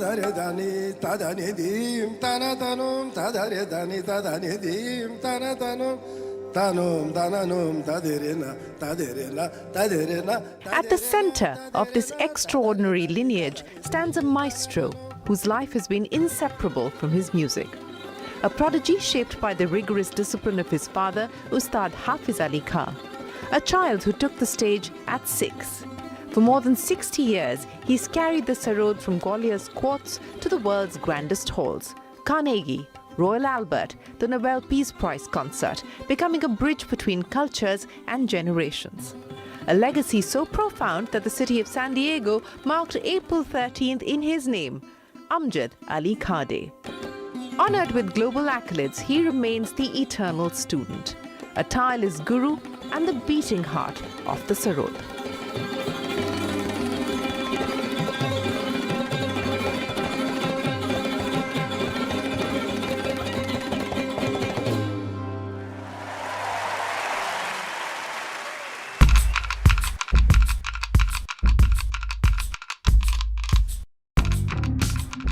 Today, we celebrate a legacy carried forward across 3 generations and bring together all 5 torchbearers of this extraordinary musical dynasty. It is my honor to welcome the living legend himself, Sarod Maestro Ustad Amjad Ali Khan. Khan Sahab, what an absolute pleasure and an honor it is to have you join us on the Young Turks Reloaded podcast. I was just telling you, we were here shooting in your wonderful home a little over 20 years ago. So life has come a full circle for us and life has come many circles for you. I want to start by asking you, Khan Sahab, about the last 60 years. What is your first, most vivid memory of picking up the Sarod? I'm very fortunate that I'm born in the family of musicians. All the men in our family played Sarod. And my father tried on everybody, my uncle, my brothers. My eldest brother used to travel with my father, he used to perform. Then second brother traveled, then third brother traveled. But somehow, in between, they were not serious or they didn't give enough time. So all my father's friends, father's disciples, अब तुम्हें ही करना है, you have to do, you are the Khalifa and you have to do that. So, to make me realize my responsibility. But I could not, because of that, I could not enjoy my childhood, the freedom of childhood. My father did not want me to go to school. He didn't believe that it's necessary. वालिद साहब हमारे कहते थे हम एक जीवन में एक ही काम कर सकते हैं. You can't do everything. या स्वर को समझ लो. स्वर का मतलब the sound, the music, या किताब को समझ लो. And because my father was most revered and respected and very popular, and he was called Aftab-e Sarod, Prophet of Sarod, Sarod Wizard and this and that. तो उस वजह से मुझे भी लोग बचपन से बुलाने लगे. I mean, I must have been... but my first concert, according to my biography, I was 6 years old when I was pushed onto the stage. सूली पे चढ़ा दिया जैसे. तो ग्वालियर की एक ऐसी हिस्ट्री रही. Gwalior produced many musicians. I mean, legendary Tansen. Mia Tansen was born in Gwalior. His samadhi is in Gwalior. और लेकिन वो माहौल यानी आज का जो माहौल है ग्वालियर का कि हर आदमी एक नेता बनना चाहता है अब वो साधना वाले लोग अब वहाँ नज़र नहीं आते। तो हम भी 1957 में वी शिफ्टेड टू दिल्ली। तो आज जो कमानी हॉल है, रविंद्र भवन है, हम लोग वहीं रहते थे पहले, वहीं था भारतीय कला केंद्र, और यानी वहीं से Bengali market, that Mandi house area, so we used to live there. So while I was all the great musicians, great dancer, Birju Maharaj के अंकल लोग, शंभू महाराज जी, पंडित शंभू महाराज, डागर ब्रदर्स, उस्ताद मुश्ताक हुसैन, बड़े बड़े musicians, they were teaching in Bharatiya Kala Kendra. तो Mrs Charatram, Sumitra Charatram, she took a lot of interest in Bharatiya Kala Kendra, and she persuaded my father and many other disciples that I should go to school. My principal was very kind, Mr. M.N. Kapoor. तो वो winter में 2 घंटे का football का period हो रहा। I used to play football, horse riding भी करी। मैंने कहा सर 2 घंटे में फुटबॉल खेल के क्या करूँगा, please allow me to go home, मैं जाके रियाज करूँगा जाके। तो he was very kind, he used to allow me to go home. कागज़ के ऊपर मुझे मैथमेटिक्स समझ नहीं आता था। अब मैथमेटिक्स हमारी लाइफ में इतना है, लयकारी जिसको बोलते हैं, रिदम,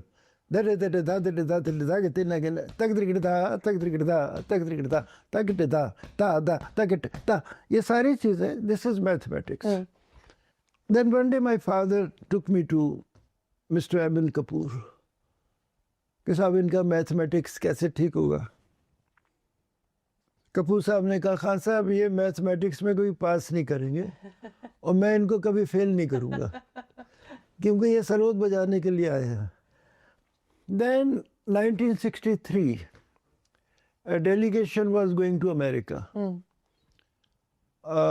including पंडित बिरजू महाराज। और बिरजू महाराज ने कहा भाई आप मेरे साथ सरोद बजाइए, मैं आपके साथ tabla बजाऊंगा। He was a good tabla player also. And there were many dancers, musicians, and the leader of the delegation was Srimati Naina Devi. She created Rag Rang organization in Delhi.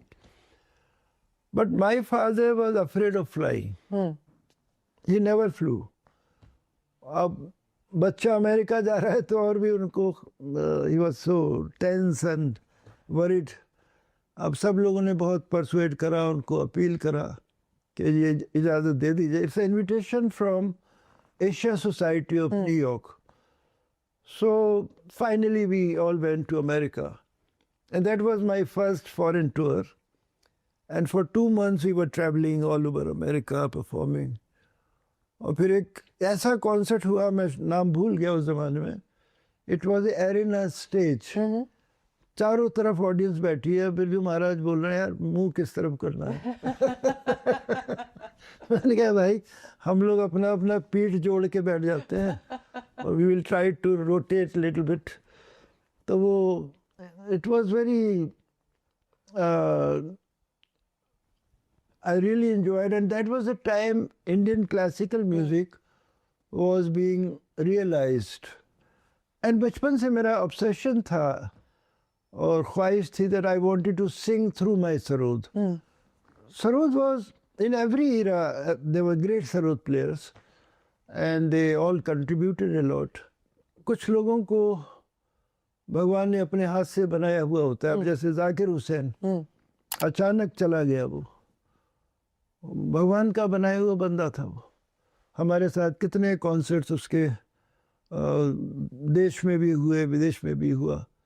कुछ सिक्स सेंस था उसको, music का, rhythm का, तबले का।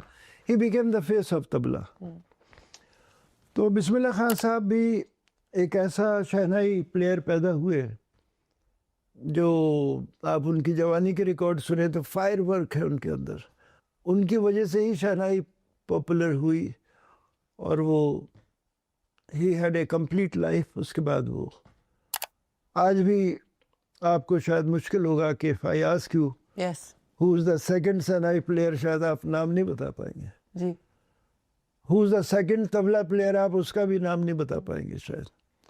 So some people were sent by Bhagwan ne bheja duniya mein. You didn't have a formal education, so to speak of, but yet today, ironically, you have residency programs across a whole host of colleges in the world. Yes. How does that make you feel as you enter a classroom today to try and explain what music is, what music should be? How do you explain Indian classical music to an audience that may not necessarily be You see, those few years in school, because of that, I could face the world.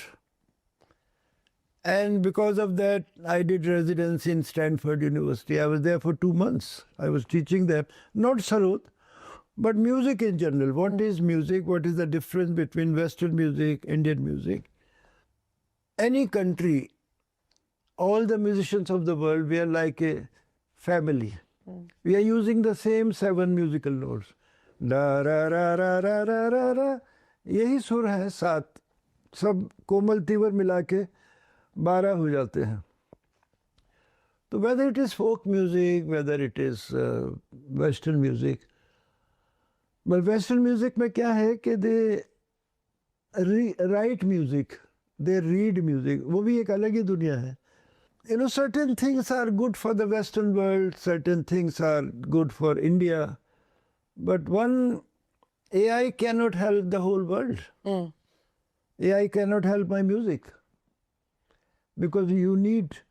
अब ज़रा सी बात है ये कि पूरी दुनिया में they write music, they read music, but लेकिन हम जो ये काम करते हैं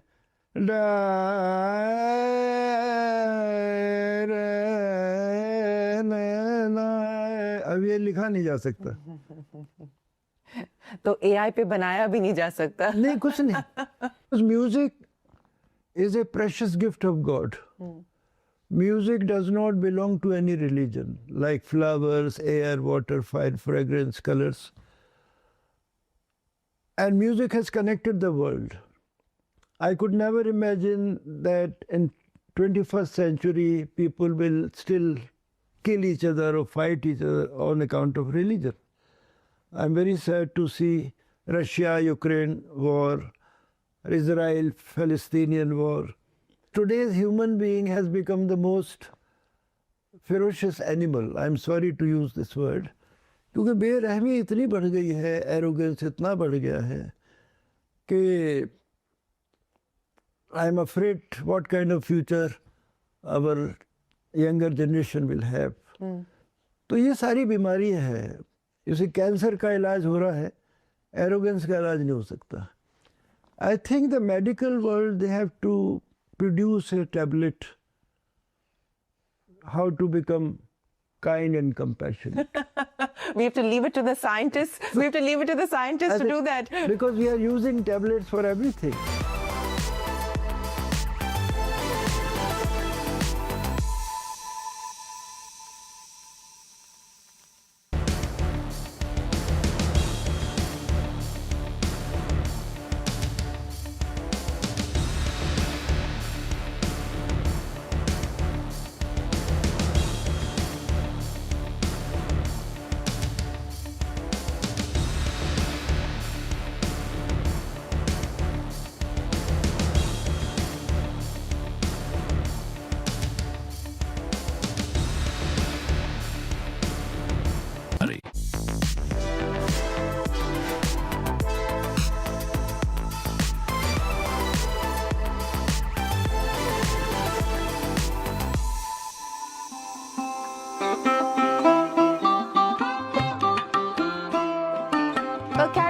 The legacy into its 7th generation, Aman and Ayan Ali Bangash have carved a global presence of their own. With performances from Carnegie Hall to the Kennedy Center, collaborations with artists like Derek Trucks, Sharon Isbin and Evelyn Glennie, and their recent Global Music Award-winning album, Peace Worshippers, they fuse tradition with contemporary expression. Associate artists at Wigmore Hall and visiting professors at the University of Chicago, they continue to evolve and elevate their father's storied legacy. Your father very rightly said that comparison is a sin. Right. And it's also a compliment. I believe it's a compliment. Sure. But, but to be able to find your own space, find your own voice. And it's not easy. It's not easy being tied together. Coming in of the Prime Minister, waiting to embrace, I'm guessing, his friend Putin. There could very well be a hug on cards and maybe, who knows, a shared ride. But these are, of course, visuals that are going to be watched very closely across the world. India is not pulling any stops as far as the welcome for Vladimir Putin is concerned. It is unfettered and unconcerned of the global eye on this visit to India. Ceremonial red carpet that has been rolled out for Vladimir Putin. Lots on the agenda, but what is really center stage is the friendship that these two nations have. And that friendship is not going anywhere, pressure from the West or NATO or not. That is going to be the signaling that both of these leaders are going to be doing as Vladimir Putin lands in India for his 30-hour visit. We are being told he has landed. Prime Minister is walking towards a certain direction now. We'll try and get a more clearer visual of what is happening there, but it seems like there could be a meeting inside. Let's see. He's gone inside some building. We'll see exactly what happens. But what we're getting to know is that President Putin's plane has landed at Palam Airport for his visit. The Prime Minister is there at the airport, almost on the tarmac, to receive his friend. And we're waiting to see exactly what transpires between these two leaders. They're going to go straight, mind you, to Prime Minister's residence, 7 LKM. And they're going to have a very private conversation there just between the two leaders. And there's going to be a dinner for the visiting dignitary at the PM's residence before the ceremonial activities begin tomorrow and all of the bilateral work happens tomorrow. There's going to be a quiet, very private meeting between the two leaders this evening. Could they share a ride together? We'll wait and see. Those pictures went viral, mind you, when they were sitting in a car together last time around. And this would be a great photo op if it happens once again.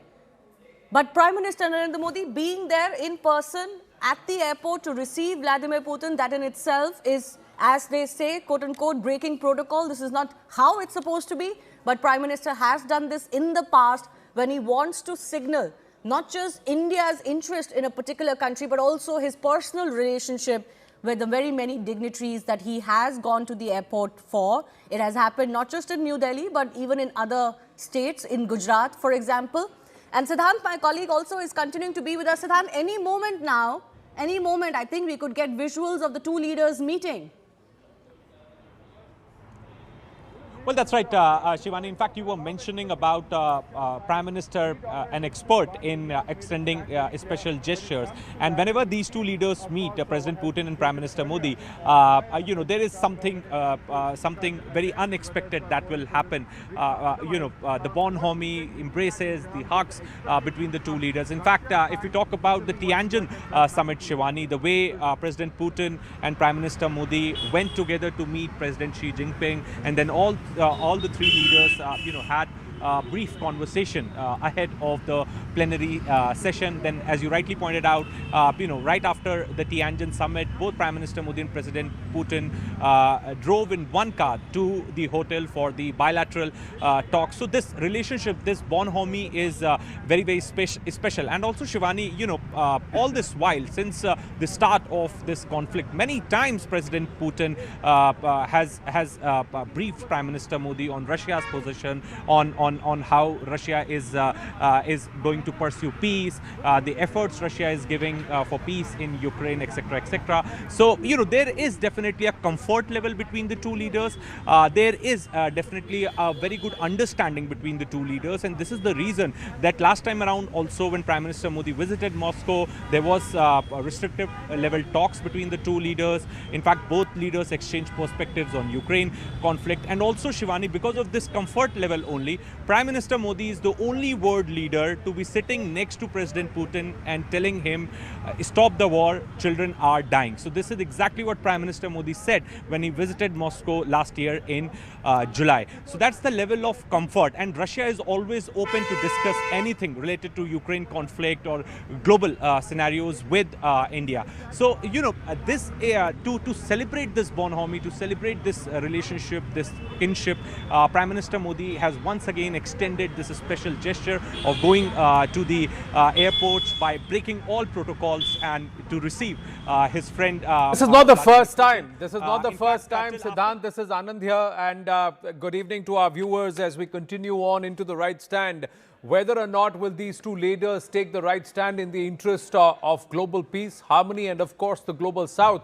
More importantly, what will be the interest of Bharat and Russia? That's the big question, as Prime Minister Narendra Modi, like he did for the Saudi Arabia prince, like he did for Sheikh Hasina in the past, like he has done for special leaders, he has for Donald Trump. He has gone there to show to the world that Vladimir Putin and Bharat's equation with Russia is equally important for Bharat as compared to any of the other nations, be it in the friendly neighborhood or be it from the West. But this is a special gesture. Let's remember, Arun Dhanta is there at the airport. We also have Siddhant joining us right from outside 7 LKM, that's where they will actually make their way. We must remember at Tianjin, there was a very special gesture that was extended by President Putin, where he waited for 10 minutes in his Aurus Senat, and then he brought in and hosted Prime Minister Narendra Modi in his vehicle, in his security vehicle, and they drove around for an hour. The world watched when Prime Minister Narendra Modi sat inside President Putin's car. And President Putin actually waited for 10 minutes because Prime Minister Narendra Modi was held up at that time. Now, these are fresh visuals coming through. The red carpet has been laid out. Prime Minister Narendra Modi may walk up right up to the front along with the Foreign Minister Subramaniam Jaishankar. He will be there. And President Putin will step out of the special aircraft, the presidential aircraft. Now, we will have, that's Prime Minister Narendra Modi getting off the vehicle and greeting the people present. There is a special guard of honor right at the tarmac, and President Putin will get out of the aircraft any moment now, and we should have those pictures. This is indeed a big moment. And Siddhant and Arun Dhanta with us. Siddhant, weigh in on this. The Bharat Dosti, Russia Dosti, the President Putin, Prime Minister Narendra Modi connection and them knowing each other goes back to 2001, where we have pictures of Prime Minister Narendra Modi, perhaps as Chief Minister of Gujarat at that time, accompanying Prime Minister Vajpayee to Moscow. And at that time, it was Prime Minister Vladimir Putin. Boris Yeltsin was the president. They were sitting there signing documents and Prime Minister Modi was present. So they go back a long way, more than 2.5 decades. Their association, their knowing each other, their friendship. And perhaps it's now ready to take it to the next level, where they have hinted at a no-limits partnership, where both nations will be committed to helping each other prosper.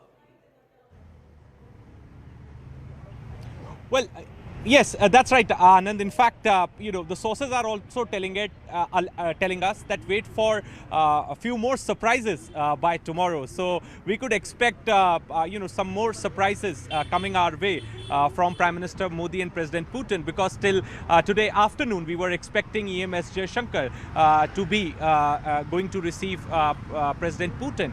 But, by evening it was CNN News 18 which broke the story first, that Prime Minister Modi will be going to the airport by breaking protocols to receive President Putin. Also, Anand, if you allow me, I would like to share one incident. There was a bilateral meeting which was going on between President Putin and Prime Minister Modi long back, and there was some mic issue, some translation issues. So President Putin immediately intervened and said that we don't need translators. We understand each other's language very well. So that's the level of comfort. That's the friendship and the understanding between the two leaders. And when President Putin said that, Prime Minister Modi also smiled.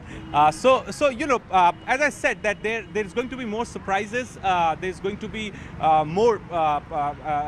more gestures, unexpected gestures, which we could expect tomorrow in the national capital when these two leaders are going to meet. And this is the first visit of President Putin to India in 5 years. Today, both leaders will have a private meeting. It will only be President Putin and Prime Minister Modi in room, along with the translators, and perhaps they are going to discuss global scenarios. That meeting, Siddhant, actually begins even as they depart the airport. For all you know, they may just travel in the same car.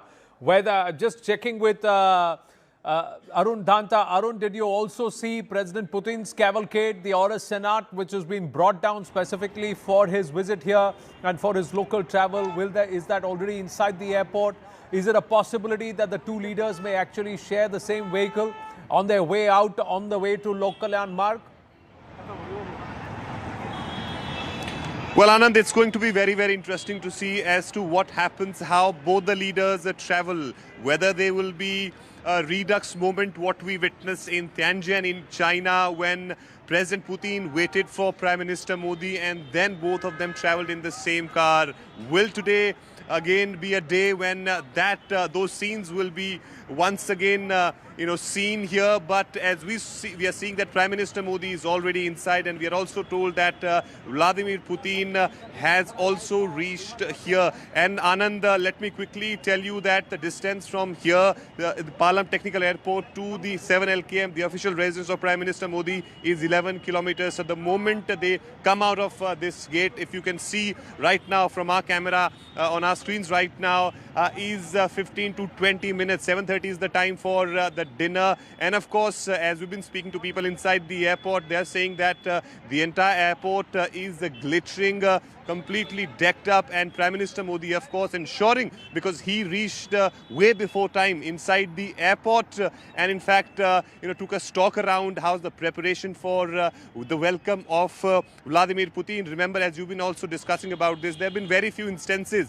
when Prime Minister Modi himself had come to the airport, and this year we had seen when Amir of Qatar had arrived, Prime Minister Modi was here, and in 2020 in Ahmedabad for Donald Trump, in 2017 for Sheikh Hasina and for Shinzo Abe, and in 2015 for Barack Obama when he was the chief guest of Republic Day. So today again is the day, and that shows that how important that person is for you, who is coming to your country, and you are himself going there at the airport and waiting for him actually to arrive, and then of course the entire delegation along with you. That is 10-minute there to wait, welcome. So that that's a 10-minute wait will go a long way. That will not be forgotten. That 10-minute wait that President Putin made in Tianjin for Prime Minister Narendra Modi to join him inside his vehicle in his car will not be forgotten. And perhaps this is also a signal to the world. We'll try and see if we have our guests this evening on the right stand to understand the import of these pictures. We should also have the live visuals coming. These are from just a short while ago. The preparations are at full tilt, and there will be the bonhomie. There will be where do they meet and greet each other. Both leaders, will they break protocol, and will one invite the other into their cavalcade, and will they travel together, and do the conversations already then begin? Abhijit Iyer Mitra with us. Abhijit Iyer Mitra, big messaging to the world that Russia is an important partner. The West may want to sanction it left, right and center and lampoon it, but Bharat stands steadfast, just like Russia has in the past with Bharat. Those are pictures of President Putin's aircraft landing. Its touchdown has happened and the taxi will happen. These are first pictures coming on CNN News 18. So the presidential plane is on the tarmac. There it is. And then it will just exit the runway, make its way to the tarmac area where officials of both the Prime Minister and the President of Russia, Prime Minister Narendra Modi's officials, and of course the Russian delegation and the Russian officials, they're all present there for this welcome. The red carpet will be laid, and then President Putin will alight. But Abhijit Iyer Mitra, as we have these pictures, your thoughts? Remember, this relationship, it is 70, 80 years old. They have always given us a veto on demand, except for that short period when Andrei Kozyrev was foreign minister. Now, Andrei Kozyrev is a rat who's now in the West sitting and talking about sanctioning Russia and things like that. So we should leave that aside as an aberration. The rest of the time, when have the Russians not come through for us? We used to keep getting moral lectures from the West, when the West had no problem supporting Pakistan with arms and sometimes sending the fleet against us to thwart our attempts at disciplining Pakistan. Russia stood by us. Now, it is not just historical value, Anand. We need to remember we can never allow China and Russia to come together. We have to keep Russia on our good side for our own interest, current interest right now. This is not past baggage we're talking about. This is present geopolitical interest that we have to keep in mind. And this is something that is current. Now, there is also things now like the S400. I'm very certain there is an S400 or an S500 purchase that is going to happen. Sukhoi 27, Sukhoi 57, I don't know. Maybe, may not be. But the relationship is good. It is clear. The dynamics, the geopolitical dynamics of it are 100% solid. Because remember, Russia also can't be stuck with a monopsony market in China. It needs alternative markets for its higher value goods and things like that, which India provides. True. Ambassador Shashank is with us, former Foreign Secretary of India, and also Surya Jayanti, non-resident senior fellow, Atlantic Council, with us. My namaste and Jai Hind. Thank you for your time. Shashankji, your thoughts? How critical, how important is this visit from both Bharat and also Russia's perspective?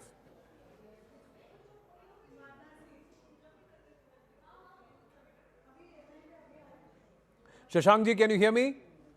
Yes, I can hear you. Yeah, your thoughts, please. Namaste. Anand here. Ji. Namaste, Anand. No, I didn't hear your question. I thought you were asking someone else. No, the question was to you. Yes. The importance of this visit from both Russia's perspective and also Bharat's perspective. The timing also. It's an extremely important visit. It's taking place after 4 years. And when there have been signs that America is trying to bring an end to the Ukraine-Russia conflict, but it is finding that, firstly, the Europeans are not on board. Secondly, the American arms manufacturers are also not on board. So there is some kind of a difficulty within the American setup. So with this as the background, Russia and India are both trying to continue strengthening their relationships. This is a relationship of total mutual trust, and which has been built up over a long period of time. And the kind of technology transfers which have taken place between our two countries, they have led to a new situation where we have been talking about a joint production, joint R&D, and investments in both places. So I think these are the issues which have been talked about. Now we need to implement them. And I think keeping in mind India's Atmanirbharta campaign, we should really request this time Russia to do the technology transfer as much as possible to India.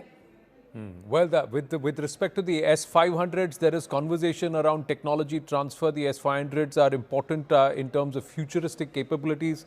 There's conversation around technology transfer and manufacture in Bharat of the Sukhoi 57 too. But will we get there? Because we're still expecting 2 batteries of the S400s. That's already part of the deal. Surya Jayanti, will it be largely defense, or will there be another geopolitical import of this visit too?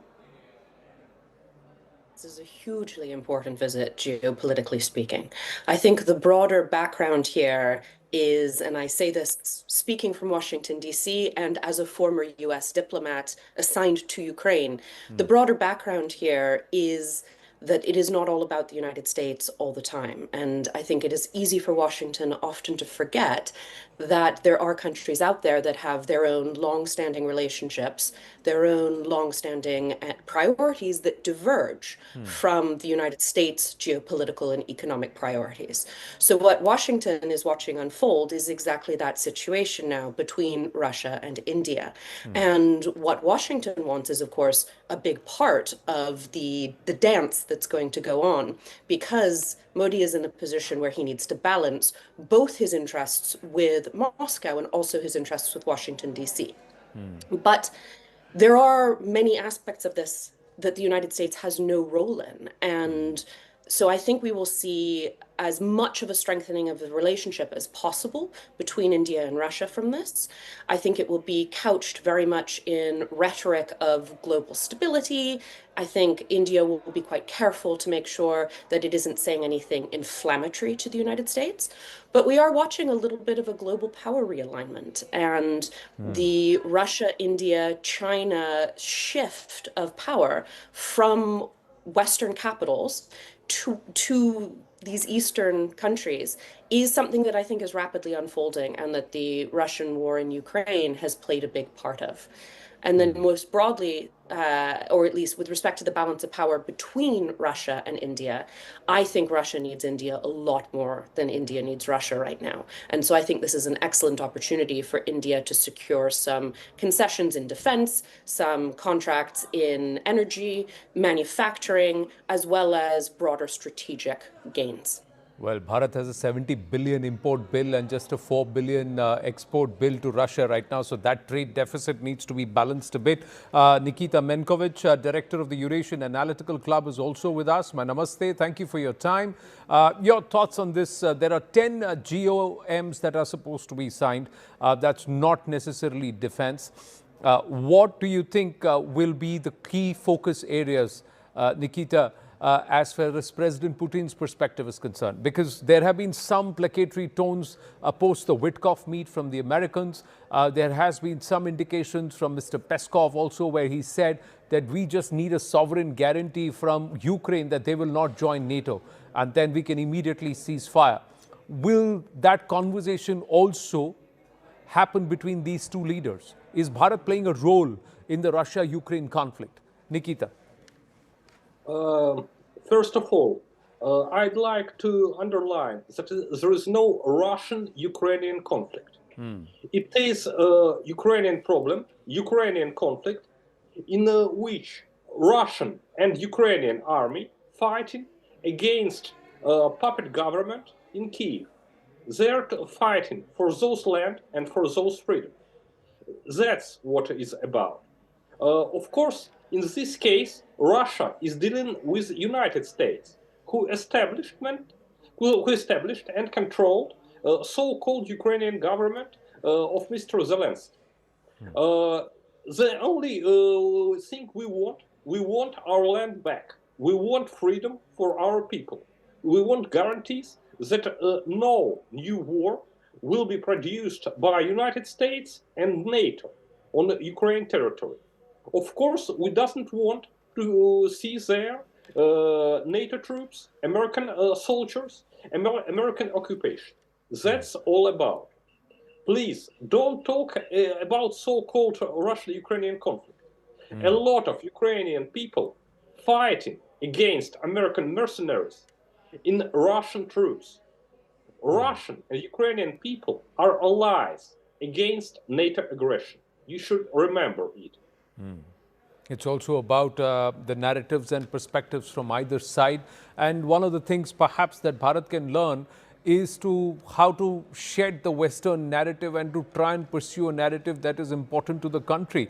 The Russians seem to be doing that very focused and ably, and have negotiated a huge gamut of sanctions and financial distress to continue to sustain themselves. But Farwa Amer, Director of South Asia Initiatives, Asia Society Policy Institute, would you agree with Nikita, Surya, or would you have a different perspective itself on the import of this visit, the connect between these two leaders, and more importantly, the Bharat-Russia dosti? Can this move to that no limits description that was hinted at by Mr. Peskov? Thank you for having me. I do agree with what Surya said. It is important for India to value and to keep continuing to support its partnerships both with Russia and with the United States. Of course, this has been a challenging year for the US-India relationship. There's the trust deficit that has developed, and this visit is coming at a very delicate time because of the US sanctions and the tariffs and the trade deal that is on the table between the United States and India. And there's been a decrease in the crude oil imports that had seen a massive increase and was something notable for the United States between India and Russia. So now when this visit is going to happen, it's going to be one where India would want to make sure that the overall relationship, despite these differences that have emerged because of the sort of curbing the oil imports in light of the US sanctions and to comply with some of the US demands, and in terms of securing its relationship with the West, it will be to also make sure that the relationship with Russia stays stable and steady. One of the biggest narratives coming out of India is to expand this relationship and take it beyond defense and oil, and to try and make it more broadly economic, sort of one there's where there is room for more technological cooperation. There is room to do more on the civil nuclear cooperation side and collaboration side. There's one labor mobility agreement that's likely going to be signed as well. So, to engage more from a people-to-people perspective. So how can you take this relationship and make it a little bit broader to kind of maintain that status of this privileged and strategic partnership? Of course, this has been a testing time for India because this year has sort of laid out how much strategic flexibility there is for India in this rapidly evolving geopolitical order that we are seeing, not just with how India is engaging with Russia in light of what's coming out of the West and Western policy uncertainty towards India, but also how it's kind of stepped up even so cautiously in terms of its engagement with China. When Prime Minister Modi was in China after 7 years for the SCO, that event in itself also had reactions come out of Washington. So there is room, however, to say to kind of make sure that both relationships can somehow remain in parallel and do well if there's progress on the Ukraine negotiations, peace negotiations. Well, there may be territorial disagreements. There would also be an adversarial thought process between China's machinations under the CCP and the PLA vis-a-vis Bharat. But when a nation like and under the leadership of Donald Trump tries to weaponize trade, then can other nations set aside their territorial ambitions and look at how they can use economics, they can use trade to perhaps defang bullies? Is that a possibility, Shashankji? But if it comes to Bharat and Russia, then there has to be a rupee-ruble agreement. Because you can't base it on the dollar if Russia continues to be sanctioned and Bharat continues to be threatened with sanctions if it continues to buy oil. Although it's hypocritical that nations in Europe, America itself continues to trade with Russia, be it fertilizers, oil, energy, etc. Yeah, I agree with you that America has been putting unilateral tariffs on India, which is quite unfair. But India has to see that, well, they have not put these tariffs on China, Europe, and on itself. And therefore, we have to ensure that whatever oil and other energy resources we buy from Russia, we should use it for ourselves, number one. Secondly, we should go for technology transfer, because that will be strengthening the Atmanirbharta campaign of India.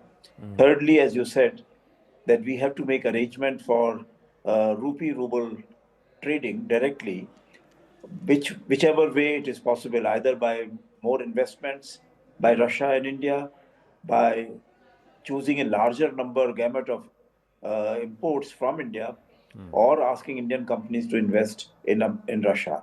Also, as you said, labor movement might be there, because apparently Russia is short of technical manpower, skilled manpower, and the labor, and they would very much like to have a large number of people from India.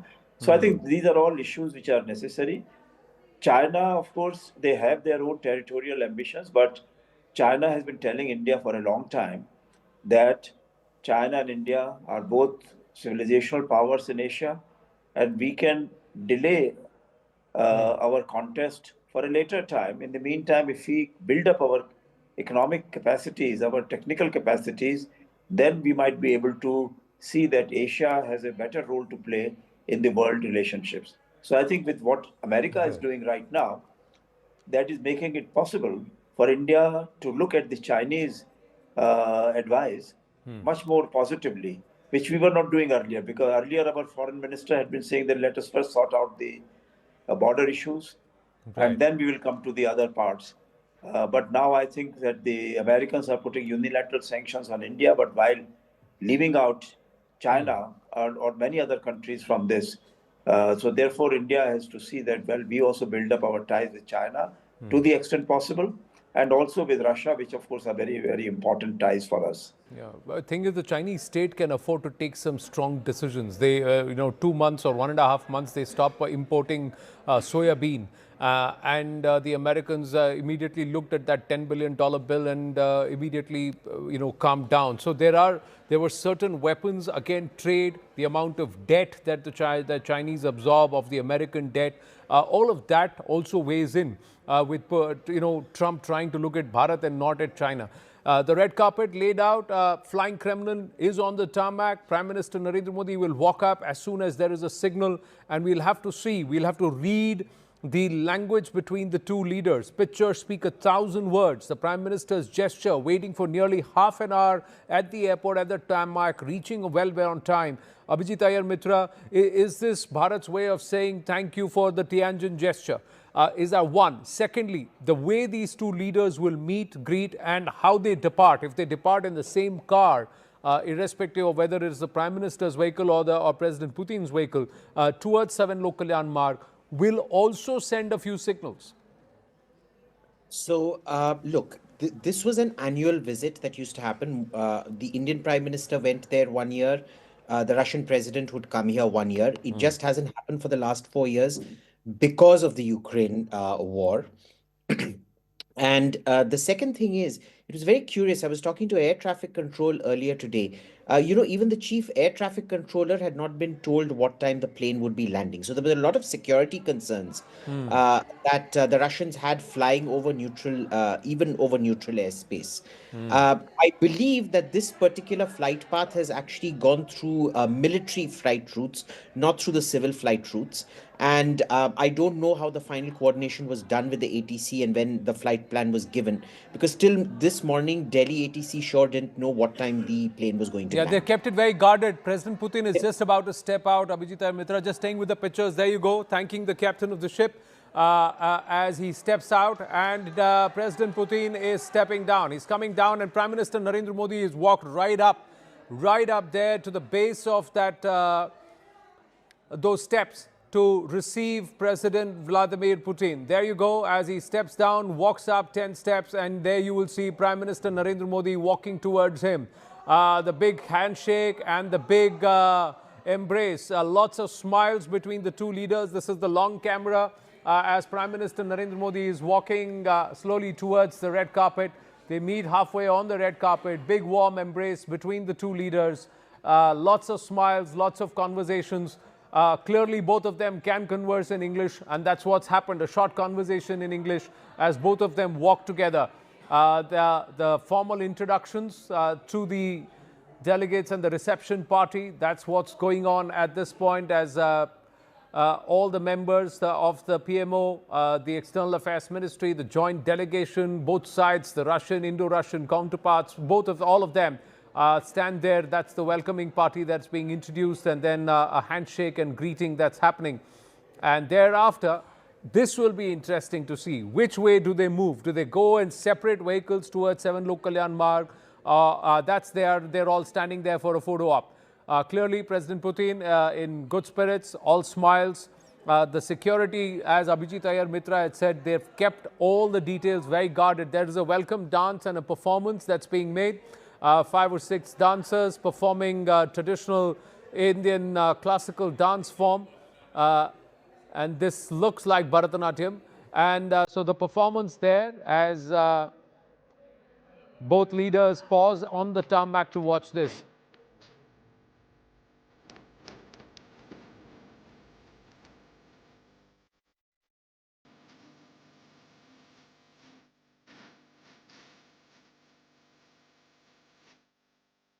They watch, they applaud the performers for their effort. And that's the white vehicle. Now we'll have to see if they're all leaving together. We'll try and go across to those pictures and see if the leaders are departing together in the same vehicle. That means then the conversations, the broad contours of the conversation would have already begun. Yes, they are stepping in together. They are stepping in together. They are going together. There you go. The import of this is important. This looks like the president's vehicle. The president's vehicle in which Prime Minister Narendra Modi is also seated. The president sitting right behind the chauffeur, the driver's side, and Prime Minister sitting to the president's left. And the two leaders are already conversing. The SPG, the Russian security protocol, all of them sitting there. There are pictures that are being taken of the two leaders, and we'll have those pictures also being released in a bit. But Shashangi is with us. This is significant. After Tianjin, the second time the two leaders are traveling in the same vehicle. This is very rare,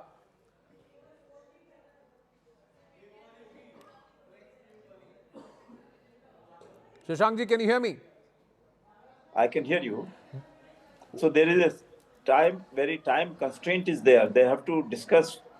There's so many issues of great importance for bilateral relations and for the global situation as it is evolving, and issues of war and peace, that I think it's important that they should discuss this in the cars in a safe environment and take every opportunity to express their thoughts to each other.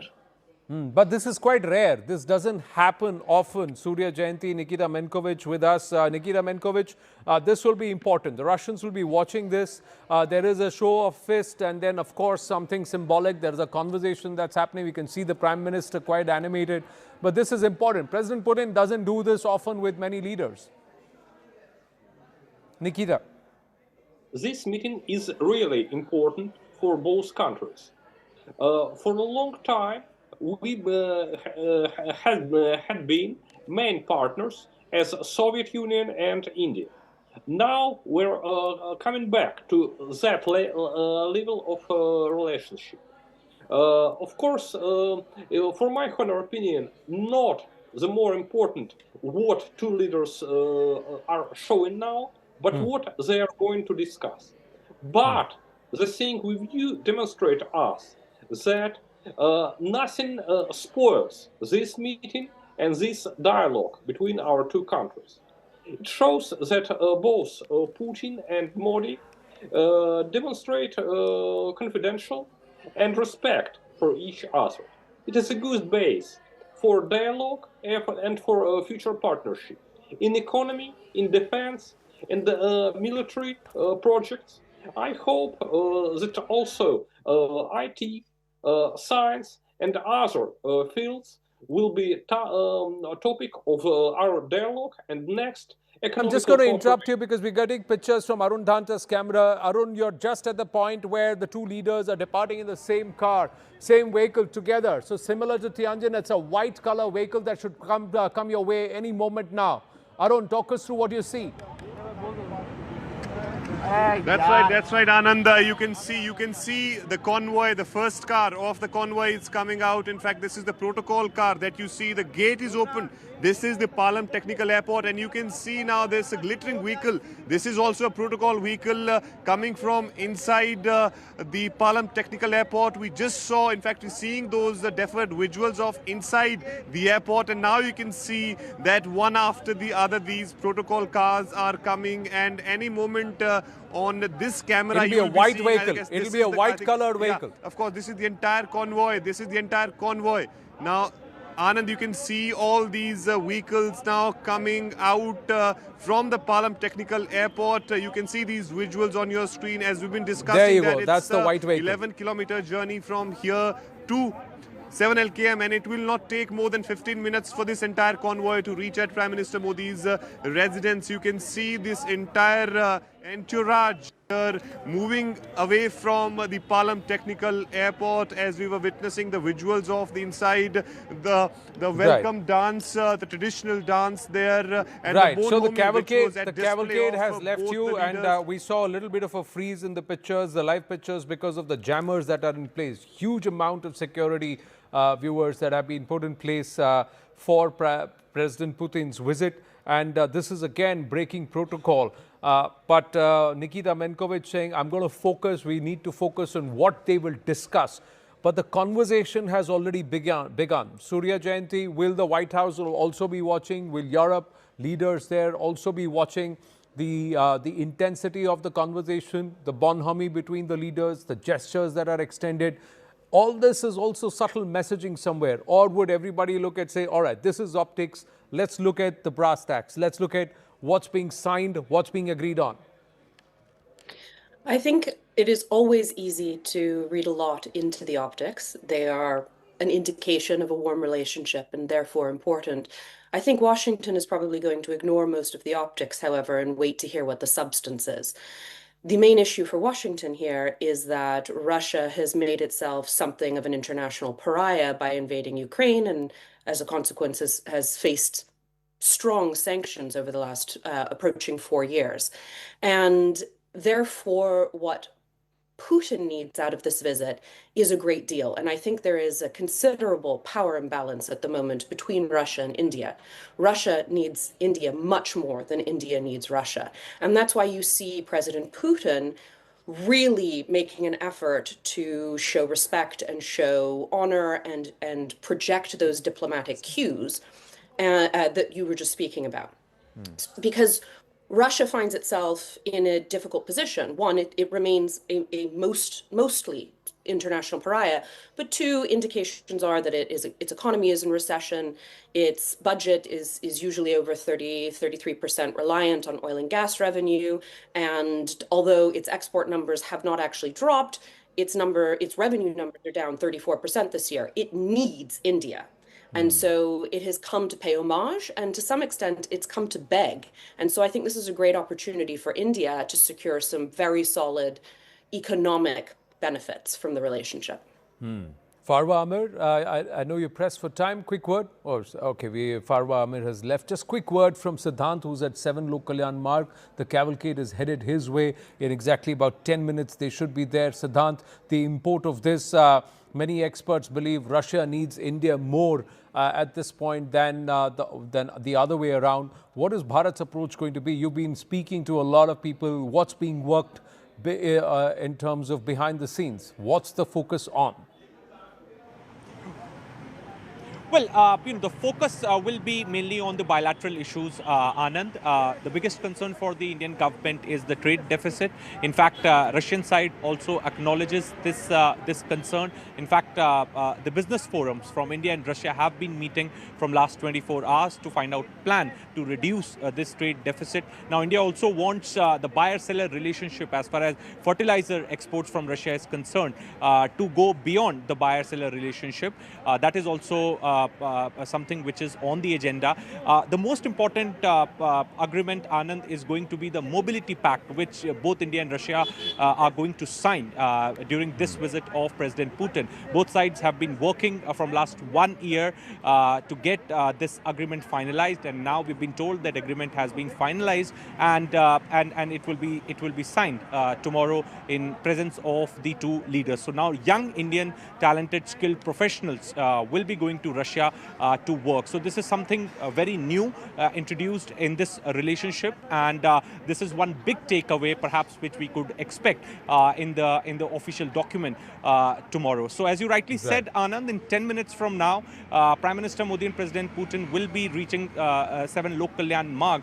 Also, Anand, there needs to be a new word coined for this car diplomacy. Because each time around these two leaders meet, they also do car diplomacy. They did car diplomacy in Tianjin. Now for the second time they are doing car diplomacy. Nobody knows what they're going to talk. There is any car diplomacy here, but if I may pinch a word from the times of yore from Indian cinema, this is a Jai Viru on the same bike, and I know it's two friends trying to get a ride together and get some conversations in.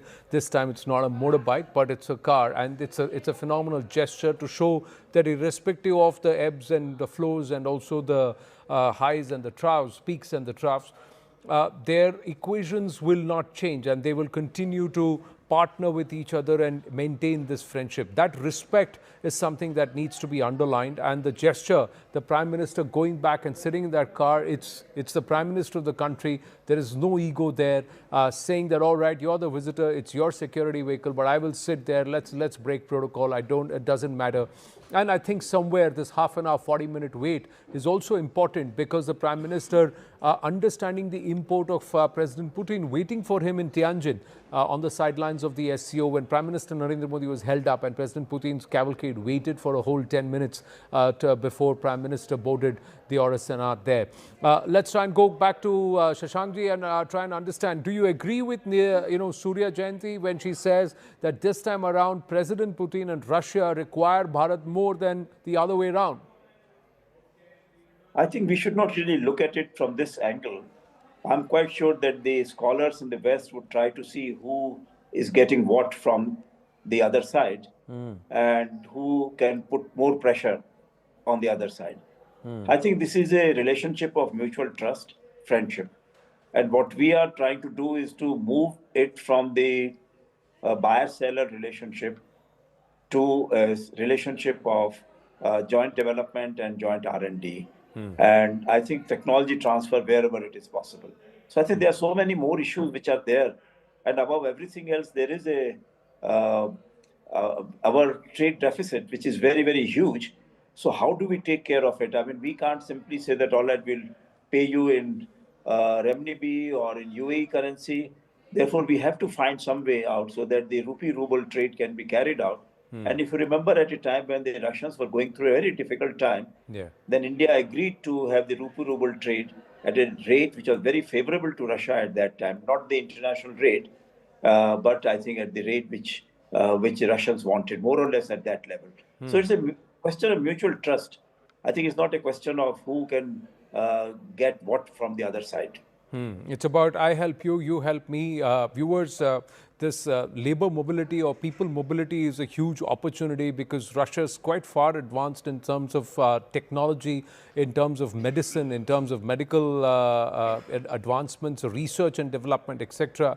As you touch down in Moscow, the airport is not so impressive, but the moment you exit the airport, it's beautiful. And Moscow is a beautiful city. I've been there, and they may be very strict, but they are always very, very friendly. They break into a smile the moment you say that you're from Bharat. And they have a few songs and a few representative references, which almost every other Russian would be able to tell you. You can figure your way out. But thing is that we don't look eastward. We don't go there. Largely, the traffic has been westward. Abhijit Iyer Mitra, will that change now? Is that possible? And from tourism itself, can there be more to gain for Bharat? So, we've seen a change in Russian attitudes ever since the war in Ukraine started. I want to remind you, Russia is no longer the Russia it globalized long back. It's no longer what Indians remember of Raj Kapoor songs being sung and things like that. In fact, till the invasion of Ukraine, Russia TV was particularly hostile to India. They used to carry Pakistani propaganda throughout. They used to interview Kashmiri separatists. They used to take their coverage of India was virtually indistinguishable from Al Jazeera. And we know that was pretty much controlled from the Kremlin itself, because RT doesn't really have an independent editorial line. If you take, irrespective of what Margarita Simonian says. That has changed. I think Russia now realizes who its friends are and who its friends aren't. It's a delicate balancing game that India has to play. But look, we've balanced this very, very well. Even when Trump imposed sanctions on India, tariffs on India, not sanctions on India, the linkage.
Welcome to the CNBC-TV18 Citizens Monetary Policy Discussions. The upcoming RBI policy has become a deeply divided debate after the second quarter GDP growth came in at a strong 8.2%.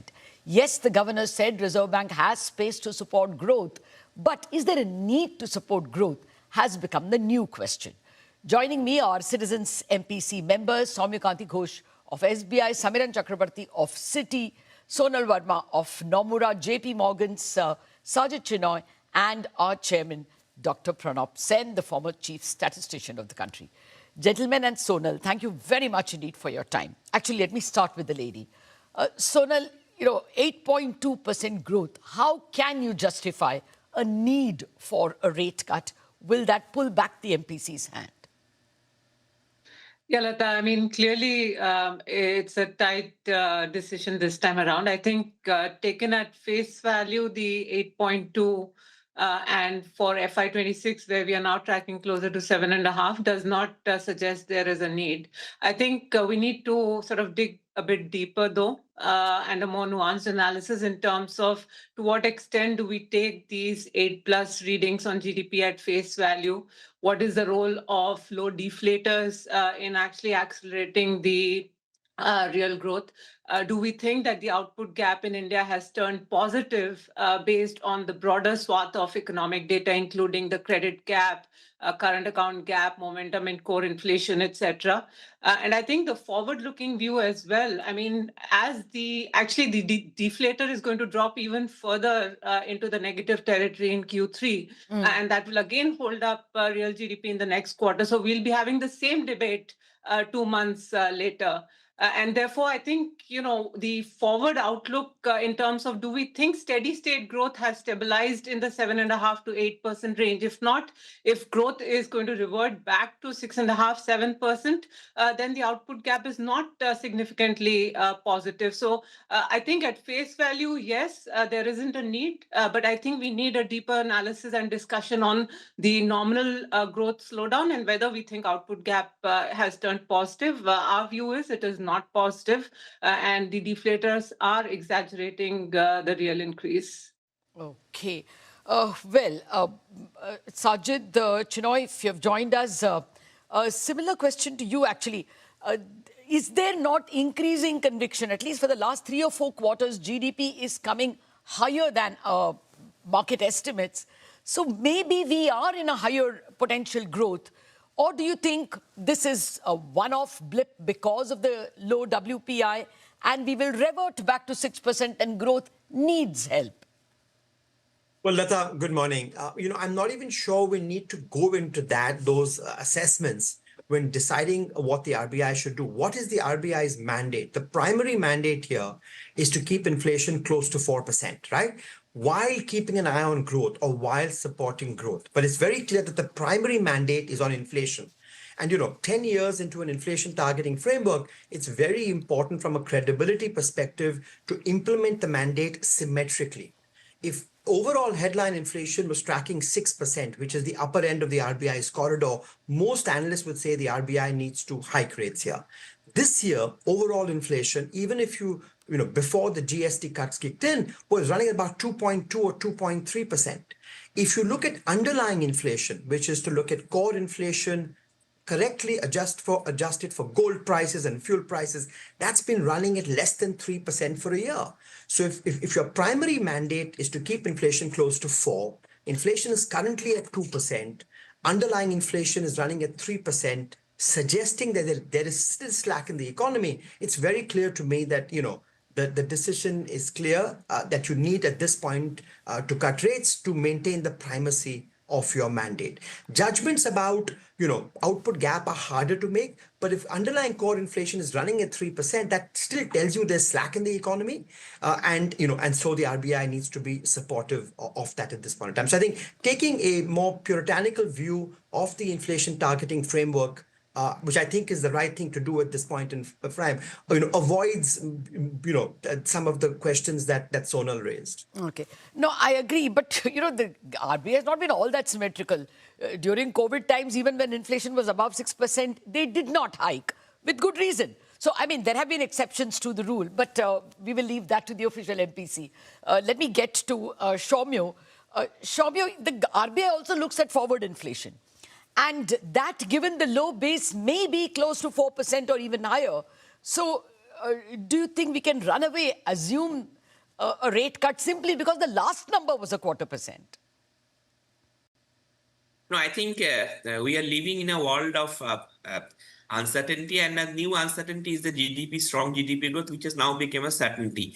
So my sense is that I think let's dissect it into the following points. The first thing to note is that I think inflation, forward guidance of inflation in a situation when there is significant uncertainty is always very difficult to give. I think we started the year, the central bank started the year with an inflation forecast of 4% in April. It went down to 3.7, 3.1, and now there is a 2.6. Now there is every possibility that the final inflation number could be closer to 2%. Next year, we have started with 4.9. We are now at 4.5, but with the new CPI base and given the current inflationary trends, I think I will not be surprised if it runs decisively below 4% also for the next year when the MPR report is published in April.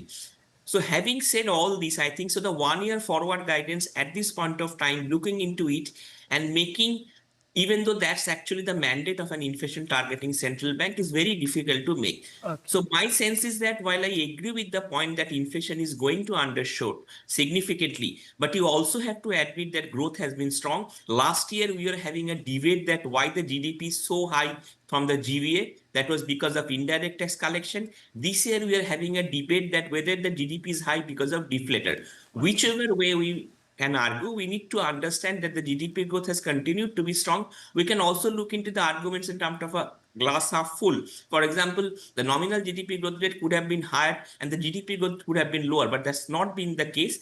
So we need to take a sacrosanct view. Yes, inflation will significantly undershot, but at the same point of time, in a world of uncertainty, you have to keep the gunpowder in your arsenal over a longer period of time, and there is no harm if the rate cut cycle or the stance of the central bank remains in this current mode, at least in the near future. Because what is important is the understanding of the current scenario in terms of growth inflation trade-off. Okay. So I'm smelling the first person who's not going to vote for a rate cut, but we will wait.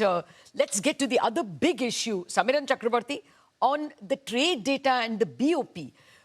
Will that be a worry that we have deficits both in the current, rising current account deficit and persistent capital account deficits? Will that be a worry for the Reserve Bank? Thanks, Lata.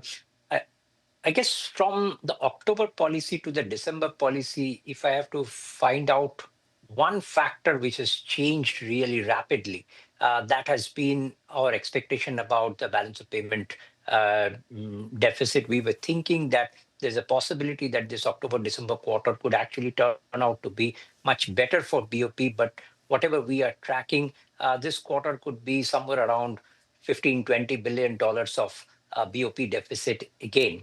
And that would mean that for the first time ever after at least 1991, that India is going to have 2 consecutive years of BOP deficit. And that's something which at different levels would feed into the policy decision also in our view. And it's 2 ways. One is obviously in a BOP deficit situation, you would want some amount of interest-sensitive flows to come to the country. And to that extent, there is lesser need for rate cuts. And second is that this BOP deficit feeds into INR liquidity and in turn feeds into bank deposits. We are already seeing banks' credit deposit ratio reaching all-time highs. At this juncture, further rate cuts could worsen that pressure on the credit deposit ratio. And to that extent, also, there could be an argument for RBI to wait out till hopefully by the 4th quarter of the fiscal, we start seeing the BOP start improving. Then maybe it's a better time to consider the rate cut. Fair enough. But some may argue that this problem should be better addressed with liquidity, but I will come to that in a bit. Dr. Sen, as the former chief statistician and a person who has seen many cycles of deflator surprising us, what would your advice be to the Reserve Bank about the quality of growth and whether it needs help? Well, this is an important question, Lata. The fact of the matter is that as the current system stands, our estimates of nominal GDP are far more accurate than our estimates of real GDP. The nominal GDP are really current data. But then you're using price deflators which have been outdated by many, many years. And then it gives naturally a rise to a suspicion that too much is being driven by the prices. The nominal data is tracking weak, but prices are tracking even weaker, which is giving you high real. Now, so the whole question is going to be not so much as to what your expectation of inflation is, but the extent to which the MPC actually trusts the price data. Is the price data telling me the truth and nothing but the truth? So far as agriculture is concerned, the worries on that count are less. But insofar as everything else is concerned, whether it's the CPI or WPI, I think there are grounds for serious concern. Okay. So it looks like you're going to advise caution, sir, but why don't we put it to vote? We'll take one vote now and then take a second vote at the end of the second half of the discussion. So the first question I'm going to pose to my guests is obvious. What will the MPC do to interest rates, repo rate, on December 5th in the policy? Let me start with you, Sajid. What do you think they'll do? A 25 basis point cut. Thanks, sir. Samiran? A pause. Pause. Okay. Already there's disagreement. Sonal? 25 basis point cut. 2 cuts and 1 pause. Saumya? We are going for a pause. 2 cuts, 2 pause. Chairman, casting vote, sir? Pause. Pause. Okay. So our Citizens MPC is going with a no-cut expectation for December 5th, but it is a close vote. Let's take a break. We will continue our conversation and ask the more serious questions on liquidity, global impulses, and what will be the next steps in monetary policy coming up after the break.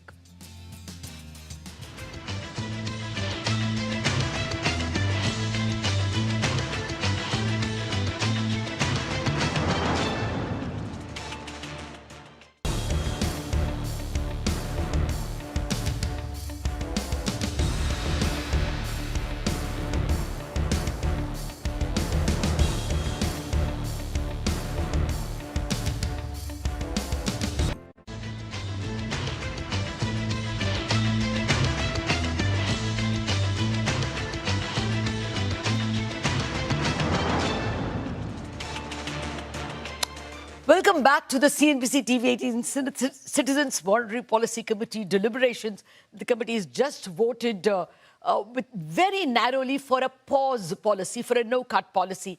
But we have to discuss many more dimensions, most of the important of them all being liquidity in the markets. Of course, I have with me Samiran Chakrabarti, Soumya Ghosh, Sajid Chinoy, Sonal Verma, and our chairman, Pranab Sen. Samiran, the liquidity question is to you.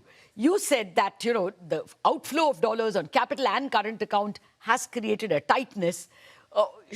Is not this crying for more liquidity steps rather than rate steps? What steps are you expecting? Yeah, obviously, right now we are in the process of seeing what the last phase of the CRR cut, which just happened, that will probably boost the system liquidity in the short term. The month-end banking system liquidity is not terribly tight at this moment, but we know that as we move into the fourth quarter of the fiscal, because of seasonal reasons, the liquidity will get even tighter. So obviously, RBI will have to guide that they are comfortable providing that liquidity. And clearly, OMO is one of the instruments to do it. The debate is that whether it's too early on December 5th to signal OMO. In our view, it's probably better for RBI to just acknowledge that in the secondary market, the OMOs that they have already done, that was a conscious policy choice and not just a random event.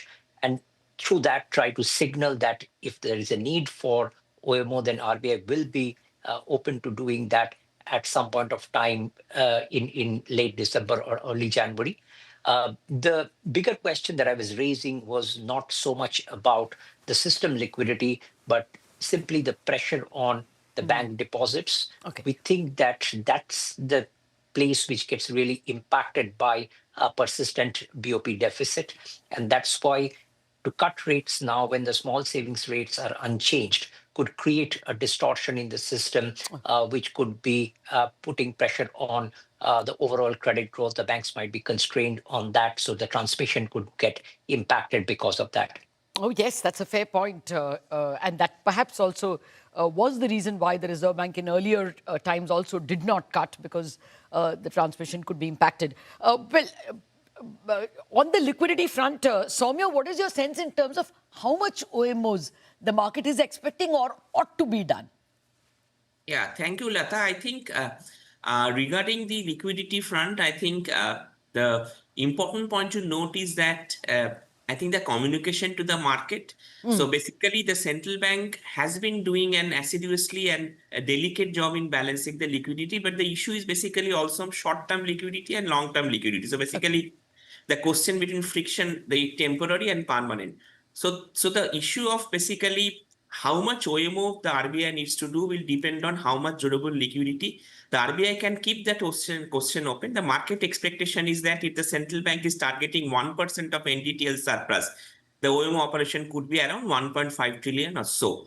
But having said that, I think the more important point is that signaling to the market that the central bank will going to be continuously supporting the liquidity, because at some points of time, when you are doing a liquidity withdrawal through a short-term mechanism and a liquidity injection through the secondary market OMO, the market actually could think otherwise, that there is both the policies are at play, withdrawal and injection. So the central bank needs to clearly communicate that what is the purpose of doing an OMO and what is the purpose of doing an the reverse repo operation or so on. So I think that is the market is looking into, and like any other policy, a signaling to the market in terms of maintaining adequate liquidity buffer for any unforeseen circumstances will actually have a very good impact on the market in terms of an impact on the GSEC needs. Oh, yes, communication really important. And I'll ask that questions to the other members as well.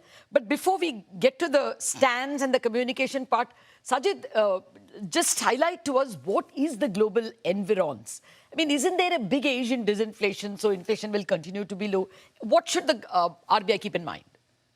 Good point, Lata. 2-3 important points, I think. Number one, that, while on the surface things may look very stable globally, there are lots of uncertainties below the surface. Yes, US growth is tracking 2% this year, but you've never seen this kind of divergence between capex and growth and the job market. The job market has virtually come to a stall. And so I think the US economy faces an important resilience test the next 3 months, because you've got a situation where labor incomes have slowed. The impact of the tariffs is building every single month. So core inflation is going to keep creeping up till March. And in an environment where job growth has slowed, labor incomes have slowed, and there's a purchasing power squeeze that's building in the next 3-4 months for US households, will the US household bend or will the US household break? That's an important known unknown, number one. Number two, a lot of growth around the world in the US is being driven by AI. Concerns that this is a rising bubble and could unwind sharply in the coming months is uncertainty number two. Uncertainty number three, as you said, is China has been redirecting its exports to all parts of the world. So even though US inflation may be high, remember Asian inflation is going to be, in our mind, structurally much lower, in this world. So I think there are a host of global uncertainties, which means central banks around the world can't be complacent that all is well in the world. We touched upon the fact that there are uncertainties on India's GDP print.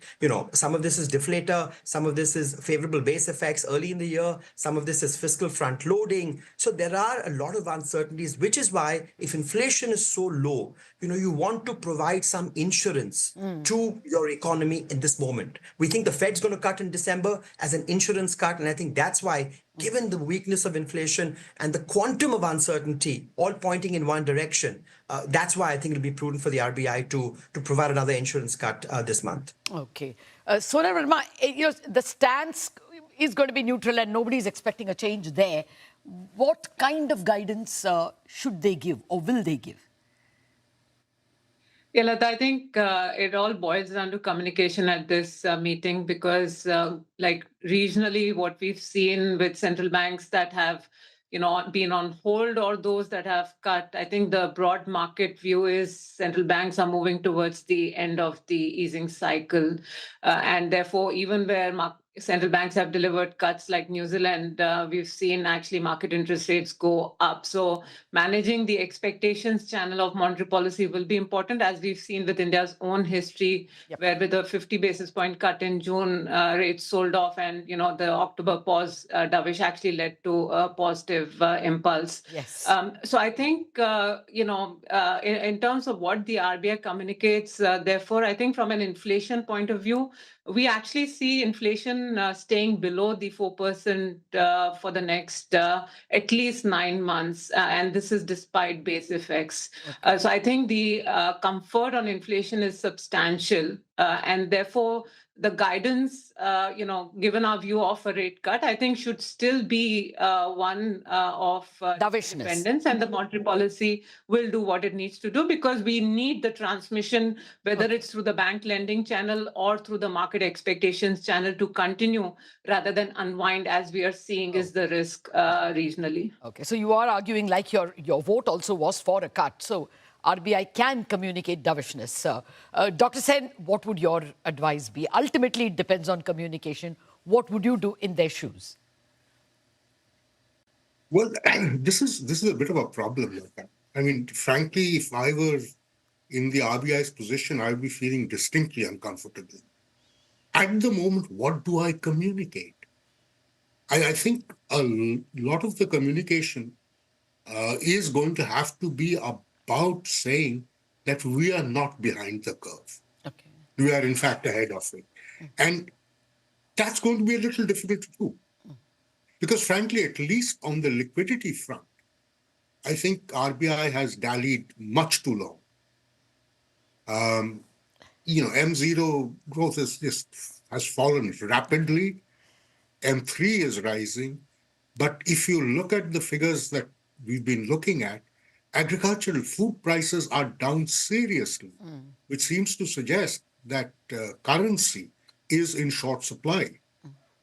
And that is something that we need to keep our eyes on. Okay. And I don't think RBI is going to explain what they're doing on the liquidity front. Okay. Up to now, their only communication on the liquidity front has been the CRR cuts. Yeah. But they've kept their mouths absolutely shut about what's happening to base money. Okay. No, I think it's about time they came out and said something about it. Yeah, I know the liquidity was an issue a year ago, but now they seemed proactive with, as you said, CRR and a lot of liquidity infusion.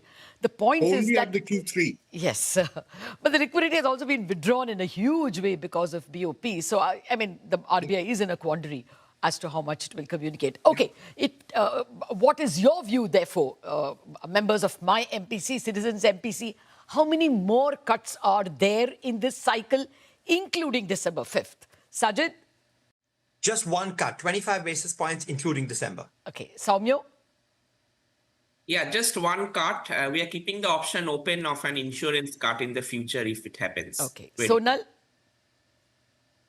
50 basis point. Oh, 2 cuts. Already there's a dissent here. Samiran? I don't think there is any further rate cut in this cycle. Oh, that's even more divided. 0, 1 and 2. Dr. Sen, Chairman? I agree with Samiran. I don't think there'll be any further rate cuts on this side. All right. So this is a divided house, and with good reason, because the data is confusing. On this note, let's wrap up on this edition of the Citizens MPC Deliberations.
Good evening. Thanks for joining us on India Business Hour. I'm Shireen Bhan. The headlines that we're tracking for you this evening: Aviation Minister and the regulator summon Indigo as flight disruptions leave thousands of passengers stranded for the third day. More than 400 flights cancelled till afternoon from 4 major airports alone. The airline cites a multitude of unforeseen operational challenges, including tech glitches and updated crew rostering rules.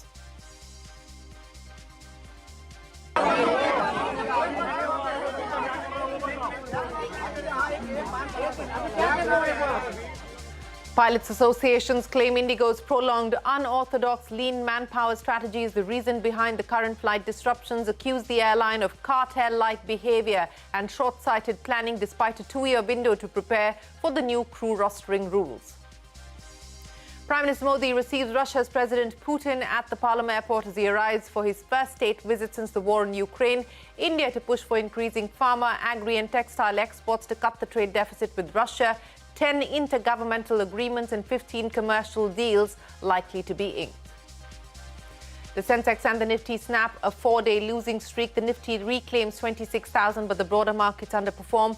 The rupee recovers sharply after hitting a new low of 90.42 against the dollar. 60% of market participants expect a rate cut tomorrow as the RBI gears up for the monetary policy decision. Some expect the central bank to keep its ammunition dry after the steep decline in the rupee. President Donald Trump says the path ahead for Ukraine's peace talks is unclear. Trump's statement comes after a meeting between Putin and Trump's envoy failed to reach a compromise. Ukraine's President Zelensky rules out giving up territory that Russia has captured. Russia attacks key regions in Ukraine overnight, including a power facility in Odessa. The Trump administration tightens the vetting process for H-1B visas used largely by skilled Indian workers. All applicants must make their social media profiles public as part of a preview of their online presence. CNBC-TV18's Newsbreak confirmed Tata Power CEO says the company is close to finalizing a power purchase agreement with the Gujarat government, paving the way for the revival of the Mundra port. British American Tobacco is set to dilute its stake in ITC Hotels worth 3,000 crore rupees in the open market tomorrow. The floor price has been set at a 1% discount to the current market price. Parliament passes the Central Excise Amendment Bill to raise the duties on tobacco products. Opposition MPs protest over air pollution in the capital and demand a debate in Parliament. Well, first up, the day's market action. The Sensex and the Nifty snapping the 4-day losing streak ended mildly higher today. The Nifty did manage to hold on to the 26,000 mark. IT and realty stocks leading from the front today, but the broader markets underperformed yet again. The Nifty Bank as well as the Midcap Index ended lower. That's the picture as far as the stock markets are concerned. The currency action, the rupee recovered in late trade, fell below the psychological 90 to $1 barrier, but the currency hit a new low of 90.42 before it started to see a recovery. Currency dealers said the recovery was on account of limited dollar selling by the Reserve Bank of India and lower demand for dollars in the market. But the big story that we're tracking today: flight cancellations at India's largest airline, Indigo, have left passengers stranded for the third consecutive day. Over 400 flights were cancelled at 4 major airports: Delhi, Mumbai, Hyderabad and Bengaluru alone. The aviation minister summoned Indigo and other stakeholders for a meeting. There was chaos at airports as passengers clashed with Indigo staff, many taking to social media to share posts and images of their ordeal. Indigo cites a multitude of unforeseen operational challenges, including technology glitches and the updated crew rostering rules. CEO Peter Elbers reiterates the same in an internal mail to employees. Elbers said, and I quote, "The company was proactively reaching out to affected customers. However, the